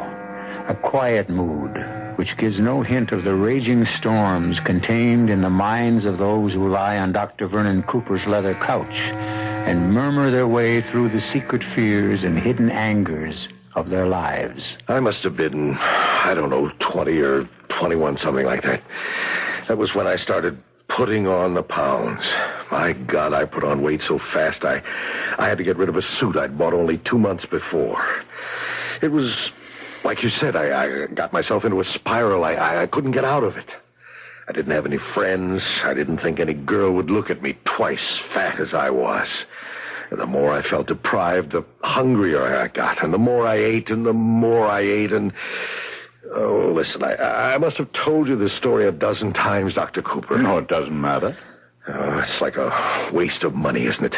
Me coming here twice a week and telling you the same things over and over. Oh, there are differences. There are always differences in the way things are related. Those differences can be very significant. Well, maybe. Why are you looking at your watch? Oh, I got my time's up, isn't it? Yes, but why not let me tell you when the hour's up? I guess I'm just anxious to get out of here. I've got something to do this evening. Business appointment?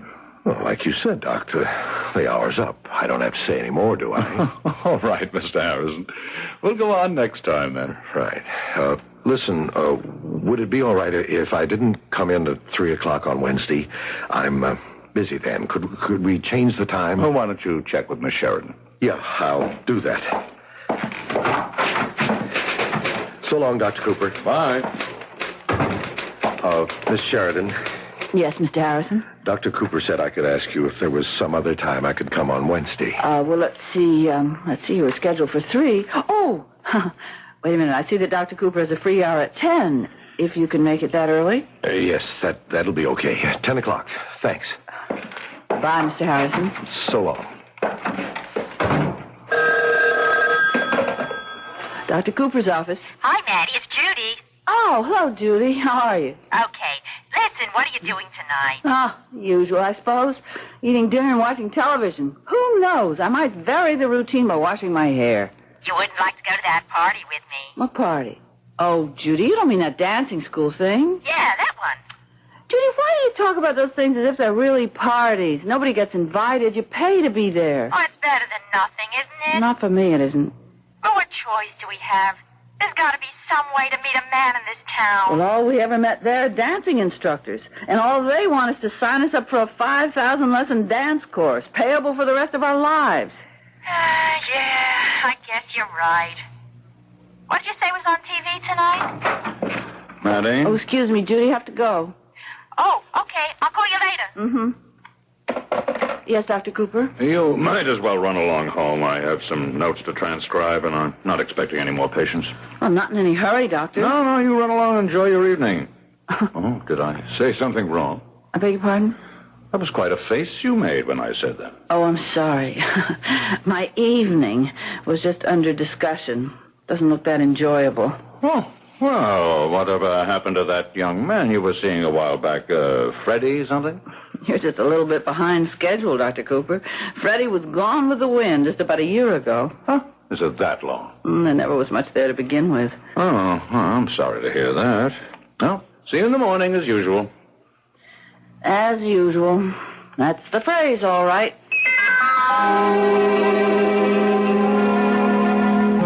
So Mr. Radovitz says to Mr. Clark, who's supposed to be handling the money around here, you or me? So Mr. Clark says, why have we got adding machines in the office if you're not going to use them? So Mr. Radovitz says, hey, Maddie, are you still there?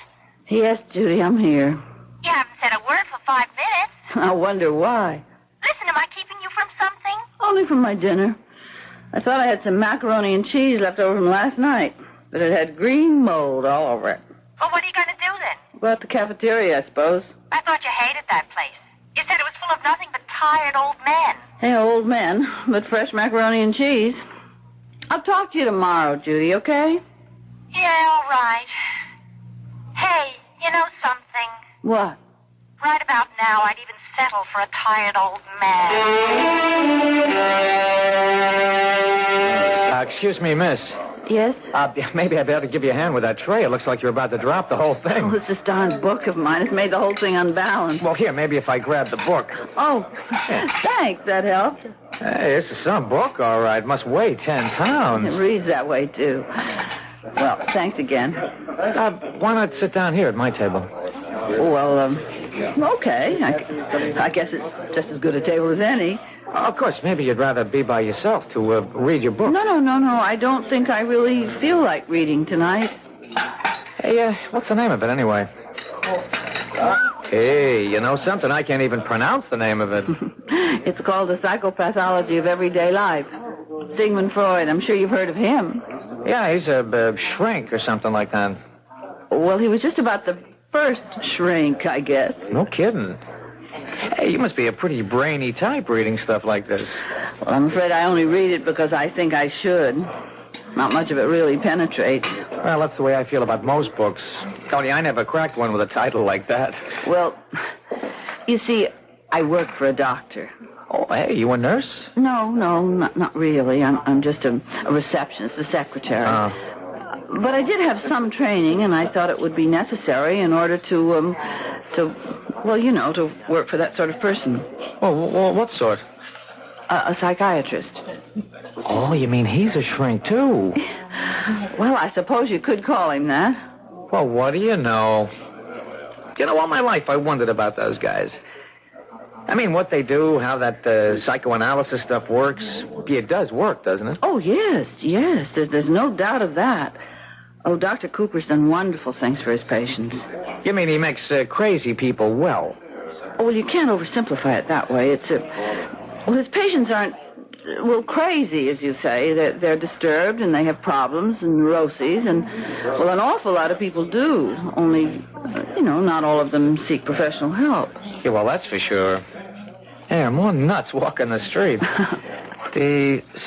Psychopathology? Yeah. I don't know. This kind of stuff is too much for me. Hey, you're not eating your dinner. No. Yeah, that's right. Well, then, you're not eating yours either. Well, I'm not too hungry tonight. I'm just having coffee. That's all? Well, that's all I came in for. Only I guess I'm getting a little more than I bargained for. I mean, this nice conversation. Do you live around here? Well, not too far away.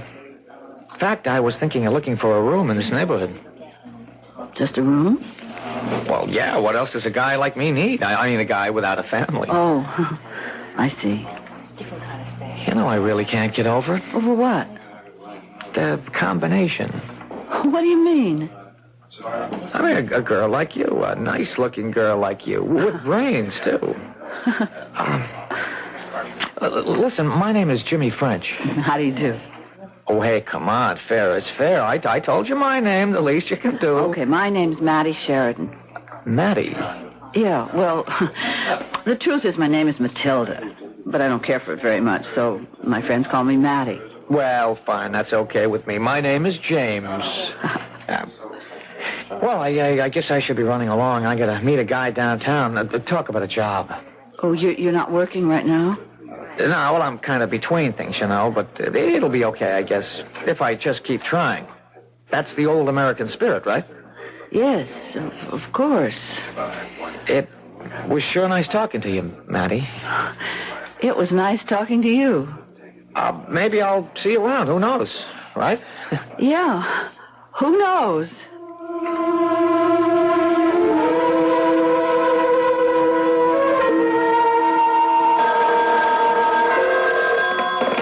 Dr. Cooper's office.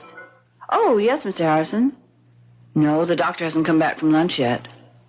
Oh, I'm sorry. Well, I'll tell the doctor that when he arrives. Now, will you be able to make your next appointment?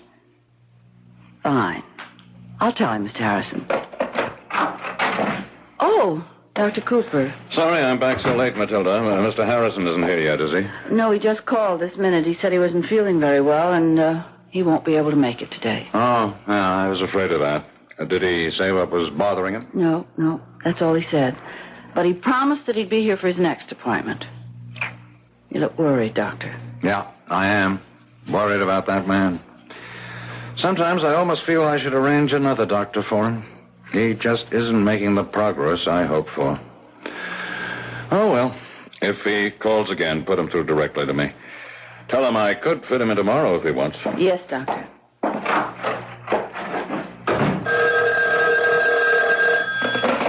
Dr. Cooper's office. Hi, is this Mattie? Yes? Who's this? Hi, Mattie. It's Jimmy French. Remember me? Yes, I remember. Hey, how did you know where to reach me? Well, I remembered what you said about this Dr. Cooper. I just looked you up. Oh. Listen, I hope you don't think I'm fresh or anything, but I was wondering if maybe you'd see me sometime. Like tonight. Well, I really don't know. It's sort of short notice. Yeah, I guess it is. I don't blame you for saying no. Oh, well, I didn't say no. I just meant that I was going to stay home and do some ironing, but I guess that can wait. Hey, you mean it? Yeah, of course I do. Do you think you can pick me up at my apartment? Well, sure. Well, where is it? It's 915 Southern Avenue on the first floor. Apartment 2A. Is 7:30 okay? 7:30's fine. Oh, great. I'll see you then, Matty.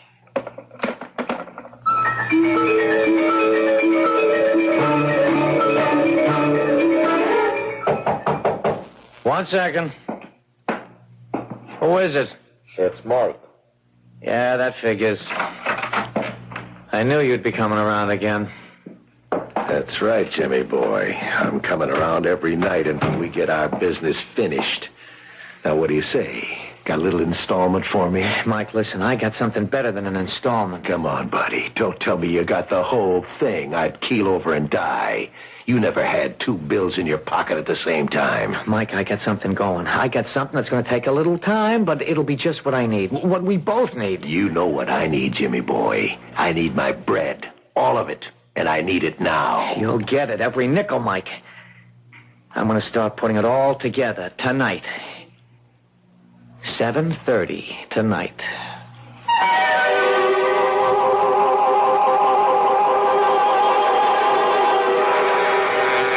Something tells me that Jimmy French isn't the best person that Matty Sheridan could have met in the cafeteria that night. Of course, I might be wrong. He might be a very fine, upstanding young man whose only interest is getting somewhere in this world. Or is the phrase, getting someone? We'll find out more when I return shortly with Act 2.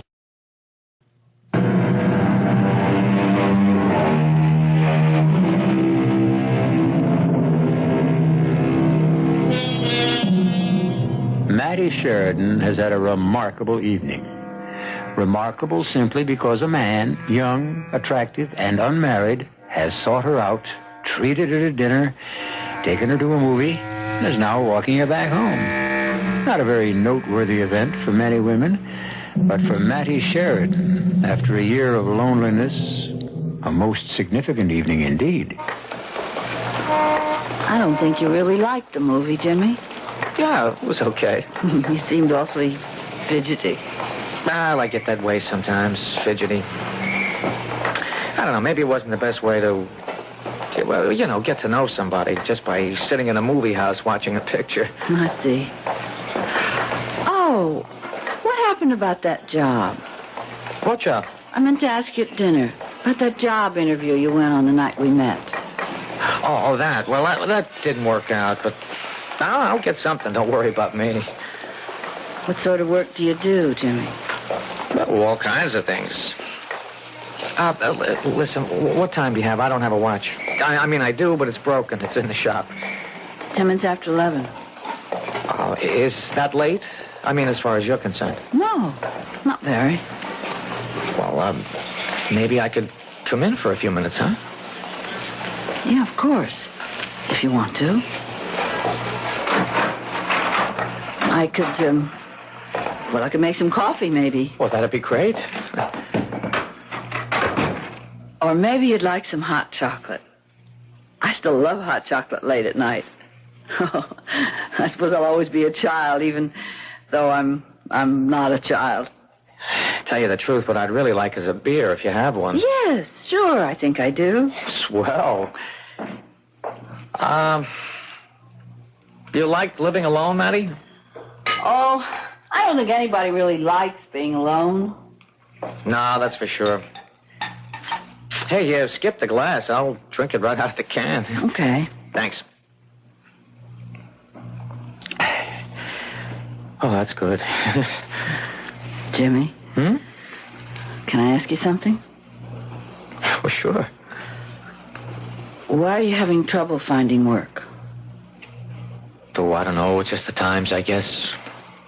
Well, when you say you do all kinds of things, what would some of them be?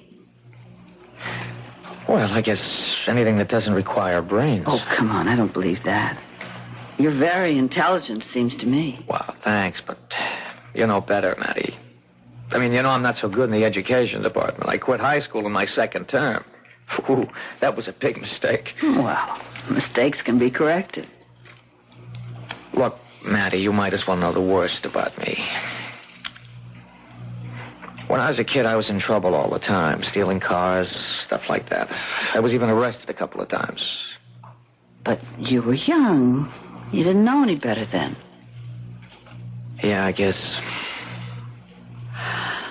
It doesn't do any good to blame yourself for what you've done in the past. That just gives you guilt feelings.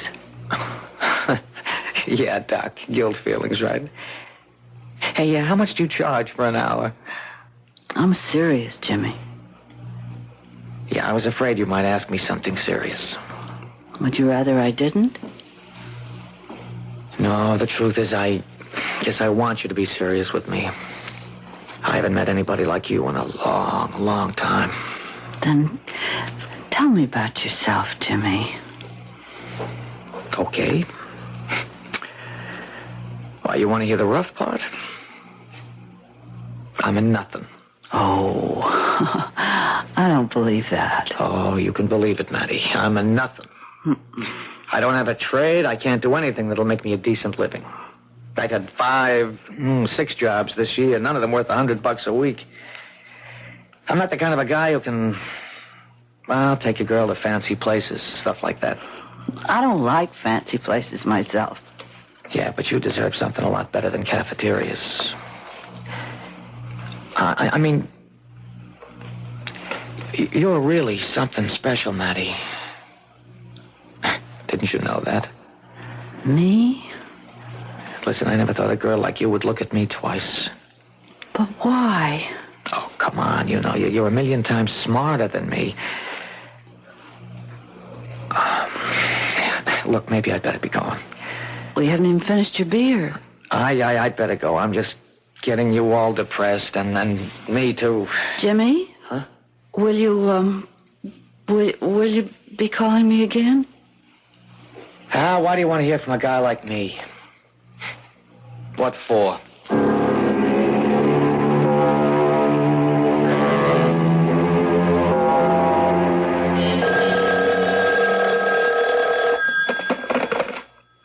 Hello?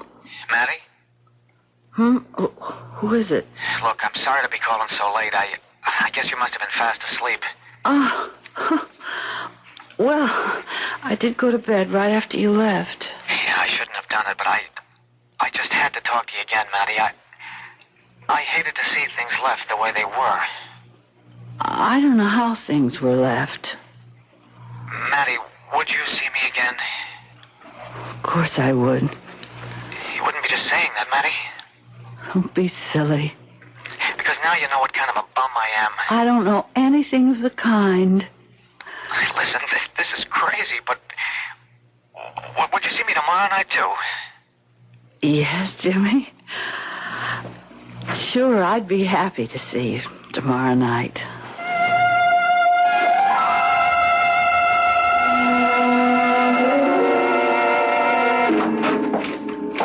Mr. Harrison not here yet? No, Doctor.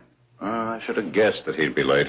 He always is recently. Dr. Cooper. Yes, Mattie. About tonight. I know we usually work a bit late on Fridays, but I was just wondering if I could leave at 5:30. Well, yes, of course.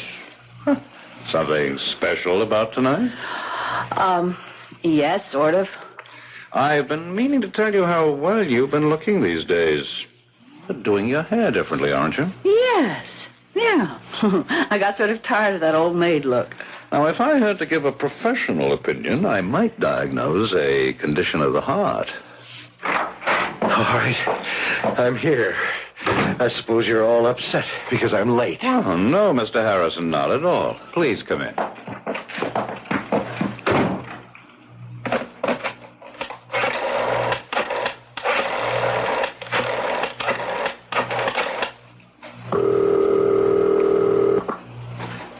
Hello? Jimmy, it's all right. My place at 7, darling.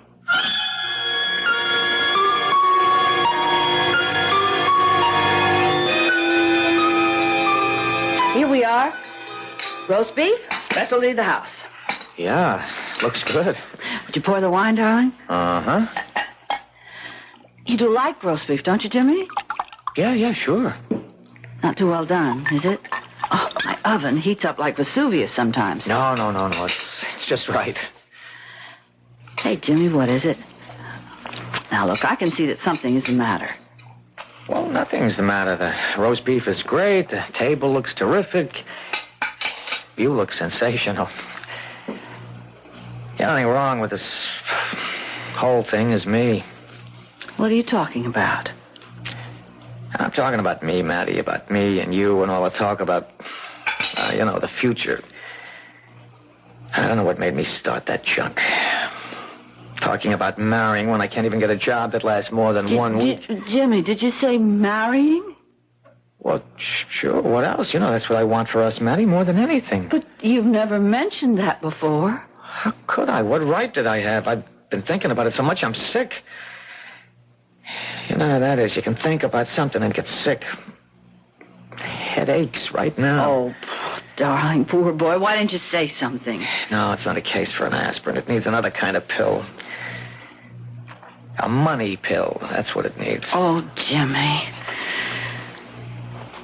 Matty, I told you a lie. I told you that I was a wild kid, a bad kid. That was a lie. I was just an ordinary kid. The guy I described, the crook, the punk who stole cars, the guy who got himself arrested twice. That's me now, Matty. Right now. You don't mean that. I'm telling you the truth about myself. I'm not just a crook. I'm a cheap crook at that. Oh, I just don't believe that. Well, you better, for your sake. It's even worse than you know. I'm not just broke. I'm in debt. I've been living on borrowed bread. If I don't pay it back, I'll either go to jail or get my head busted in. Oh, Jimmy, no. Well, that's what they do to guys like me. Jimmy, listen. Listen, I have some money saved. I have a little over $300. I owe $8,000, Matty. What? I owe $8,000. How do you like them apples? Oh, Jimmy. Yeah, I'd be some husband for you, wouldn't I? Best thing for you is to lose me, honey. Lose me. But I don't want to lose you. There has to be something that can be done, Jimmy. Well, yeah, maybe. I've been thinking about it a lot. What have you thought? I thought that... What? I can't even tell you about please, come on, you have to. Okay. It's the only time I'll ever ask you to do something like this because I'm going to change right after it's over. I'll change, Matty, so help me. After what's over? One more job. Only one, I mean it. But it's got to be something worthwhile. Now, Matty, I want you to bring me the files from the doctor's office. What? I want you to bring me his files, as many as you can carry, only the current cases, the people he's had recently. But, Jimmy, now, let me finish. I want to borrow those files just overnight. I'll go through them real quick. So fast you can have them back in the drawers by morning. Who knows? Maybe I'll find what I'm looking for right away. Well, what are you looking for? What good will Dr. Cooper's files do you? It's just an idea I got. I mean, this analyst stuff is pretty personal, isn't it? I mean, they have to tell the doctor everything, don't they? Yes, of course. There can't be any secrets from an analyst. That would defeat the whole purpose. Right. No secrets. So if I could see the doc's notes, if I could read through them, well, there's bound to be plenty of stuff they'd like to hide, stuff they'd pay money to keep quiet. Jimmy, you're talking about blackmailing. Your boss has a lot of rich patients, hasn't he?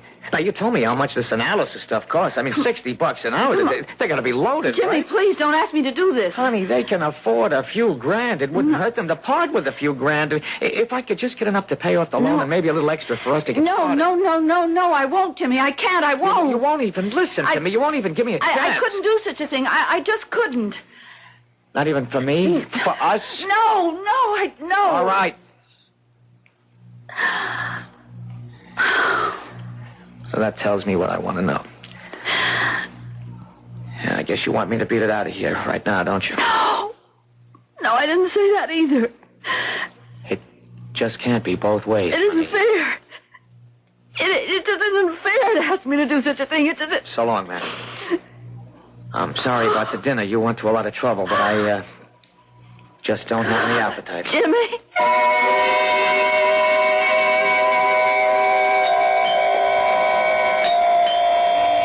Who is it? It's me, Jimmy. Who? It's Mattie. Mattie, what are you doing here?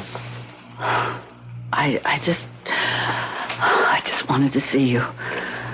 I've been calling you for days. I've been out. Why didn't you call me? You know why. Jimmy, I missed you terribly. I missed you too, Mattie. What's the use? What's the good of us seeing each other? It doesn't go nowhere, honey, don't you see? Jimmy, can't you see what I have here? What's that? It's the files. It's not all of them. It's just his current patients. Patients? Yes, it's Dr. Cooper's files. I've brought them.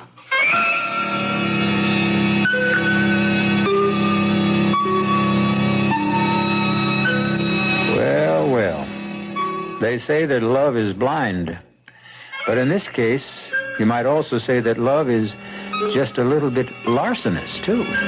No, we won't pass judgment on Mattie Sheridan. We know the pressures that she faces. But who knows who else is going to be pressured as a result of this night's work? We'll find out very soon when I return with Act 3.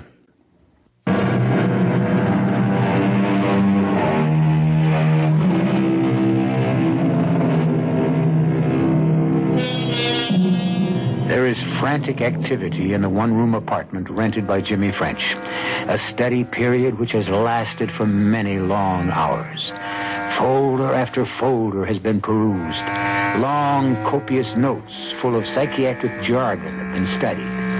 And if Jimmy French is getting what he expected from the notes of Dr. Vernon Cooper, he certainly doesn't seem to be pleased with the results. Nothing. I can't make heads or tails out of this Please, stuff. Jimmy, try just to keep them in some kind of order. If you mix up the pages, I'll never get them back correctly in the files. Why can't I figure out what he's talking about half the time? I told you it wouldn't be easy, that they wouldn't make sense to you. It's like reading a foreign language. Wait a minute. What are those type pages? Well, they're transcripts of conversations. They're taken from a tape recorder. Well, Dr. Cooper doesn't always tape what his patients are telling him unless he thinks it's important. Oh, boy, this looks like a long night. I haven't even eaten yet, have you? No, I came right from the office. I got some hamburger meat in the refrigerator. You want me to fix it? That'd be great. All right. Mattie? Yes? Look, I know how you feel about this, but you're not doing your boss any harm. These files will be back where they belong tomorrow morning. You're all right, Jimmy.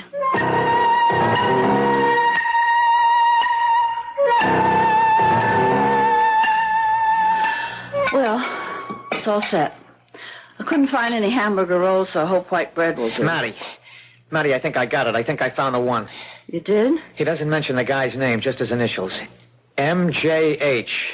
Now, who is he? Do you know? Who's M.J.H.? Oh, Jimmy. No, not that one. Well, why not? Who is he? Because his name is Harrison. It's Martin J. Harrison, and he's in Wall Street. And I suppose he's very wealthy, but he's such an unhappy man. Jimmy, don't make it any worse. He doesn't sound so unhappy to me. You read the stuff about him? No, I don't know anything about him. Dr. Cooper types his own notes. They're confidential. Well, I'll tell you one thing about the guy. He's got a girlfriend. He does? How old a guy would you say he is? Oh, I don't know. I suppose he's close to 60. Well, guess how old Diana is. That's her name, Diana. She's 18 years old. How about that? 18 years old. And, of course, he's married, isn't he? Yes, he's married. Diana. 18-year-old Diana. Boy, you should read the way he talks about her. You put the stuff in a book, you'd have a bestseller. Mattie, tell me more about this guy. I don't know any more about him. All I know is that Dr. Cooper worries about him a lot. He says he's one of his most difficult patients. Yeah, I can see that. Sometimes he said that he shouldn't be treating Mr. Harrison, that he isn't helping him enough. Well, maybe we can help him. Maybe we can help ourselves. Oh, Jimmy. All this is so horrible. His wife doesn't know about Diana, of course. He talks about that a lot. You know, the fact that his wife doesn't know, that it would kill her if she knew. He's worried sick about that. I mean, he's crazy about his wife, but he can't give up this 18-year-old stuff either. Can you imagine? Please, Jimmy, stop it. You can't feel sorry for a guy like this, can you? Yes, of course I can feel sorry. Whatever's wrong with the man, he can't help himself. He just can't. That's why he's going to Dr. Cooper in the first place. Yeah, and that's why I'm going to him. Now, where's that phone book? Jimmy, I can't let you do this. What? You don't understand about Mr. Harrison. If you could just see the man, the way he looks when he comes into the office, he's so unhappy. Look, you expect me to be sorry for this guy? Yeah. I bet he's had it soft all of his life. I bet he's never had to kick around the streets like a stray cat. All right, so now he's having himself a fling and he needs a shrink to make excuses for himself. Yeah, I'm sorry, baby. My heart doesn't bleed for Mr. M.J.H. It bleeds for me, Jimmy French. Oh, Jimmy! Hey, come on, cut that out, huh? Come on. I can't help it. Oh, come on, don't cry. You can't do this to this man, Jimmy. He's sick. He's very sick. If we do something like this, we're liable to make it worse. You think I care about that? All I care about is us. But you might drive him out of his head. You might make him insane. No, baby, no. I'm just going to make him a little bit poorer.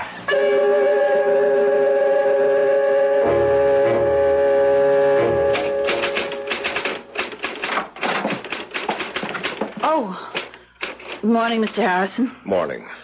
I'm glad you were able to keep the appointment. Is the doctor in? Yes, I'll tell him you're here. Dr. Cooper, Mr. Harrison's arrived. Yes, I will. You can go right in, Mr. Harrison.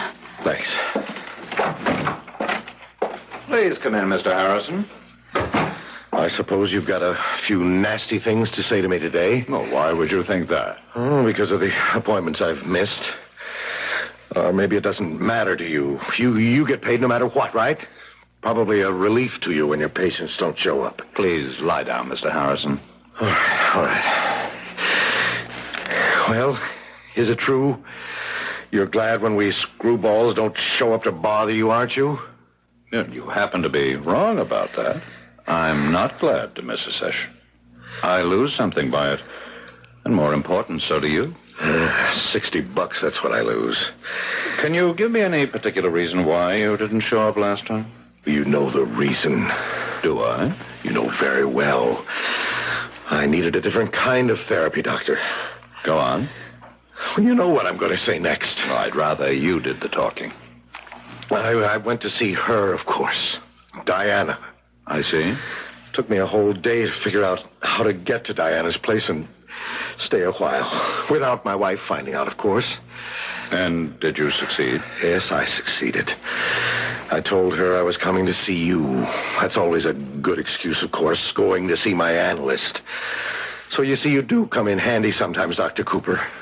You're worth $60 an hour even when I'm not here lying on your couch. I'm on somebody else's couch.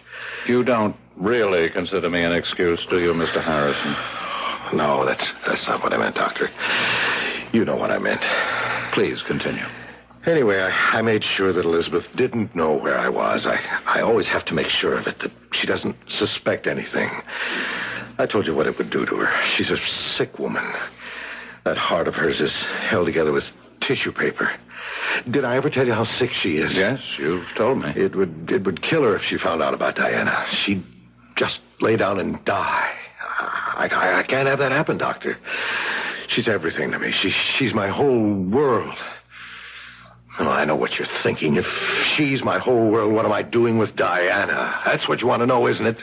If you can answer the question, please do. That's just the thing. I can't answer it. I don't know every time I see that rotten little 18-year-old tramp. Tramp, that's all she is. Jailbait. And yet you continue to see her. I've got to. I can't help it. I've got to go on seeing her, Dr. Cooper. She's got a spell on me. hex of some kind, I swear it. And yet, oh, God, if Elizabeth ever knew, if she ever found out, it would kill her. My wife would die. And then I'd die, too.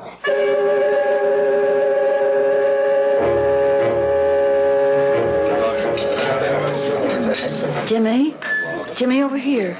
Oh, hi, honey. How are you? I'm scared. I'm terribly scared. Oh, now, forget that stuff. You got nothing to be scared about. Why didn't you call me all day? Don't you realize what I was going through? Well, I was too busy. Jimmy, please tell me what's happening. Okay, I'll tell you exactly. I called Mr. Harrison. You really did? I called him in his office.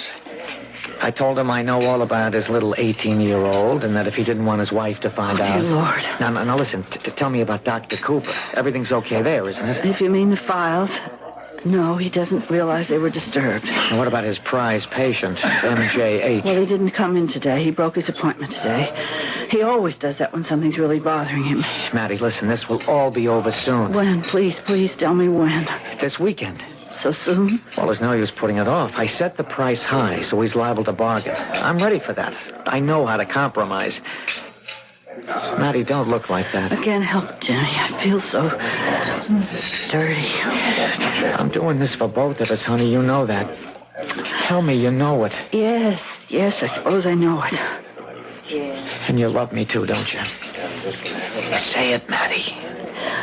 I love you, Jimmy.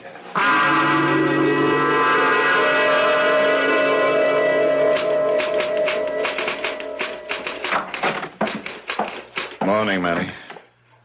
Morning, Dr. Cooper. How are you? Oh, not very well this morning, I'm afraid. Why? What's wrong? Well, I gather you haven't heard the bad news. No, I haven't. It appears that I've lost a patient. Who is it? My problem patient. Oh, I should have known better. I should have realized that he needed more help than I was able to give him. Then this might not have happened. You don't mean Mr. Harrison? Yes, Mr. Harrison. I knew there was a dark and dangerous force within him, that it was getting closer to the surface every day, but I never expected anything like this. What happened? He killed a man, Maddie. He what? I saw the violence in him, but I didn't foresee this. Who did he kill? A blackmailer. Man's name was French, James French. He was threatening to tell Harrison's wife about a young girl Harrison was in love with. Harrison wasn't going to pay him. Harrison went to see the man, and he brought a gun with him. He shot him dead, and now the police have arrested him. Dear God. A blackmailer. I can't understand it. I can't understand where he could have learned such a thing. How he could have made such a terrible mistake. A mistake? What do you mean? Well, I mean, there was no cause for blackmail, Matty. No real cause, only the dark fantasies in his own soul. Fantasies? There was no girl named Diana.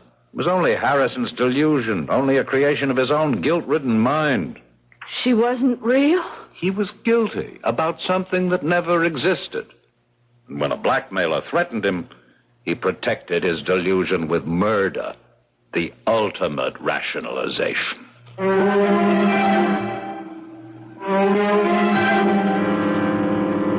The ultimate rationalization. And suddenly, Mattie Sheridan's dream of the future is destroyed. But then, her dream was a rationalization too, wasn't it? She'd convinced herself that true love was more important than truth. Now, of course, she'll never know whether the love of Jimmy French was true or not.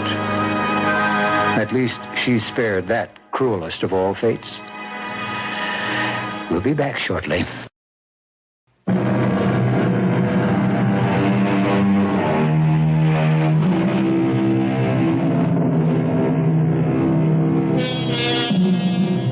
We hope you've enjoyed this little journey into neurosis, blackmail, and murder. They're the typical sort of menu on the Radio Mystery Theater. as our loyal audience has already discovered. We plan to bring you more of the same bill of fare in the future. Now, if you'll excuse me, I have to see if I've managed to oil the creak out of our door. Our cast included Augusta Dabney, Jack Grimes, Alan Hewitt, Robert Maxwell, and Joan de Marais. The entire production was under the direction of Hyman Brown. This is E.G. Marshall inviting you to return to our Mystery Theater for another adventure in the macabre.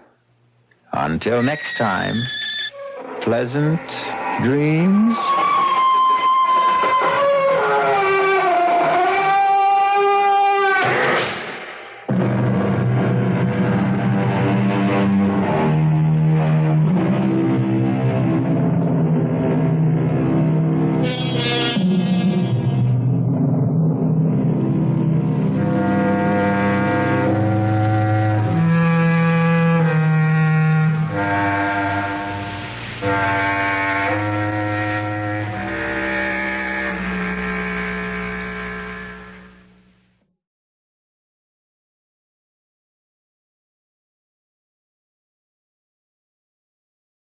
The CBS Radio Mystery Theater presents...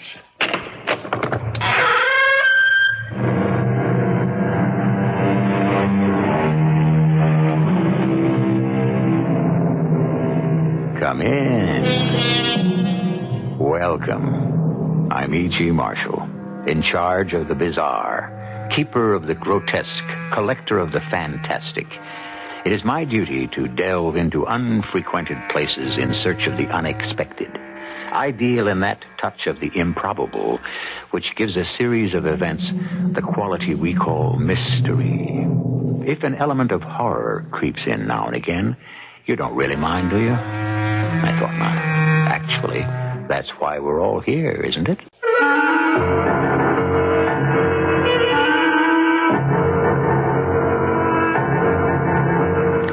Our mystery drama, The Colony, was written especially for the Mystery Theater by Fielden Farrington and stars Tony Roberts.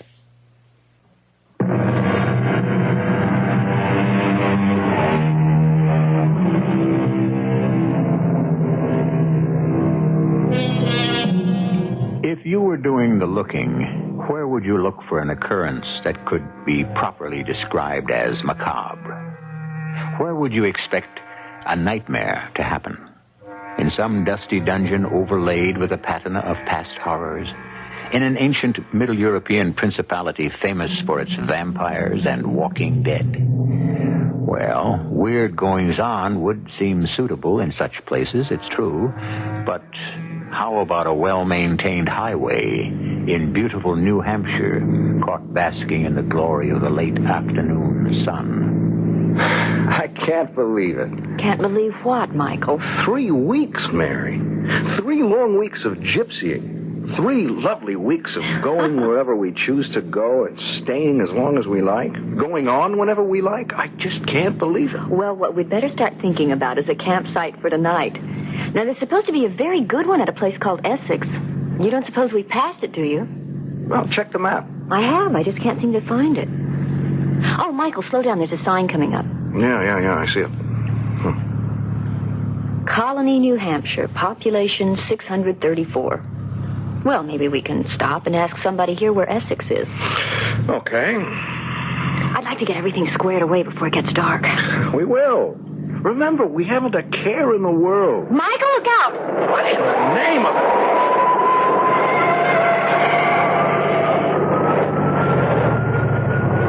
What was that thing? I have no idea.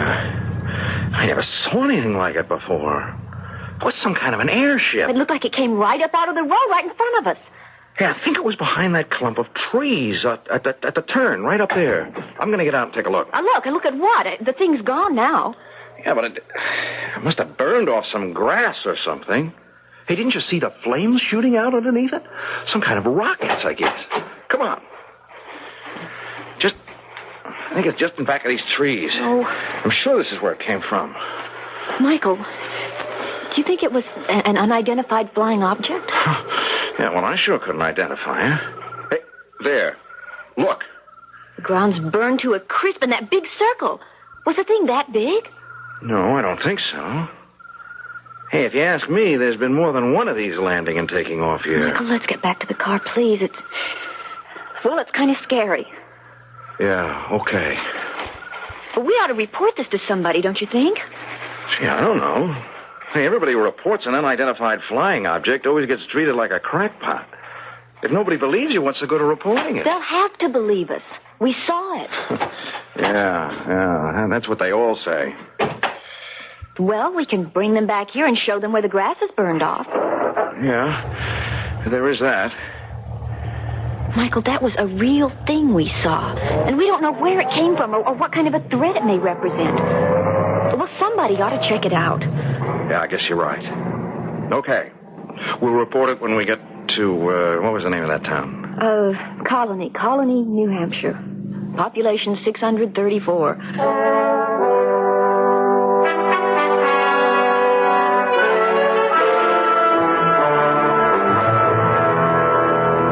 That's the way it was, Sheriff Marcus. I mean, the thing nearly scared us to death. Whooshing up out of nowhere right in front of us, shooting out flames and everything. What they always say, about flying saucers is that they're just some kind of optical illusion. Well, this was not an optical illusion, Sheriff. It was just as real as you are, sitting there. Yeah, and we can take you back there and show you where the grass is all burned off. Well, we'll have a look later on, that's for sure. Later on? Right now, what I'd like is to have a talk with Arnie Stebbins about this. Oh, who's Arnie Stebbins? Mayor of Colony. We don't hardly ever do anything without consulting Arnie on it first. Where was you on your way to? Oh, well, we're just sort of jiggling around, We're on a camping trip. Thought we'd see as much of New England as we can in 3 weeks. Well, we did want to get to a place called Essex before dark. They say there's a good campsite there, and... Well, we just thought we'd like to set up camp before dark. Don't know if you'll be able to do that. Essex is about 60 miles on down the road. Oh, darn. It would have been nice to get there before dark, that's all. Tell you what, I'll take you on down to May Norton's place.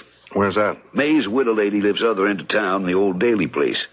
We haven't got a real honest-to-goodness restaurant in Colony, but May sometimes gives folks on the way through their dinners. Even puts them up for the night. Oh, well, I don't think we'd want to stay for the night. Oh, dinner doesn't sound like such a bad idea, though. You could have dinner while I'm having my talk with Arnie Stebbins. Then we can all go have a look at the place where your thing took off. Ought to be able to make it there before dark. I just don't like to make a move without I talk to Arnie first.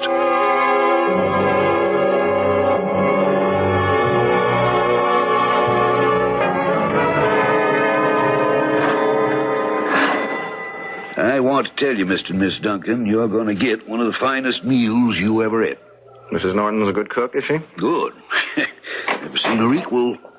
How do, Thad? Hello, May. You feel like cooking a big dinner for a couple of tired tourists tonight? Well, I reckon I could see my way clear to. Be the regular price. It's $4 a piece, which she always charges. Well, come in. Come in. You can make yourself comfortable there in the sitting room till I get things on the table. Be maybe a half hour or so. Just make yourselves right at home. May doesn't stand on ceremony. I just want to have a word with her, and then I'll go have my talk with Arnie. How long do you think you'll be? Oh, ought to be back by the time you finish dinner or shortly after. Something you want to talk to me about, Thad? You wouldn't have a cup of coffee, would you? Well, I got some I made a while back. I guess it's still fit to drink. Sure it is. You didn't leave them in the sitting room just to get a cup of coffee, though, did you?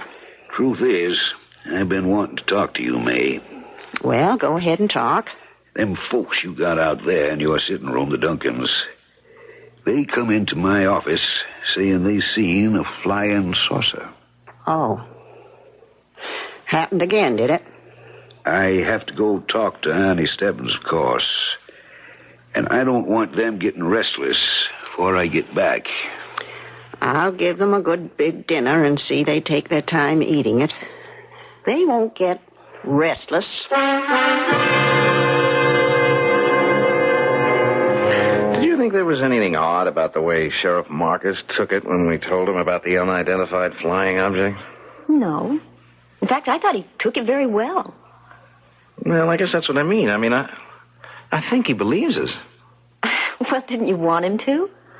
Yeah, but I didn't expect him to. He didn't even seem surprised. Well, it's just too bad there aren't more people around like him. We'd have had the whole UFO mystery cleared up years ago. Maybe. It just seemed sort of strange to me, that's all.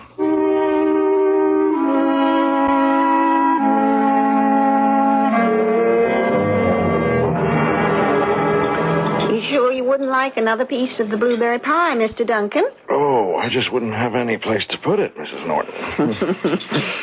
Oh, I can't remember the last time anybody called me Mrs. Norton. You better just make it May. Well, if I can't get you to eat anything more, why don't we just take our coffee into the living room while we're waiting for Thad to get through chewing the fat with Arnie? And I'm kind of surprised it's taken him so long. Oh, things don't move very fast in Colony, Mr. Duncan. A couple of old town people like Thad and Annie get to talk, and they could go on half the night. Maybe you'd like some of my blackberry brandy? Oh, no, thank you. I don't think so. Oh, I feel fine just the way I am. So, you seen a flying saucer, did you? We sure did. How did you know that? Thad said something about it before he left. What was it you wanted Thad to do about the flying saucer after you told him about it? Well, I don't know. I just always thought you report a thing like that to an official, that's all. Yeah.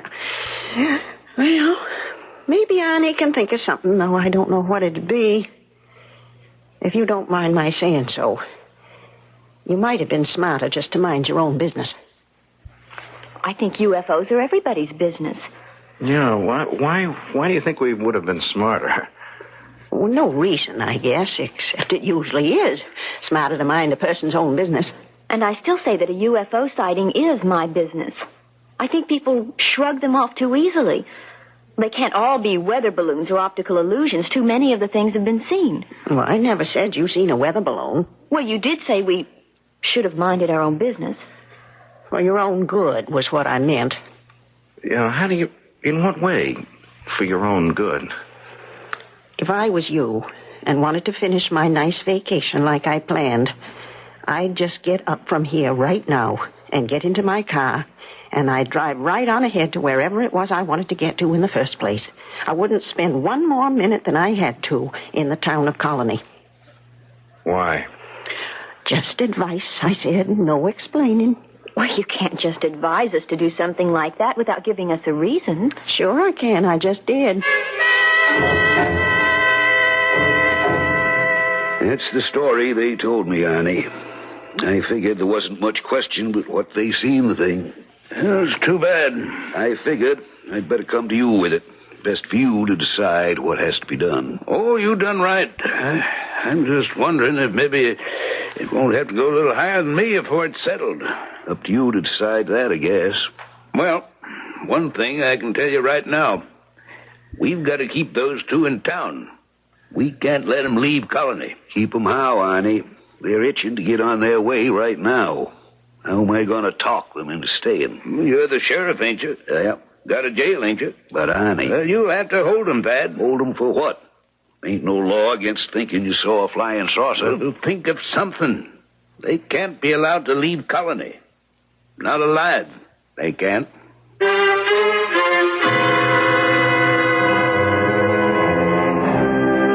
A quiet drive along a peaceful New England road has led to a UFO sighting. And the UFO sighting has led to danger for two innocent people. So much for the idea, if anyone had it, that you must go looking in the wilds of Transylvania for improbable and dangerous happenings. Start being careful right in your own home while waiting for me to return shortly with Act 2.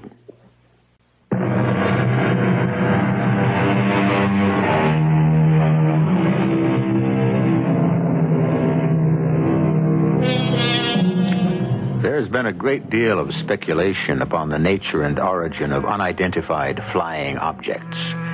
The speculation has led to a wealth of conjecture, but a remarkable dearth of answers. Many reasonable, thinking men and women believe the UFOs to be very real. At least as many others believe them to be figments of mass imagination. Our story doesn't pretend to offer an answer. It simply explores one of many possibilities. That's most likely the sheriff back from talking to the mayor. Now, don't let on I said what I said to you. And advising us to run, you mean? It wouldn't do you two no good, and it'd most likely get me into a mess of trouble. Well, all right. We won't say anything about it, will we, Michael? Oh, I suppose not, although All right, I'm coming. Keep your shirt on. Everything all right, May? Well, of course, everything's all right. Come on in. Sorry to keep you two waiting around like this.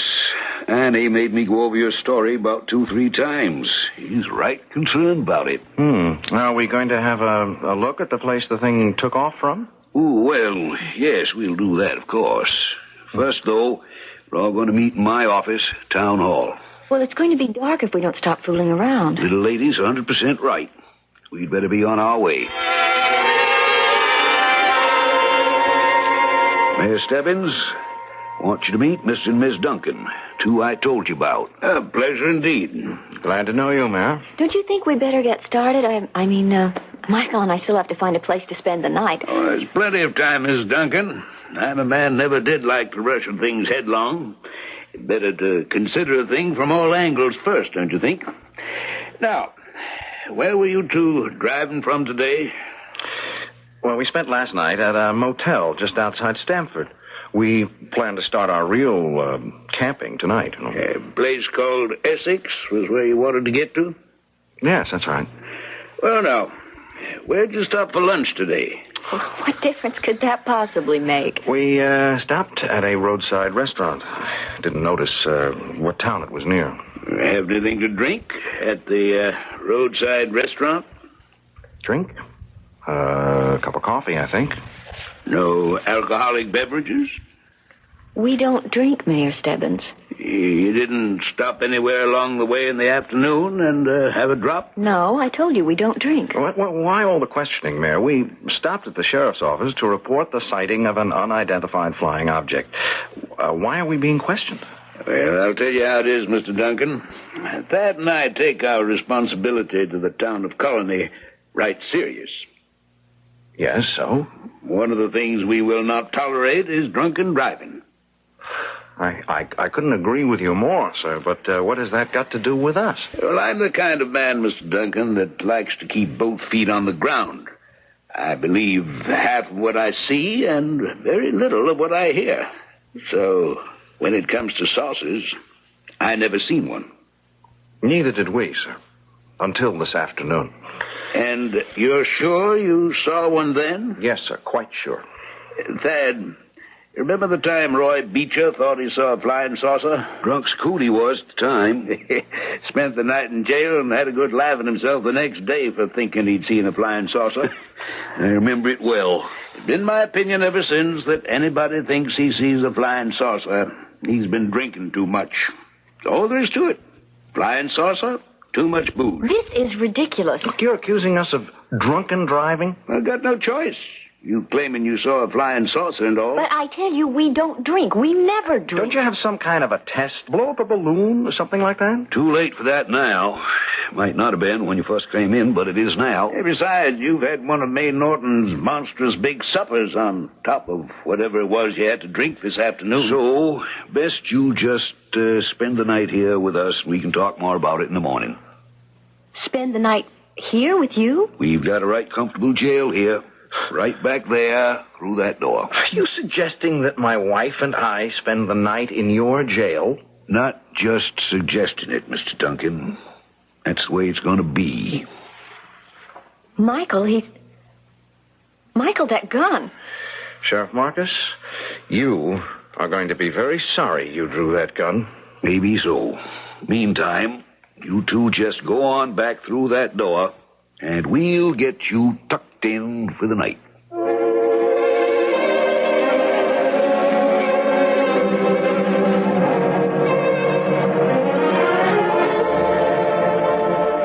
Michael? Good morning. You awake? Yeah, I've been awake for quite a while. I thought I'd let you sleep as long as you could. I'm surprised I went to sleep at all. Did you? Yes, It's not really so bad, you know. We slept in motels that weren't any better. Yeah, well, I'd rather sleep in a motel just the same. Yeah. It's the indignity of being jailed for the night. That's what makes it so bad. And for drunken driving. Oh, it wasn't for that, Mary. Listen, I think we got put in jail because we saw a flying saucer. I mean, I figure they're hooked up somehow to that UFO we saw. Who, the mayor and the sheriff? How could they be? I don't know, but why else would they want to lock us up? Well, then you think the drunken driving charge was just an excuse? Oh, sure, of course it was. Mr. and Mrs. Duncan? Yeah, who is it? May Norton. I brought your breakfast. Oh, well, I'm a lot more interested in getting out of here than I am in breakfast. Wouldn't want you driving off on an empty stomach. What time does the sheriff get in the morning? I don't know. Different times, I expect. I don't have a key to the cell there. I'll have to shove the trays in under the door. There's country-cured ham, fried eggs, home-fried potatoes, hot biscuits and honey. Hope you got a good appetite. Well, that's one thing we won't be able to complain about, at least. The food. Well, I'll be bringing all your meals. I'll see to it you're fed real good. Yeah, well, this is the last meal that you're going to have to bother with because the sheriff has no excuse whatever for holding us any longer. He's going to have to let us go this morning. Well, I wouldn't depend on it if I was you. Eat your breakfasts before your eggs get cold.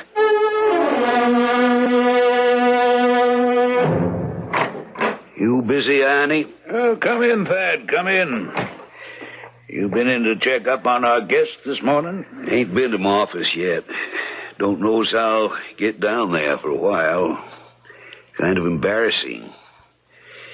You decided yet what we're going to do about them? I reckon so.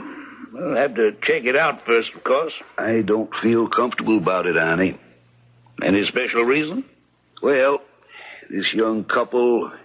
they're the kind of folks that's likely to have a whole slew of friends and relations fretting over them if they don't show up where they're expected.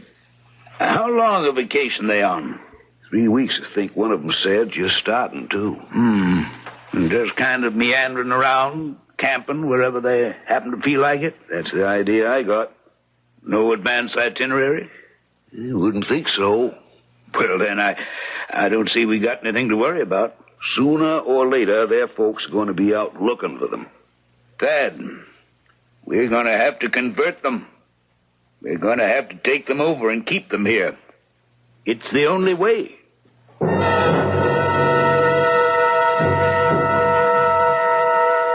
Lunchtime. Start you off with some nice clam chowder. Where's the sheriff? Well, I couldn't rightly say, Mr. Duncan. I did see him over at Harry's Diner around 10:30 or 11, but where he is we haven't now, seen a soul all morning. I mean, except for you, there's been nobody in here the whole day. Well, I reckon he must have had business somewhere. Well, the sheriff has got no right to keep us in jail, and we want to get out. Hey, I have the right to make a phone call. Now, I should have been allowed to make a phone call last night. Oh, it looks like I'm going to have to tell you the whole story. What whole story? Here, just let me shove your lunch under the door here. You can eat while you're listening. I don't want to eat anything. Might as well, Michael. Well, what story are you going to tell us?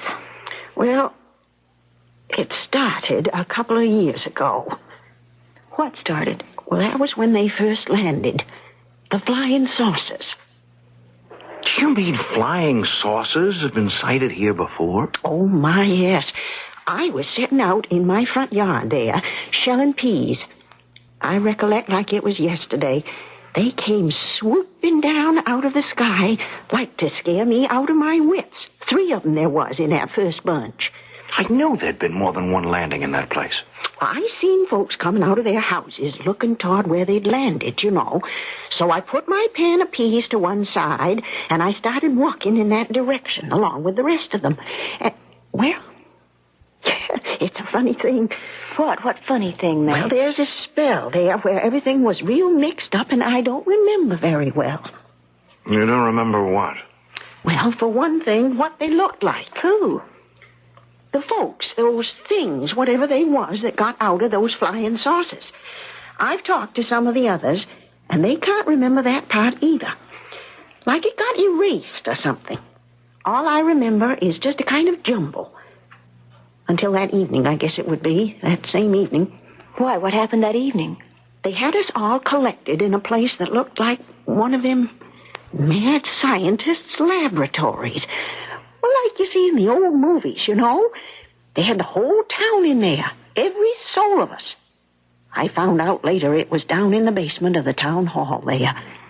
They'd rigged the old cellar down there for a laboratory. Still using it, they are. Still? You mean they're still around? Oh, wait till I tell you. Thad Marcus and Arnie Stebbins were already running things. They'd been converted before we woke up, or we come to, or whatever it was we did. Converted? That's what they called it. They was leading us one at a time up to a thing looked like a dentist chair. And they'd make us sit in it and put a thing kind of like a hairdryer over our heads. And then they'd flip a lot of switches, Thad Marcus and Arnie Stebbins, just like they knew what they were doing. And then whoever was in the chair would kind of shiver and slump down for a minute until Thad and Arnie threw some more switches. Then they'd take that one back to his seat and lead up the next one. Well, what were they doing to the people in the chair? Converting. I don't know what you mean by converting. Well, you will when I come to that part. They put me in the dentist chair and put the hairdryer thing over my head and started flipping their switches. I got a funny feeling. I'll never forget it. Like my head was being all separated into little bitty pieces and put back together in a different way. Something like that. Well, I passed out for a minute. When I come to, they was leading me back to my seat with the others. Only it wasn't me. Wasn't you?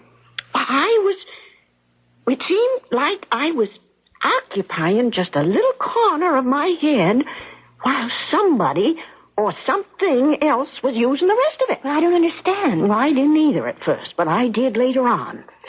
One of the things out of the flying saucers had taken me over. I was still in there, the real me, but I had nothing to do with what my body thought or said or did. I'd been possessed. Well, what about the rest of them? All just like me. Took over. Every last one of them. And are they still controlled? Still are. Every last soul in this town. And how did you get free? Stubborn, that's all. I just wouldn't give in to all that electrical mumbo-jumbo. Kept on resisting and fighting till I got the upper hand. How could you do that when the others couldn't? I've been thinking about that a lot, and I think I got it figured out. My great-great-grandmother, something like that, was burned for a witch when they had the trouble over in Salem. Maybe I inherited something from her. Well, so what are you saying, that you're a witch? Oh, land, no. I don't believe in that kind of nonsense. No, what I'm saying is, all them women that got accused of being witches, all they was just stubborn women. I mean stubborn way past ordinary. So stubborn, they just would have their own way and nothing else would do. And that's what you think you inherited from your great-great-grandmother. Her stubbornness. Well, I got it. No question about that. Come to some alien taking over my mind. I was just too pig-headed to let him have it, that's all. But what about the others? I mean, all the rest of the people who've been taken over. Well, it's my opinion that if they had just stood up and refused to give in to the aliens, they'd all be free right now. What happened to the alien who tried to take possession of you?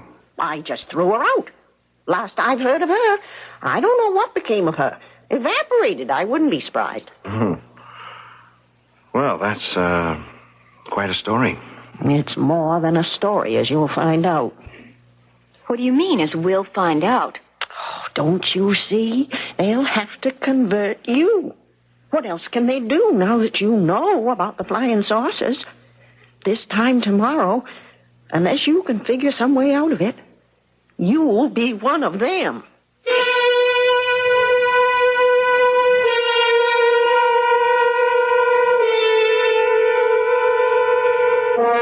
What could be more terrifying than the prospect of having your mind and body taken over by an alien being?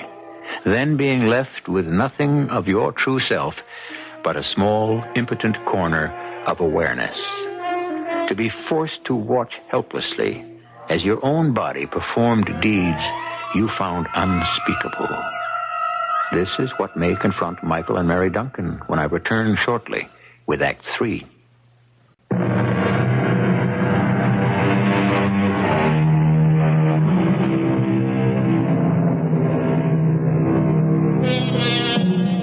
If we're to believe May Norton's story, the bodies and minds of all the citizens of Colony, New Hampshire have been taken over and are controlled by alien beings who come and go in spaceships, like the one Michael and Mary Duncan saw on their way into the village.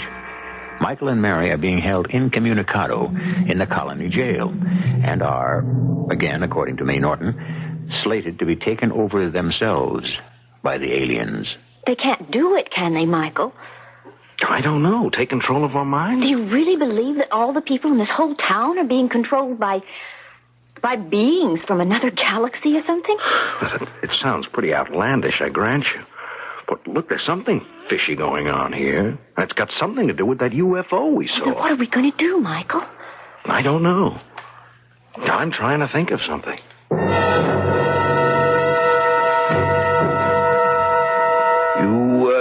Made up your mind, Annie, about them, have you? Yeah. Been in touch with the folks up on the mothership about it? I had a long talk with them earlier this morning. They agree with us that there ain't nothing we can do but take over the Duncans. I just wish I could feel more comfortable about it. What exactly was decided? The ship's sending down the 2 new colonists around 8 tonight. And I figure we can have the takeover down in the lab around 8:30. Sound all right to you? Sounds fine. Sooner I get them 2 out of my jail, better I like it. Where'd you figure on putting them up? Well, I thought about letting them have a couple of rooms over at May Norton's place. She's just rattling around that big old house all by herself. All that extra space just going to waste. Good idea. Wouldn't hurt to have somebody keep an eye on May anyway. She's still making trouble, is she? Kind of halfway subversive talk. Nothing anybody can put a finger on. I'll schedule the takeover for 8:30 tonight. We'll have everybody in to witness it as usual. All down? Every man jack of them. Want me to let them all know? I guess you better, yes. Tell them 8:30 sharp. We don't want to waste time waiting for anybody.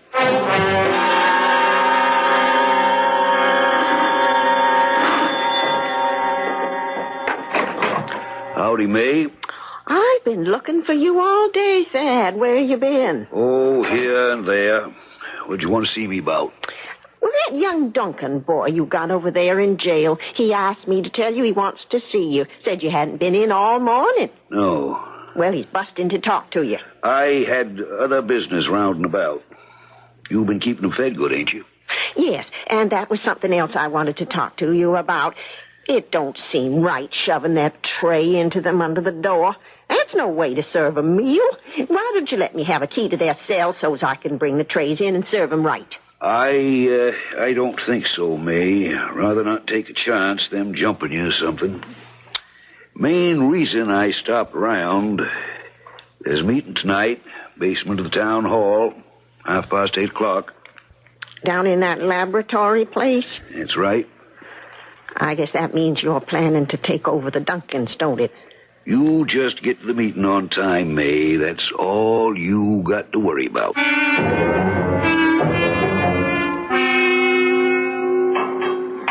Michael, what are you doing? I'm just checking to see if there's a loose bar anywhere. I want to get out of this place. Oh, escape. I mean, that's a little melodramatic, isn't it? Well, damn it, we could rot here, Mary. I mean, with May bringing us our meals, there's no reason why the sheriff would ever have to come around. I don't know. In view of what May told us, I'd just as soon he didn't. What do you mean, about aliens taking possession of us? Yeah, I've been thinking about that. Do you believe it? Well, I mean, we saw a flying saucer, or whatever you want to call it. I mean, we're being held in jail here for nothing. Are the aliens any harder to believe? Yoo-hoo, it's me again. May? Supper time. Pot roast and mashed potatoes tonight. Have you seen anything of Sheriff Marcus? Thad? Sure, I saw him. Told him you wanted to talk to him, but I don't think it done any good. No. He hasn't been around. I'll just shove these trays under the door here. You better eat up right away. I tried to get the keys to the jail from Thad, but he wouldn't give them to me. Said I'd like to have them so I could serve you dinner proper. Were you going to let us out? Well, of course. What else would I want the keys for? That's very good of you, May. Well, you would have had to take me away with you. I couldn't have stayed on after turning you loose. Yeah, I've been wondering about that, May. Why haven't you run away?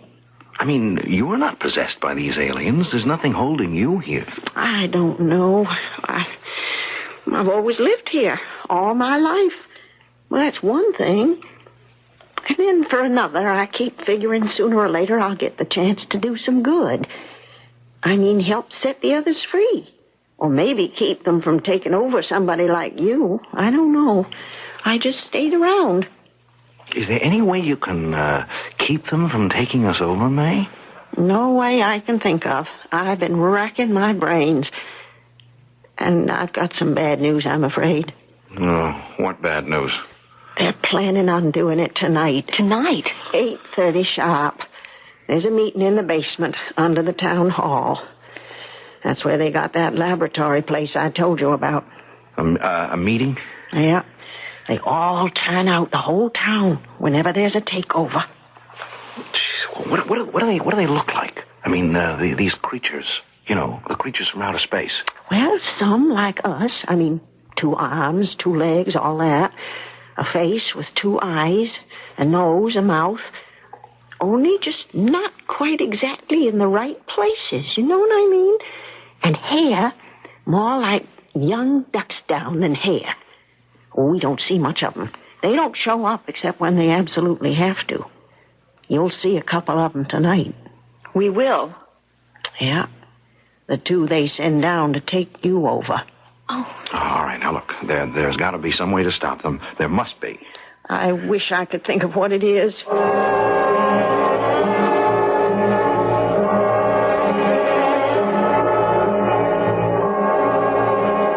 Is it, Mary? I've let my watch run down. 10 after 8. Michael, they'll be coming for us soon. All right, now look, when they come, I imagine it'll be the sheriff. Don't make a fuss of any kind, you know. Don't try to hold back or anything like that. Why not? Well, I want the sheriff to be as favorably disposed toward us as possible. I'm going to ask him to let me make a little speech before the changeover. What kind of a speech, Michael? Well, I think it's just as well you don't know in advance, Mary. Have you thought of a way to keep us from being taken over? Well, maybe.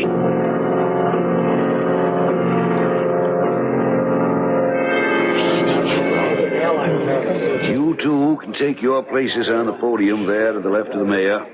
I'll be sitting just to your left. Why do we have to be on the stage? You'll find out. All in good time. Michael? Yes? Michael, look at those 2 standing toward the back of the stage. Just behind the mayor. The aliens. They're really not human, are they? No. Oh, Michael, I don't want one of those things inside my mind. No. All right. Let's come to order here. Sheriff Marcus, have these 2 been informed of the nature of tonight's proceedings? Not yet, Mayor. Please so inform them.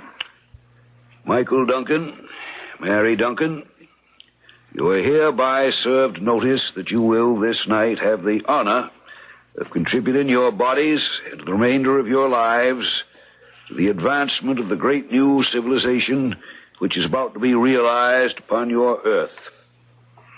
How can you do a thing like that? You've already been told all you need to know. I see. Listen to me, you who are enslaved in your own minds and bodies. Hear me and think. Think as yourselves. You can do it if you try. One of your number has done it. There is one of you who has been secretly free the whole time. Me, I'm free. Me, May Norton, I'm the one. All right, that'll be enough. You, Mayor Stebbins, I want to talk to you. Not to the arrogant creature who has assumed command of your body, Arnie Stebbins, but you. The Arnie Stebbins who was once the mayor of this town. The Stebbins who can hear me but cannot act. I'm speaking to you, Arnie Stebbins. You can act if you will it strongly enough. Look, you were once a strong man, a leader. That strength is all it takes to set you free. Use it. Resist. Think yourself your own man, and you will be your own man. Thad, make him stop. No, Thad doesn't want me to stop. Not the real Thad. He's like you, Arnie Stebbins, and all the rest of you. He wants to be free also. Try, Arnie. Try. No, make him stop. You can do it, Arnie. You can. No. Arnie Stebbins has won. Arnie Stebbins is free. And what he has done, you can all do. Try. Be stronger than they are. Try. Duncan, help me. I'm Thad Marcus. Really Thad Marcus. I want out. Yes, you'll get out. You all will. You're all going to be free.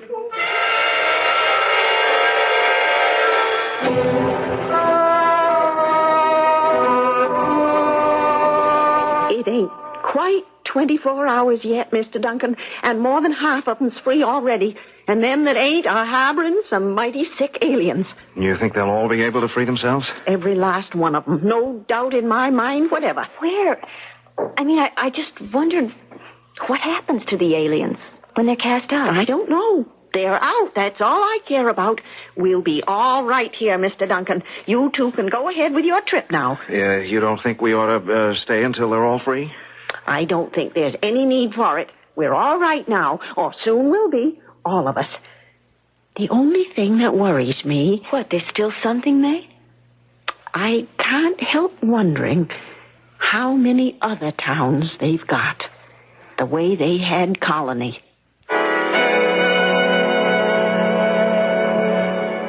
How many towns the size of Colony, New Hampshire, do you suppose there are in this huge country of ours?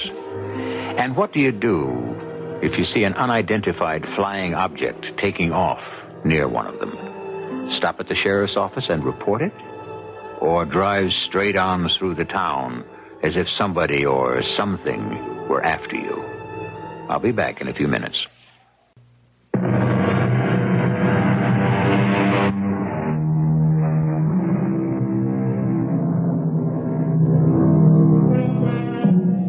Colony is just another small New England town these days. The people go about their commonplace affairs as though nothing more melodramatic than a Sunday school picnic had ever happened there. But they remember. Arnie Stebbins never meets with the town council without wondering if they are all truly themselves. And Tad Marcus, making his rounds in the sheriff's official car, keeps a weather eye out for unidentified flying objects. Our cast included Tony Roberts, Morgan Fairchild, Francis Sternhagen, Jackson Beck, and Guy Sorrell. The entire production was under the direction of Hyman Brown. This is E.G. Marshall inviting you to return to our Mystery Theater for another adventure in the macabre. Until next time, pleasant dreams.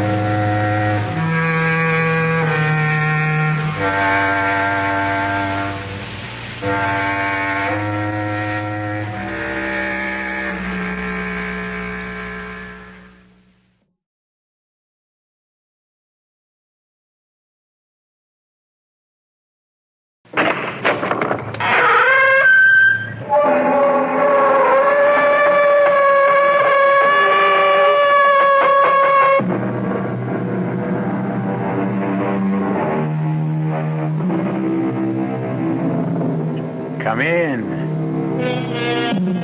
Welcome. I'm E.G. Marshall. Welcome to our house. It's a haunted house, we admit. Haunted by strange creatures, hidden terrors, the cries of spirits, and the moans of unravaged victims. But it's a pleasant place to visit. even if you wouldn't want to live here. We're going to introduce you to a most unusual heroine. Not the sort of woman you might expect to encounter in a story of crime and violence.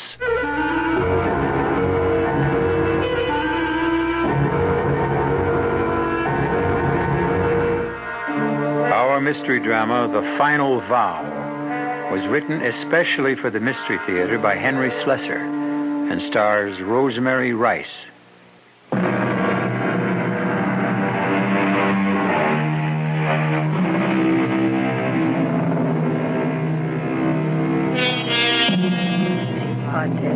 Et Filius, et Spiritus Sancte. Amen.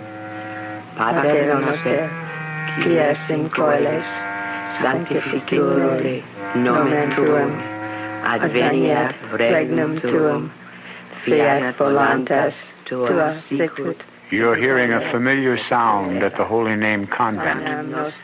The sound of the Holy Sisters at their devotions. But if you had been allowed to enter the chapel and seen the faces half hidden among the folds of their wimples, you may have seen something more than sacred concentration, because one of their number is missing. Sister Pamela? Sister, are you in there? Yes, I'm here. Come in. Oh, Sister Pamela, you've been crying. No, I'm all right. I'm just not feeling very well. I asked Reverend Mother if I could be excused this morning. Now, you can't fool me. I can see rivers on your cheeks, Sister. Now, you've done nothing but cry for weeks. Sorry, Sister Jim, I tried so hard to hide. Why can't you be happy, dear? Don't you know it's spring? Can't you feel God's love for the world when you see a day like this? It's my fault, Sister Jim. I can only blame myself. Oh, nonsense. There's no one to blame. You're young, child. Now, tears are a pleasure when you're young. Here, let me wash your face. Sister, you're not thinking about what we spoke of the other day. I haven't been thinking of anything. I'm trying not to think. And have you prayed? Oh, I've prayed. I've prayed for humility, for obedience. But there wasn't any answer in my heart. Only silence. Do you suppose that means... Hush, child. But if I'm wrong, Sister, if I truly belonged here, wouldn't I know? Wouldn't I feel it inside? Our Lord called you when you were a little girl, almost from the day you were born. Oh, maybe it only seems that because I was raised at the Holy Name, because of an accident of time and place. How can I really know, Sister? We mustn't talk about it now. I have much more interesting things to talk to you about. What do you mean? I didn't come here to wash your pretty little face. I came here to tell you some good news. We're going on a trip. A trip? Now, won't that be nice?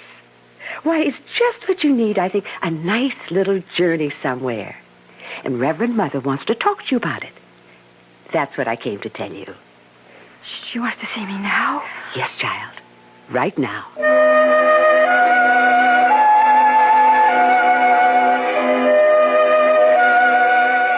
Sister Pamela, have you ever heard of a man named William Michael Downey? He was a student at the Holy Name long before you were born. No, Reverend Mother. I don't know him. Consider yourself fortunate. Pardon? Oh, never mind. This man, Downey, and Sister Lydia were once very close. Her affection for the man is the wonder of my life. I don't think I understand. Well, he's just written her a letter. It asked for some representative of the Holy Name to pay him a visit. Not on a spiritual errand. Well, I might as well tell you everything. The man is a known criminal. criminal. He spent many years in prison, and far too many, I gather, out of it. His crimes have earned him a certain amount of material success, even a degree of false respectability. Do you know what I'm talking about, sister? I think so. And I'm sending you and Sister Jem to see him. It's only a day's journey. Now, you'll have to take the train into the city. If you left tomorrow morning, you could return by Saturday or even Friday evening. But, Reverend Mother... I'm sure the trip will do you good, sister. I know how peaked you've been lately. May I speak, Reverend Mother? Very well. There's something I've been wanting to talk to you about. Something about myself. Please, sister, not now. This errand is a duty we owe Sister Lydia. As you know, the poor woman is dying. Yes, I know, but... I'd send someone in your place, but you know the difficulties we've had with illness. Our students are suffering and our chores are neglected. Now, we can discuss any personal problems you have on your return. Yes, Reverend Mother. Sister Therese will give you your instructions about the journey. Don't be afraid of this man, Downey. Your strength is greater than his. And Sister Pamela, one more thing. Yes? Take good care of Sister Jem. She may not have your courage.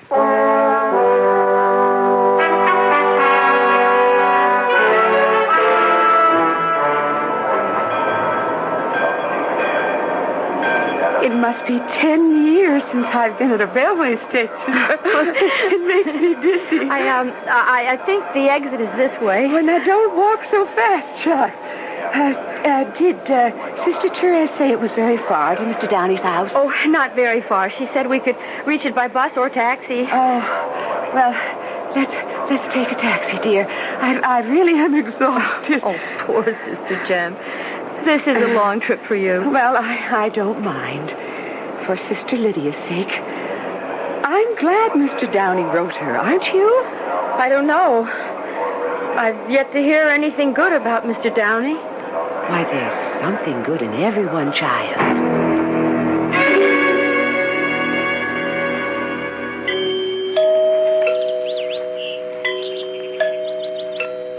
Did you hear the chimes? It sounds like the bell in our tower. Oh, it's quite a grand house. Well, so you're here. Mr. Downey? Yeah, I'm him. Come in, sisters.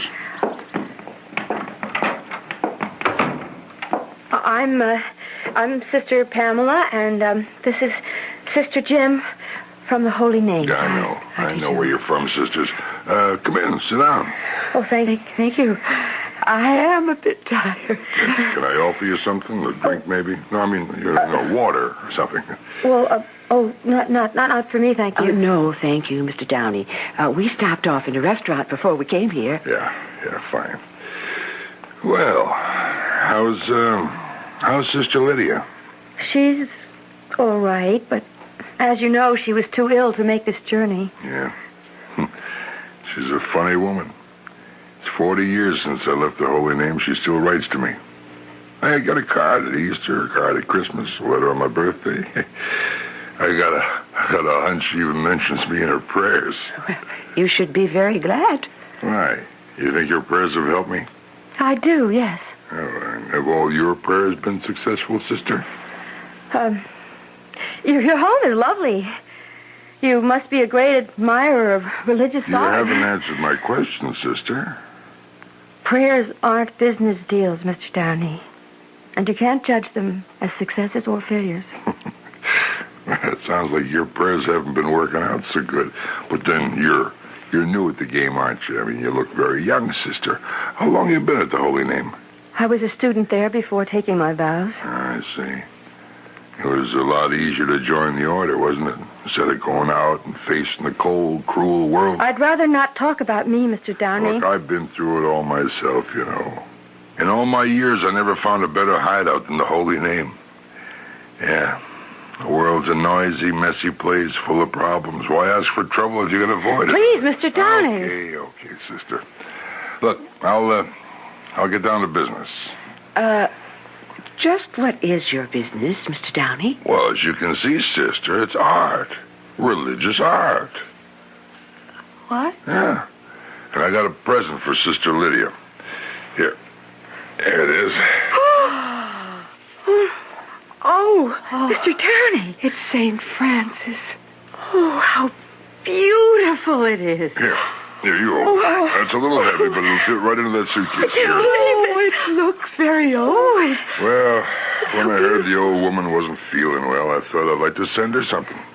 It should look nice in the chapel, don't you think? Oh, this is very kind of you, Mr. Downey. Yeah, I would have preferred handing it to Sister Lydia myself, but I'll be I'll be blessed if I'll set foot in that gloomy old place myself again.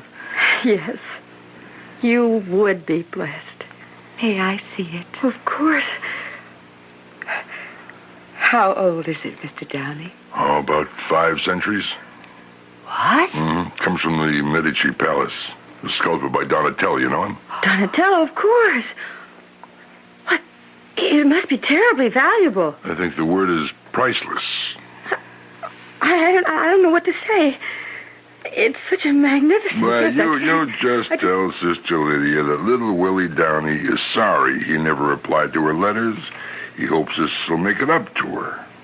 You know something? Sister Jem was right about you. Yeah? About what? Well, she said there was good in everyone.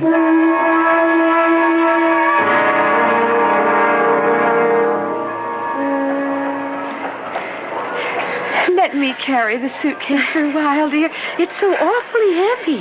No. It's all right. Now, are you sure about the train time? Well, maybe I'd better look at the schedule then. I just can't figure out all those tiny little numbers, even if I could see them without my glasses. Let's see. Sister Therese said there would be a train at 7:45. Oh, dear. Well, that's almost an hour from now. I'm sure there must be an earlier one. Yes, here it is. The next train's at 6:39, lower level. Oh, that's only 3 minutes from now. We'll have to hurry. Oh, dear. I hope we make it. All we can do is try. Can I help you, sister? What? Hey, let me help you with that suitcase. It looks pretty heavy. No, I think I can manage. Well, come to think of it. Yes, thank you. Would you? Okay. You going to the lower level? Yes. To the Bromwell train, track 40. It leaves very soon, I'm afraid. Don't worry. We'll make it. Come along, Jim. Oh, thank heaven for that young man. Oh, I wish he wouldn't walk so fast. Oh, maybe this is a mistake. Sister, maybe we better wait for the 7:45. Please, it's just a little ways longer, Sister Jem. Can you see him? No, the crowds are so thick. I just don't think he can make it. He must be waiting for us at the gate. There it is, gate 40. I don't see anyone. Perhaps he went on the train. For what? Why would he do that? I don't know. Why isn't he here? Charles, look. They're closing the gate. We've missed the train. Where's the young man? Why isn't he here? Oh, Sister Jem, he's not here. Where could he be? I don't know. You don't possibly think he... No. That can't be. He was just being polite. He wanted to help. Oh, child, why did you trust him? Why? He's got to be here, Sister Jem. He's just got to be here with the statue.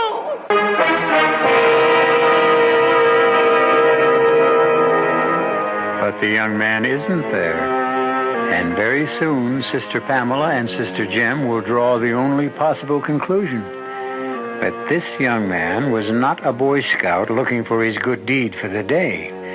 That he was the kind of young man who hangs around places like railroad terminals looking for the good deal of the day. And it looks like he's managed to get one of the best deals of his life.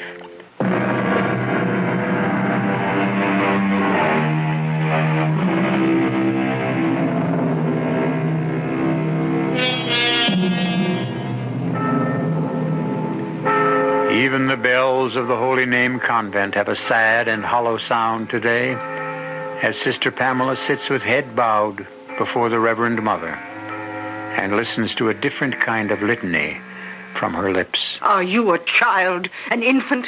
God gave you a brain. Do you think your vows excused you from having common sense, did you? No, Reverend Mother. You were given a trust, sister, a sacred trust. No matter how wicked that man Downey is, his gift was an offer of repentance. I won't even speak of its material value. Please, Reverend Mother, I've said how sorry I am. Yes, I know you want forgiveness. That would be simple for both of us, wouldn't it? All right, Sister Pamela. You have my forgiveness. Thank you. Only, what shall I give Sister Lydia? Our sincere regrets. Do you know what that statue would have meant to her? To hold it in her hands, to know who gave it? Can't you see it? It was more than a gift to the holy name. It was her reward for a lifetime of devotion and faith. Well, perhaps the police will find it. I pray for that, Reverend Mother. It's all I pray for. We're all praying, sister. All right. What happened at the police station? Nothing, I'm afraid. They gave Sister Jem and me pictures to look at, pictures of men, criminals. We couldn't recognize the one in the terminal. Oh. Well, that lieutenant who was here, what was his name? Lieutenant Jacoby. Did he hold out any hope? Not very much. No, of course he couldn't. The thief was clever. He was probably accustomed to preying upon the innocent. And don't be too proud of that innocence, child. It isn't synonymous with virtue. Well, what next? Well, we're going back to the police headquarters this afternoon. And they're going to have us look at some men. Lineup, they call it. All right then, sister. I won't keep you any longer. Didn't you hear me? You can go. Reverend Mother, I wanted to say something. Then, please, say it. I wish to leave the order, Reverend Mother. Oh, you can't know what you're saying. I know, Reverend Mother. Sister, you're not a child. You must not respond to trouble like a child. I've thought about it. I've thought and prayed. When a child is naughty, it thinks of running away from home. Your home is with God, sister. You cannot run away from Him. I'm not running away from God. I wish to leave the order. I'm not suited, Reverend Mother. I've known that for some time. Mr. Downey was right about me. Mr. Downey? Why would anything that man said affect you? He said, some people retreat to God, advance towards Him. Well, that's what I've done. I've hidden myself from the world for the wrong reasons. Is that so bad, Sister Pamela? Sometimes we do the right things for the wrong reasons. But I haven't been honest. Not with myself, not with you, and not with God.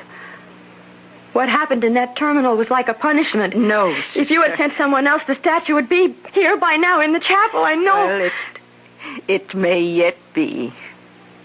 We can't know the future. I have to leave. There's no other way. I must.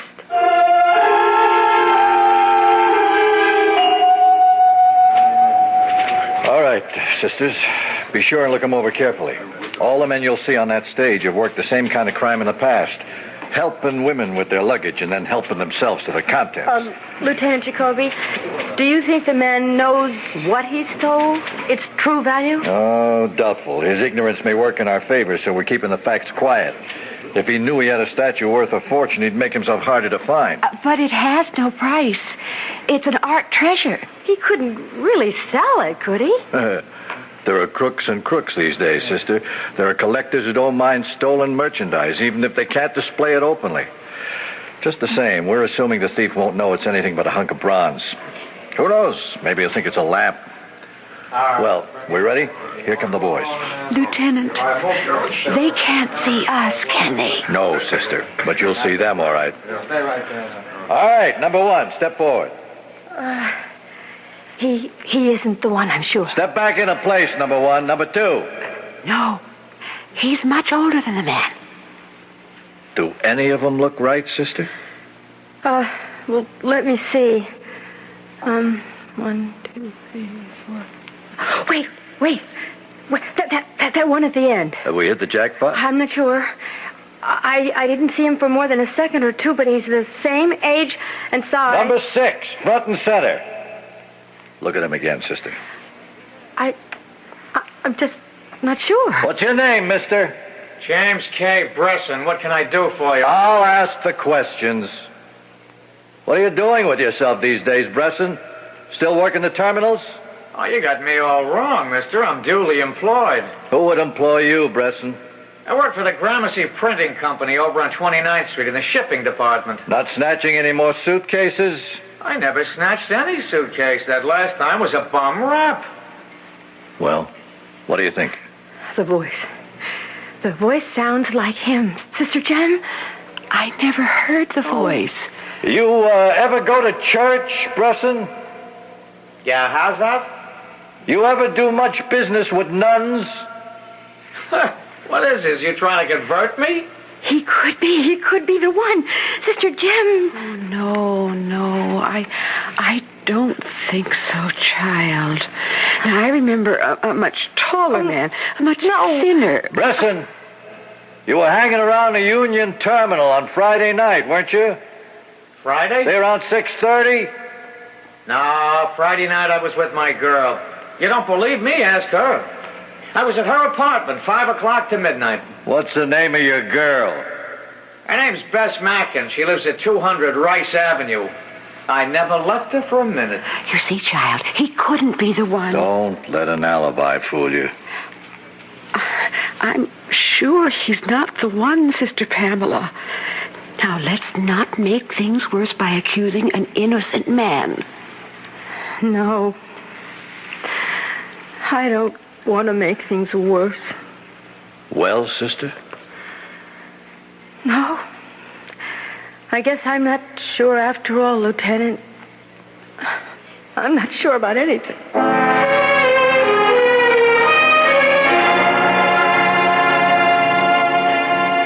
I wish you wouldn't do this, Sister Pamela. I just know it's a mistake. I can't help it, Sister Jem. I have to go. I can't even recognize you, child. I've forgotten how you look in ordinary clothes. Yes. They are ordinary, Sister Jem. And maybe I am, too. Have you said goodbye to everyone? Yes. I've just seen Sister Lydia. She was very weak, but she still managed to ask me that question. What question was that? About the statue of St. Francis. She asked if it had been recovered yet. Oh, dear. Then you know that they haven't told her it was stolen. Only that it was misplaced. Yes. She still thinks they'll find it. She still believes that she'll see it before she dies.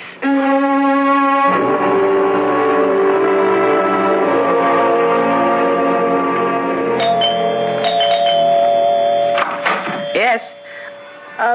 Mrs. Gunderson? Yes? I was told you had a room to rent.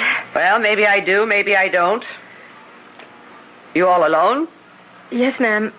My name is Pamela Wiley. Well, I don't know. People have to be real careful these days. It was Father McKinney at St. Mary's who recommended your place.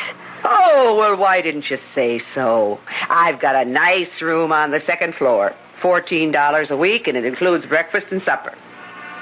You go out to work? Oh, I will be. Whereabouts? I work at a company nearby. Uh-huh. You work there long? Well, actually, I haven't started yet. I just went for a job interview this morning, and I start work on Monday. Oh. What kind of a place is it? It's a printing company. It's called the Gramercy Printing Company on 29th Street.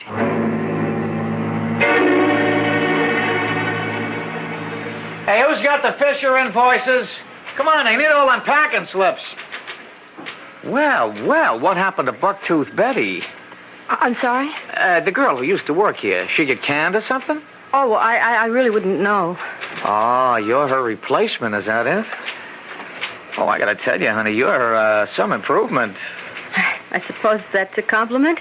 Let me give you a tip about this place. Now, don't be an eager beaver. Nobody likes a hard worker. They spoil it for the rest of us. My name's Jimmy Bresson. What's yours? Pamela Wiley. Well, give me a hand, honey. What? Oh! Now, don't worry. I'm not going to hurt you. Just looking for the evidence. Wedding rings, engagement rings, and so forth. Now, everything checks out okay. And I mean everything. May I have my hand back, please? Listen, you live in town? And not in the sticks or anything like that. I live in the city, yes. Well, maybe we could take in a movie tonight. I'm sorry, I'm busy tonight. I'm busy most nights. Look, if you're afraid to go out with me alone... I mean, if you've been hearing things from some of the chicks around here... Oh, no, I haven't heard anything. Well, I'll tell you what, there's going to be a little party on Friday night. Just a few friends of mine. Some of them from the company. How about joining us? Well, I don't know if I can. Well, make an effort, okay? I'll give you the address. It's 200 Rice Avenue, apartment 4C. 4C. The name is Bess Mackin. Bess Mackin. Yeah, come around 9, okay? Well, yes, I'll try.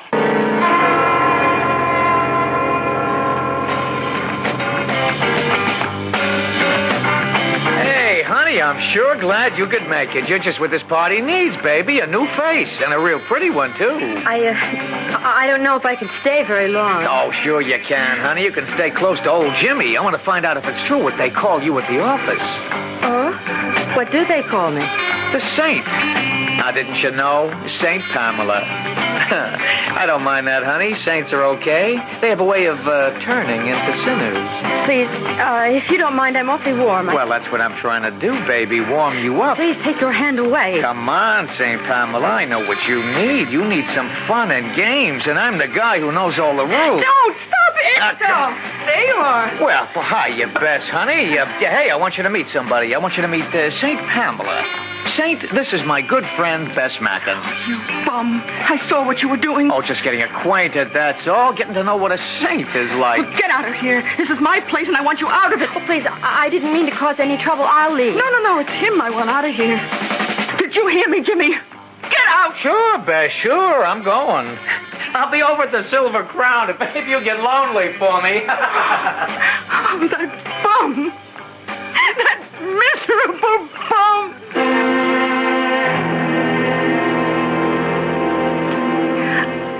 I don't know why all the men I meet are bums.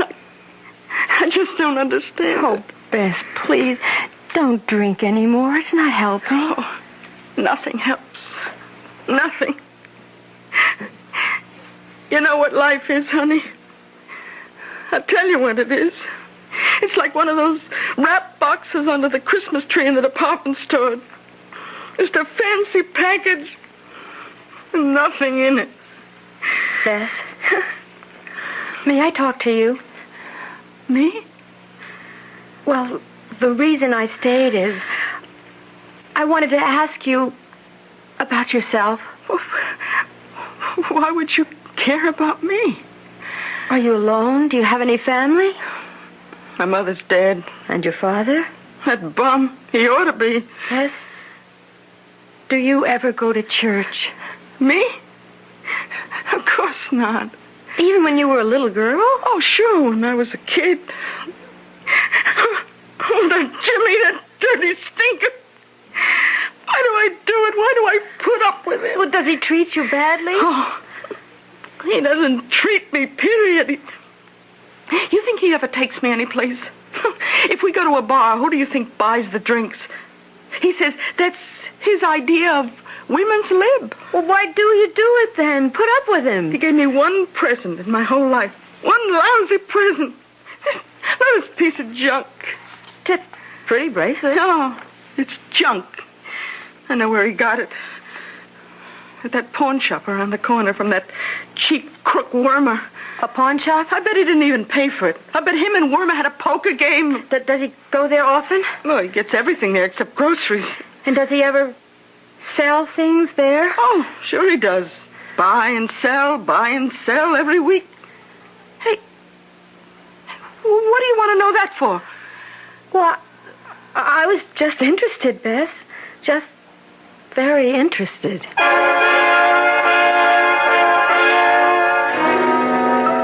Well, Pamela Wiley, formerly Sister Pamela, seems to be on a crusade of her own. And like the crusaders before her, her goal is a sacred object. But the crusaders of the past had much trouble before they even reached their goal.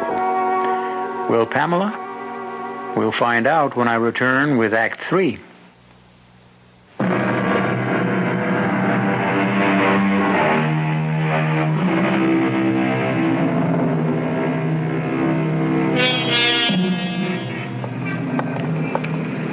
Pamela Wiley is taking one of the longest walks of her life. It's only a few blocks long, but her destination is the doorway of Wormer's pawn shop just around the corner from 200 Rice Avenue. She pauses at the window, so covered in dust and grime that she cannot even see her reflection in the glass. It's just as well, because if she did, she would have seen the reflection of a very tense and frightened young lady. Pawn or buy? What? You here to huck something or buy something, miss? Oh, buy. Only reason I ask, it's a little early. I don't like to make appraisals this early, you know. I'm still half asleep. Oh, yes, I understand. Of course, I don't know if you have what I want. I'm looking for something ornamental for my apartment. Well, like what? I don't really know. Perhaps an interesting lamp or something. Sorry, I don't carry lamps. Oh, well, some interesting... Oh, an antique, maybe. Well, that's the antique store you want, lady. This is a pawn shop. Well, do you have any religious objects? I got rosaries, jewelry, some pictures. You tell me what you want. I'll look for it. I'm not really sure. Maybe some sculpture would be nice. Sculpture? You mean like a statue? Yes. Oh, yes, that would be perfect. Do you have any religious statues, small ones? I'll go check in the back. You wait here. Sorry I had to keep you waiting. I think I got a nice statue of St. Francis. St. Francis? Yeah, the one with the birds. Come to think of it, it should be right over here. Yeah. Here it is. Oh. This the kind of thing you mean? Oh, yes.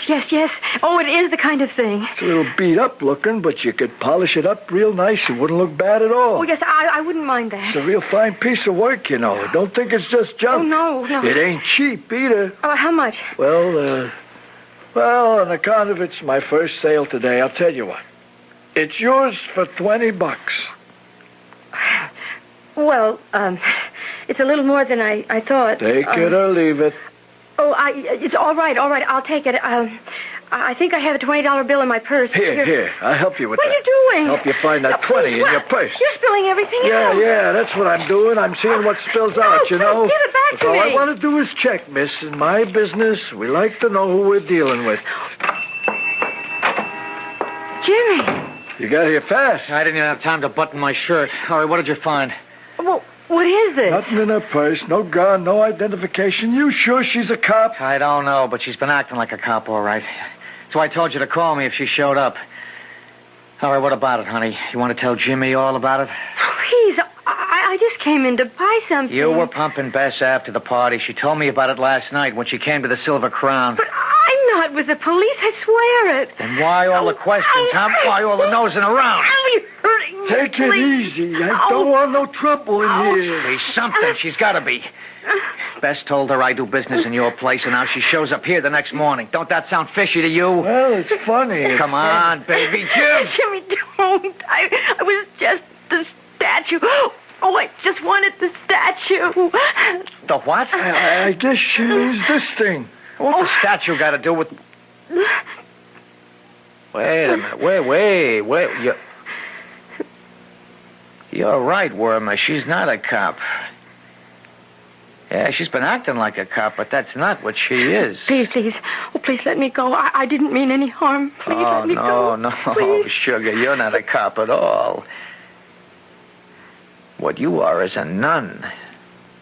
Are you nuts? It was in her suitcase. I snatched it from her at Union Station. Only what's she doing here? Listen, I'm not a nun anymore. I left the order over a month ago. I had to find the statue, don't you see? It was a gift to the convent, and it meant so much to the... I told you it was bad luck robbing a nun. Shut up. I didn't come here to get you into trouble. I didn't want anything but the statue. I swear it. I swear it. Oh, you went to a lot of trouble, too, didn't you? You took that job at Gramercy just to get next to me. Yes, that's true. Can you beat that? You ever hear anything like that, Wormer? Now, let me see that statue. Here. It's valuable, Jimmy, but only to the church, only for its meaning, that's all. Valuable? Spiritual, I mean. It's not gold or anything, Jimmy, I swear it. Please, it's only bronze. She's right, Jimmy. I know gold. When I see it, it's a piece of junk. Give her the thing. Let her go. You jerk. You believe that junk about spiritual value? This thing is old. Yeah, I should have seen it before. It's maybe hundreds of years old. So what? It may be worth a fortune. Huh? Hey, you could be right. Some of this religious stuff runs into thousands. Yeah, maybe we could make a deal with some art collector. Yeah, we could handle it through Mike the broker. He'll know what it's worth. You want to bring Mike in on this? Why not? It's his specialty. But what about the girl? That depends. Please, Jimmy. You don't have to sell it. I'll pay whatever you ask. Well, how much, honey? Think you could scrape up a couple of grand? If you'll give me time. Now, you see what I mean? It is worth plenty. Now, you take the sister in the back room, Wormer, and we'll call Mike. We'll tell him to come to us. He won't do it. He'll come when he hears what we have. What happens if we make a deal? What about her? If the deal is good enough, it'll be worth anything. I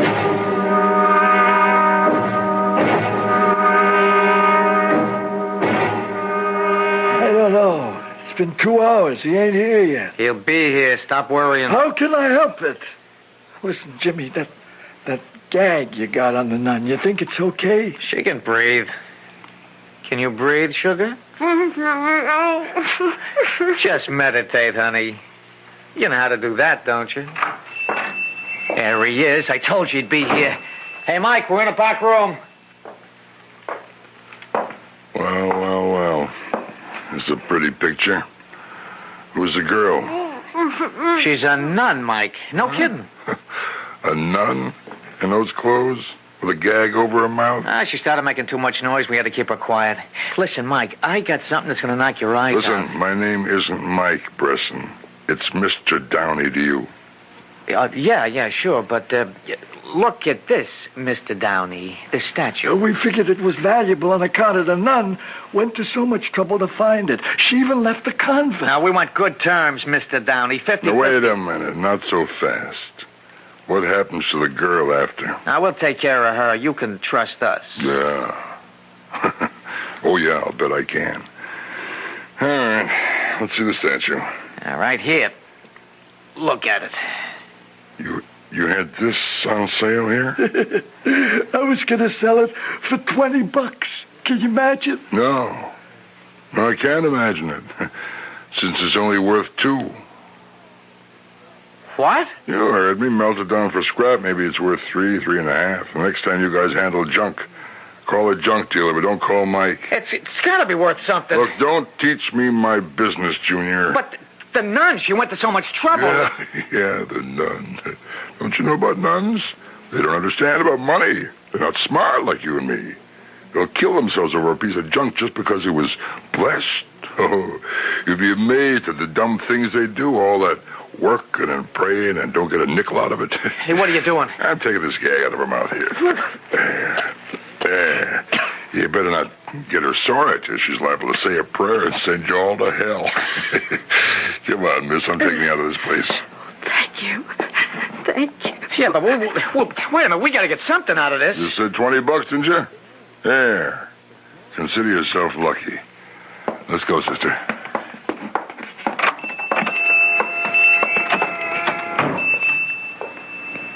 Oh, Mr. Downey, I don't know what to say. I don't know how to thank you. Just take the statue where it belongs, and say hello to God for me.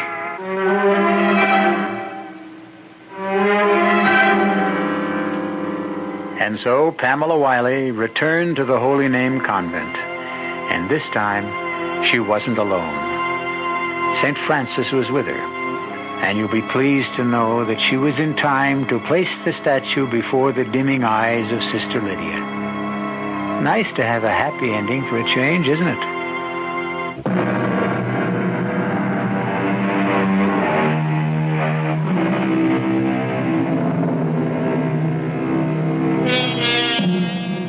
Despite the fact that the story you've just heard ended happily, we hope you won't continue to expect sweetness and light from the Radio Mystery Theater.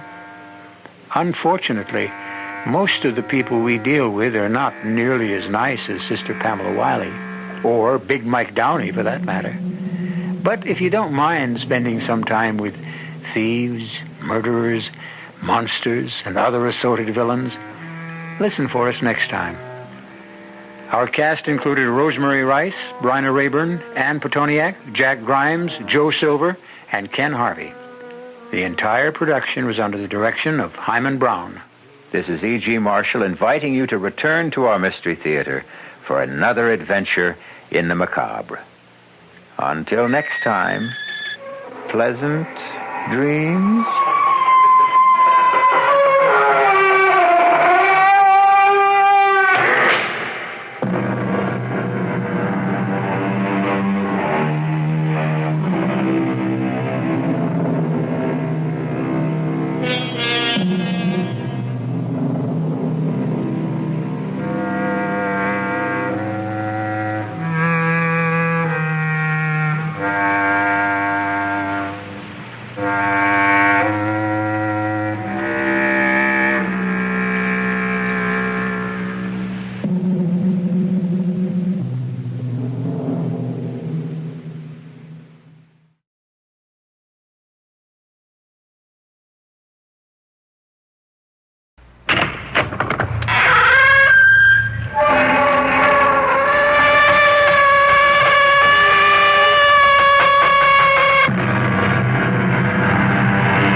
I'm E.G. Marshall.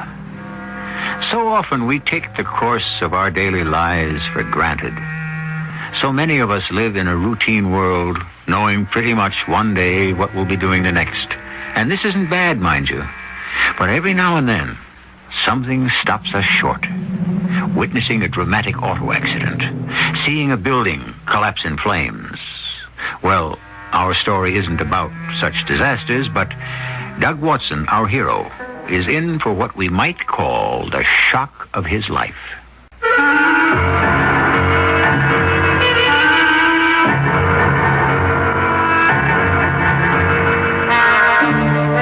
Our mystery drama, The Outsider, was written especially for the Radio Mystery Theater by Bob Jurin and stars John Beal.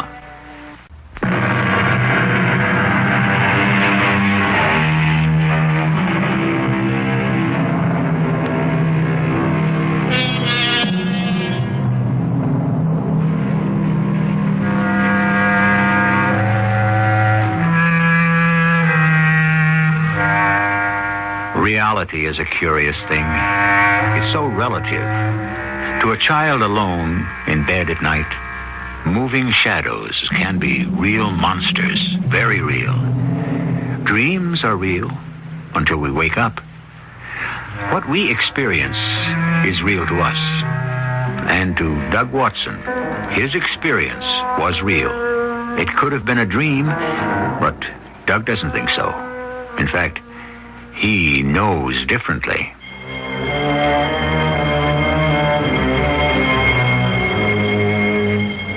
I sit here with this curious stone in my hand, unbelieving, smooth as polished marble, still warm, blue, and lustrous.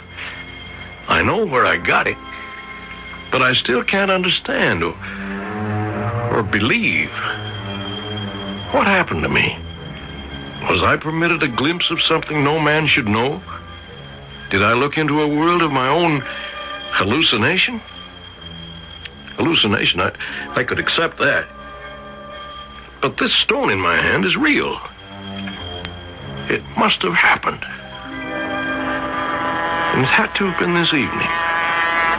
But it seems so long ago. I was on my regular commuter train going home. I had pressing work to do, but Lloyd Cox had already spotted me. Yeah, playing in the tournament Sunday, Doug?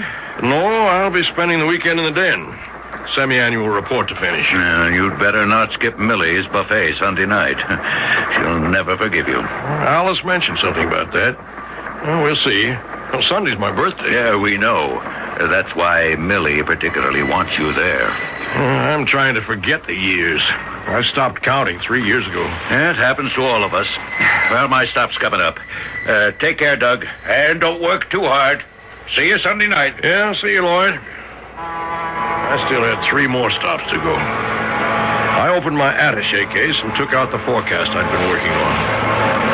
I lost myself in a maze of profit expectations, cost factors, personnel demands, and federal regulations. And after a while, something in the back of my mind broke my concentration, and I looked up.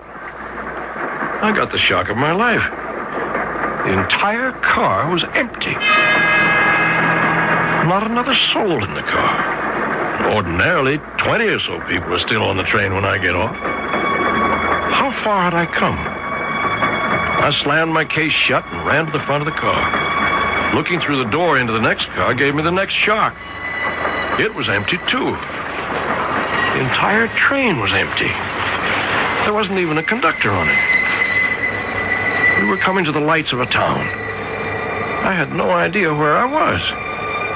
I had to get off and phone Alice to come pick me up. Stupid of me to work right past my stop. I jumped onto the platform. The station house was dark and locked. I couldn't place this town at all. I didn't know much about the villages past my own stop, so I walked toward a lighted diner and went in to phone Alice. And that's when I got my third shock of the night. A woman was behind the counter drying dishes, and she turned toward me. You? Oh, no, I can't believe it. How did you get here? Oh, let me touch you. Let me know you're real.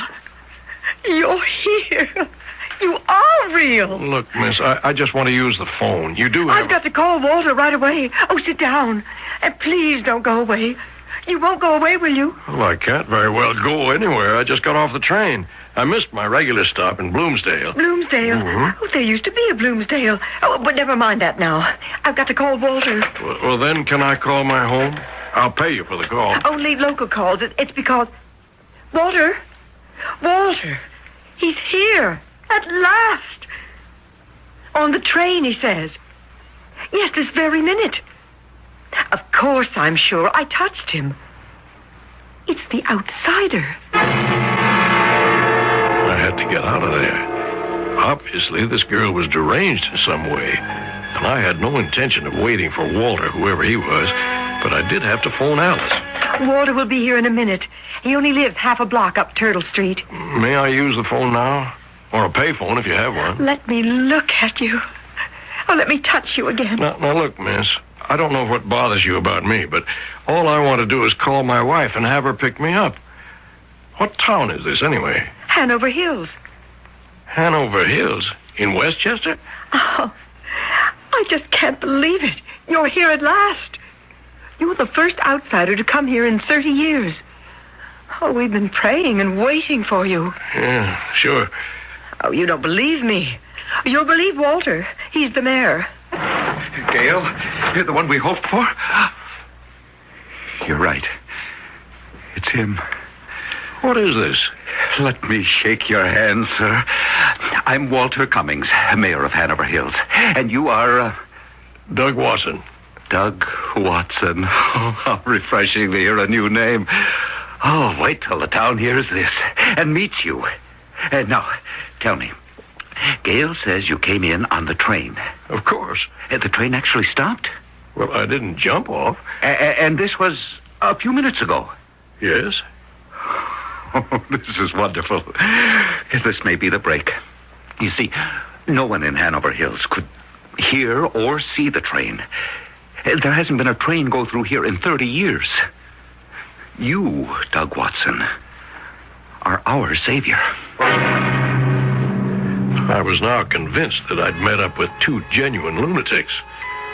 I started edging for the door, thinking I could either find the police station and some real help or at least get away. Oh, no, you cannot go, sir. You will accept my hospitality and come home with me for a celebration. Gail, close up and spread the word. Well, thank you very much for your kind invitation, but I really have to get home. I have work to do, and it's getting late. My wife's going to be worried. Oh, yes. Yes, by all means, call your wife. Let's see if it works. Gail, this will be the first test of the outsider's power. Here, sir.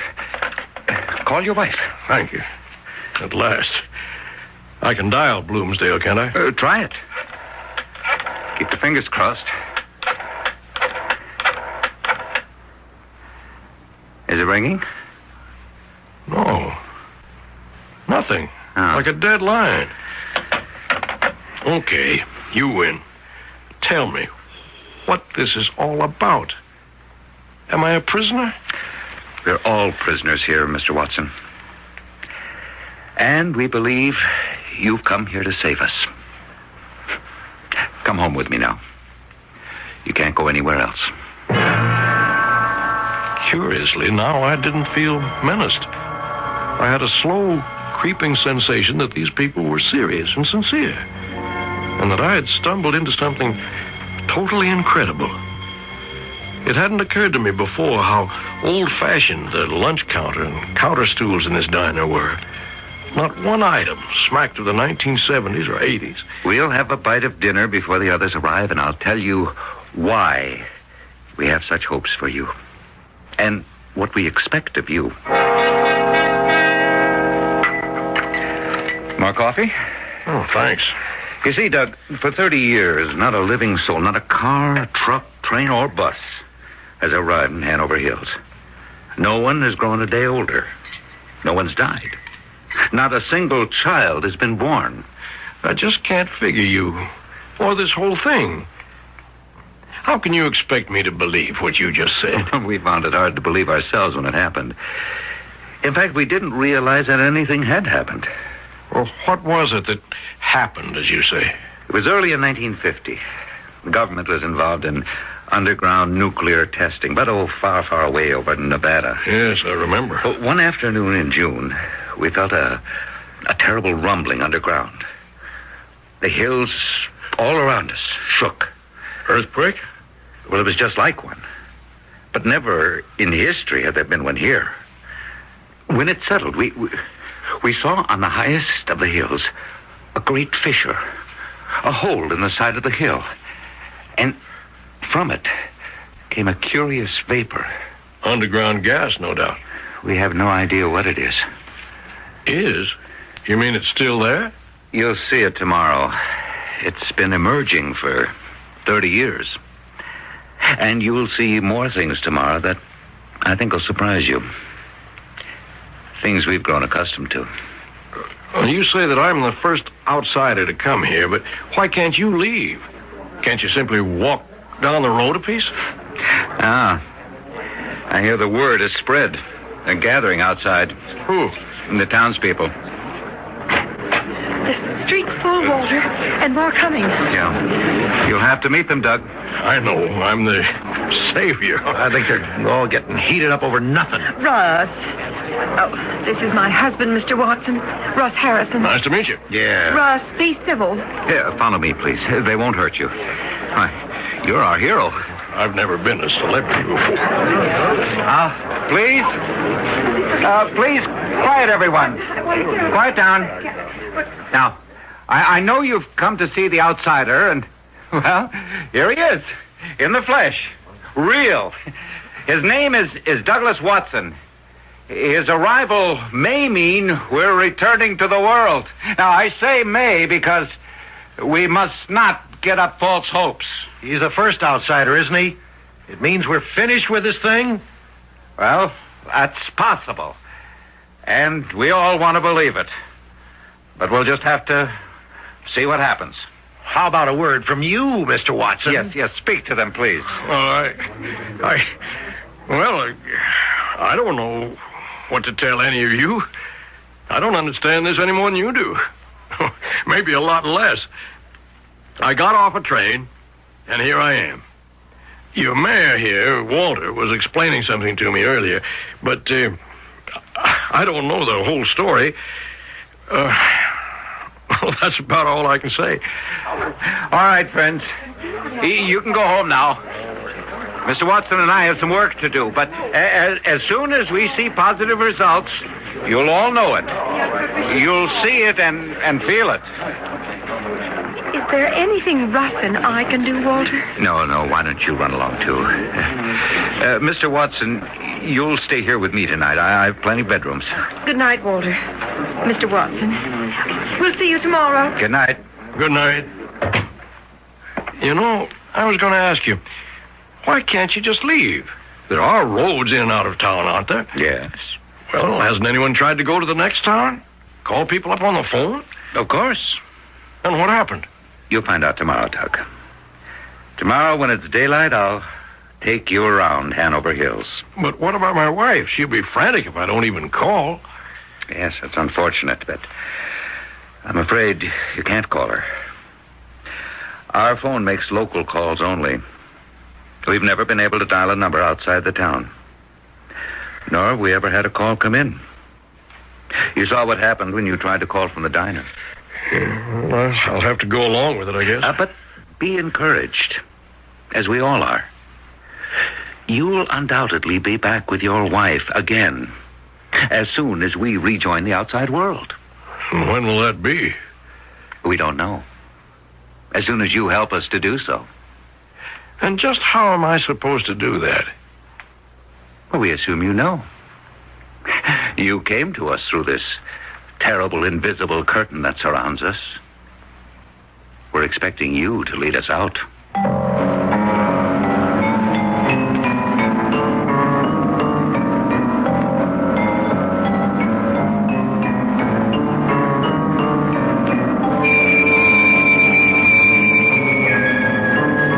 Watson seems to have become the unwitting Pied Piper of Hanover Hills, a village caught in a strange and incredible time warp into which he stumbled.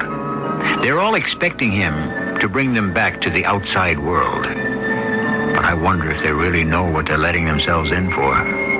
Of course, we haven't seen all of Hanover Hills yet, and we haven't really met its citizens. We'll do both when I return shortly with Act 2.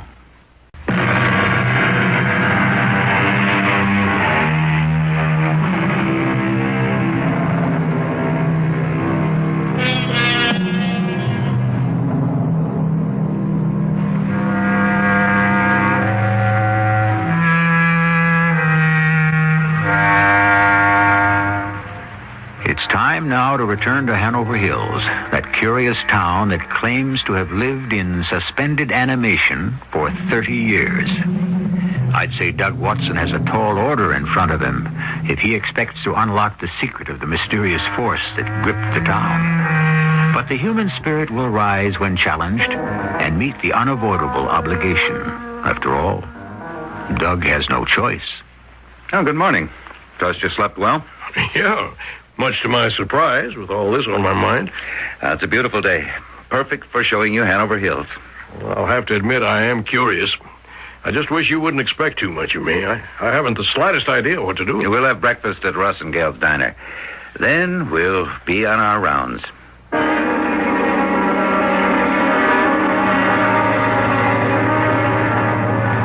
Your car's in fantastic shape for a 49. How do you do it? It's never changed. Nothing's ever worn out. Nothing ever does in Hanover Hills. Oh, I polish it regularly, though. Well, what about gas and oil? You said no trucks have ever come in here. Where do you get it? Pumps are always full. Ed Hanley runs a filling station. Oil and gas are always there. We gave up questioning it long ago. And electricity and water. Abundant supply. Well, what about food? Fields are always full of fresh vegetables. In summer, of course. The shelves at the supermarket never go empty. Nor the meat freezers. And you want to change all this? It's utopia. Not really, Doug. You'll soon see. Is that the vapor you're talking about up there on the hill? That's it. It's much farther away than it looks. It comes from that black hole in the side of the rock. Like a deep wisp of steam. Disappears into the air. Well, like I started to say last night, can't you just take the main road out of town? Rather than tell you what happens, I'll show you. We're now on Route 52. Runs north and south, supposedly to New York City. Right. I take it into the city myself from Bloomsdale. In fact, if we keep going south, we should come right into Bloomsdale. Look up ahead. Nothing but fields, huh? Yeah, we seem to be leaving the town behind. Oh, we are? Or better still, exactly as you put it, we seem to be. And we're not? Notice how the road curves up ahead? Yeah? Wait till you see what's around that bend. We rounded the bend, like you said, and there in front of us was the main street of the town we just left. It seemed impossible. We'd driven more than a mile in the opposite direction. The railroad station was on the right, and the diner just ahead of us. Not a single car on the street was more recent than a 1950. Walter pulled up in front of the diner. Like this with every road into or out of the village. We always end up right where we started. Well, shall we have breakfast?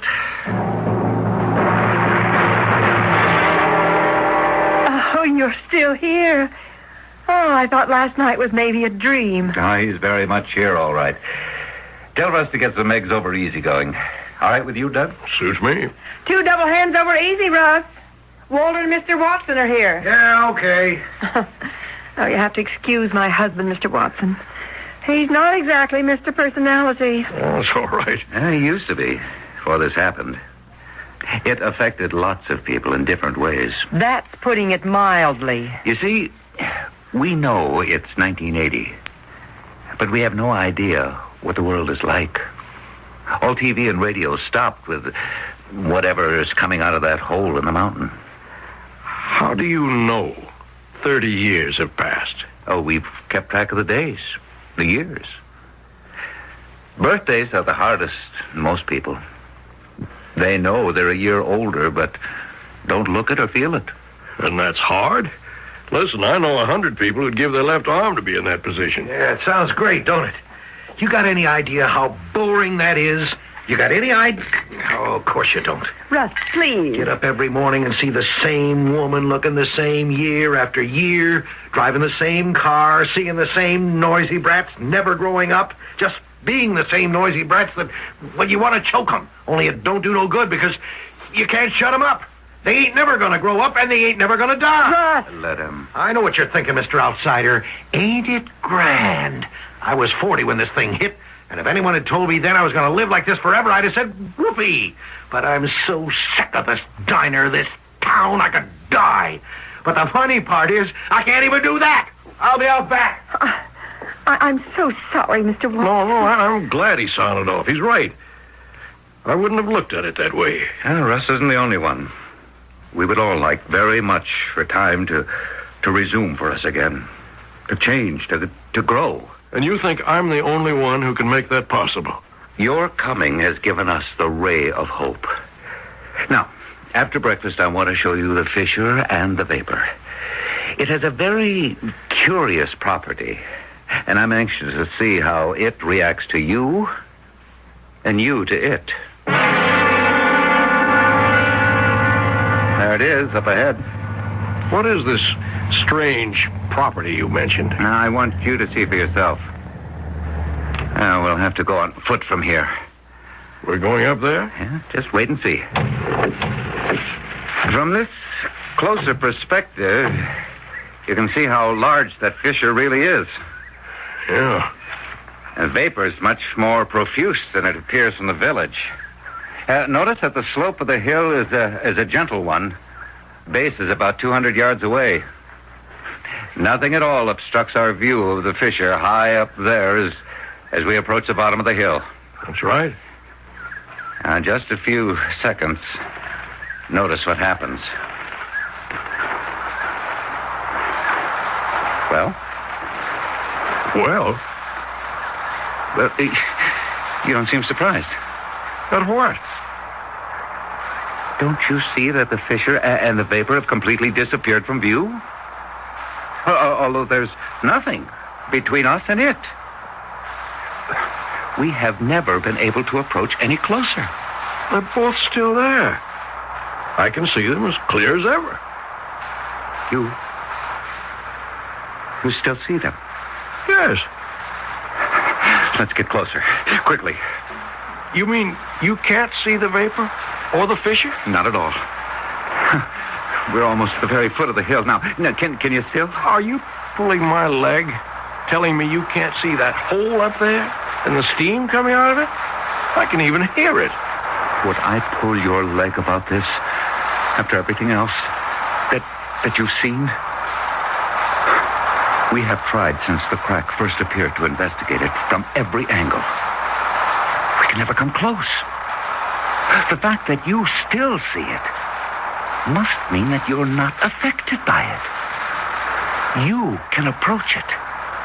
You can learn its secrets. Well, I'm not going up there for an atomic steam bath or whatever that thing is. Oh, but you must. That's the source of our incredible existence. Now, you're the first outsider. You're immune to our condition. You are the only one who can approach and perhaps put an end to it. You're asking me to go into what looks like a live volcano? There's a sort of a pulsating blue light inside there. There is? We've never seen it from the village. Well, this is as far as I go. I'm sorry. You're right, Doug. I must try to understand how you feel. Let's go back to the car. I see it now. We've all been too anxious. You haven't even been here 24 hours, and we're expecting miracles from you. He was right. And I'm no miracle worker. And I was getting more worried about Alice all the time. She must be frantic. She had no idea where I was. And, of course, neither did I. At least, I knew I was alive and well. Walter left me alone for the afternoon while he conferred with the city fathers. For the first time, I had a chance to think. I decided to try leaving the place the way I came in, along the railroad tracks. It was worth a chance. I took my attaché case and started back down the tracks in the direction last night's train had come. They stretched as far as I could see. Mr. Watson, you mind if I join you? Hello? No, of course not. Well, out for a stroll. I'm going to see how far I can go along the tracks. I should come to Bloomsdale. I've had enough of this nightmare. Well, we won't be run down by any trains, that's for sure. Do you mind if I take your arm? Oh. It's so nice to touch someone different. You are going to lead us out, aren't you? Look, up ahead. Huh? The train station. It's got to be the next town down the line. Do you think so? Look, at the sign on the station house. Hanover Hills? It can't be. It is. We've never left the tracks. We've never changed direction. Hanover Hills was behind us. Why are you so surprised? Well, I don't know. I should have expected it. Let's get back. I want to talk with Walter. If you really think I can find something to help you up on that hill, I'm willing to try. We do, Doug. The fissure is our only answer. And even then, who knows? You may enter that fissure, walk through a tunnel, and find yourself back in Bloomsdale, was it? Yes. You may leave us all behind. Well, that won't help you. True. But help is not coming from any other quarter either. Well, I guess you're right. A few precautions do occur to me. I think we should have a knapsack for food and water and some protective clothing. We? Of course, I'll go with you. Well, how can you? Well, even though the fissure is not visible to me, I can still accompany you. Oh, I'm ready. We'll go tomorrow. Well, why wait? It's mid-afternoon now. I think we should start early in the morning. And we have to get our things together. Tomorrow we'll drive to the foot of the hill and see what we shall see. In the early evening, just before twilight, I walked alone along the road that led toward the hillside, where the vapor rose silently into the sky.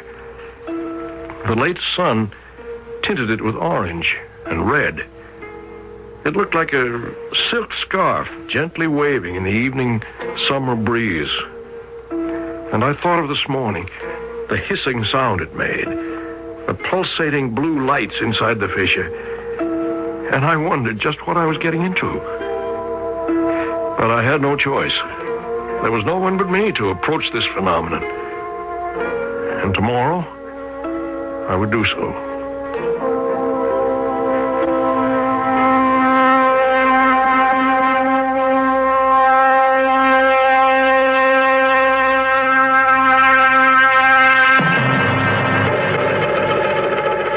Doug Watson seems to have found the fountain of youth, a land where no one grows older, nothing wears out, and nothing changes. But no one seems happy about it. Of course, Doug himself really ought to get back to Alice and the family if he can. What lies inside the fissure in the hillside with the strange vapor and the blue lights? We'll find out when we go along with Doug in Act 3.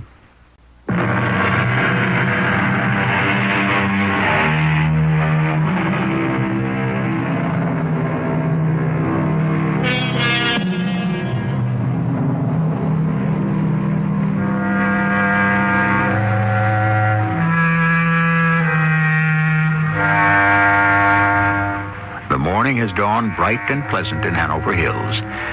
A wisp of vapor rises from the hole in the hillside in a straight, unwavering line in the still air. And on the highway leading, you should pardon the expression, out of Hanover Hills, Doug Watson is riding with Mayor Walter Cummings on their way to explore the strange phenomenon that has kept the village a virtual prisoner. Doug, you can't imagine my feelings at this time. We're on the threshold of an answer. You hope. I know that something will change when you explore that fissure. Well, I don't know what I'm going to do when I get there. You will know. All we can do is try. Come on. I want to get this thing over with. Doug, whatever happens, if you find a way out and leave us behind, or if tampering with that vapor only increases our condition, I want you to know how much we appreciate your help and your courage. Oh, forget it. Courage is the last thing I've got. I just want to get out of here. Well, this is the vanishing point where I'll stop seeing it. But I'll try to stay with you as long as I can. Well, let's go with it. It's up there, big as day. I can still see it and hear it. I can't. Well, what do you see, then? Nothing but the hillside. Exactly as it was before this happened. Keep describing it for me. We're starting up the hill now. I'm right behind you. I can see the blue lights now. They're much brighter as we get closer. The opening is larger than it looks from down below. It's weird. It doesn't seem threatening. It's almost inviting. a shame you can't see it, Walter. Hey, is there any heat from the vapor? No. The lights pulsate with a definite rhythm. Well, how close are you? A few yards from the entrance. Looks like a cave. Big enough to stand up in. I'm going in. No turning back now. Walter? Walter? I turned, and Walter was gone. The hill behind me was deserted. And before me, the entrance to this fantastic opening in the hillside. I stepped inside the entrance. And it was like a disco. Hypnotizing, fantastic, fascinating. The walls and ceiling flashed with the pulsating blue and white light. The vapor swirled and danced inside the cave until it swept out the front of the fissure. I felt nothing. No heat, no choking sensation. Nothing but a force urging me deeper into the recess. And then I saw it on the ground, resting in a shallow hole.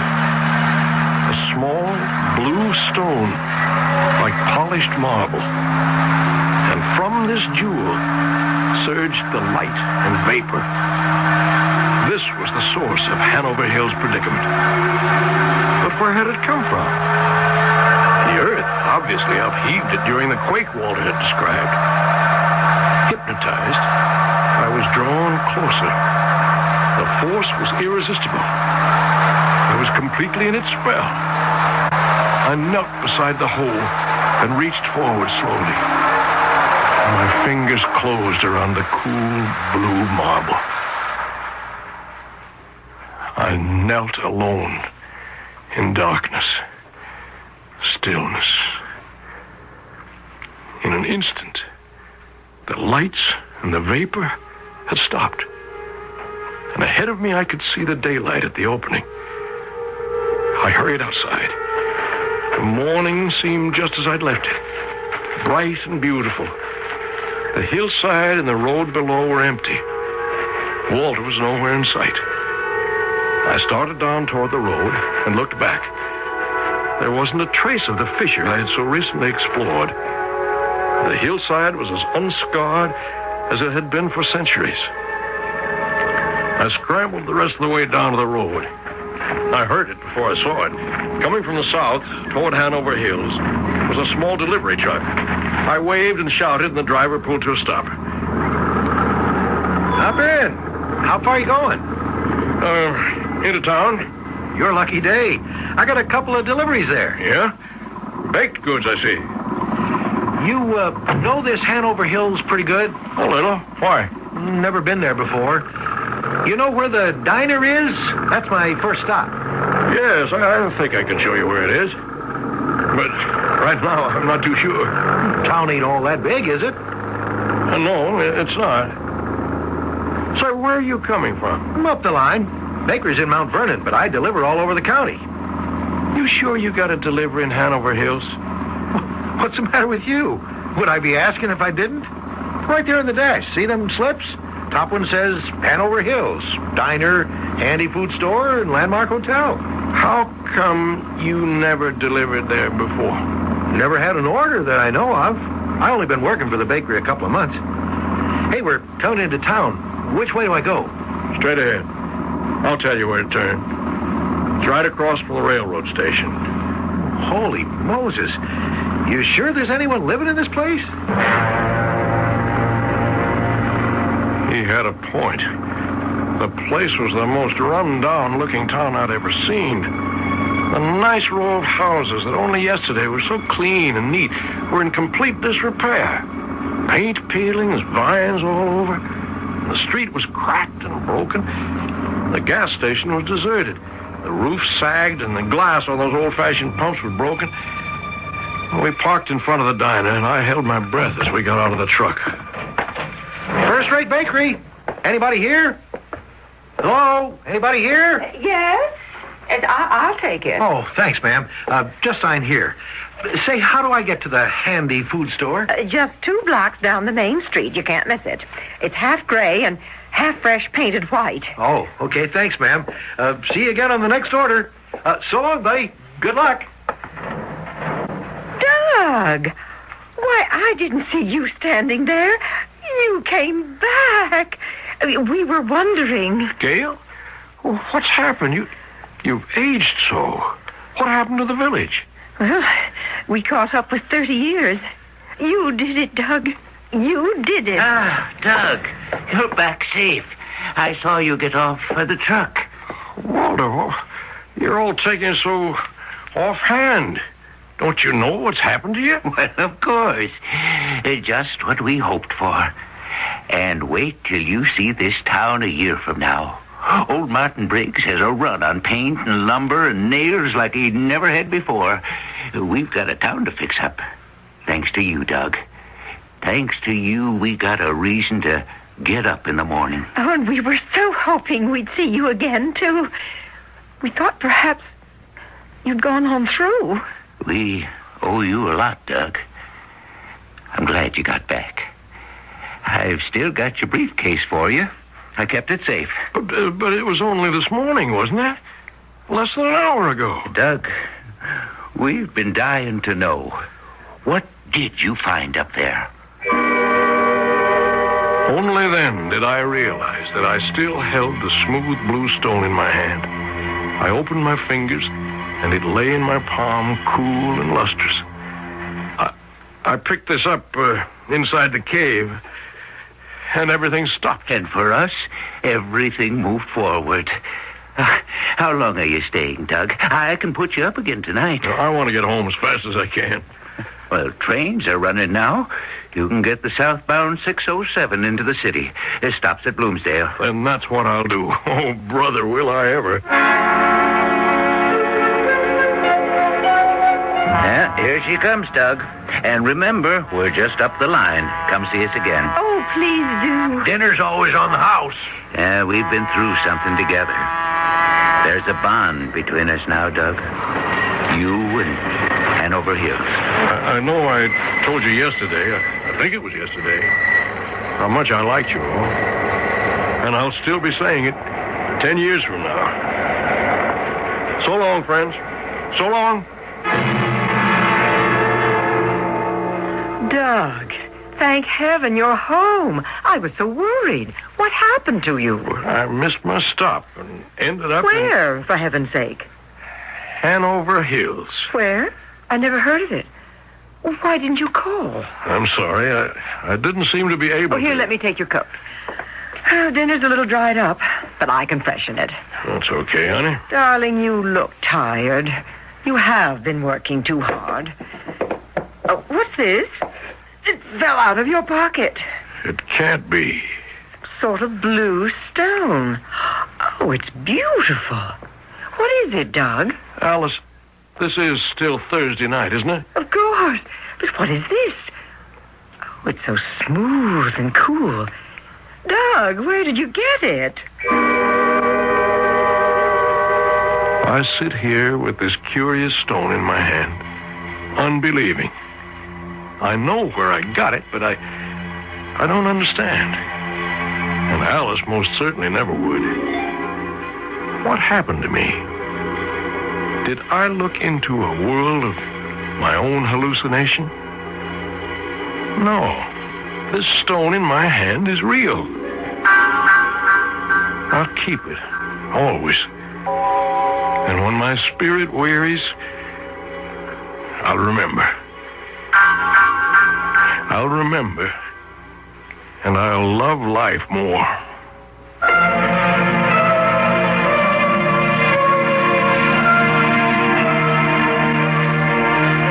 Time is a curious phenomenon. We hate to see it pass, but we're quick to waste it. We often want to kill it, but we rarely work it to death. And we often wish that time would stand still. Well, we just saw what happened if time could stand still. I don't think I'd enjoy that any more than the good people of Hanover Hills. I look forward to each new experience, each new day, each moment, in fact, like the one we'll share when I return shortly.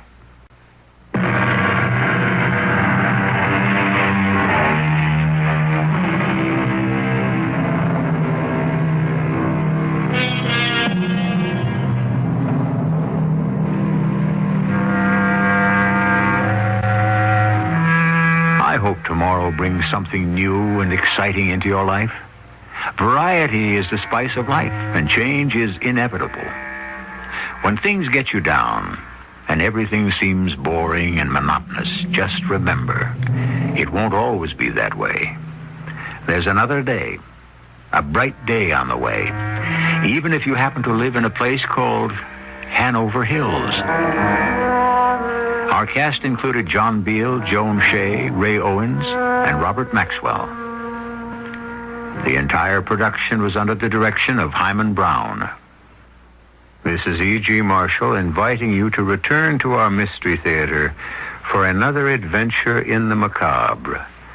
Until next time, pleasant dreams.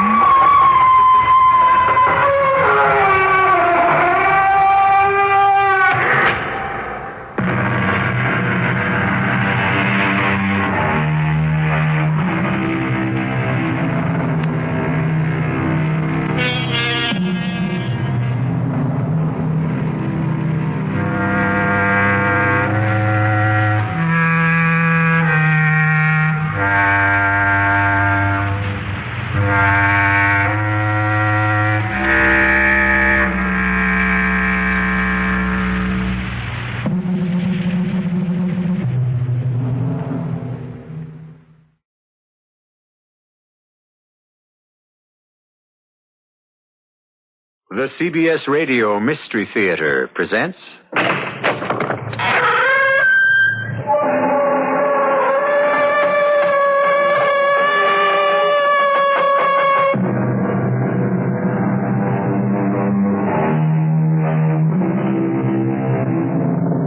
Come in.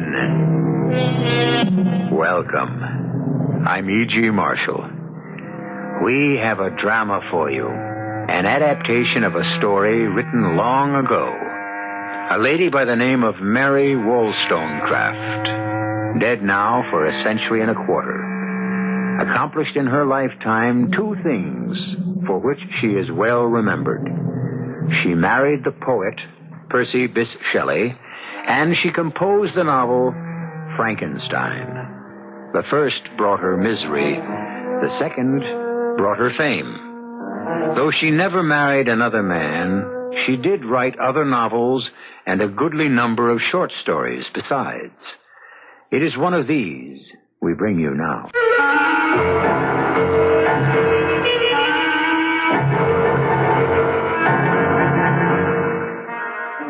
Our mystery drama, The Transformation, was adapted especially for the Mystery Theater by Elspeth Eric and stars Kevin McCarthy.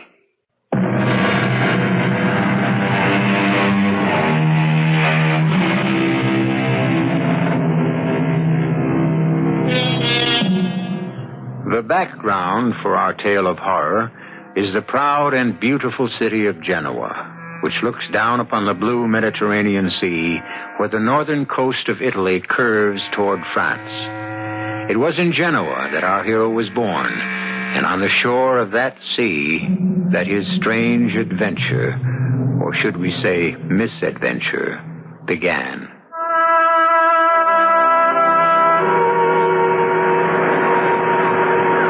I walked the shore.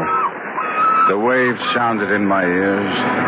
The air was gray and dismal, and above the horizon black clouds loomed. The scene reflected my own mood, misery and desperation flooding over me, and a crushing sense of my own helplessness.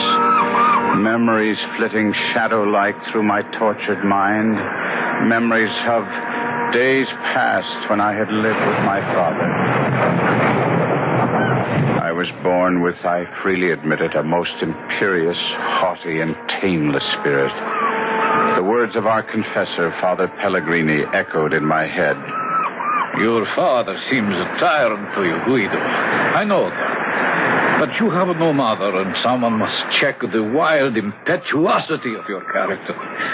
You must respect your father's wishes, Guido. But I did not. The only hope of my rebel heart was to be a man, free, independent, or, in better words, insolent and domineering. Ah, Guido, what is to become of you? My father had one friend, a wealthy Genoese noble, the Marchese Torella, who, in a political tumult, was sent for a time into exile. Like my father, he was a widower with one child, a little flower of a child whom he left under my father's guardianship. You will take care of my precious daughter, will you not, Guido? You're several years her senior. You will be her protector, her defender. Will you not?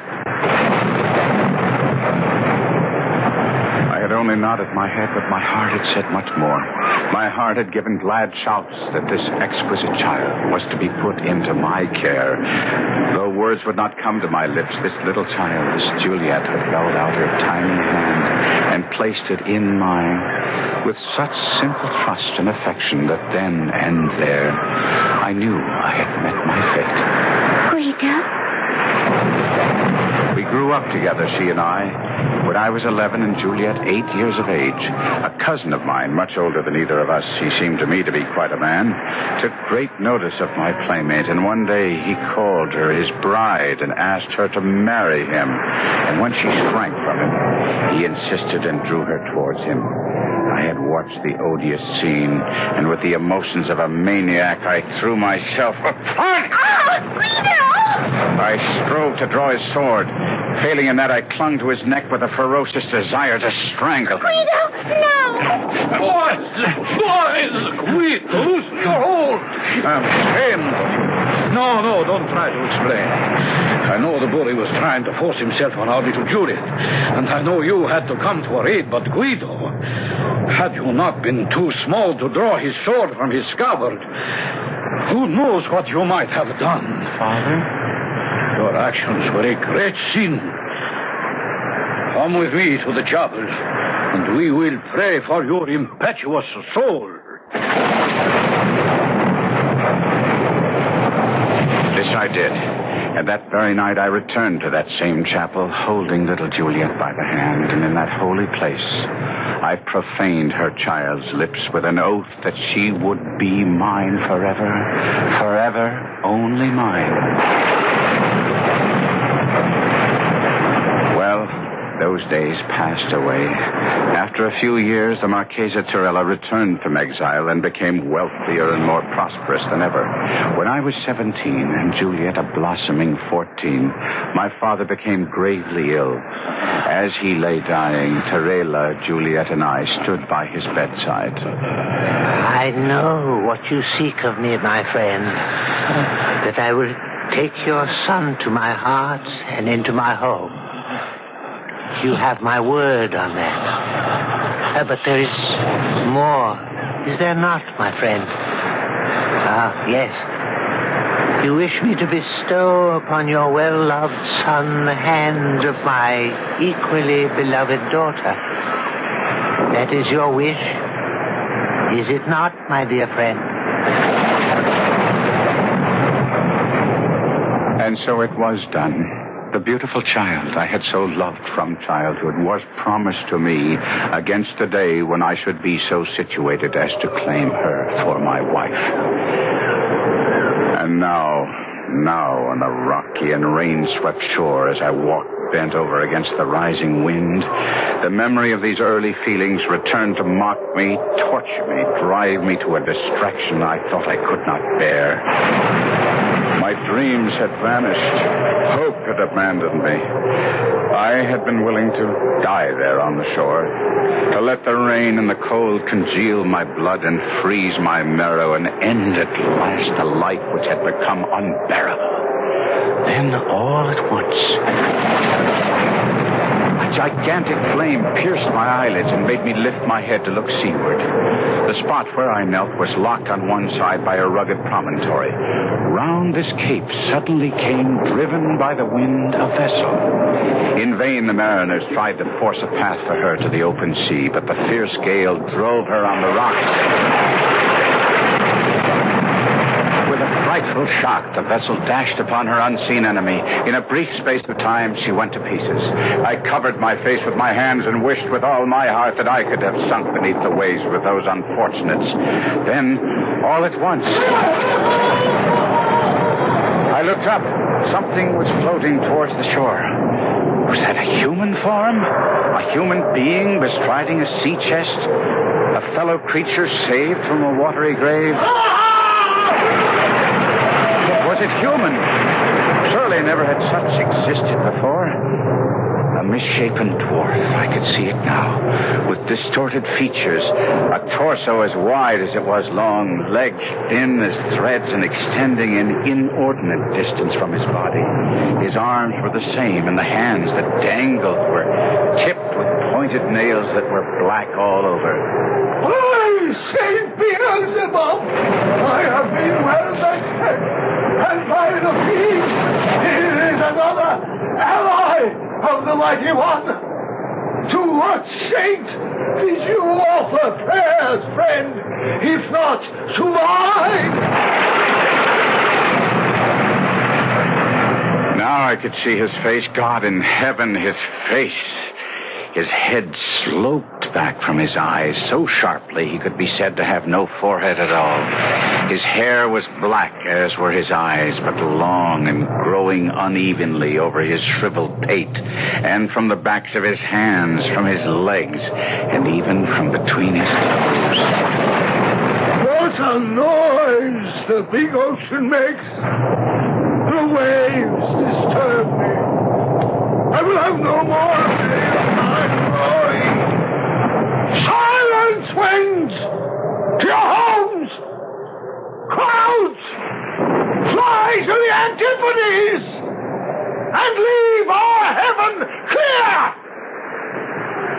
He stretched out his long, lank arms that looked like spiders' claws and seemed to embrace the expanse behind him.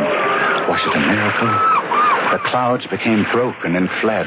The azure sky first peeped out and then spread a field of blue above us. The sea grew calm. Come! Don't be frightened, friend. I am good-humored when pleased. And something does please me in your handsome face. Though you look a little woebegone. Shall we be friends? He held out his hand. I could not touch it. Well, then, companions. That will do as well. And now, while I rest after the buffeting, tell me why you wander thus alone and downcast on this wild seashore. Have you no home? I have a home. Then why are you here? I dare not go there. Tell me, is it a woman? What? Did she throw you out? Did she betray you with another? She is the purest, the loveliest, the most faithful. She has done nothing but good, nothing that is not consonant with her noble nature. Then why in the name of the devil are you here? At first I could not speak. And then the words started to come, and soon they were flowing in a steady torrent. Before I could marry my Juliet, I must amass a fortune, and before domesticity claimed me, I must see the world, and see it I did. I went to Florence, to Rome, to Naples, and at long last to the bourne of my wishes, to Paris. Paris!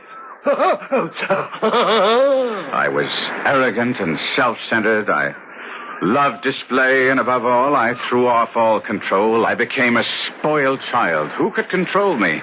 Not the letters of Tarela.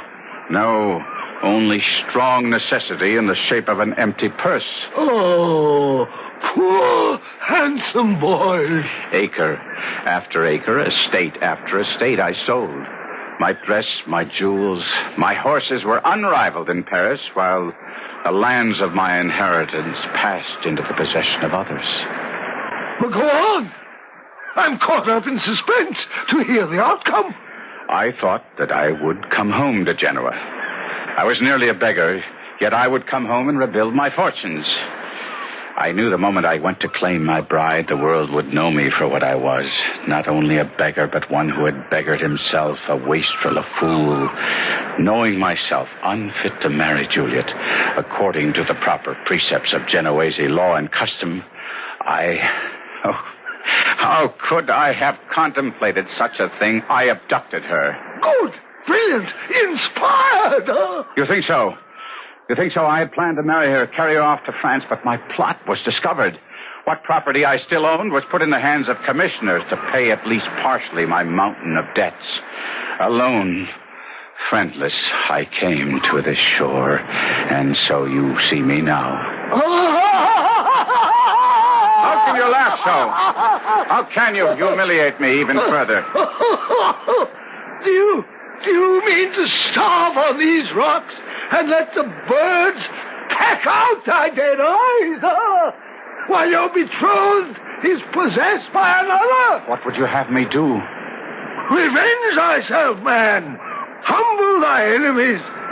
Set thy foot on the old man's neck. Possess thyself of his daughter. Oh, had I gold, much could I achieve, but poor, I am powerless. You have noticed the sea chest on which I am seated. It was on that chest that you floated to shore. I shall now dismount. See? A common sea chest, would you say? I have seen many such. But when I press here, when a spring lurks beneath, see what happens? It flies open. Come, closer. Behold. I approached the chest. And, Holy Mother, what a sight met my eyes. Blazing jewels, ruby, diamond, sapphire, emerald, beaming gold, pale silver. I trembled head to foot. A wild passion swept over me to possess this treasure which gleamed and glittered within the chest. I looked helplessly at the hairy monster who stood watching me through half-closed eyes. His look, his very attitude told me that he had read my deepest thoughts.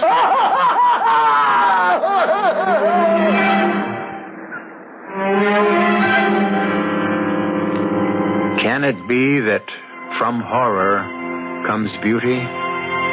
Can hope be suggestion, mind you, of the sun's revival, the heralding of a clearer day and a fairer sky? We will be back shortly with Act Two.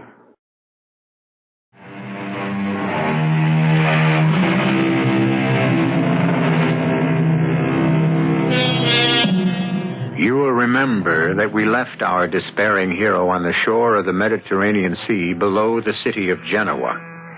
He had poured out the story of his wasted life, his extravagance, his self-indulgence, his profligacy, into the ear of a misshapen monster who had survived a shipwreck by floating to land on a small sea chest. It is this chest which the monster has just opened for our hero's inspection. What a sight. Blazing jewels, beaming gold, pale silver. A mad desire to possess this treasure which gleamed and glittered within the chest was born of a sudden within me. Though I was trembling, yet I controlled my voice as best I could. Doubtless one so powerful as you could do anything at all? Nay, I am not so omnipotent as I seem. Some things I do possess, which you may covet. But I would give them all for a small share of what is yours. As nothing is my sole inheritance, what beside nothing would you have? Your comely face and well-made limbs. You cannot mean what you say. I ask for a loan, not a gift. Lend me your body for 3 days. You shall have mine to cage your soul the while, and in payment, my sea chest. What say you to the bargain? 3 short days.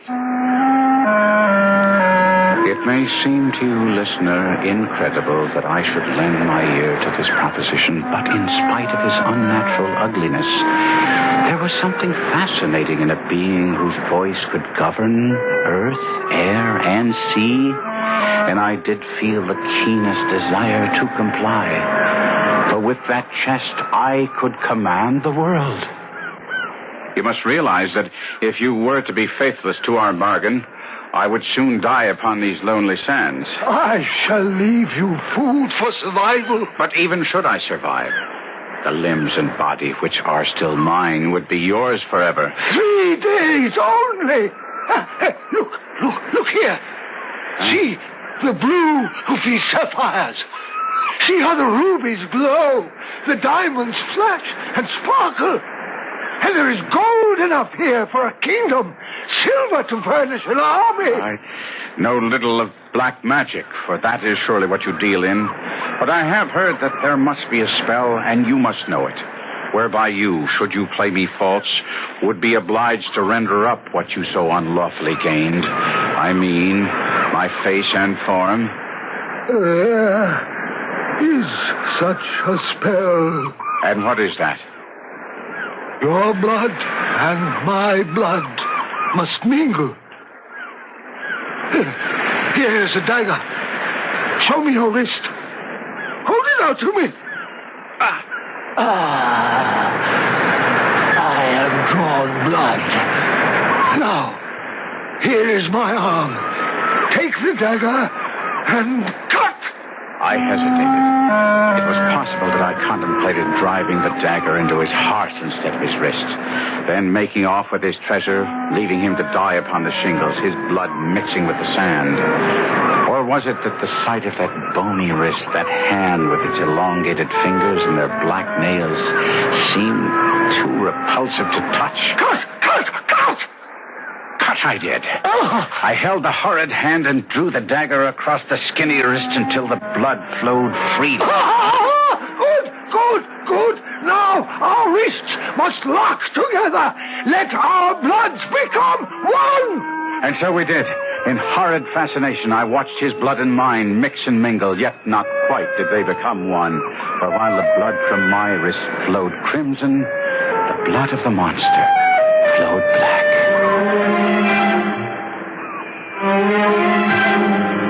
I scarcely knew when he separated himself from me. My eyes were fixed upon the treasure chest. I let the jewels run through my fingers. I caressed the gold. I stroked the silver. But as I did so, I saw my hands. Could they really be mine? Long, black, emaciated fingers with long, black nails? Yes, they were now mine. But I comforted myself only for 3 days. I thought to retire to a cave nearby and there wait out the little time before the monster's return. I picked up the chest awkwardly. So unused was I to my new arms. I entered the cave, set down the chest full of my fortune, and ruminated on my future conduct. I felt a surge of joy, of confidence, and a glad cry escaped my lips. Thank you, my Lord God. Oh, horror of horrors. The voice was the voice of the monster. He possessed not only my face, my limbs, but he had taken my voice itself.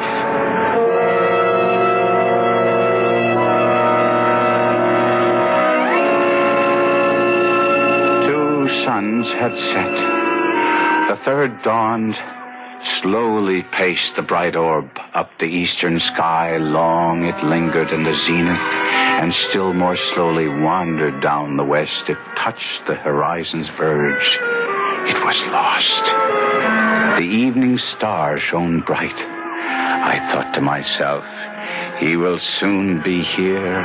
And for the second time, I shouted aloud for joy. At last! At long last! But he came not. By the living heavens, he came not. Night dragged out its weary length, and the sun rose again on the most miserable wretch that ever upbraided its light. I dreamed that I was at Juliet's feet, and she smiled and spoke my name. Guido. She had seen my transformation. I awoke with the agony of the nightmare upon me. I would on the instant return to Genoa. That was my resolve.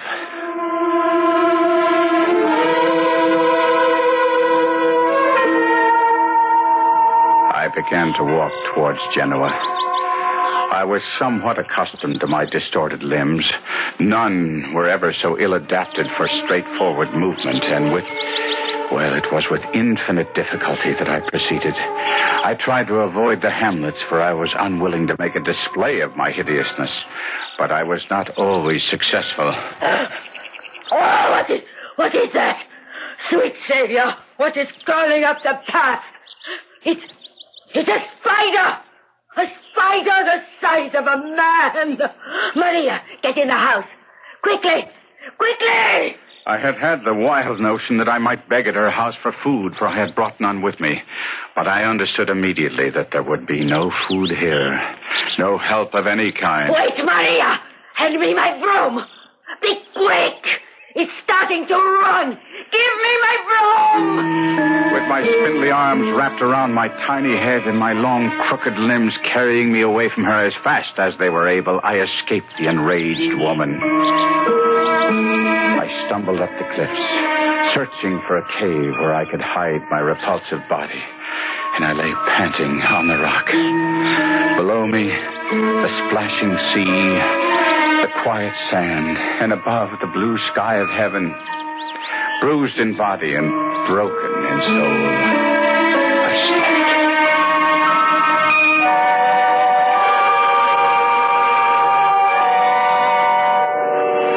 I rose next morning with the sun and continued my journey. I walked as best I could, but it was dark before I approached the outskirts of Genoa. The weather was so balmy and sweet that I conjectured that the Marchese and his daughter might have left the city for their country retreat. It was from this Villa Torella that I had attempted to abduct Juliet. I had spent many an hour reconnoitering the spot and knew each inch of ground well. It was beautifully situated and bosomed in trees. As I drew near, it became evident that my conjecture had been incorrect. The Villa Torella was lighted up. Strains of music were wafted toward me by the breeze.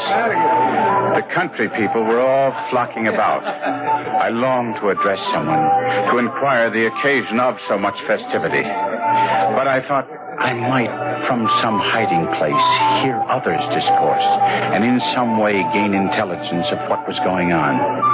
So, entering the walls that were in the immediate vicinity to the mansion, I found one dark enough to veil my excessive frightfulness.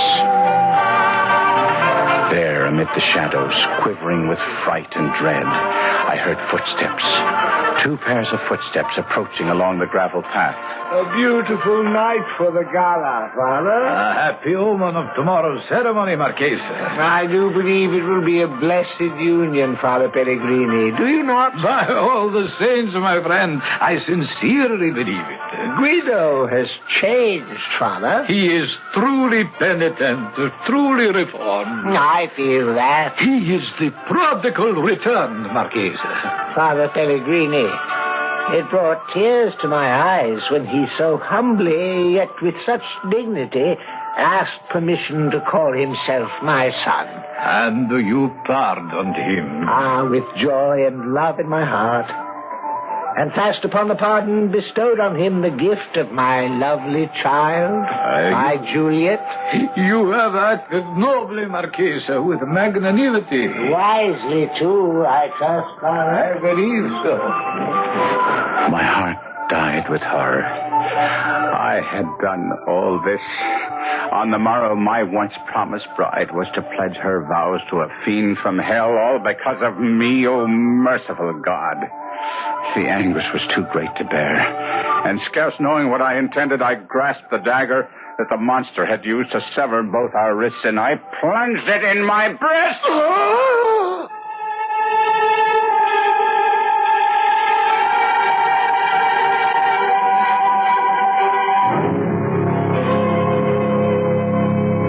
Where does the devil live? How does the devil speak? What does he look like? What powers does he possess? And how may he be disarmed? We know not neither his abode, nor his voice, nor his face or form. Yet, since the inception of the race, we have believed that by some supreme effort he can and must be driven off. We shall return shortly with Act 3. Recall with me now, dear listener, how we left Guido, our gallant cavalier, transformed now into the shape of the most repellent monster, hiding in the shadows of the Villa Torella, where he heard the Marchesa Torella and Father Pellegrini discuss the marriage on the morrow.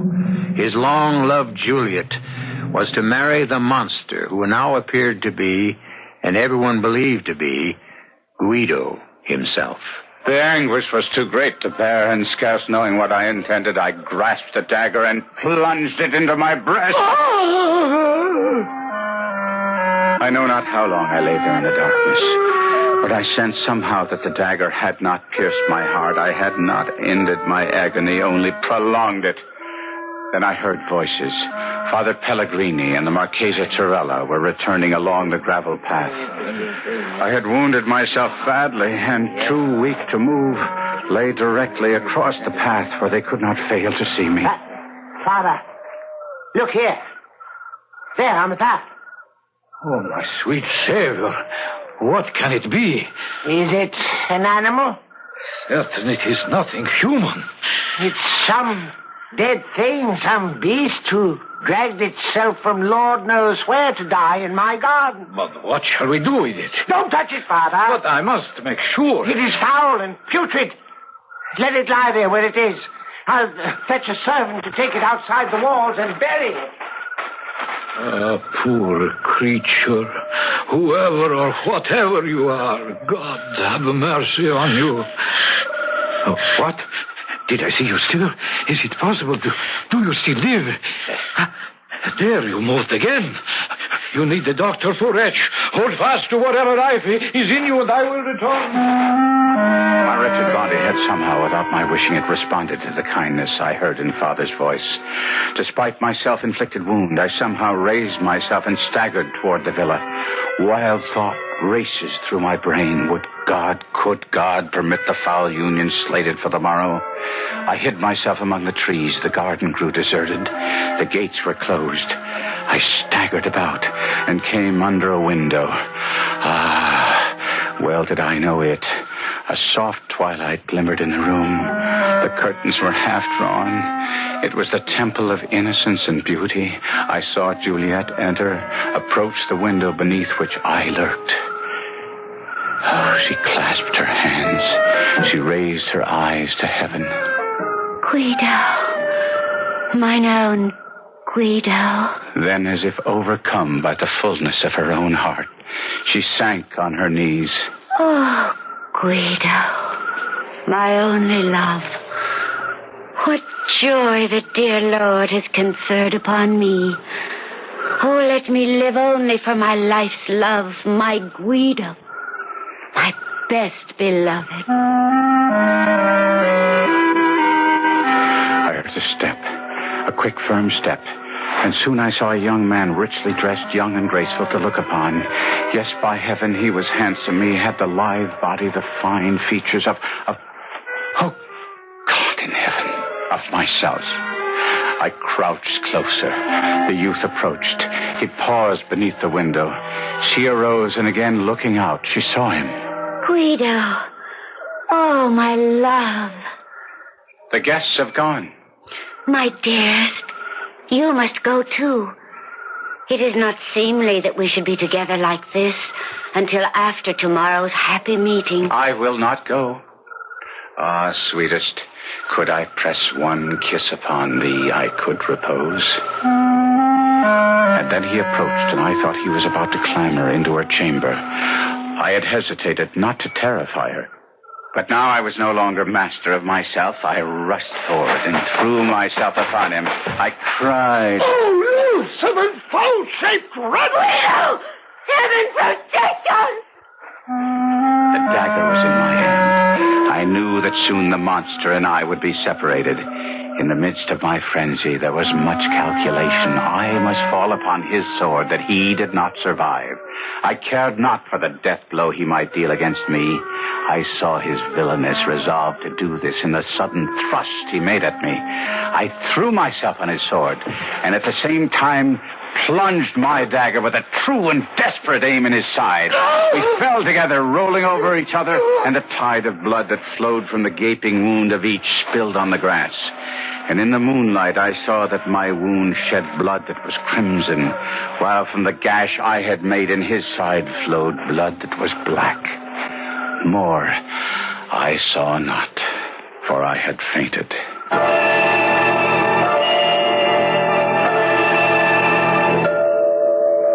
I returned to life, weak almost to death.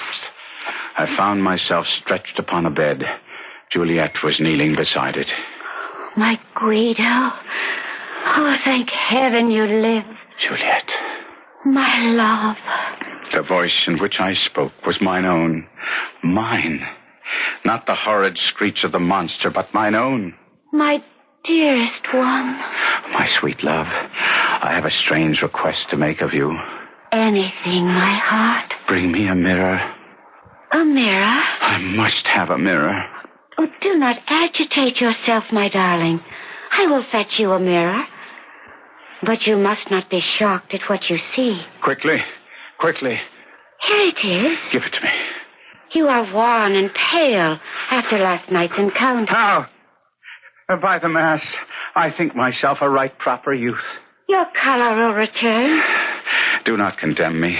No one knows better than I the value of his own body. No one, probably, except myself, after having had it stolen from him. Whatever are you saying? Are you feverish? Perhaps a little. I have endured much. Are you strong enough to see anyone? My father and Father Pellegrini are just outside the door. Ask them to come in. They are so happy that you are recovering.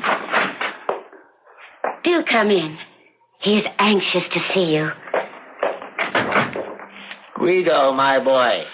Marchese. You look well, Guido. A little pale, that's all. The doctor says that in a few weeks' time you will be up and about. And well enough for the wedding ceremony. Do you have any pain? None at all. Oh, hardly any. And what small pain I may feel, all is washed away by the happiness in my heart. The monstrous creature you killed last night. He is dead. We believe you mortally wounded. You believe? You do not know? There was nothing but a pool of blood. What color was the blood? What color? Why, scarlet red, like any blood. Why do you ask? No reason. There's no reason that I can give you on the instant. And then we heard Juliet calling for her father, and we hurried to a room. And outside her window, we found you. 2 deep wounds in your breast, but, praise God, still breathing. I told them how this black monster had sprung out of the darkness with a dagger in his hand. How you had drawn your sword. Wait, all of you. Where is this black monster now? Is he still beneath the window, or has he been carted away? We never found him. Never saw him again. Doubtless he crawled away to die outside the gates. None of the villagers ever caught sight of him. None. We have inquired of all who were there. Oh, Guido, my dearest, why trouble yourself? I wish to know that he is dead. But why, my darling? One day, when I am stronger, I shall tell you, and you too, Marchese, and you, Father, all I know of the monster.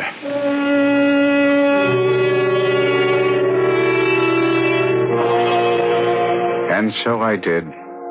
Incoherent as it may have sounded, some weeks later, I talked first to Juliet of the monster and his crimes. But you are raving, Guido. You are still suffering from your wounds, your encounter with the beast. You nearly married him. Hush, my darling. Speak no more of that dreadful encounter. It has left you fevered and distressed. But do not fear, my heart. I shall tend you and nurse you back to health. And once we are wed, you will forget the black monster forever.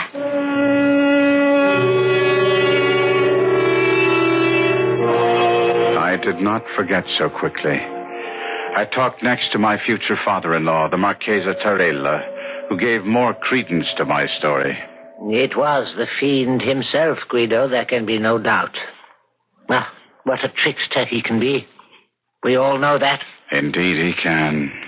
I find it credible, although I confess it stretches my belief, that he could steal your body from you and come here in your guise. He did, sire. He did.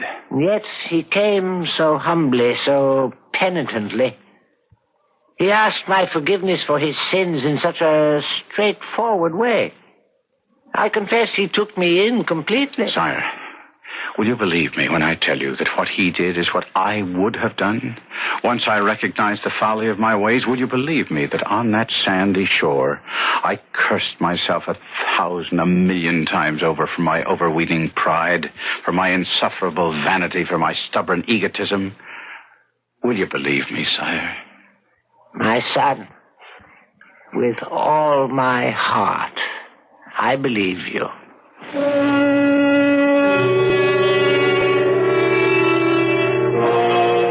When I told Father Pellegrini the story entire, his idea differed from either Torella's or Juliet's, and it is his interpretation of the strange events that I most favored and favor to this very day. I am of the opinion, Guido, that it was not the fiend, nor any demon, who made the fateful bargain with you that day, your body in exchange for his wealth. No, I think it might rather have been a good, not an evil spirit, sent by your guardian angel to show you the folly of your pride. I did not again visit that strip of sand where I met the monster, nor did I seek for the treasure. The work of my bodily cure and my mental reform went on together. I have never, it is true, wholly recovered my strength. My cheek is paler since, my person a little bent. My wounds still trouble me, and Juliet sometimes alludes bitterly to the malice that caused this change.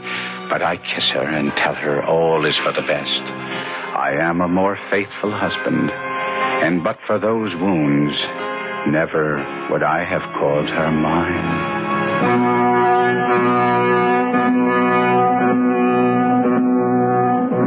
Which interpretation of Guido's story do you favor? Juliet's, the Marchesa Torella's, or Father Pellegrini's? Was it all the product of a fevered brain, or was the monster in truth a demon from the netherworld bent on destruction? Or was he sent by Guido's guardian angel, a kindly spirit in hideous disguise, to restore to the young man his sanity and good judgment? We leave it to you. I'll be back shortly.